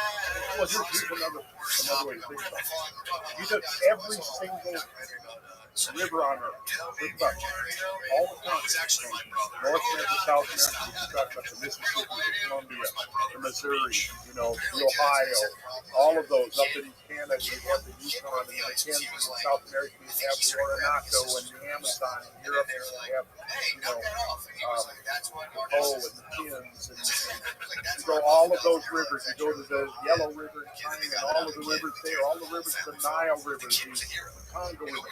All these rivers up, you're still only looking at about 1% the volume of one of these flows that's swept over the water. So how do you even explain something like that? How do you see? So this is where well, it's out somewhere. There is an explanation. There's a naturalistic explanation how you do that. Now here's the other thing that you got to understand is that while that is happening there are other gigantic floods happening in other places around the planet. Something really extraordinary happened around 12,800 to 13,000 over the last time. I say ice age because the volume of ice on Earth was more than double what it is now. But half of that ice is gone. And in terms of geological time scale, it was like that. So something melted all that ice in a very short period. You got it. And to me, it only comes down to two things. Possibly asteroid impact or impact, I'll say, bolide. The term bolide can be anything. It can be a rock, it can be something that comes out of the sky and say encountered or the sun. Or a combination. I don't know what else. I've looked at things on a galactic level. I don't think that it would be on that level. I think the most likely explanation is if you had an impact. However, there are new studies out there that are coming out in the last 20 years. Since we started with once we deployed solar observing satellites, we've seen something very interesting. There seems to be a connection between hyperactivity on the sun and the infall of what's called the Point Sun Group, which is a family of comets that nobody knew about when we deployed solar observing satellites. So at least I think they would have expected, but we hadn't really observed it. Now we're seeing that constantly there's cometary masses falling into the sun. And they're generally small. However, as we may talk about when we get into the younger dryas, there's evidence now that somewhere between 20 and 25 you apply really not chargeables. There's chargeables and functions, but you have to get to try to pick the most between the sun and right? And that comet began to undergo a hierarchical fragmentation, littering the inner solar system with byproducts of its and that the Earth may have encountered that material on more than one occasion. A lot of it could have been swept into the sun, and what those great sun rays are telling us is that these hypervelocity impacts into the sun may be due to great solar storms. Professional fundraiser, so he also raised So, $100,000. maybe something like that. And interestingly, so what it might mean then is that you almost have this perfect storm. If you have a very large mass of cosmic debris, if you want to call it, some of it's going to hit the Earth, some of it's going to hit the Moon, some of it's going to probably hit Mars. Most of it will end up probably being swept up by the sun. Typically, when the sun comes in,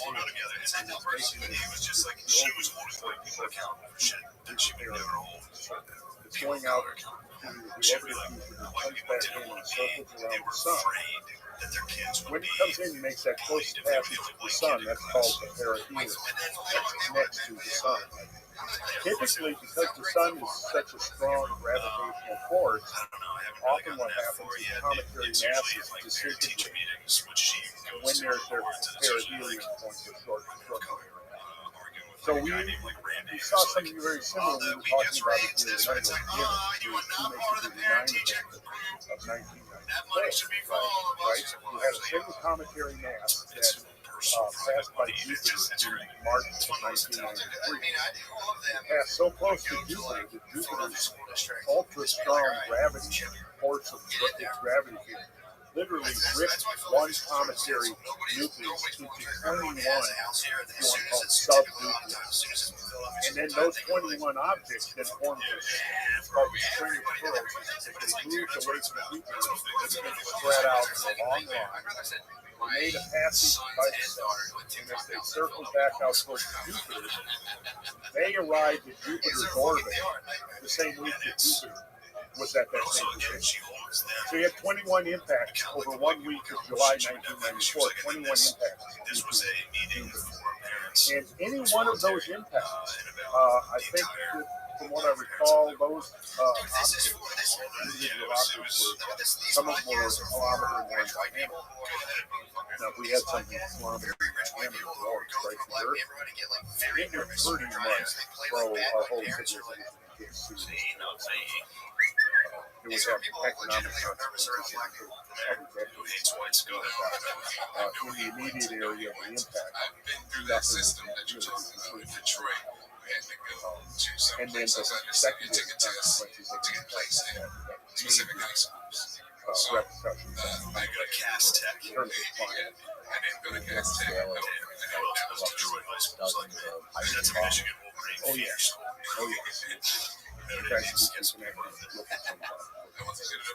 There was an object, one of the main things that I really wanted to study and talk about is that 1908,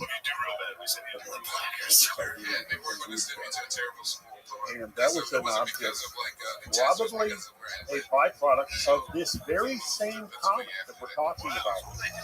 That has produced what is now known as the toric meteor stream, which is a family of these meteor streams that is still out there.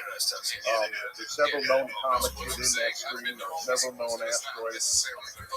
Earth crosses that stream twice each year. It's called the toric stream, toric meteor stream. Earth crosses in late June, early July, and in late October, early November. Interestingly, that particular stream, it peaks right around Halloween, so it's called the Halloween. Anyways, so the object didn't actually strike the ground. Most people would think, an object coming in is going to strike the ground. And that all depends on the density of the object. If it's think about the family of extraterrestrial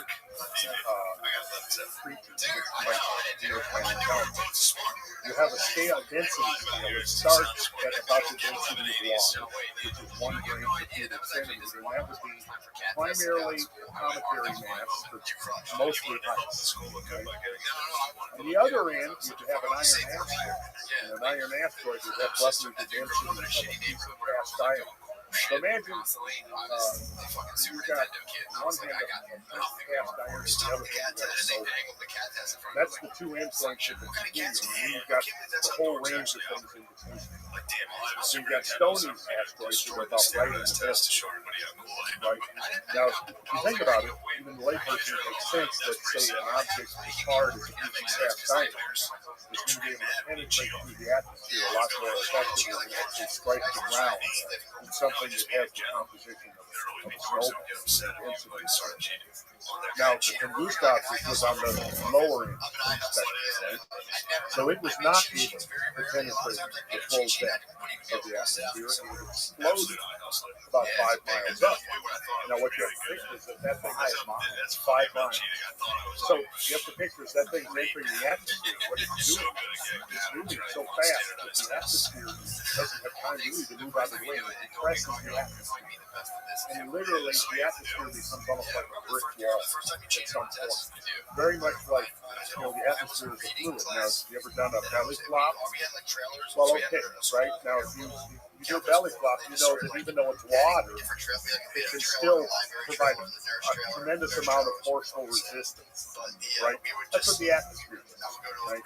So the object comes in early morning, June 30th, 1908. Now, interesting, remember I just said that the peak, one of the what's called the summertime torrid is late June, early July. So in terms of the window of when the Earth is encountering debris from the torrid meteors, the Tunguska object was right in perfect time. So it came in early in the morning. Now, no, that's it's almost like this. Imagine if you've got a racetrack, an elliptical racetrack, and all of this stuff is moving around the racetrack. And then here comes the Earth, crosses one side, and then it's out, free of it, and then goes through again. Right. So in the summer, Earth is crossing the stream when that material is coming from behind the sun.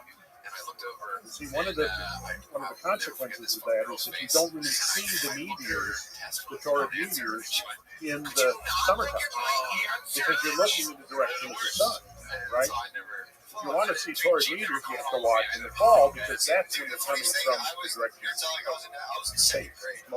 Generally, the direction of the God. You got it.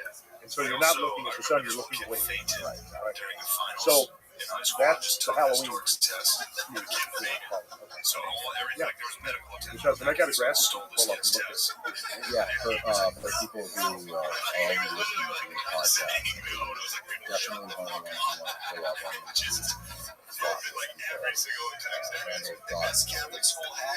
deep library of slides. Yeah, so much of this is, you really don't get it until you see the graphics.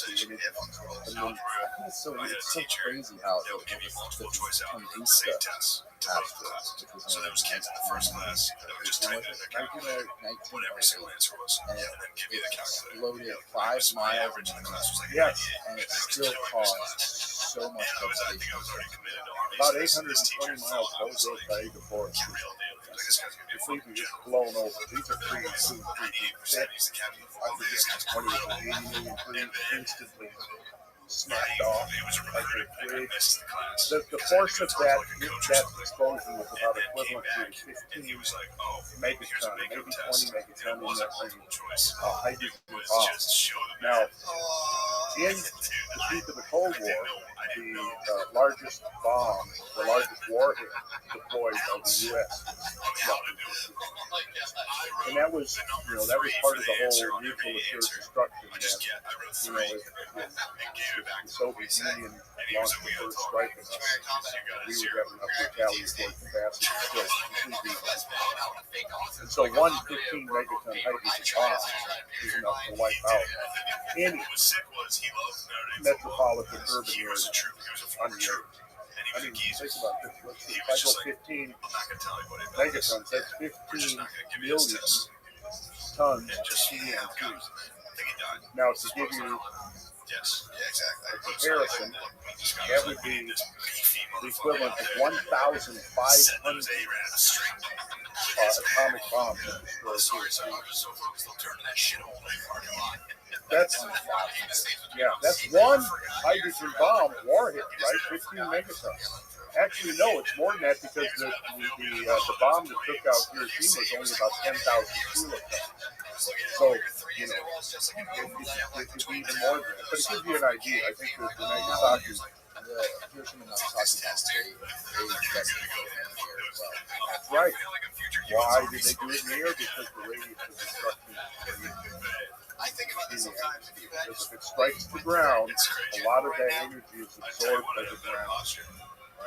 So, if you want to knock over the maximum number of buildings and kill the maximum number of people, you detonate it in the atmosphere.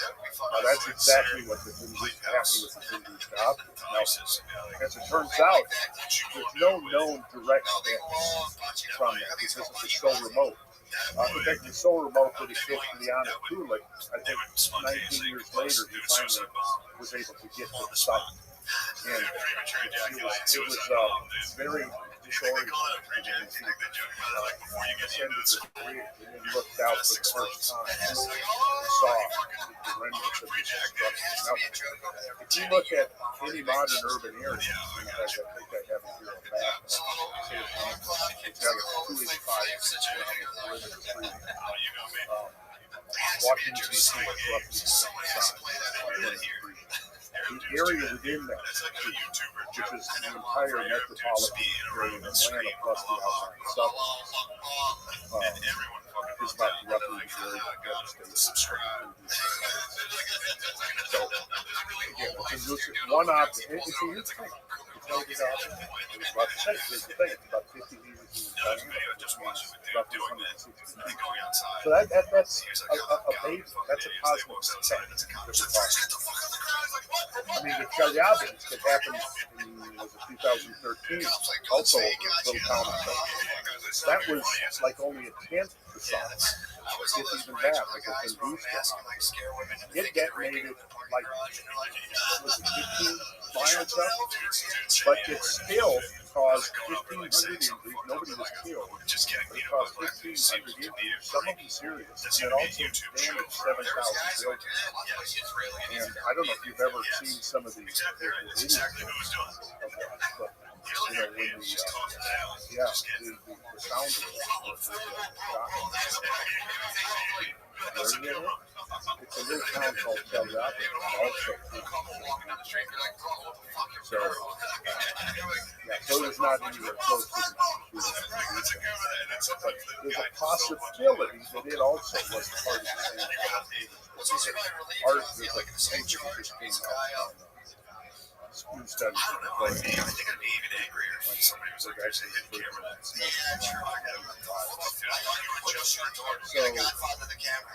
what are the theorized motivations for some sort of impact? There was a camera right over there. We were just trying to freak you out. I was just trying to make you snap violently in public. Well, just like with the April 30th impact, which wiped out the dinosaurs 66 million years ago, for 10 years the critics said, well, we're not buying this scenario because you can't produce a trade. If there was a huge impact 66 million years ago that wiped out all of the dinosaurs on Earth, where's the trade? Right? So it took 10 years, but then one of the craters was found. Buried under like half a mile of limestone in the Peninsula. And subsequent studies have confirmed over and over again that yes, it's a buried crater, which is called an astral balloon, which literally translates as star. Star.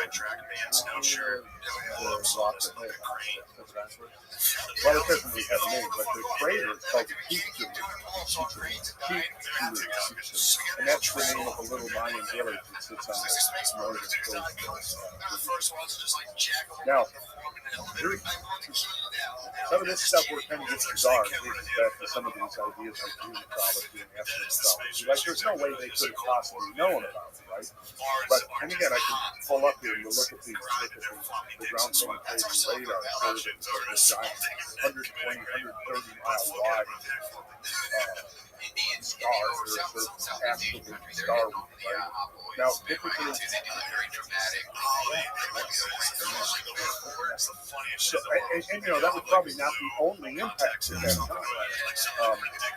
Anyways, if you look at the structure of these large impacts, there's several things that characterize. There's multiple rings, because you can see you throw a rock in a pond, rings emanate out. Right where you throw a rock in the pond, it's going to be a splash that comes up, right, and immediately falls back down. Well, in an impact like that, hypervelocity impact is basically liquefies the crust. And it sends multiple rings moving out, but they're rapidly cooling as they move out. And then at some point they cool enough that they crystallize and they sort of get locked into the landscape. You can see the multiple rings, and then at the center there will be a central uplift. Usually forms a peak, right? And that peak is where the ground, this molten ground, is rebound, and then it'll come up, and then it'll literally like freeze, crystallize, and create this upward peak. It's called the central peak.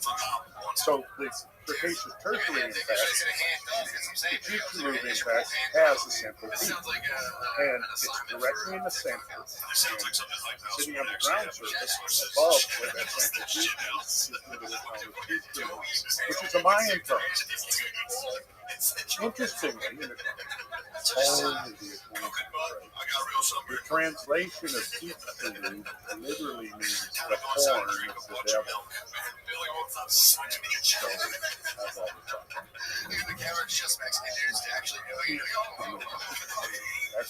I think it ended up being like a production. I think it's yeah, well, it's not a crater because it's bare. It's an asteroid. So you'd have to strip away like half a mile of limestone to get to it. So it's there. You can't. The only indication that it's there is the ring of cenotes that just inside the ring, the Great Barrier Crater. These are essentially like solutions, look like potholes, flat caverns that form in the limestone. And that ring of cenotes forms, delineates the rim of the giant underground crater. And which is interesting because these cenotes were considered sacred to the Mayans for their reasons. It was the northern Yucatan Peninsula composed of porous limestone, and there's an overground river. All the rivers flow north and they flow underground. They flow underground, but they're linked into this gigantic, unfathomably huge labyrinth of underground caves and tunnels that are the result of water percolating through this fractured limestone created by the impact. I think we don't have it booted up now, but at least to show you when I did research down in there's like a Nazi type school kindergarten called Success. I didn't do the profession. I basically just did I didn't do the series guide or some. I didn't quit, but I was there with people who have been exploring these cenotes for years. personally. never found So if bottom. she can't see that and get upset, she needs something. They go. And there's hundreds of The them. podcaster needs to work on something. But the Mayans would build their towns and their villages around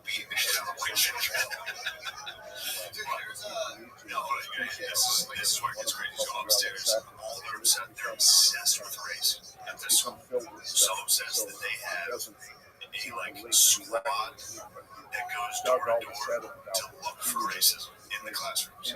So like people walk by with clipboards and just peer into your classroom and see if they find any racism. And then all these adults that are going around classroom to look for racism in kids. Adults do this, yes. Yeah, adults. This is like a committee of adults looking for third graders being racist to each other. And then they all go back together and they found this one lady who was like, there were groups of three. The black boy got the answer first. And the white girl wanted the white boy first to see if she should go with the black student's answer. Now, this could be that she trusts the white student more than the black student.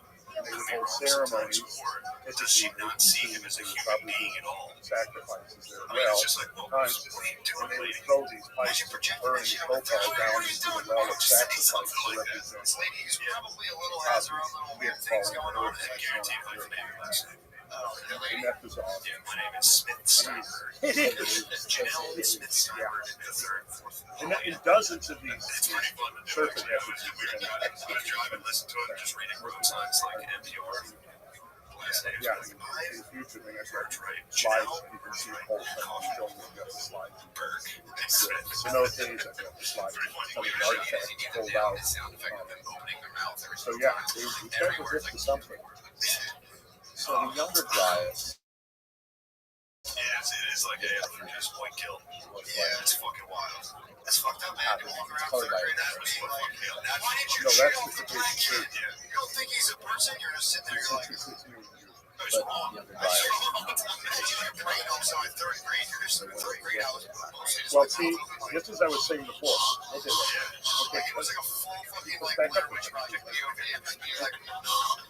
remember what I was saying is that, one of the primary objectives of the critics is saying, oh, no, it was not an impact, it was a long, protracted extermination, neither dying right, et cetera.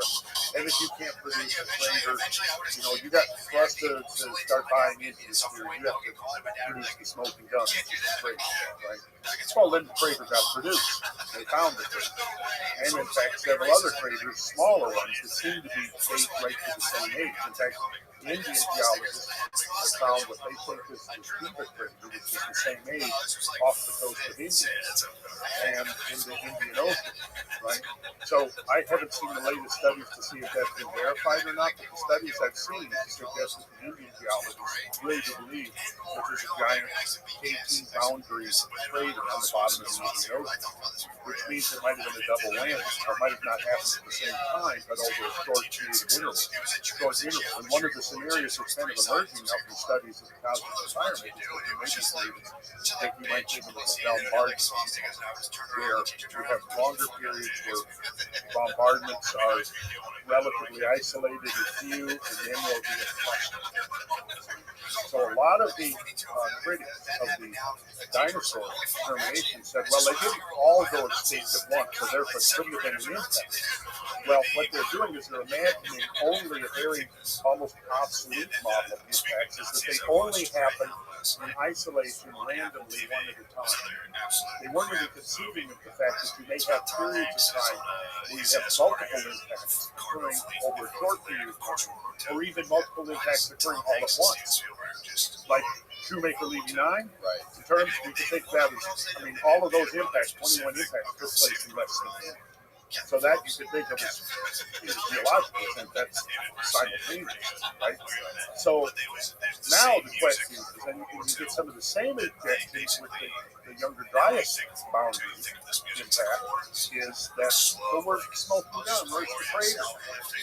So, but here's the problem, as I see it. If you've got an impact into an ocean, well, chances are craters can be very difficult to find, right?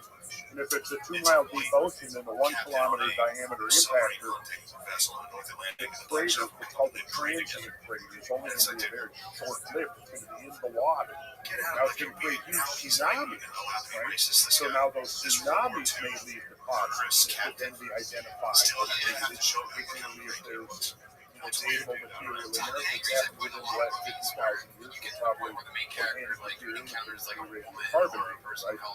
But so that would be one thing you could look for to try to identify oceanic impacts. Now, go back to the Ice Age. There's approximately 6 to 7 million additional square miles of the Earth's surface that is covered by massive ice. Most of that is in the northern hemisphere. Now, if you have a bombardment in the northern hemisphere at this time, the chances are much higher that that impact could have been all of you, a lot of people. And the accepted scientific view Yes. But that doesn't hold up. In the old days, you could go back to the generations ago, come and say out of World War II, the belief was still that it was tens of thousands of years. Then radiocarbon dating came along. The problem with radiocarbon dating is the time span of deglaciation got crashed. In other words, instead of being 50,000 years, now it's 10,000. Here's the thing: if it was 50,000 years or 100,000 years, you have a slow accumulation of ice over, say, North America, more than half of it, and then this slow disappearance, right? Well, if it came on, let's say, 75 to 100,000 years ago, the process began. Well, where the ice is, or was, you're not going to have forests. Forests aren't going to be growing where you've got thousands of feet of ice, right? Well, now that we can go in and we can take core samples of, where the ice is, the finding remains of forests for like 30 years. So what does that mean? You have to bring those lasers on a whole lot quicker and get rid of them a whole lot quicker than anybody has previously done.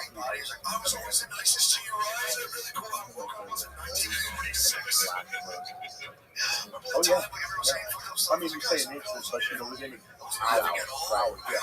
The most famous thing that there are Sovka measurements of they found in 1901. And that's the most famous one.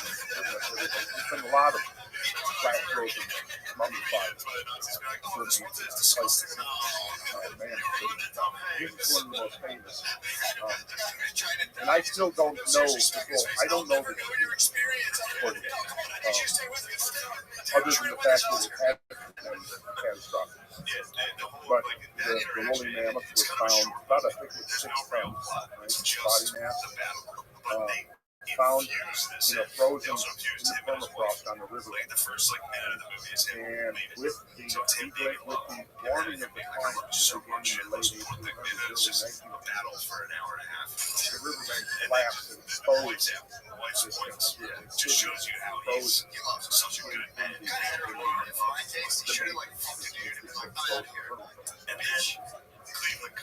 They were able to, in that first year, there was no scientific study.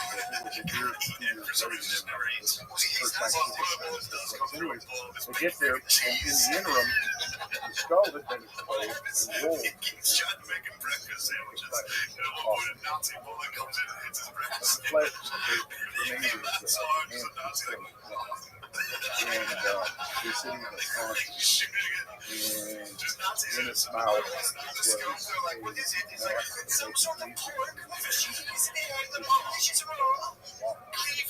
and in his stomach there was about 27 different types, species of edges, including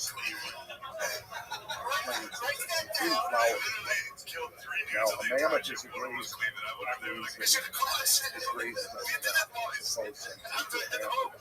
drought. But so by an analysis of the stomach contents, it was not putrefied. We were able to identify many of these different things, plants, flowering plants, and he's sitting on his haunches, and both of his pelvic bones are broken, like suggesting that he was thrown back very violently. And the rectus. Now, what that means is that it was caused by suffocation. Really? Yes, that's right. That's one of the things. Because of the suffocation of pregnancy, blood out in the extremities. So, that's wild. Isn't that wild? That's just something I did not know that. No, a lot of people don't know that. Yeah. Yeah, so you start putting all that together. Yeah, think about this. The poor guy is standing there munching, probably fall, based upon the seeds and the pollens and the status of the flowering plants, probably fall. A fairly, benign day. The guy is standing there munching his lunch or whatever, and then all of a sudden, boom, a shock wave throws him back on his haunches so violently that his pelvic bones are broken. He's immediately covered in a massive material. And then that massive material is completely frozen so quickly and so cold that the entire carcass basically has to be frozen through and through within 10 hours, or the contents of the stomach would become putrefied. So the entire carcass is frozen for 6-10 minutes. How do you explain that? And the answer is, I don't know. I really don't know. Other than the fact that one possibility to me is that if you have an object rapidly, moving at, say, 20 miles, 15 to 20 miles per second, given that the atmosphere is only about 8 miles thick, if you got an object that's coming in and moving, at 15 miles per second, it's only going to take half a second to penetrate the entire atmosphere. So it may actually blow out a hole and bring in, gases that are close to absolute zero. And that could be one explanation, but I don't know, Dick. It needs to be. It's one of those conundrums of geology that needs to be addressed.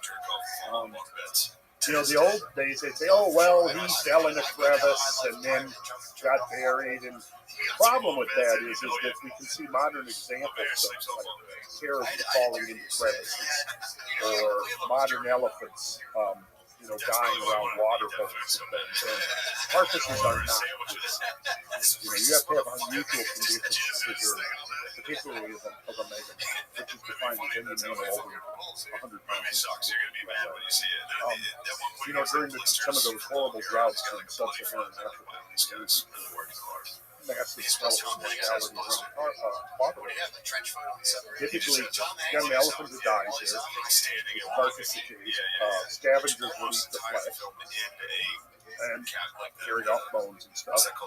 Typically, within 5 years, there was no evidence that you had a 5-ton elephant carcass laying in the So, typically, for any animal to become a part of the fossil record, they have to be removed rapidly from the forces of the normal recycle and release. Think about this, during the post-Civil War, 1870s, 1880s, and there was a tremendous slaughter of American bison. And you had thousands of bison carcasses just left to rot on the prairie. They're gone. There's no remnant of them there. In order for those carcasses to be preserved as fossils, they have to be removed from oxygen. They have to be removed from scavengers. They have to typically be buried very rapidly. So, maybe we should look at some slides. What's crazy about this is modern, today, is so worried about climate change. Such a political hot topic to discuss and write about it. How much impact do humans have on climate change? When you bring that up, we definitely have, there's no question we have an impact and the environment through all kinds of things. It's not just the burning of fossil fuels, it's deforestation, it's agriculture, it's mining, all of these things have an impact on the environment. However, what you just said is important because within the larger framework, the impact that we are having on the environment in that context actually is quite minimal. That's the thing that most people don't understand. They're using, like you just said, they're using the impact of humans on the climate is now a political issue more than it is a scientific. And if you look at, there's so many things. I mean, we could devote hours and hours to this discussion, and it needs to happen because, the typical response, mainstream media, and the purveyors of this so-called climate crisis now, that if you question it or challenge it, you are now consigned to the category of climate change denial. Which of course I'm about as far as become a climate change denier as you can get, because I'm talking about catastrophic climate change all the time, right? Now I do question the severity of human climate change by releasing very much really a small part of the carbon dioxide that is locked up in the crust of the earth into the atmosphere. If we look at the long range, again, what's missing here is the long range, and that's what I cited when I think the long range. The period known as the Quaternary, which is the Pleistocene and the Holocene. The Pleistocene goes back to about 2.5 million years. But this is only a very short period of time. You would say, look at go back to the Precambrian time, actually beginning of life on Earth. Within that period of time, the range of life on Earth, which is the Paleozoic, the Mesozoic, and the Cenozoic. Mesozoic was the age of the dinosaurs. We all talk Jurassic Park. So Jurassic Park was the middle period of the Mesozoic, preceded by the Triassic, followed by the Cretaceous, right? And in fact, for people who are really into it, most of the dinosaurs that were in Jurassic Park were actually Cretaceous. But, yeah. But, I don't know, Cretaceous Park doesn't have the same ring as Jurassic Park. Some dinosaurs land over there. I think steel's like the one gun they have or something that like breaks off or something. They like saw them. And it turns out that was a real guy in real life, and it was like. But then I realized, you got off heroic dude laid himself down, and Herzog was like, "Ah, I'm dead." Like he used his real name in the movie. Oh, I thought it was for protection from. Oh no, also So, where was I? Yeah. Okay. So, what I'm about to say was that if you look at the ambient concentration of carbon dioxide in the global atmosphere, the lowest throughout the entire range of the so-called Paleozoic, which is the great eon encompassing Paleozoic, Mesozoic, and Cenozoic. Right? The Pleistocene and Holocene has been the lowest carbon dioxide has been in the history of life on Earth. And this lowering of carbon dioxide coincides with the concept of this oscillating cycle of glacial interglaciation. Now, carbon dioxide has two primary functions within nature. On one hand, it is a greenhouse gas that can capture long-wave thermal radiation emanating from the Earth. Right? It's been absorbed from short-wave solar radiation impinging upon the Earth, being absorbed and then being re-emitted once it reaches saturation. So it's a greenhouse gas, and it's important, right? It's also the fuel for photosynthesis. So it has a dual function. Without carbon dioxide, there's no photosynthesis, right? Now, carbon dioxide typically, once it gets below 200 parts per million, it starts being dangerously close to the point where photosynthesis will shut down. Photosynthesis begins to shut down between 150 and 180 parts per million. During the last so-called late glacial maximum, carbon dioxide concentrations reached as low as 180 parts per million. Now, no green. no greenery. Keep pushing a little bit. The first plants that go are the so-called C3 plants, which is basically just describing a photosynthetic pathway. Most of our food crops are most of your weeds are poor, which means that they have been adapted to low carbon environments, right? But most of the stuff we eat is adapted to a higher carbon dioxide environment. This is why commercial greenhouse growers ramp up the carbon dioxide to like 11 or 1200 parts per million, which is three times or more the present day concentration in the present day is around 200. No, about 400 to 400. And at the beginning of the Industrial Revolution, it was about 200. So throughout the 10,000 years of Holocene, it apparently rose about 100 parts per million. It has risen another, 100 and, 620 parts per million. Right? Yet, like I said, throughout most of Earth's history, carbon dioxide has been thousands of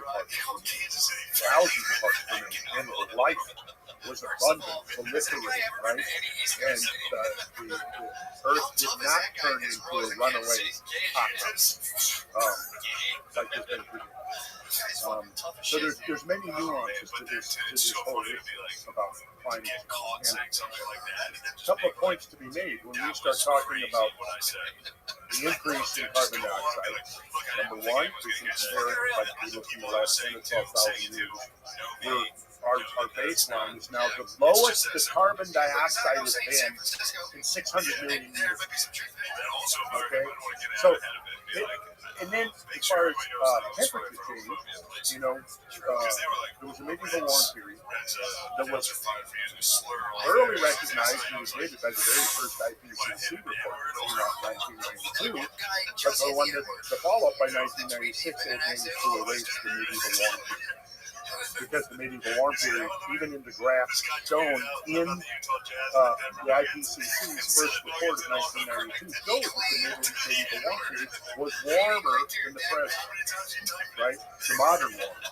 Well, this didn't fit the narrative. So by the time the 1996 report came out, the whole graph of climate change, temperature change from 1,000 years ago to now is basically flat. So what they did was they got rid of the medieval warm period and the Little Ice Age, and so instead of the graph doing this, they flattened it out, and then they added. It's a complex thing what they did. Then they added instrumental record on the end that looks like it's going way up because it is not accounted for the urban heat island, which is a whole other question. But it was a completely contrived graph called Hawkins. And this is the thing that has been utilized since the mid-90s now to cite the sphere. Al Gore used it in. They didn't get away. They were called out on it. But the point is that the people that are calling them out on it are not getting the media coverage. Because look, there's billions of dollars going into the whole climate change narrative.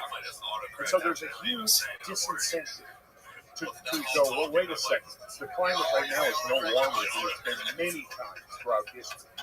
And I've written extensively on this, and I'm going to be publishing a lot of this on my website, talking about the periods of climate warmth against always times of human prosperity, right?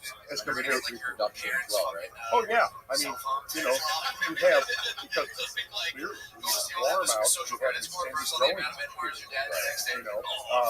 There's more food to eat. People get more food to eat, they get healthier, they get stronger, they live longer. I've heard, I haven't put it to the test yet, but I think it also happens when you get older, but I'm not sure. Trust me, it's true. Good to know. I'll keep that in mind. Stay out of cold food. Well, hot tubs where it's at. Yeah, on that trip that I was doing up in Washington, we had Brandon Howell, who was the student of the ice house. Oh, Wim Hof. Wim Hof, yeah. Oh, shit. So he was he was shaming everybody to get into the ice bath. So that's you basically. No, I didn't. The reason I didn't, It's just because you got caught. there was a good reason I didn't. You're a genuine Because I was leading the tour, kind of negates the whole. and each day I had to figure out what we were going to be doing at 8 a.m. the next morning. Looking at the map, figuring out where we were going to go, looking at the weather. I was consumed with all of that while he's, So then that eliminates the idea he changed me into promising the next trip. So I'm going to work up to it. I'm going to start doing the cold It's all showers. in your head. The hardest part is just making you do it like the ocean. I know. Well, listen, I grew up in Minnesota, right? So, I mean, the ice would melt off the lakes and we'd be jumping in the lakes. And so, yeah, I think that was pretty close. But, yeah, that was a long time ago. I don't know. Now I might just be shocked into you'd have to probably drag me out and resuscitate me. I don't know. But, where was I? Oh, yeah, the whole question about the climate change issue is one that needs to be looked at from all sides. And what you're going to see is that, what I think the point I was making was that you did have the little ice age, and it was very real. It's not an artifact. But during the little ice age, it's now acknowledged it was probably the coldest few centuries since the end of the Great Ice Age. With maybe a couple of exceptions, there was this cold spasm that took place around 8,200, 8,300 years.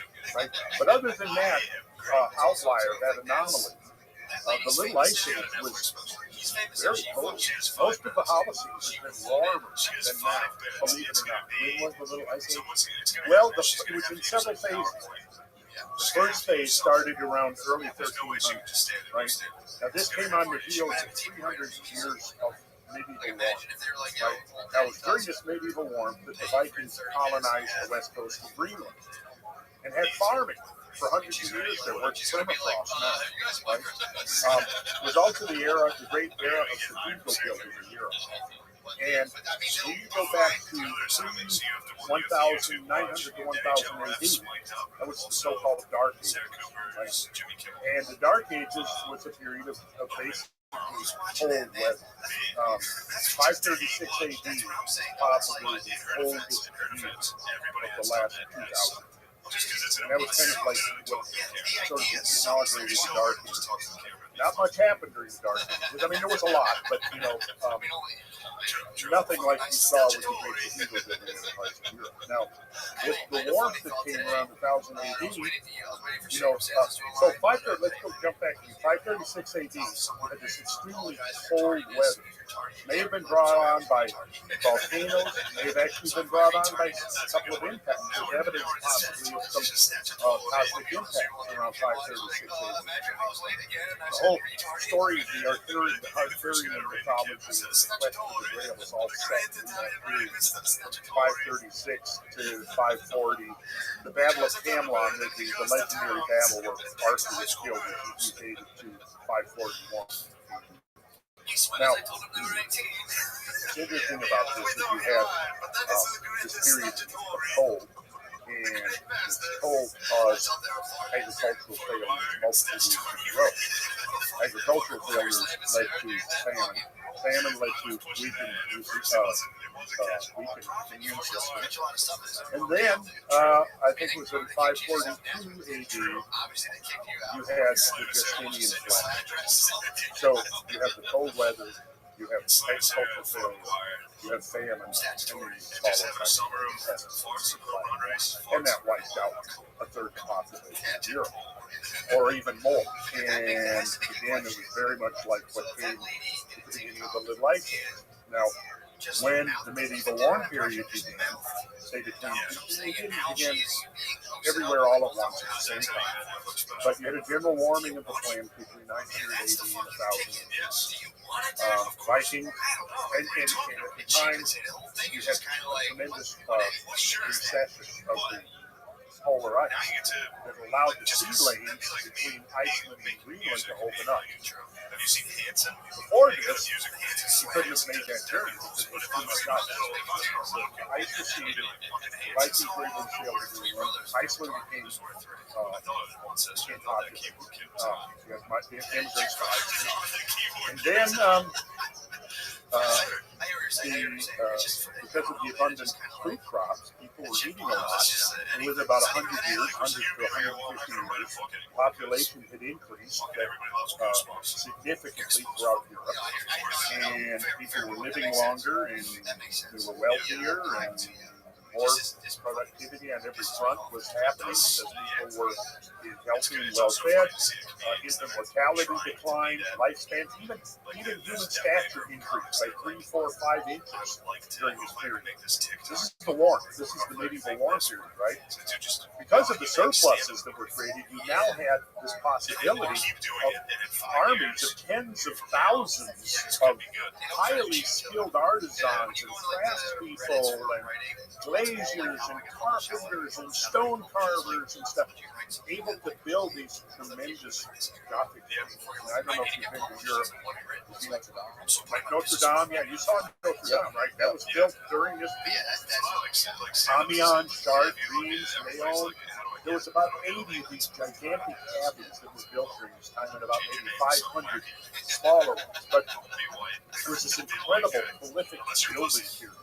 What's interesting about that is simultaneous with the century and a half of this epic building phenomenon that was going on in Europe, you also had major building campaigns going over on in Indochina and Southeast Asia that built the last phase of all of the great temples in Cambodia and Laos and Vietnam that are so impressive. You also had simultaneous the wave of the last wave of classic Mayan architecture that's now emerging, in Central America. You had the last wave of monumental earthwork architecture in North America. All of this stuff is going on like the same things Okay, now what happens in the 1300s? Things begin to shift, right? The climate starts cooling, and around 1314, 1315, I think it was, right in there, you had a couple of really cold years. And you can look and you can see that the onset of the cold and the end of the great top building are almost perfectly coincided.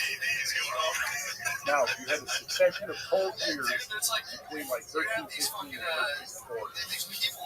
During that time, you see a total decline in European prosperity. You see the end of the great Gothic building enterprise, right? And then around 1340, I think it was, you had a succession of agricultural failures. The bubonic plague came along and wiped out at least a third of the entire population. Now that was purely a pandemic. I mean, a third or more. There were places where whole towns, pretty much nobody survived. And literally, thousands upon thousands of corpses left on the landscape, laying there because there weren't people to bury them.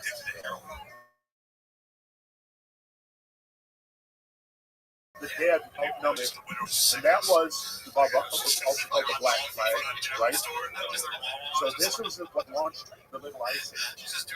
Then that was the first phase, and then we see that there was a period of remediation of the Little Ice Age that pretty much coincided with the Renaissance. And then you had phase 2. Luckily, we had enough momentum going that phase 2 wasn't as severe as phase 1, even though the planet got very cold. During this phase 2 particularly is when you had this episode where in Europe, in the mountains region, you had the glaciers swelling to this enormous size, and you had entire villages and farms that were obliterated by the growing glaciers. Whole towns had to be abandoned because the glaciers are growing down, taking over. Yeah. So what's interesting is when you look at this period of global cooling, it begins to end around the mid-1800s, right? and has been warming gently and steadily ever since, except just the last 20, 25 years, but there's a lot of statistics out there that suggest, the planet is, we're in a climate crisis and it's continuing to warm catastrophically. But there are studies, and I can come back and we could dive into this. Nothing but this conversation about climate. Recently, a study has come out that when you look at temperature data, one of the things that you're looking at is ground-based temperature. Weather balloons and we have satellites. Those are the three primary choices of knowledge. Ground-based are also regulators, right? You got it. See, so you start a ground-based data collection station there, and it's in a rural area, particularly like in a rural airport, let's say 50, 60, 70 years ago. Well, then what happens is that it becomes urbanized. So, if you got a temperature station sitting, in a field, well, then you come in 20, 30, 40 years later, and it's surrounded by buildings and pavement, air conditioning. Right. That's the urban ecosystem. And generally, a lot of the modern temperature data doesn't really effectively account for it. And they also just don't include the role of the sun. And we know a whole lot more about the sun now than we did in 1988 when Hansen did his presentation one hot July day before Congress, when this whole ball started rolling on, catastrophic greenhouse warming. But one thing that should be mentioned is that the ability of carbon dioxide to capture long-wave radiation in the wavelengths of roughly 14 to 17 microns, right in that window, is pretty much saturated. In other words, you can keep adding carbon dioxide to the atmosphere, and it's going to have an exponentially declining effect on long-wave thermal radiation capture, which means that, and typically, if you look at experiments going back decades and decades, show that most of the heat capture of carbon dioxide is in the first 50 parts per million. And when you add 50 parts per million, and you've already got 400 parts per million, the heat capture of it is minimal. Now, the computer modelers know this, so they have to introduce all kinds of positive feedback into the models in order to ramp up the effect of the carbon dioxide, because they know that the carbon dioxide by itself is not going to have a huge effect on global temperature. So there's so much like this, Danny, that's just not out there in the mainstream discussion. And it's sad that this is the case, but, again, like we were talking about, the science has been subordinated to politics. Yeah, it really has. And there's too much incentive to suppress each other. Yeah, too much money on the line. Stand by yourself in a field. Yeah. Then occasionally walk over and get some photo cards. People like you. Welcome. Great. Skeptics. Achieved it. I was going to say, you achieved everything. In the mainstream. Well, you may have noticed that there is a very noticeable reluctance on the part of the proponents to debate these issues. This is how, because it's hard, nobody knows how much time do they actually spend. It's like a cinder block bathroom. Right. Right. Now, I'm not a climate change scientist.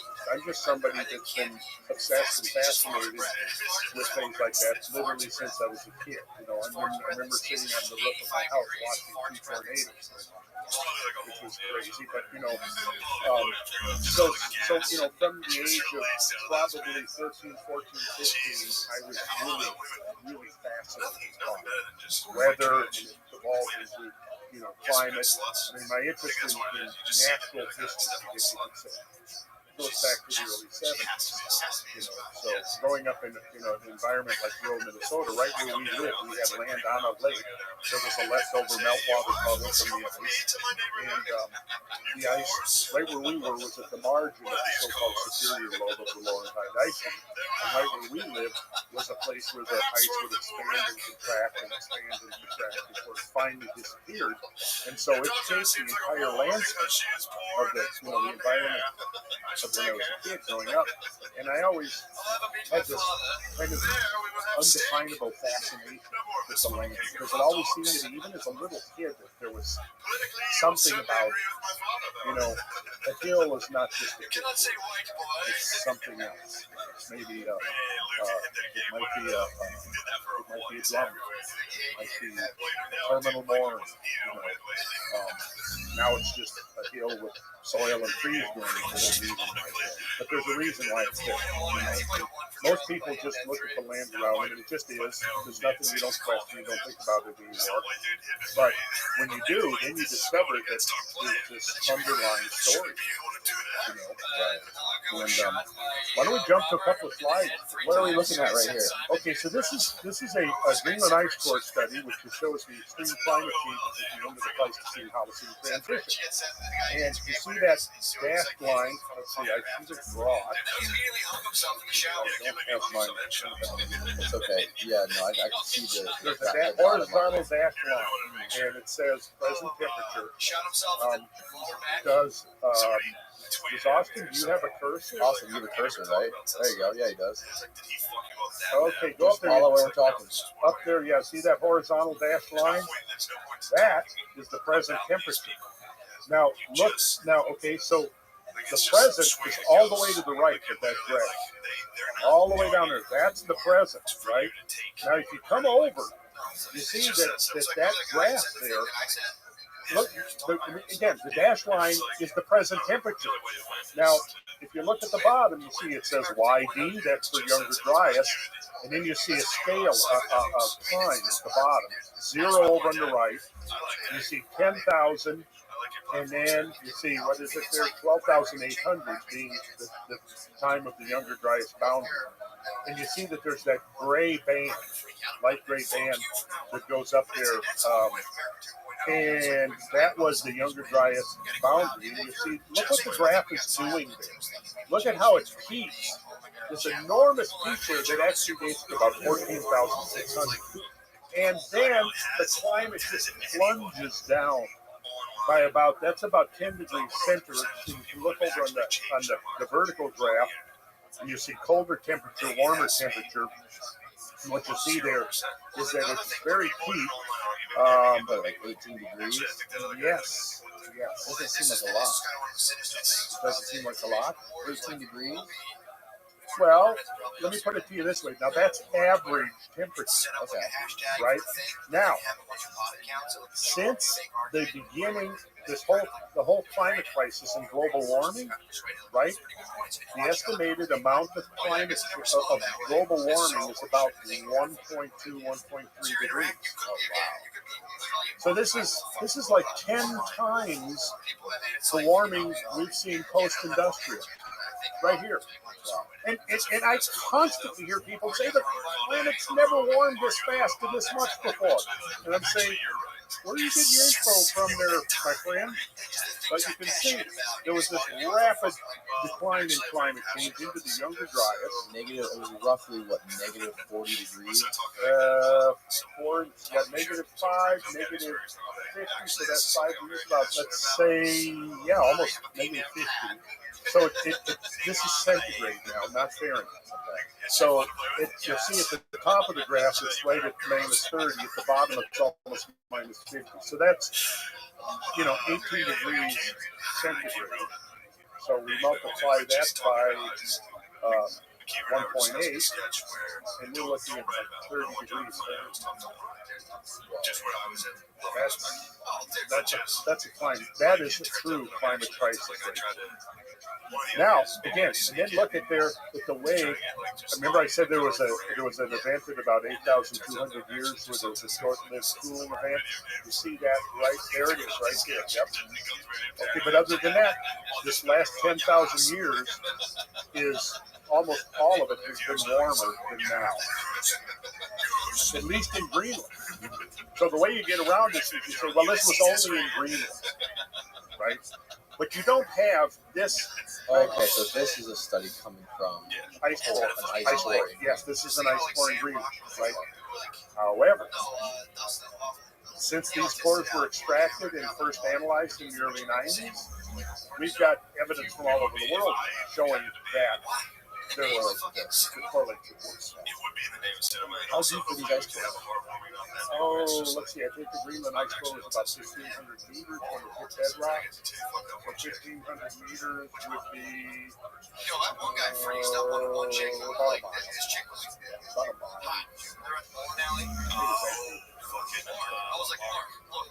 These are long. Yeah. And that's over Greenland at present. See, present it's a mile deep. Yes. So look, you can see up there, see the medieval warm period? Now look at the medieval warm period, and then look at the present global warming, which is right where that graph hits the vertical axis. You see right there? And I said that the medieval warm period was warmer. All of the evidence suggests that the medieval warm period around the world was warmer than that. And yet, it was not a time of climate crisis. It was a time of human prosperity. But that doesn't fit the narrative. We're about right on par with the little ice age. Yeah, we're actually a little warmer. And see, this is going to be a little bit biased because it's in Greenland. If you have to go to the European, if you go to the southern, farther south in the latitudes, what you see is that, relatively speaking, yes, the little ice age was colder. A couple of degrees colder. Okay, and then you see warming at the end of the Younger Dryas, and that was a spasm of warming. Now, check out that huge spike over to the left. That's like within how long is that spike? That's a massive spike. On the right, on the very end of the Younger Dryas. That one, yeah. Publishing this. Yeah.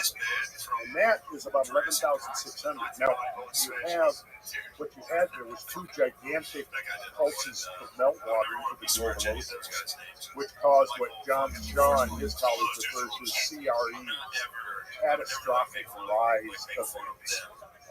And I believe that these events, these warming events, are associated with the gigantic floods. Because it was these warming events that melted the ice. If you go to the next slide, you see that the next slide is a late Pleistocene mortality graph. Now, in these events that terminated the ice age, roughly half the great megafaunal species on Earth died out. Very rare. And what we have here, if you look at this graph from left to right, on the far left is 50,000 years ago, and then it ends at 4,000 years ago. Right. But now, if you look at each one of those squares, represents a fossil specimen. So, for tens of thousands of years, from 50,000 years ago to about 14,000 years ago, you'll see that it's generally fairly sporadic. Then you get to 14,000, and it really peaks around 12,000 years. So, all of a sudden, around 12,000 to 13,000 years ago, a huge number of fossil remains were introduced into the environment. And so and then at the end of this, these species extinct. They don't exist anymore. So these are, each square represents a fossil specimen of an extinct megafaunal species. Mastodons, mammoths, giant ground sloths, dire wolves, Pleistocene lions, saber-toothed cats, giant elk, giant beaver, giant armadillos, everything was giant.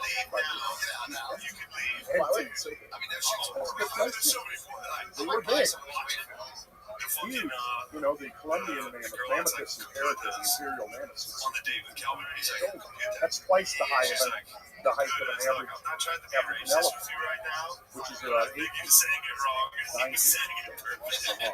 Yeah, I mean, they brought the remains of the skeleton of an imperial mammoth to the Burnbank Museum where I lived about 10 years ago. They literally had to remove the ceiling to set the skeleton up.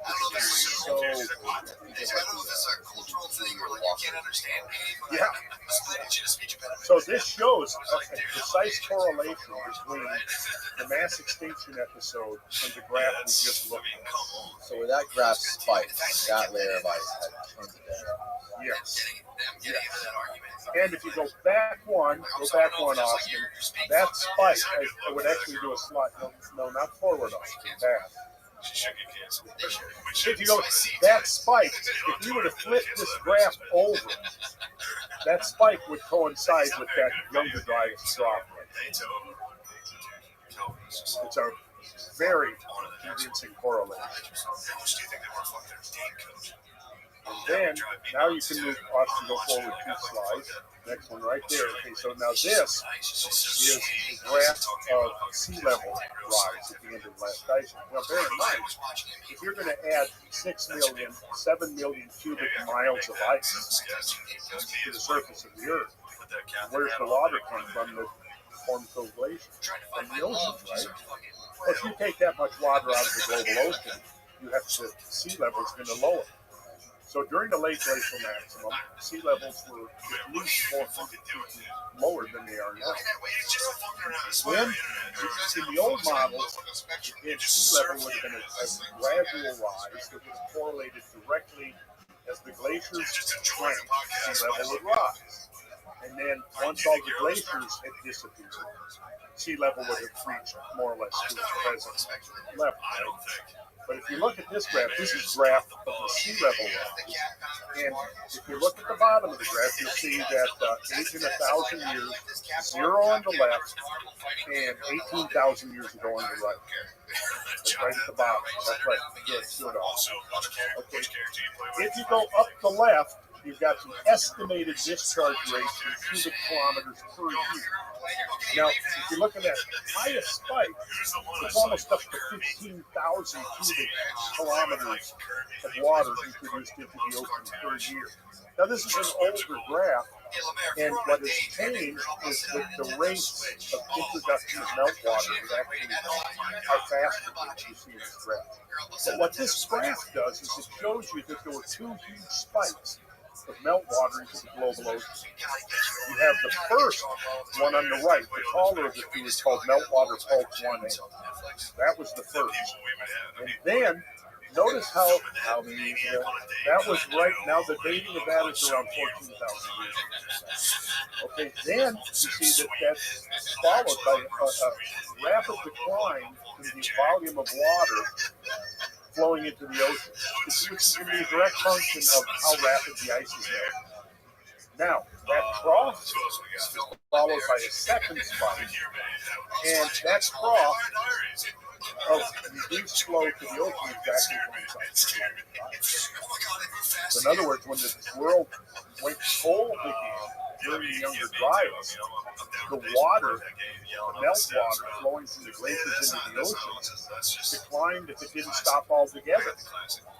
And then about 1,300 years later, boom, it started up again. And that gave us meltwater pulse 1. So these 3 graphs are really interesting to correlate because what you see is that first big warming spike that we looked at in the first graph coincides with meltwater pulse 1A. Then the younger dryas of the planet jerking back into cold glacial cold corresponds with the trough, where the meltwater stopped. And then the second warming coincides with the lower spike, which is meltwater pulse 1B. And right in the middle where that trough is, hey, between those 2 spikes is when all the megafauna is. Is that where the freezing occurred? Good question. You know, that's a tough one. The dates are ambiguous. So the spikes coincide with massive flooding. Yes. Catastrophic Well, flooding. you just don't. It would have to. Because one would think, okay, if you've got 15,000 cubic kilometers of water being dumped into an ocean in 1 year, or maybe even quicker, that means a whole lot of ice is melting really fast. That ice melting has to create giant floods. The pieces pretty much all fall into place. There's a live feed, so I mean that is where you would watch So, videos and stuff, yeah. which is good. But then you see yourself on there. Isn't it It's though? so hard not Really to. is. So hard not to. I mean, like, it's like being on Zoom. So, You're let's taking see. a picture of your face and you're like, Jump ahead. Okay, let's do this. Jump ahead to slide number.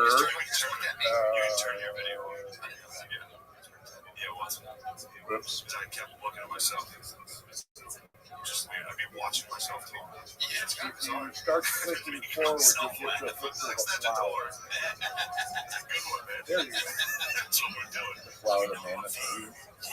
No, that is Dryas occidentalis. Yeah, baby. Where we at? And Keep this thing rolling, man. Chop it right in half. Take a break. I gotta pee. close. Take your take home. Yeah, let me take a tea. Didn't need to do that. Oh, we're already switched over to the page. Right? Well, you're on the page right now. So staring at where it hit before it hit. So I was looking at it, going on the inside of a windshield. And I was like looking at it, like, Facial melt. I was trying to figure out where it's from. There's like a haze in front of the cruise. I think it's from like these smoke Okay, stacks. so your static is the rise and fall of sea level. It's a function of growth and shrinking of ice. So there's direct correlation. Right, okay. Ice sheets grow, sea level goes. Ice sheets shrink, sea level goes.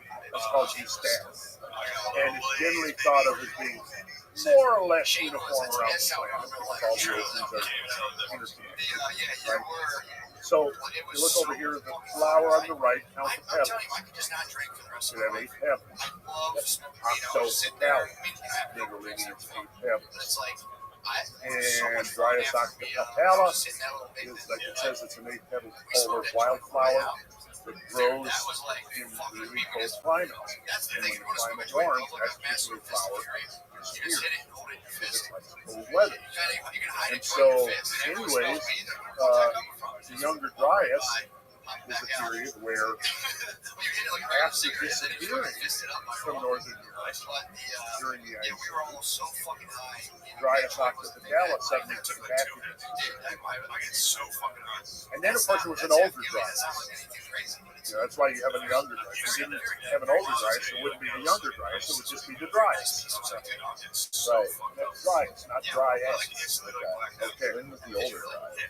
I think it was like around 15, I think. Let me see. I wasn't like hammered, Go but I'm back. these are crushed. We're all getting there. Graph here. Yeah, go back to slide number 8. So forgot about the sheets. Way the sheets. We are trying to. You'll see that you've got an oldest Dryas, an older Dryas, and then a younger. And the oldest Dryas and the older Dryas, they were not as old as the younger Dryas. And notice the younger Dryas ends at 11,500 years ago. Okay? Now, that as that graph moves up, that's warm. The temperature in degrees centigrade over on the left. So you can see that the climate drops in temperature very, very cold. And then it grows again. And this graph is dated at about 11,500 years ago. And there was a warming, massive warming. That massive warming would have been associated with huge floods from melting ice and a rapid rise in sea level. Now, 11,500, interestingly and coincidentally, going back to the thing we mentioned earlier, geomythology. In Plato's accounts of Atlantis, his 2 dialogues, Timaeus and Critias, we talked about Atlantis which 9,000 years prior to Solon's exile in Egypt, which took place roughly 500 to 600 BC.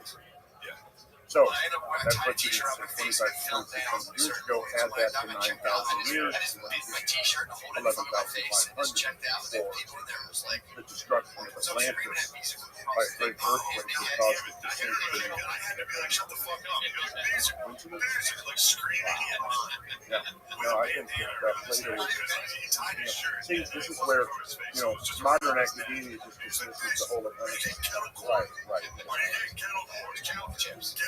Yeah. Right. But go back to the source. I mean, the source is Plato, the greatest metaphysician of, Western civilization. The big question is a moral tale. I think it should be both. Why would not an ancient commentator utilize an actual historical event upon which to graft a moral? Oh yeah, multiple. Yeah, he affirms the veracity of the account. This may have the appearance of myth, but it's real. It really has. He says it, yeah. So, which brings us to the recent video of the guy who was just on Joe Rogan's podcast. Jimmy. Yeah. Jimmy. What's the name of his channel again? Bright Insight. Bright Insight, yeah. So he had a conversation with Joe Rogan about the ayahuasca. Right.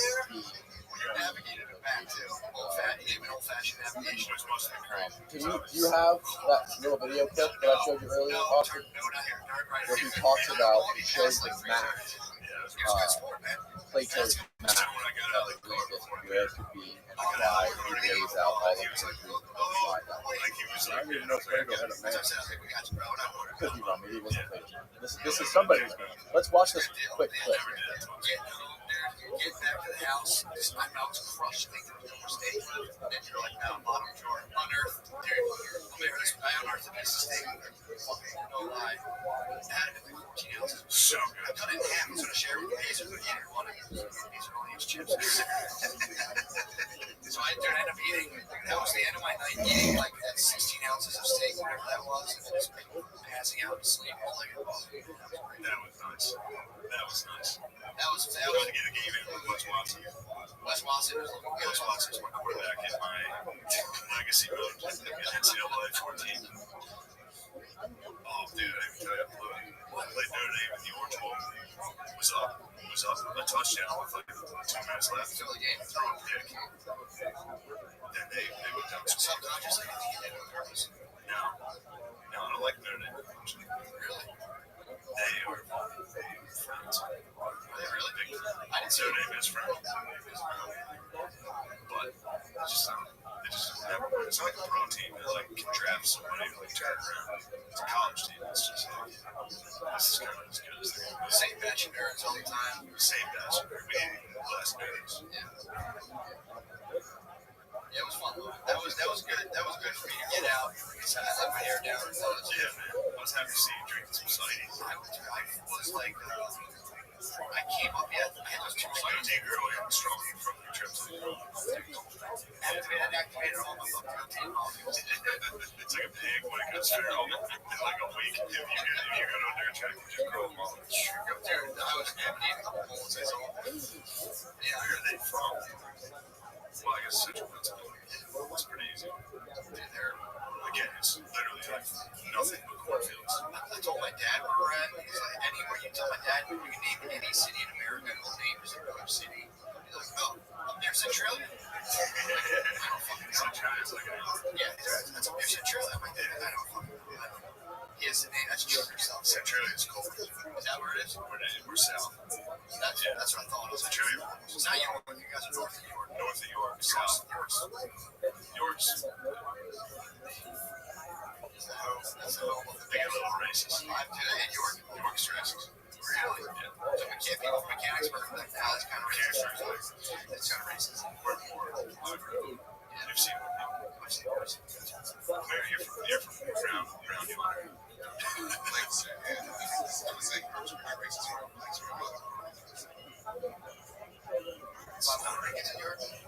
Or is that a chicken and the egg thing?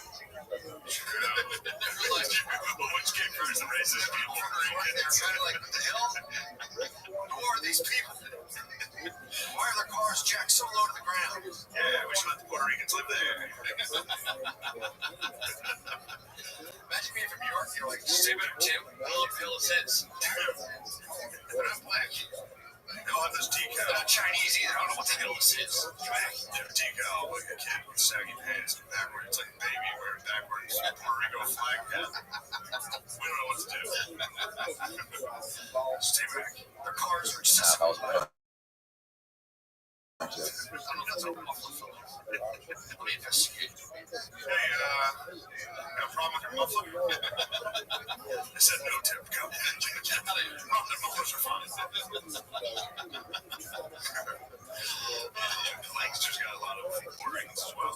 Lancaster's got, there's a bubble around the cage where he says, watch. Anytime Puerto Ricans come, watch. But we got Somalians, Sudanese, we got Puerto Ricans in it. You can stop it there, Austin. Somalis. Okay, So he landed on a very compelling. He sells it. He sells it. Generally, I like his stuff. He does a great job. We would disagree on this. Or Let's go. Well, listen, I have done an entire episode 9 of Cosmography. Right. And that follows upon 6 or 7 episodes, about 10 to 12 hours, Right. going into the Atlantis account, the background. So all the stuff he's talking about there, and it's good stuff, man. But I have some issues with it, and I get into why I believe it's not. And you need to watch and we can talk about that when you do an Atlantis episode. After you've been through it. Well, I've listened to a bit of it. Okay. And there's a lot to unpack. Yes, there is. So could you sort of like briefly give an overview of your thoughts or studies? Well, very briefly, I've read 4 or 5 different translations of Plato, and I've actually procured the written Greek, so I've been able to go in laboriously translate the various words used. And, I mean, it's clear, right at the outset, this power came forth from the Atlantic outside the Pillars of Heracles. Pillars of Heracles is what we call the rock with the straight. It describes that when you pass from the Straits of Gibraltar into the Atlantic Ocean, you encounter some pilots, and then you encounter and beyond that was the continent. So in other words, when you look at the geography, and there is like this Barcel Bank, there's a sunken island right there in the mountain. There would actually been an island that sailors could stop. And then there's the deer, possibly even other islands. That's my problem, is that Plato very clearly, to me, puts it in the Atlantic. And also very clearly describes that it sank within the ocean. So what I have done is shown throughout hours of video that there is solid evidence for post-glacial subsidence of particularly along the mid-Atlantic Rim. So all the things that Jimmy is describing, I could show essentially the same configuration for the sunken Azores Plateau, as it's called. Open to the south, mountains to the north. And that's what I do in this series because I was not really familiar with the theory that the Atlantis considered to be Atlantis. When I did those, I may have heard of it, I hadn't heard of it, but I didn't look at it. So then so many people were asking about it, and I did a follow-up specifically focusing on the reshaft structure. And I basically go into the study. See, accumulated a number of studies on it in probably the early 90s when it was still being considered an impact crater. And so when I was thoroughly researching impact craters, that's when I first learned about it. And it looked to me like a multi-ringed impact crater I was talking about earlier, right? Well, a later, ground penetrating radar and analysis of the rocks and stuff showed that it was a deep groove volcano. So it's natural. It is not human made. It's natural. And I think all the geologists that look at that would concur that it's natural. So the fact that it's 1,400 feet above sea level to me is problematic. Because the whole thing about Atlantis is that it sank beneath the waves. So yes, there's some amazing coincidences there as the image points out, but again, I'm going to come down on the side of if there's any reality. My reading is to see people go, oh, Randall says Atlantis was amazing. Randall doesn't say. But Randall does say that if you look at the 15, 20 different locations around the world that have been proffered, oh, this is Atlantis, or this is Atlantis. I think the one that fits the details of Plato's accounts, almost 13, is really the Azores. The Azores are mountain peaks, right? And those mountain peaks have their roots on it's called a microcontinent. It's about the size of Iceland, but it's sunk. How do we know it's sunk? Well, there's numerous studies. I get into all of them in that 10 hours or 12 hours to make the case that if there is a reality to Atlantis, and we look at all of the candidates for where Atlantis was, I think the one that comes down over and over again as being the most plausible would be the Azores. And so, but yeah, in the few minutes here that we're discussing it here, it's exceptional 10 to 12 hours. Is there any sort of graph, any sort of area that you look at? Yeah, I would have to open it.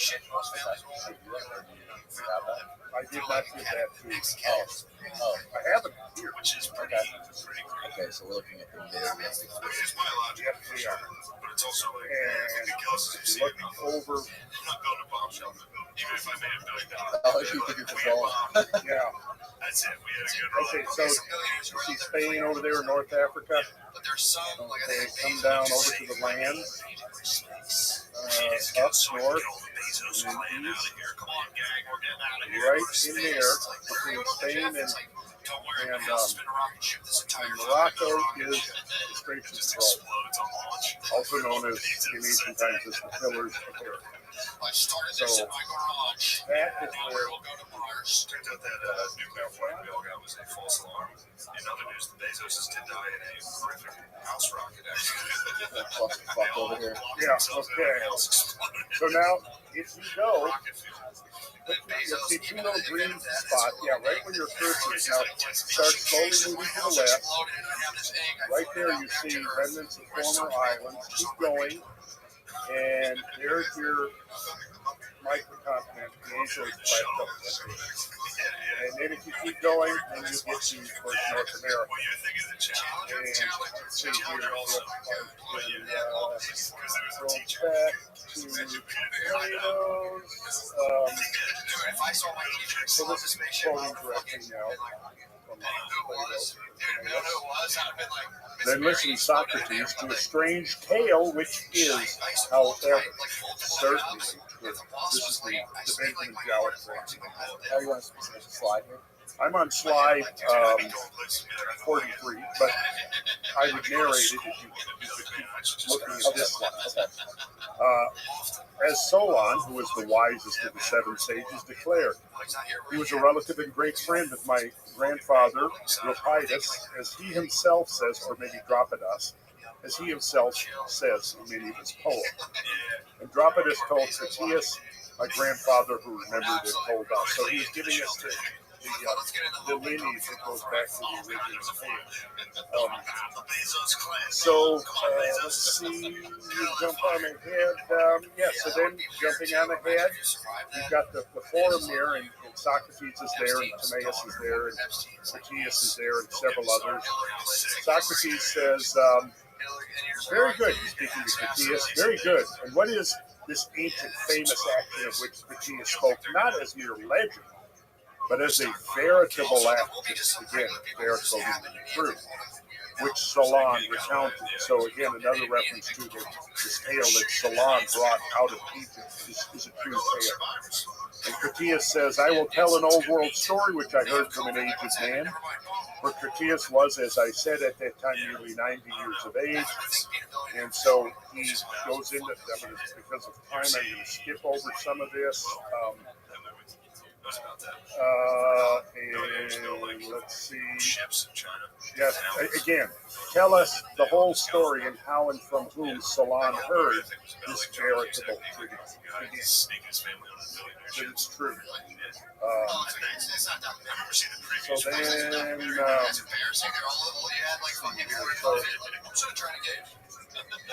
so Solon now is asking the priests, the elderly Egyptian priests. I'll just read this again from the Jala translation. Thither came Solon, who was received by them, the Egyptian priests, with great honor. And he asked the priests, who were most skillful in such matters, about antiquity, and made the discovery that neither he nor any other Hellene or Greek knew anything worth mentioning about the times of old. On one occasion, when he, Solon, was drawing them on to speak of antiquity, he began to tell about the most ancient things in our part of the world, about Phronius, who was called the first, and about Niobe. Now, Niobe was the queen of Thebes, the daughter of Tantalus. And after the deluge, to tell of the lives of Deucalion and Pyrrha, and he traced the genealogy of their descendants and attempted to reckon how many years old were the events of which he was speaking and to give dates. So then we get into the dating of these things. He says, thereapon one of the priests, who was of a very great age, said, O Solon, you Hellenes are but children, and there is never an old man who is a Hellene. Solon, hearing this, said, what do you mean? I mean to say, replied the old priest, that in mind you are all young.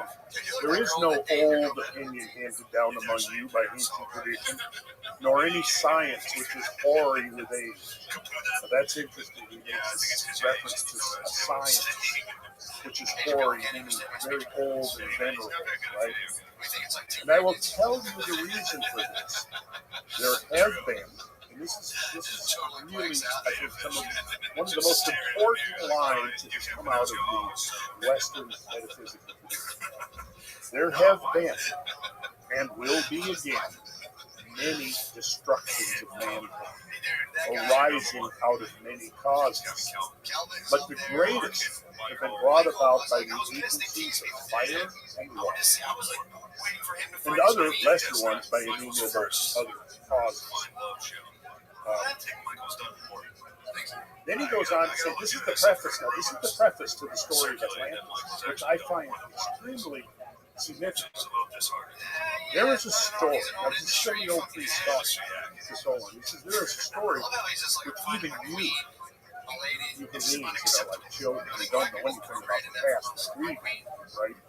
There's a story which even you have preserved, that once upon a time, Phaeton, the son of Peleus, having yoked the steeds in his father's chariot, but because he was not able to drive them in the path of his father, burned up all that was upon the earth, and was himself destroyed by a thunderbolt.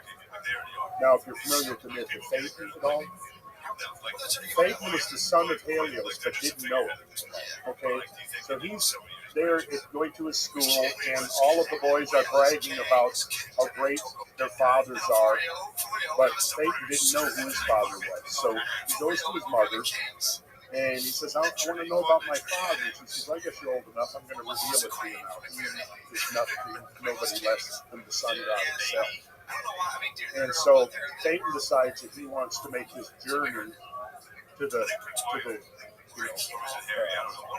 to where his father, the sun god, resides, and meets his father. So he goes there, eventually finds the place, and in the heavens, right? And then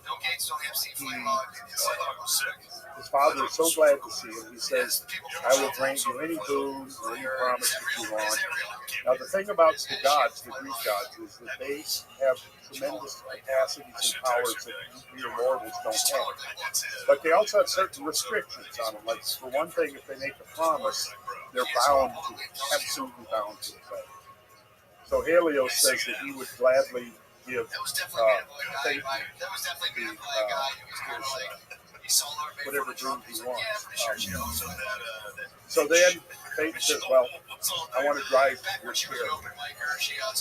And then Satan, Helios says, "Well, how about anything but not that?" Not that. What kind of chariot do you have? Well, it was a chariot pulled by these great, powerful steeds. So this is actually an extract now from Bolshevik mythology, extract from the Fall of Faith. And this is Helios now speaking. He says, "Suppose I should lend you the chariot, what would you do? Could you keep your course while the spear was revolving under you?" Notice the word spear, revolving. Right? This is written 2,400 years ago. "Perhaps you think that there are forests and cities, the abodes of the gods, and palaces and temples on the way. On the contrary, the road is through the midst of frightful monsters. You pass by the horns of the bull." Right? Taurus. "In front of the archer, Sagittarius, and near the lion's jaws, and where the scorpion stretches its arms in one direction and the crab in another." So he's describing the plane of the ecliptic, which is also the region of short period of time. Okay. "Nor will you find it easy to guide those horses with their breasts full of fire that they breathe forth from their mouths and nostrils. When hapless," and then so he finally gets the chariot, right?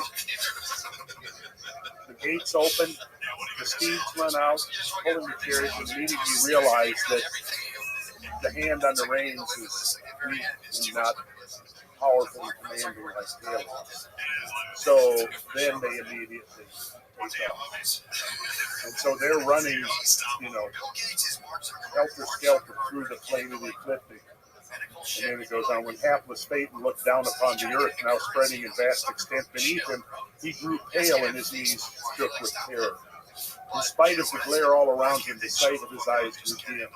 He wished he had never touched his father's horses, never learned his parenting, never prevailed at his request. He is borne along like a vessel that flies before a tempest, when the pilot can do no more and betakes himself to prayers. He turns his eyes from one direction to the other, now to the goal whence he began his course, now to the realms of sunset, which he is not destined to reach.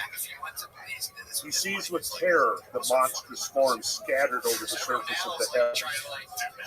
Here, the scorpion extended his two great arms with his tail and crooked claws, stretching over two signs of the zodiac.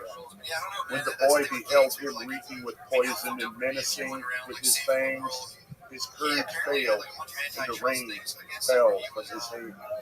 The horses, when they felt them loose on their backs, dashed headlong and unrestrained, went off into unknown regions of the sky, in among the stars, hurling the chariot over pathless places, now up in high heaven, now down almost to earth.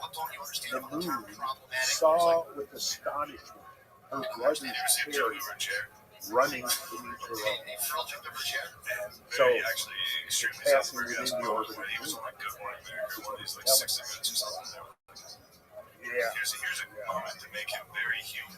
The clouds begin to smoke. The mountaintops take fire. The fields are parched with heat. The plants wither. The trees with their leafy branches burn. The harvest is ablaze. But these are small things. Great cities perish with their walls and towers. Whole nations with their people were consumed to ashes. The forest-clad mountains burned with fires within and without, and Parnassus with his two peaks and Rhodo forced at last to part with his snowy crown. Her cold climate was no protection to Scythia. Caucasus burned, Ossa and Pindus, and greater than both Olympus, the Alps high in air. Then Satan beheld the world on fire, and felt the heat intolerable.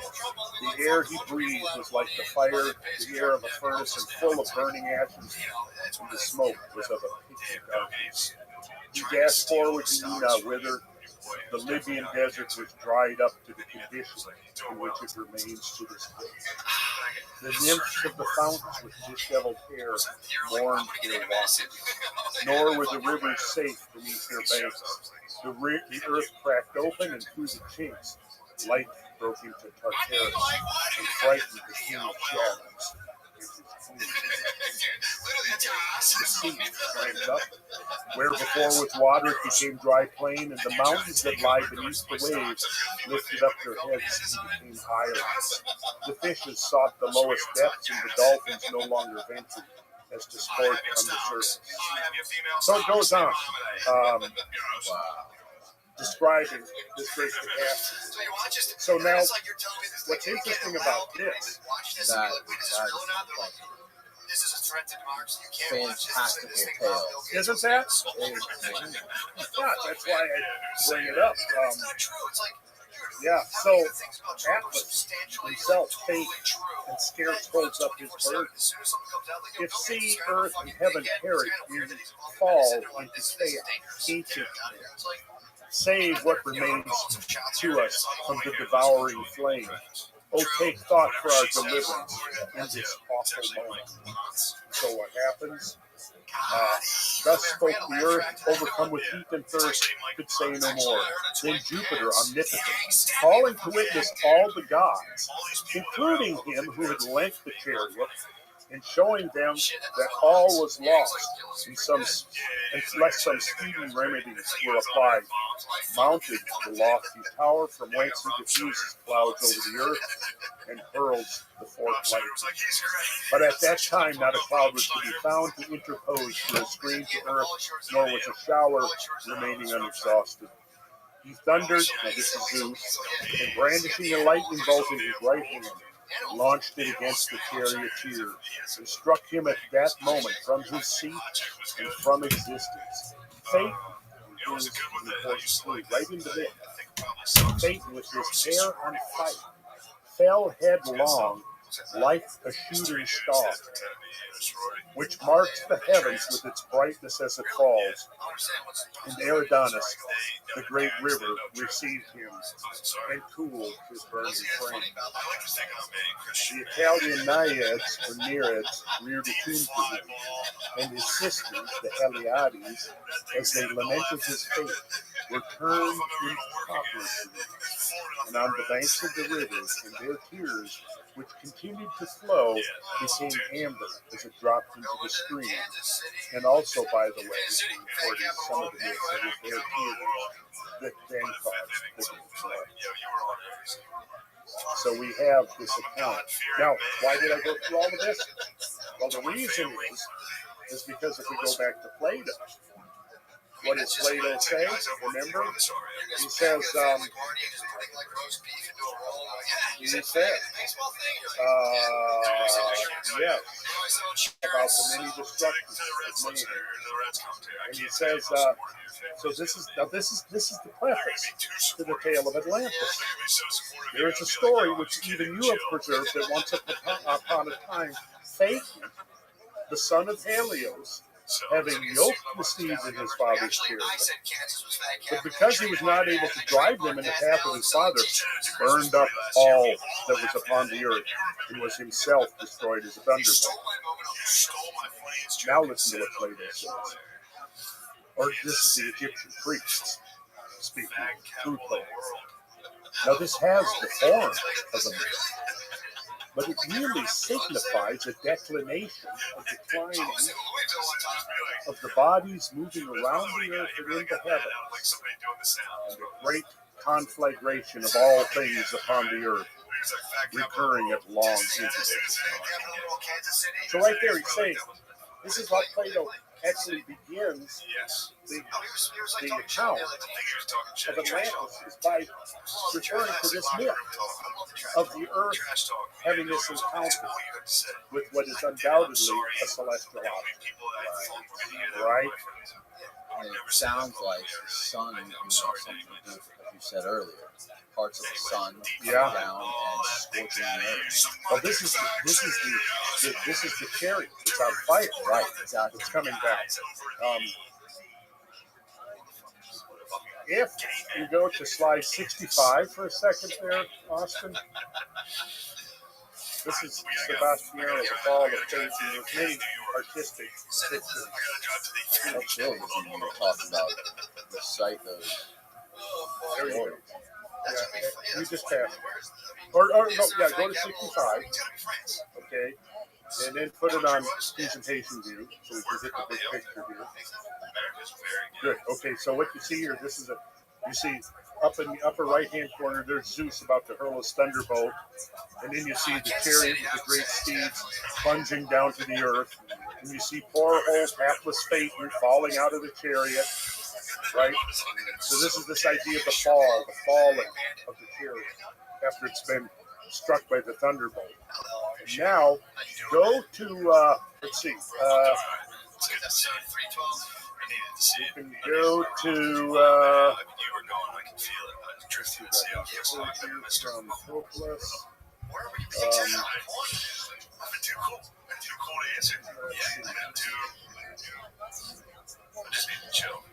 And this was all.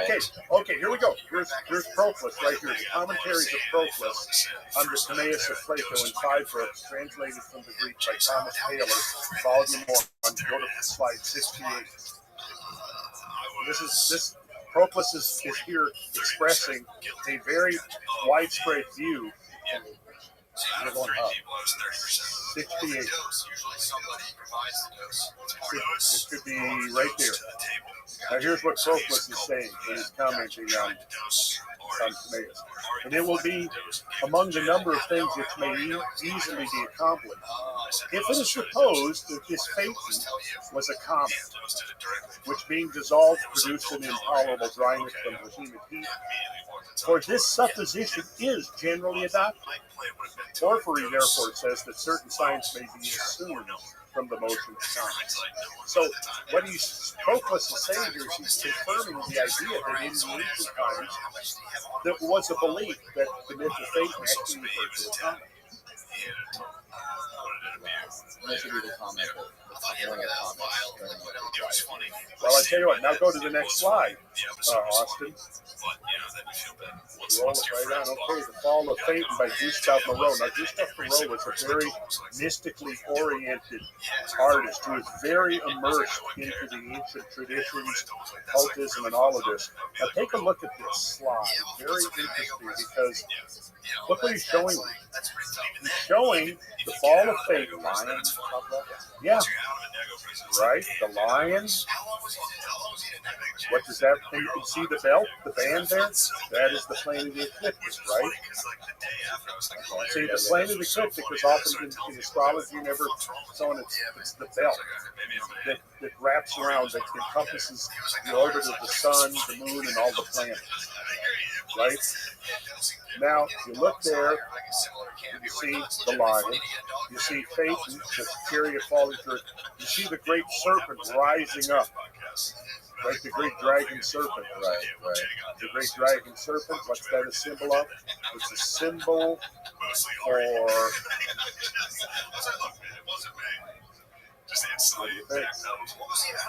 You come back to that.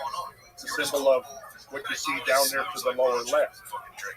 See that coming out from behind the Gustave Moreau wants to make sure that we make the connection. You see what that is? Go down there, immediately the left You got the full moon rising, and then what's right above the full moon? Comet. A comet. You got it. So what is the snake symbol? Just put me in a The set. comet. Oh, it looks like the snake's coming up. Is this what I'm doing now? Yeah, you know that, I right? was close to like some pretty serious Okay, success. Now I'm just dosing my friend with acid and feeling If you guilty. could go jump back now, you still got the Age of Leo open. Deflected and people are trying. First of all, people are trying to dose you. You do have way too much proximity to your libido.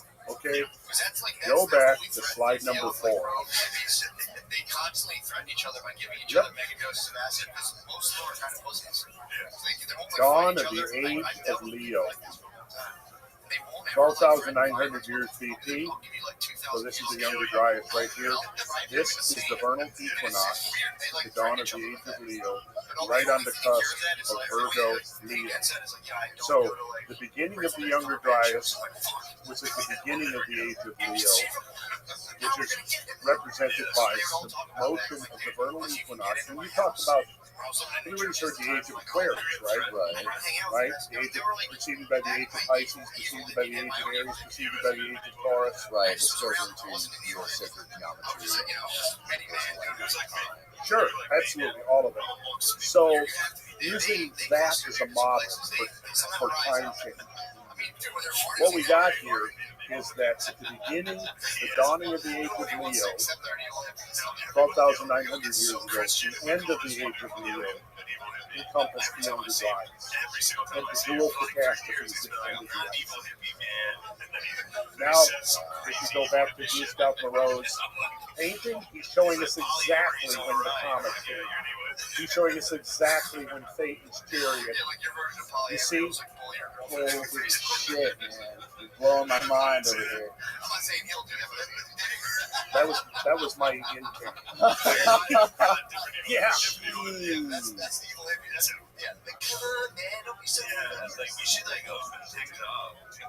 The amount of synchronicity, coincidence, all of this, all of this is mind-blowing. This is over a really long time ago, 10 years ago. I remember I was So giving there's this a guy lion. Yeah. Okay. The Age of Leo. Yeah. and I watched him chits his friend down to $50. It was The one of comet. those things where it was like, the guy was like, how much was this? The guy was like, The serpent. $900. And now the serpent symbolism is definitely worthy of further explanation. I think I gave, let's see, did I give you? Oh, yes, I did. You should have this. If you go, there should be one called Apocalypse 3, Ancient Legacy. All right, so go to slide 60. And we're just going to look at some artwork, taking some mythology and stories and legends. And we're just going to not spend a whole lot of time. We're going to just kind of go through just so somebody can see that there's this tradition of the slaying of the dragon serpent. So if you go to open Apocalypse 3, Ancient Legacy. Well, I will read you a quick quote here. This is from the book The Cosmic Serpent, a catastrophist view of Earth by Victor Clue and Bill Mason, 1982. One of the really early books that I read that helped me use 50 species to get So page 192, they're talking about myths, right? And they say the earliest recorded myths are those of combat between a god or hero and the dragon. The dragon was a familiar figure in Greece, Egypt, Mesopotamia, Babylon, India, China, North America, and elsewhere. Usually, he has the form of a winged serpent. He is a gigantic monster. He spouts fire and smoke, bellows and hisses. He throws rocks and is the creator of terrible destruction. And his home is in the sky. So the whole premise of this book is that the ancient myths of serpents and dragons were referring to celestial beings, comets, asteroids, and right? So that's the connection.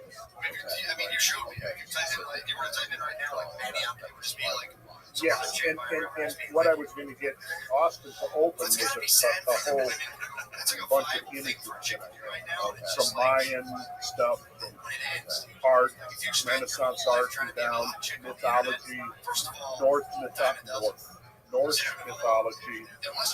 all of that stuff. But we say that. Right. But yeah, typically there are some of them. I mean, I'm just going to show you. Oh wow! Yeah. So the guy riding on the donkey. Yeah. And serpent coming out of the sky. A serpent coming out of the sky. And this guy's holding a cross. Yes. Giant serpent coming out of the sky. Yeah.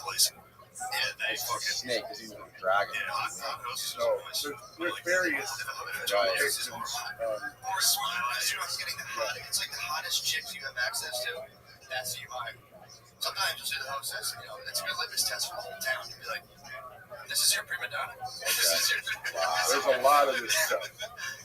Basically, what it's showing is this tradition, long-established tradition of associating dragons and serpents with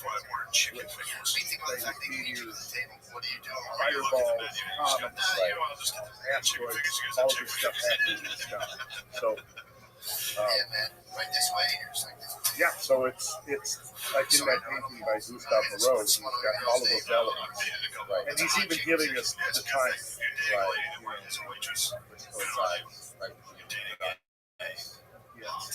So let's come back to Atlantis after we've taken this little segue. Yes, right. We were on, so then I'll go on here one more thing to close it. So the old priest says, now this has the form of a myth, but it really signifies its explanation of the body moving in and the great conflagration of things on the earth that preserves so the fact is that wherever the extremity of winter frost or of summer does not present, mankind exists, sometimes in greater, sometimes in lesser numbers.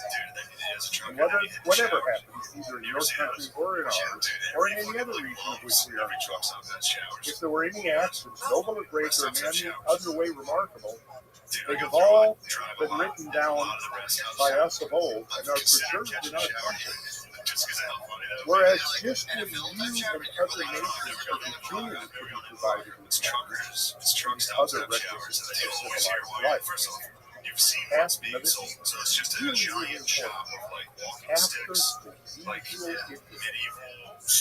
streams from heaven, like a pestilence, comes pouring down, and leaves only those of you who are destitute of letters and education. You have to begin all over again like children, and know nothing. Who's telling us right there this idea?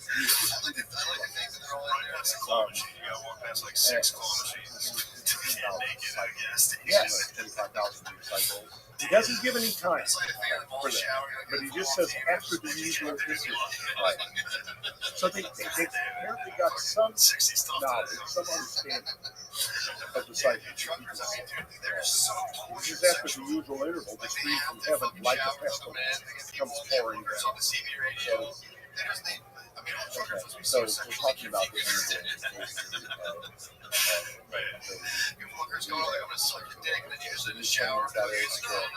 okay, so that's basically ever since ancient times, as early as we can go back. The ancient peoples who were inveterate, obsessed skywalkers, identified these constellations, the 12 known ones, as being unique because they were the ones that basically all of the movements of the heavenly bodies, the sun, the moon, and the visible planets, all move within those constellations. Right? Now, in addition to that, the vernal equinox, the equinoxes and the solstices, which are formed like a giant cross in space, because they're right angles to each other. It's rotating slowly. So the vernal equinox was like considered to be the marker for the beginning of the year. And it was moving, it was not fixed. It was moving, and it's called presets of the equinoxes because it's moving east to west, whereas all of the other planetary motion, lunar motion, and solar motion is from west to east. So if you're standing facing the south, looking up in the heavens from the northern hemisphere, all that motion is going to be from west towards the east, except the vernal equinox is in the opposite direction. So roughly, this is very rough, roughly every 2,000 years, that vernal equinox will be passing through or transiting one of those 12 signs. So, like for the last 2,000 years, it's been passing through the constellations of Pisces. Hence, we've been in the age of Pisces. Now, there's a lot of, course, New Age mood associated with that, but underlying that New Age mood, there's actual, authentic astronomical phenomena, which is the precession of the equinox, which is simply an intersection point between the plane of the ecliptic and Earth's equator, celestial equator, projected into space. And this is going to get complicated, and we'll save this because it requires some graphics for people actually use visual. Right. Other than the fact that the Earth's axis is not stable. Right, it's moving multiple rotating sun for one. It's doing the rotates on its axis, revolves around the sun, and then it does this precession. Well, which is called the wobble, right? Yeah. Now, if you picture that the Earth's equator is moving with it, then you project that plane out into space. That great plane is called the celestial equator, and it's moving at the same rate Earth's axis. Whereas the plane is the ecliptic, the orbital plane of the planets, and the sun and the moon remains fixed. So the plane of the ecliptic is fixed. The celestial equator is moving like this. So the intersection of those two planes is moving at the same rate as this and this. And that's roughly just a little less than 26,000 years. Right? Ancient peoples were really obsessed with tracking this motion. They were able to measure it, very accurate. Oh yeah. It's insane. But over such a long period of time, how do you do that? Well, it would take that motion, if you were to try to put it into some understandable form. It's about 50 arc seconds per year. Is what it means. That if you look at the whole circle of the eclipse, it's 360 degrees. Each degree is divided into 60 minutes, and each minute is divided into 60 seconds.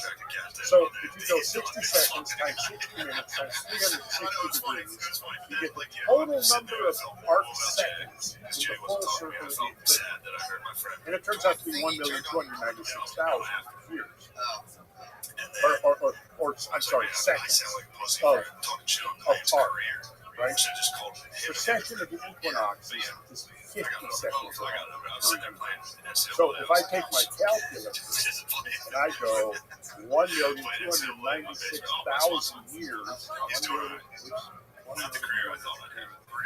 It sucks to have like an average career. On video? There, you calculate it, right? You see this, Austin? Okay. Now, I divide that by 50. That's how much it moves. There's the number of years it takes to make one full cycle. 25,000. Yeah, just a little less than 26,000. That's one full cycle. Yes. The equinox moving through all 12 signs, coming back to where started, if we took where it is now, and we batched it up, if we went back 25,920 years, the vernal equinox would be in the same position. It would be on the cusp between Pisces and Aquarius. And each one of these, what these myths are saying, each one of these full cycles of 25,000 there is a major Probably more than one. And in fact, I would argue that it's catastrophes associated with the transition of each of the four seasons. And this is the term, great view. Just as there was the great years one thing. At least if especially within the arguments of Hamlet's, which I think is credible. They were the ones who wrote the book Hamlet's Mill in 1969. Giorgio de Santillana and wrote this book. Scholarly told fairy tales came out in 1969. They make the argument that, and you do know that there was a great year concept in many cultures. They make the argument that the great year was ultimately which has come down to us in these ages, the age of Aquarius, the age of Pisces, the age of Aries, which is a remnant, even though it's been watered down into the New Age rules. Behind it, there is enough institution. And the belief was that in the course of that cycle, there were certain, shall we say, points of vulnerability where our susceptibility to cosmic catastrophe was increased by maybe orders of and so if there are these points of vulnerability, and we are able to learn from previous civilizations wouldn't primary our species to get off the planet. What we could be focusing on ways to preserve the species, whether it's asteroid impact or comet impact, with that or in off. I like both. Because anything we can do to maximize the probability. Now, the dark vision to rendezvous with an asteroid, so that it's to learn and understand the technologies whereby if we see that object coming towards the Earth and it's on an impact trajectory, we could nudge it so that it misses. Now that would work with an asteroid. I don't know how well that would work with a comet. How would you do that? All you have to do is nudge it a little bit. So this is what the dark is testing. So we could actually talk about that. But yeah, all you need to do is actually lock it to it. And again, if you catch it early enough, then just a little bit of a nudge turns a direct hit into a wide miss. It's like spirit hitting a golf ball. Just a millimeter angle difference in golf ball equates to 50 yards. Oh, there we go. Sure. I believe, that's pretty much what I think. Now, but if you're talking about something like the Shoemaker asteroid that, he swung it off, and then it's like, I made fun of it back, and then I still feel bad because that is pussy shit. That podcast being for a comedy beef is gay. That is gay. We'd be screwed. Right. So maybe I'm homophobic if I call Godfrey gay for having a comedy beef. So, yes, and that would, to me, make the argument for, and this has actually been proposed, that be a good rationale for a lead. So you could offload a lot of technology and information to the moon. There might be preserving it. Kind of like a hard drive, safe storage. Yes. Yeah, because if we did get wiped out by something, it would virtually erase us. It would. If anything like the younger drives happen now, oh yeah, I mean, the remnants of human population would be reduced to a Stone Age existence. Because isn't it true that it only takes about 100 years for you raised human civilization up to date, right? 100 years, all of our buildings, all of our structures, everything that we have would be consumed by the earth. All you have would be... It would take longer to do. I mean, reinforced concrete structures are going to take probably 400 years to 1,000. But that's just assuming... For 1,000 years, it's nothing to scale. Yeah, when we're talking about things 12,000. Now, that's assuming, there was that book that came out about 10 years ago called The World Without Us, where he kind of goes into talking to engineers and material scientists and all of this, and tries to get to the bottom. What would happen if all of a sudden all people disappeared and human infrastructure was still there? What would happen over the millennium? And pretty much the conclusion was there wouldn't be anything left to speak of after 10,000 years, with the exception perhaps of the pyramids.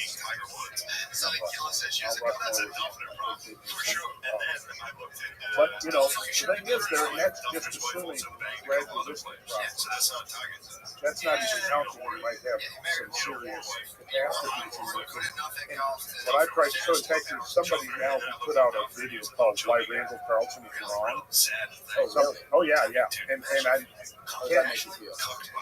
Oh, it doesn't make me feel. I mean, I'm totally cool with that. And the reason is that this particular video basically is just your standard issue response to these kinds of questions.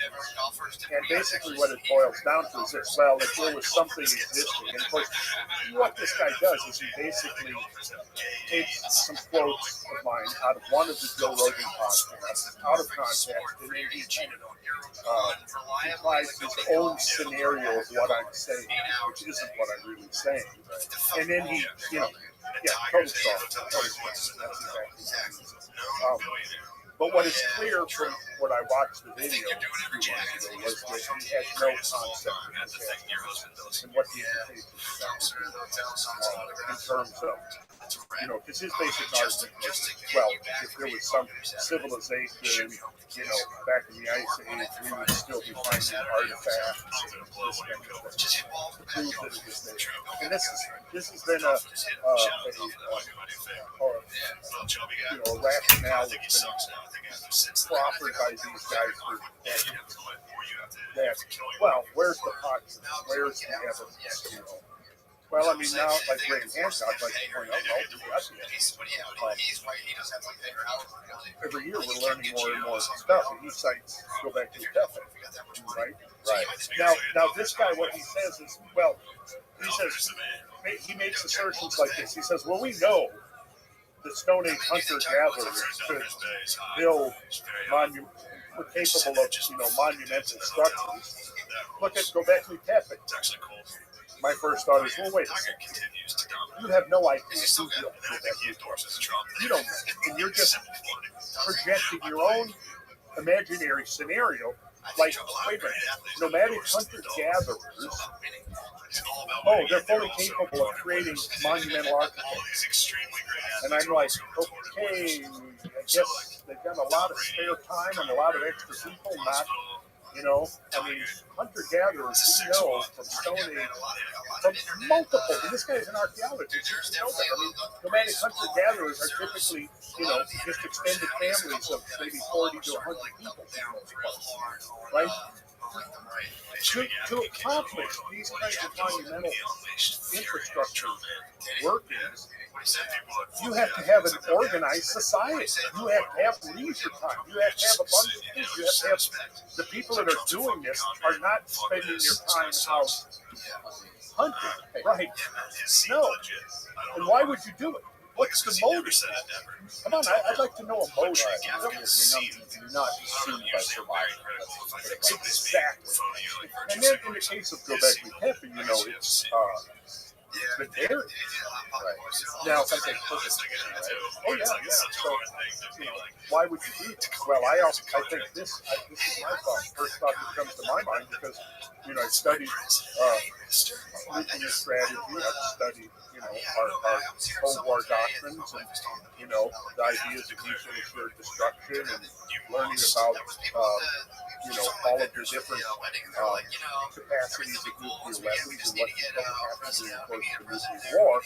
And the first thing that can come to your mind is that, you know, we were talking earlier about the Zeus and the 15 megaton bomb. Well, you drop a 15 megaton bomb, it's going to wipe out anything on the surface. But why, as part of our nuclear doctrine, do we put missile silos underground? Essentially, we bury them. Same with hardened command and control centers. No, aerial detonations, aerial explosions, surface explosions of nuclear weapons. Yeah. So you've got a super hardened missile silo that's, you know, stories underground.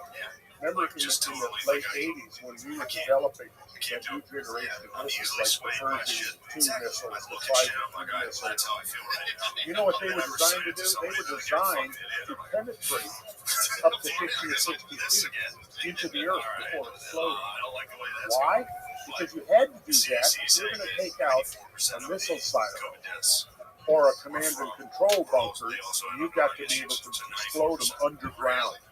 If they're buried, they're going to be, they're going to be protected from the blast and the fire and everything that's up on the surface. That's why it was done.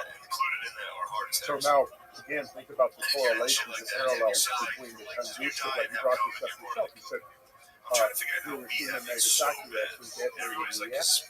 And the purpose of that, again, is because the radius of destruction is much greater with on the surface when you have an atmospheric detonation. So if you want to preserve a monument from an aerial explosion, there. Explain what I'd have to look into. I'd like to see how many nursing homes they have. That's what you do, you bury. Maybe it's like a cultural Now, thing in America if where we we say had geezers the to stream nursing homes, from but it's heaven like totally descending like accepted. a In those other countries, and it's that not. stream of Yeah, heaven, because the nursing homes hundreds have to make up half of of our deaths. Tunguska objects. Because nursing homes just get fucking gross. Just kind of funny. I don't know why. I don't know why. Well, yeah, good question. I mean, where were those though? That's a controversial question. You asked me about Yeah, to say the least, right? the Sphinx. I think the evidence is pretty solid that the Sphinx has to be older than 13. Because I've looked at this, I've been there, I've examined it firsthand. I've had extensive discussions with Robert Schock and John Nathan U.S. both. John, when he was still alive, Robert, it's been a while, but yeah, way back whenever we were, I helped him put on a public presentation in Africa, God, way back in 2004, 2003. And we had some very fruitful conversations about, rock weathering rates and limestone exposed to the atmosphere and so on. And, what it boiled down to was that it's really difficult to explain the erosion of the Sphinx as being something purely limited to whole trees and 43 to 35. So, I think that it's very clear that the erosion on the Sphinx is water erosion, and is very, very pronounced, and would have required some either extreme shorter lived flooding or longer term. Now, like in Jimmy's account, he's talking about when the Sahara was green. There would have been a lot more rainfall during that period of time. So here's the question. Was it prolonged rainfall over thousands of years, That's one possibility. Or was it intense flooding, much shorter and much quicker, with highly abrasive flood water flowing off the Giza Plateau, causing the erosion? Then, if that was the case, at what point can we document any evidence of there being massive floods in that area? And we can't, because we have to go back to 12,000 years, right, to find those flood areas. And those are very vehemently objective. Those ideas of water erosion and mistakes. That's frowned upon. But yeah, but not so much by geologists. Right, exactly. You know, that's the thing. So I came across a hilarious meme yesterday. I showed you. I want to show it to you on here. Okay. Can you pull it up?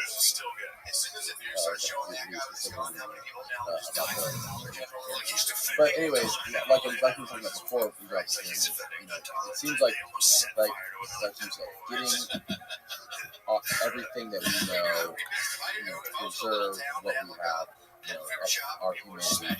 The best way to do it is see it from And that would be one way to really maximize the probabilities that it could survive. And I think the most logical place for that would be the moon. Right. And do you put in your idea that could have already done, not necessarily the moon, but So it must be on the border. previous civilizations that thought the same So thing. he went down there and it said, where was it? Wisconsin. It must be by Milwaukee. Was it near Milwaukee? I read to you that quote earlier Right. about It the has to three be near a effects, city, right? right? That there were two That's not wrong. branches in the tree of heaven. One that causes the celestial tree, one that went to heaven and one to earth.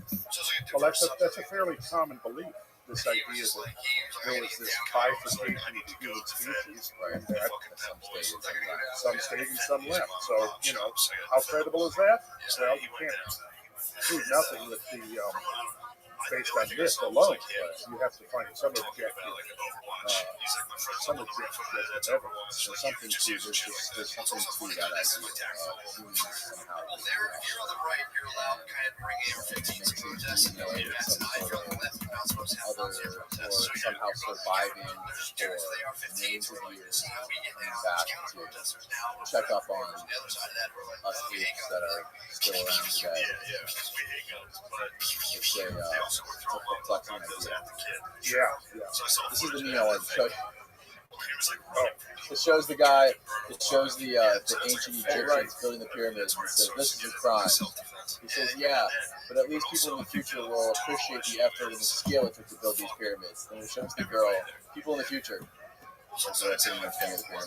Alien bodies. I tend to align with Graham Hancock on this. We don't need aliens.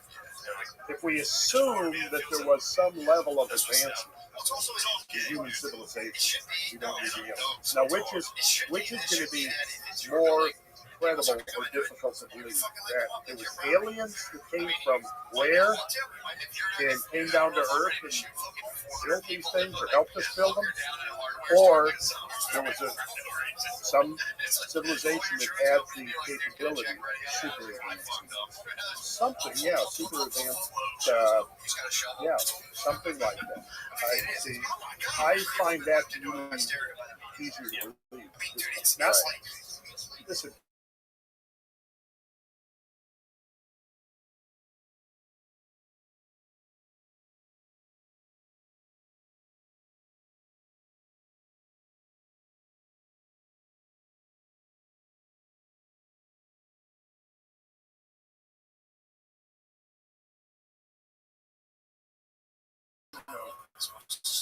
The whole species and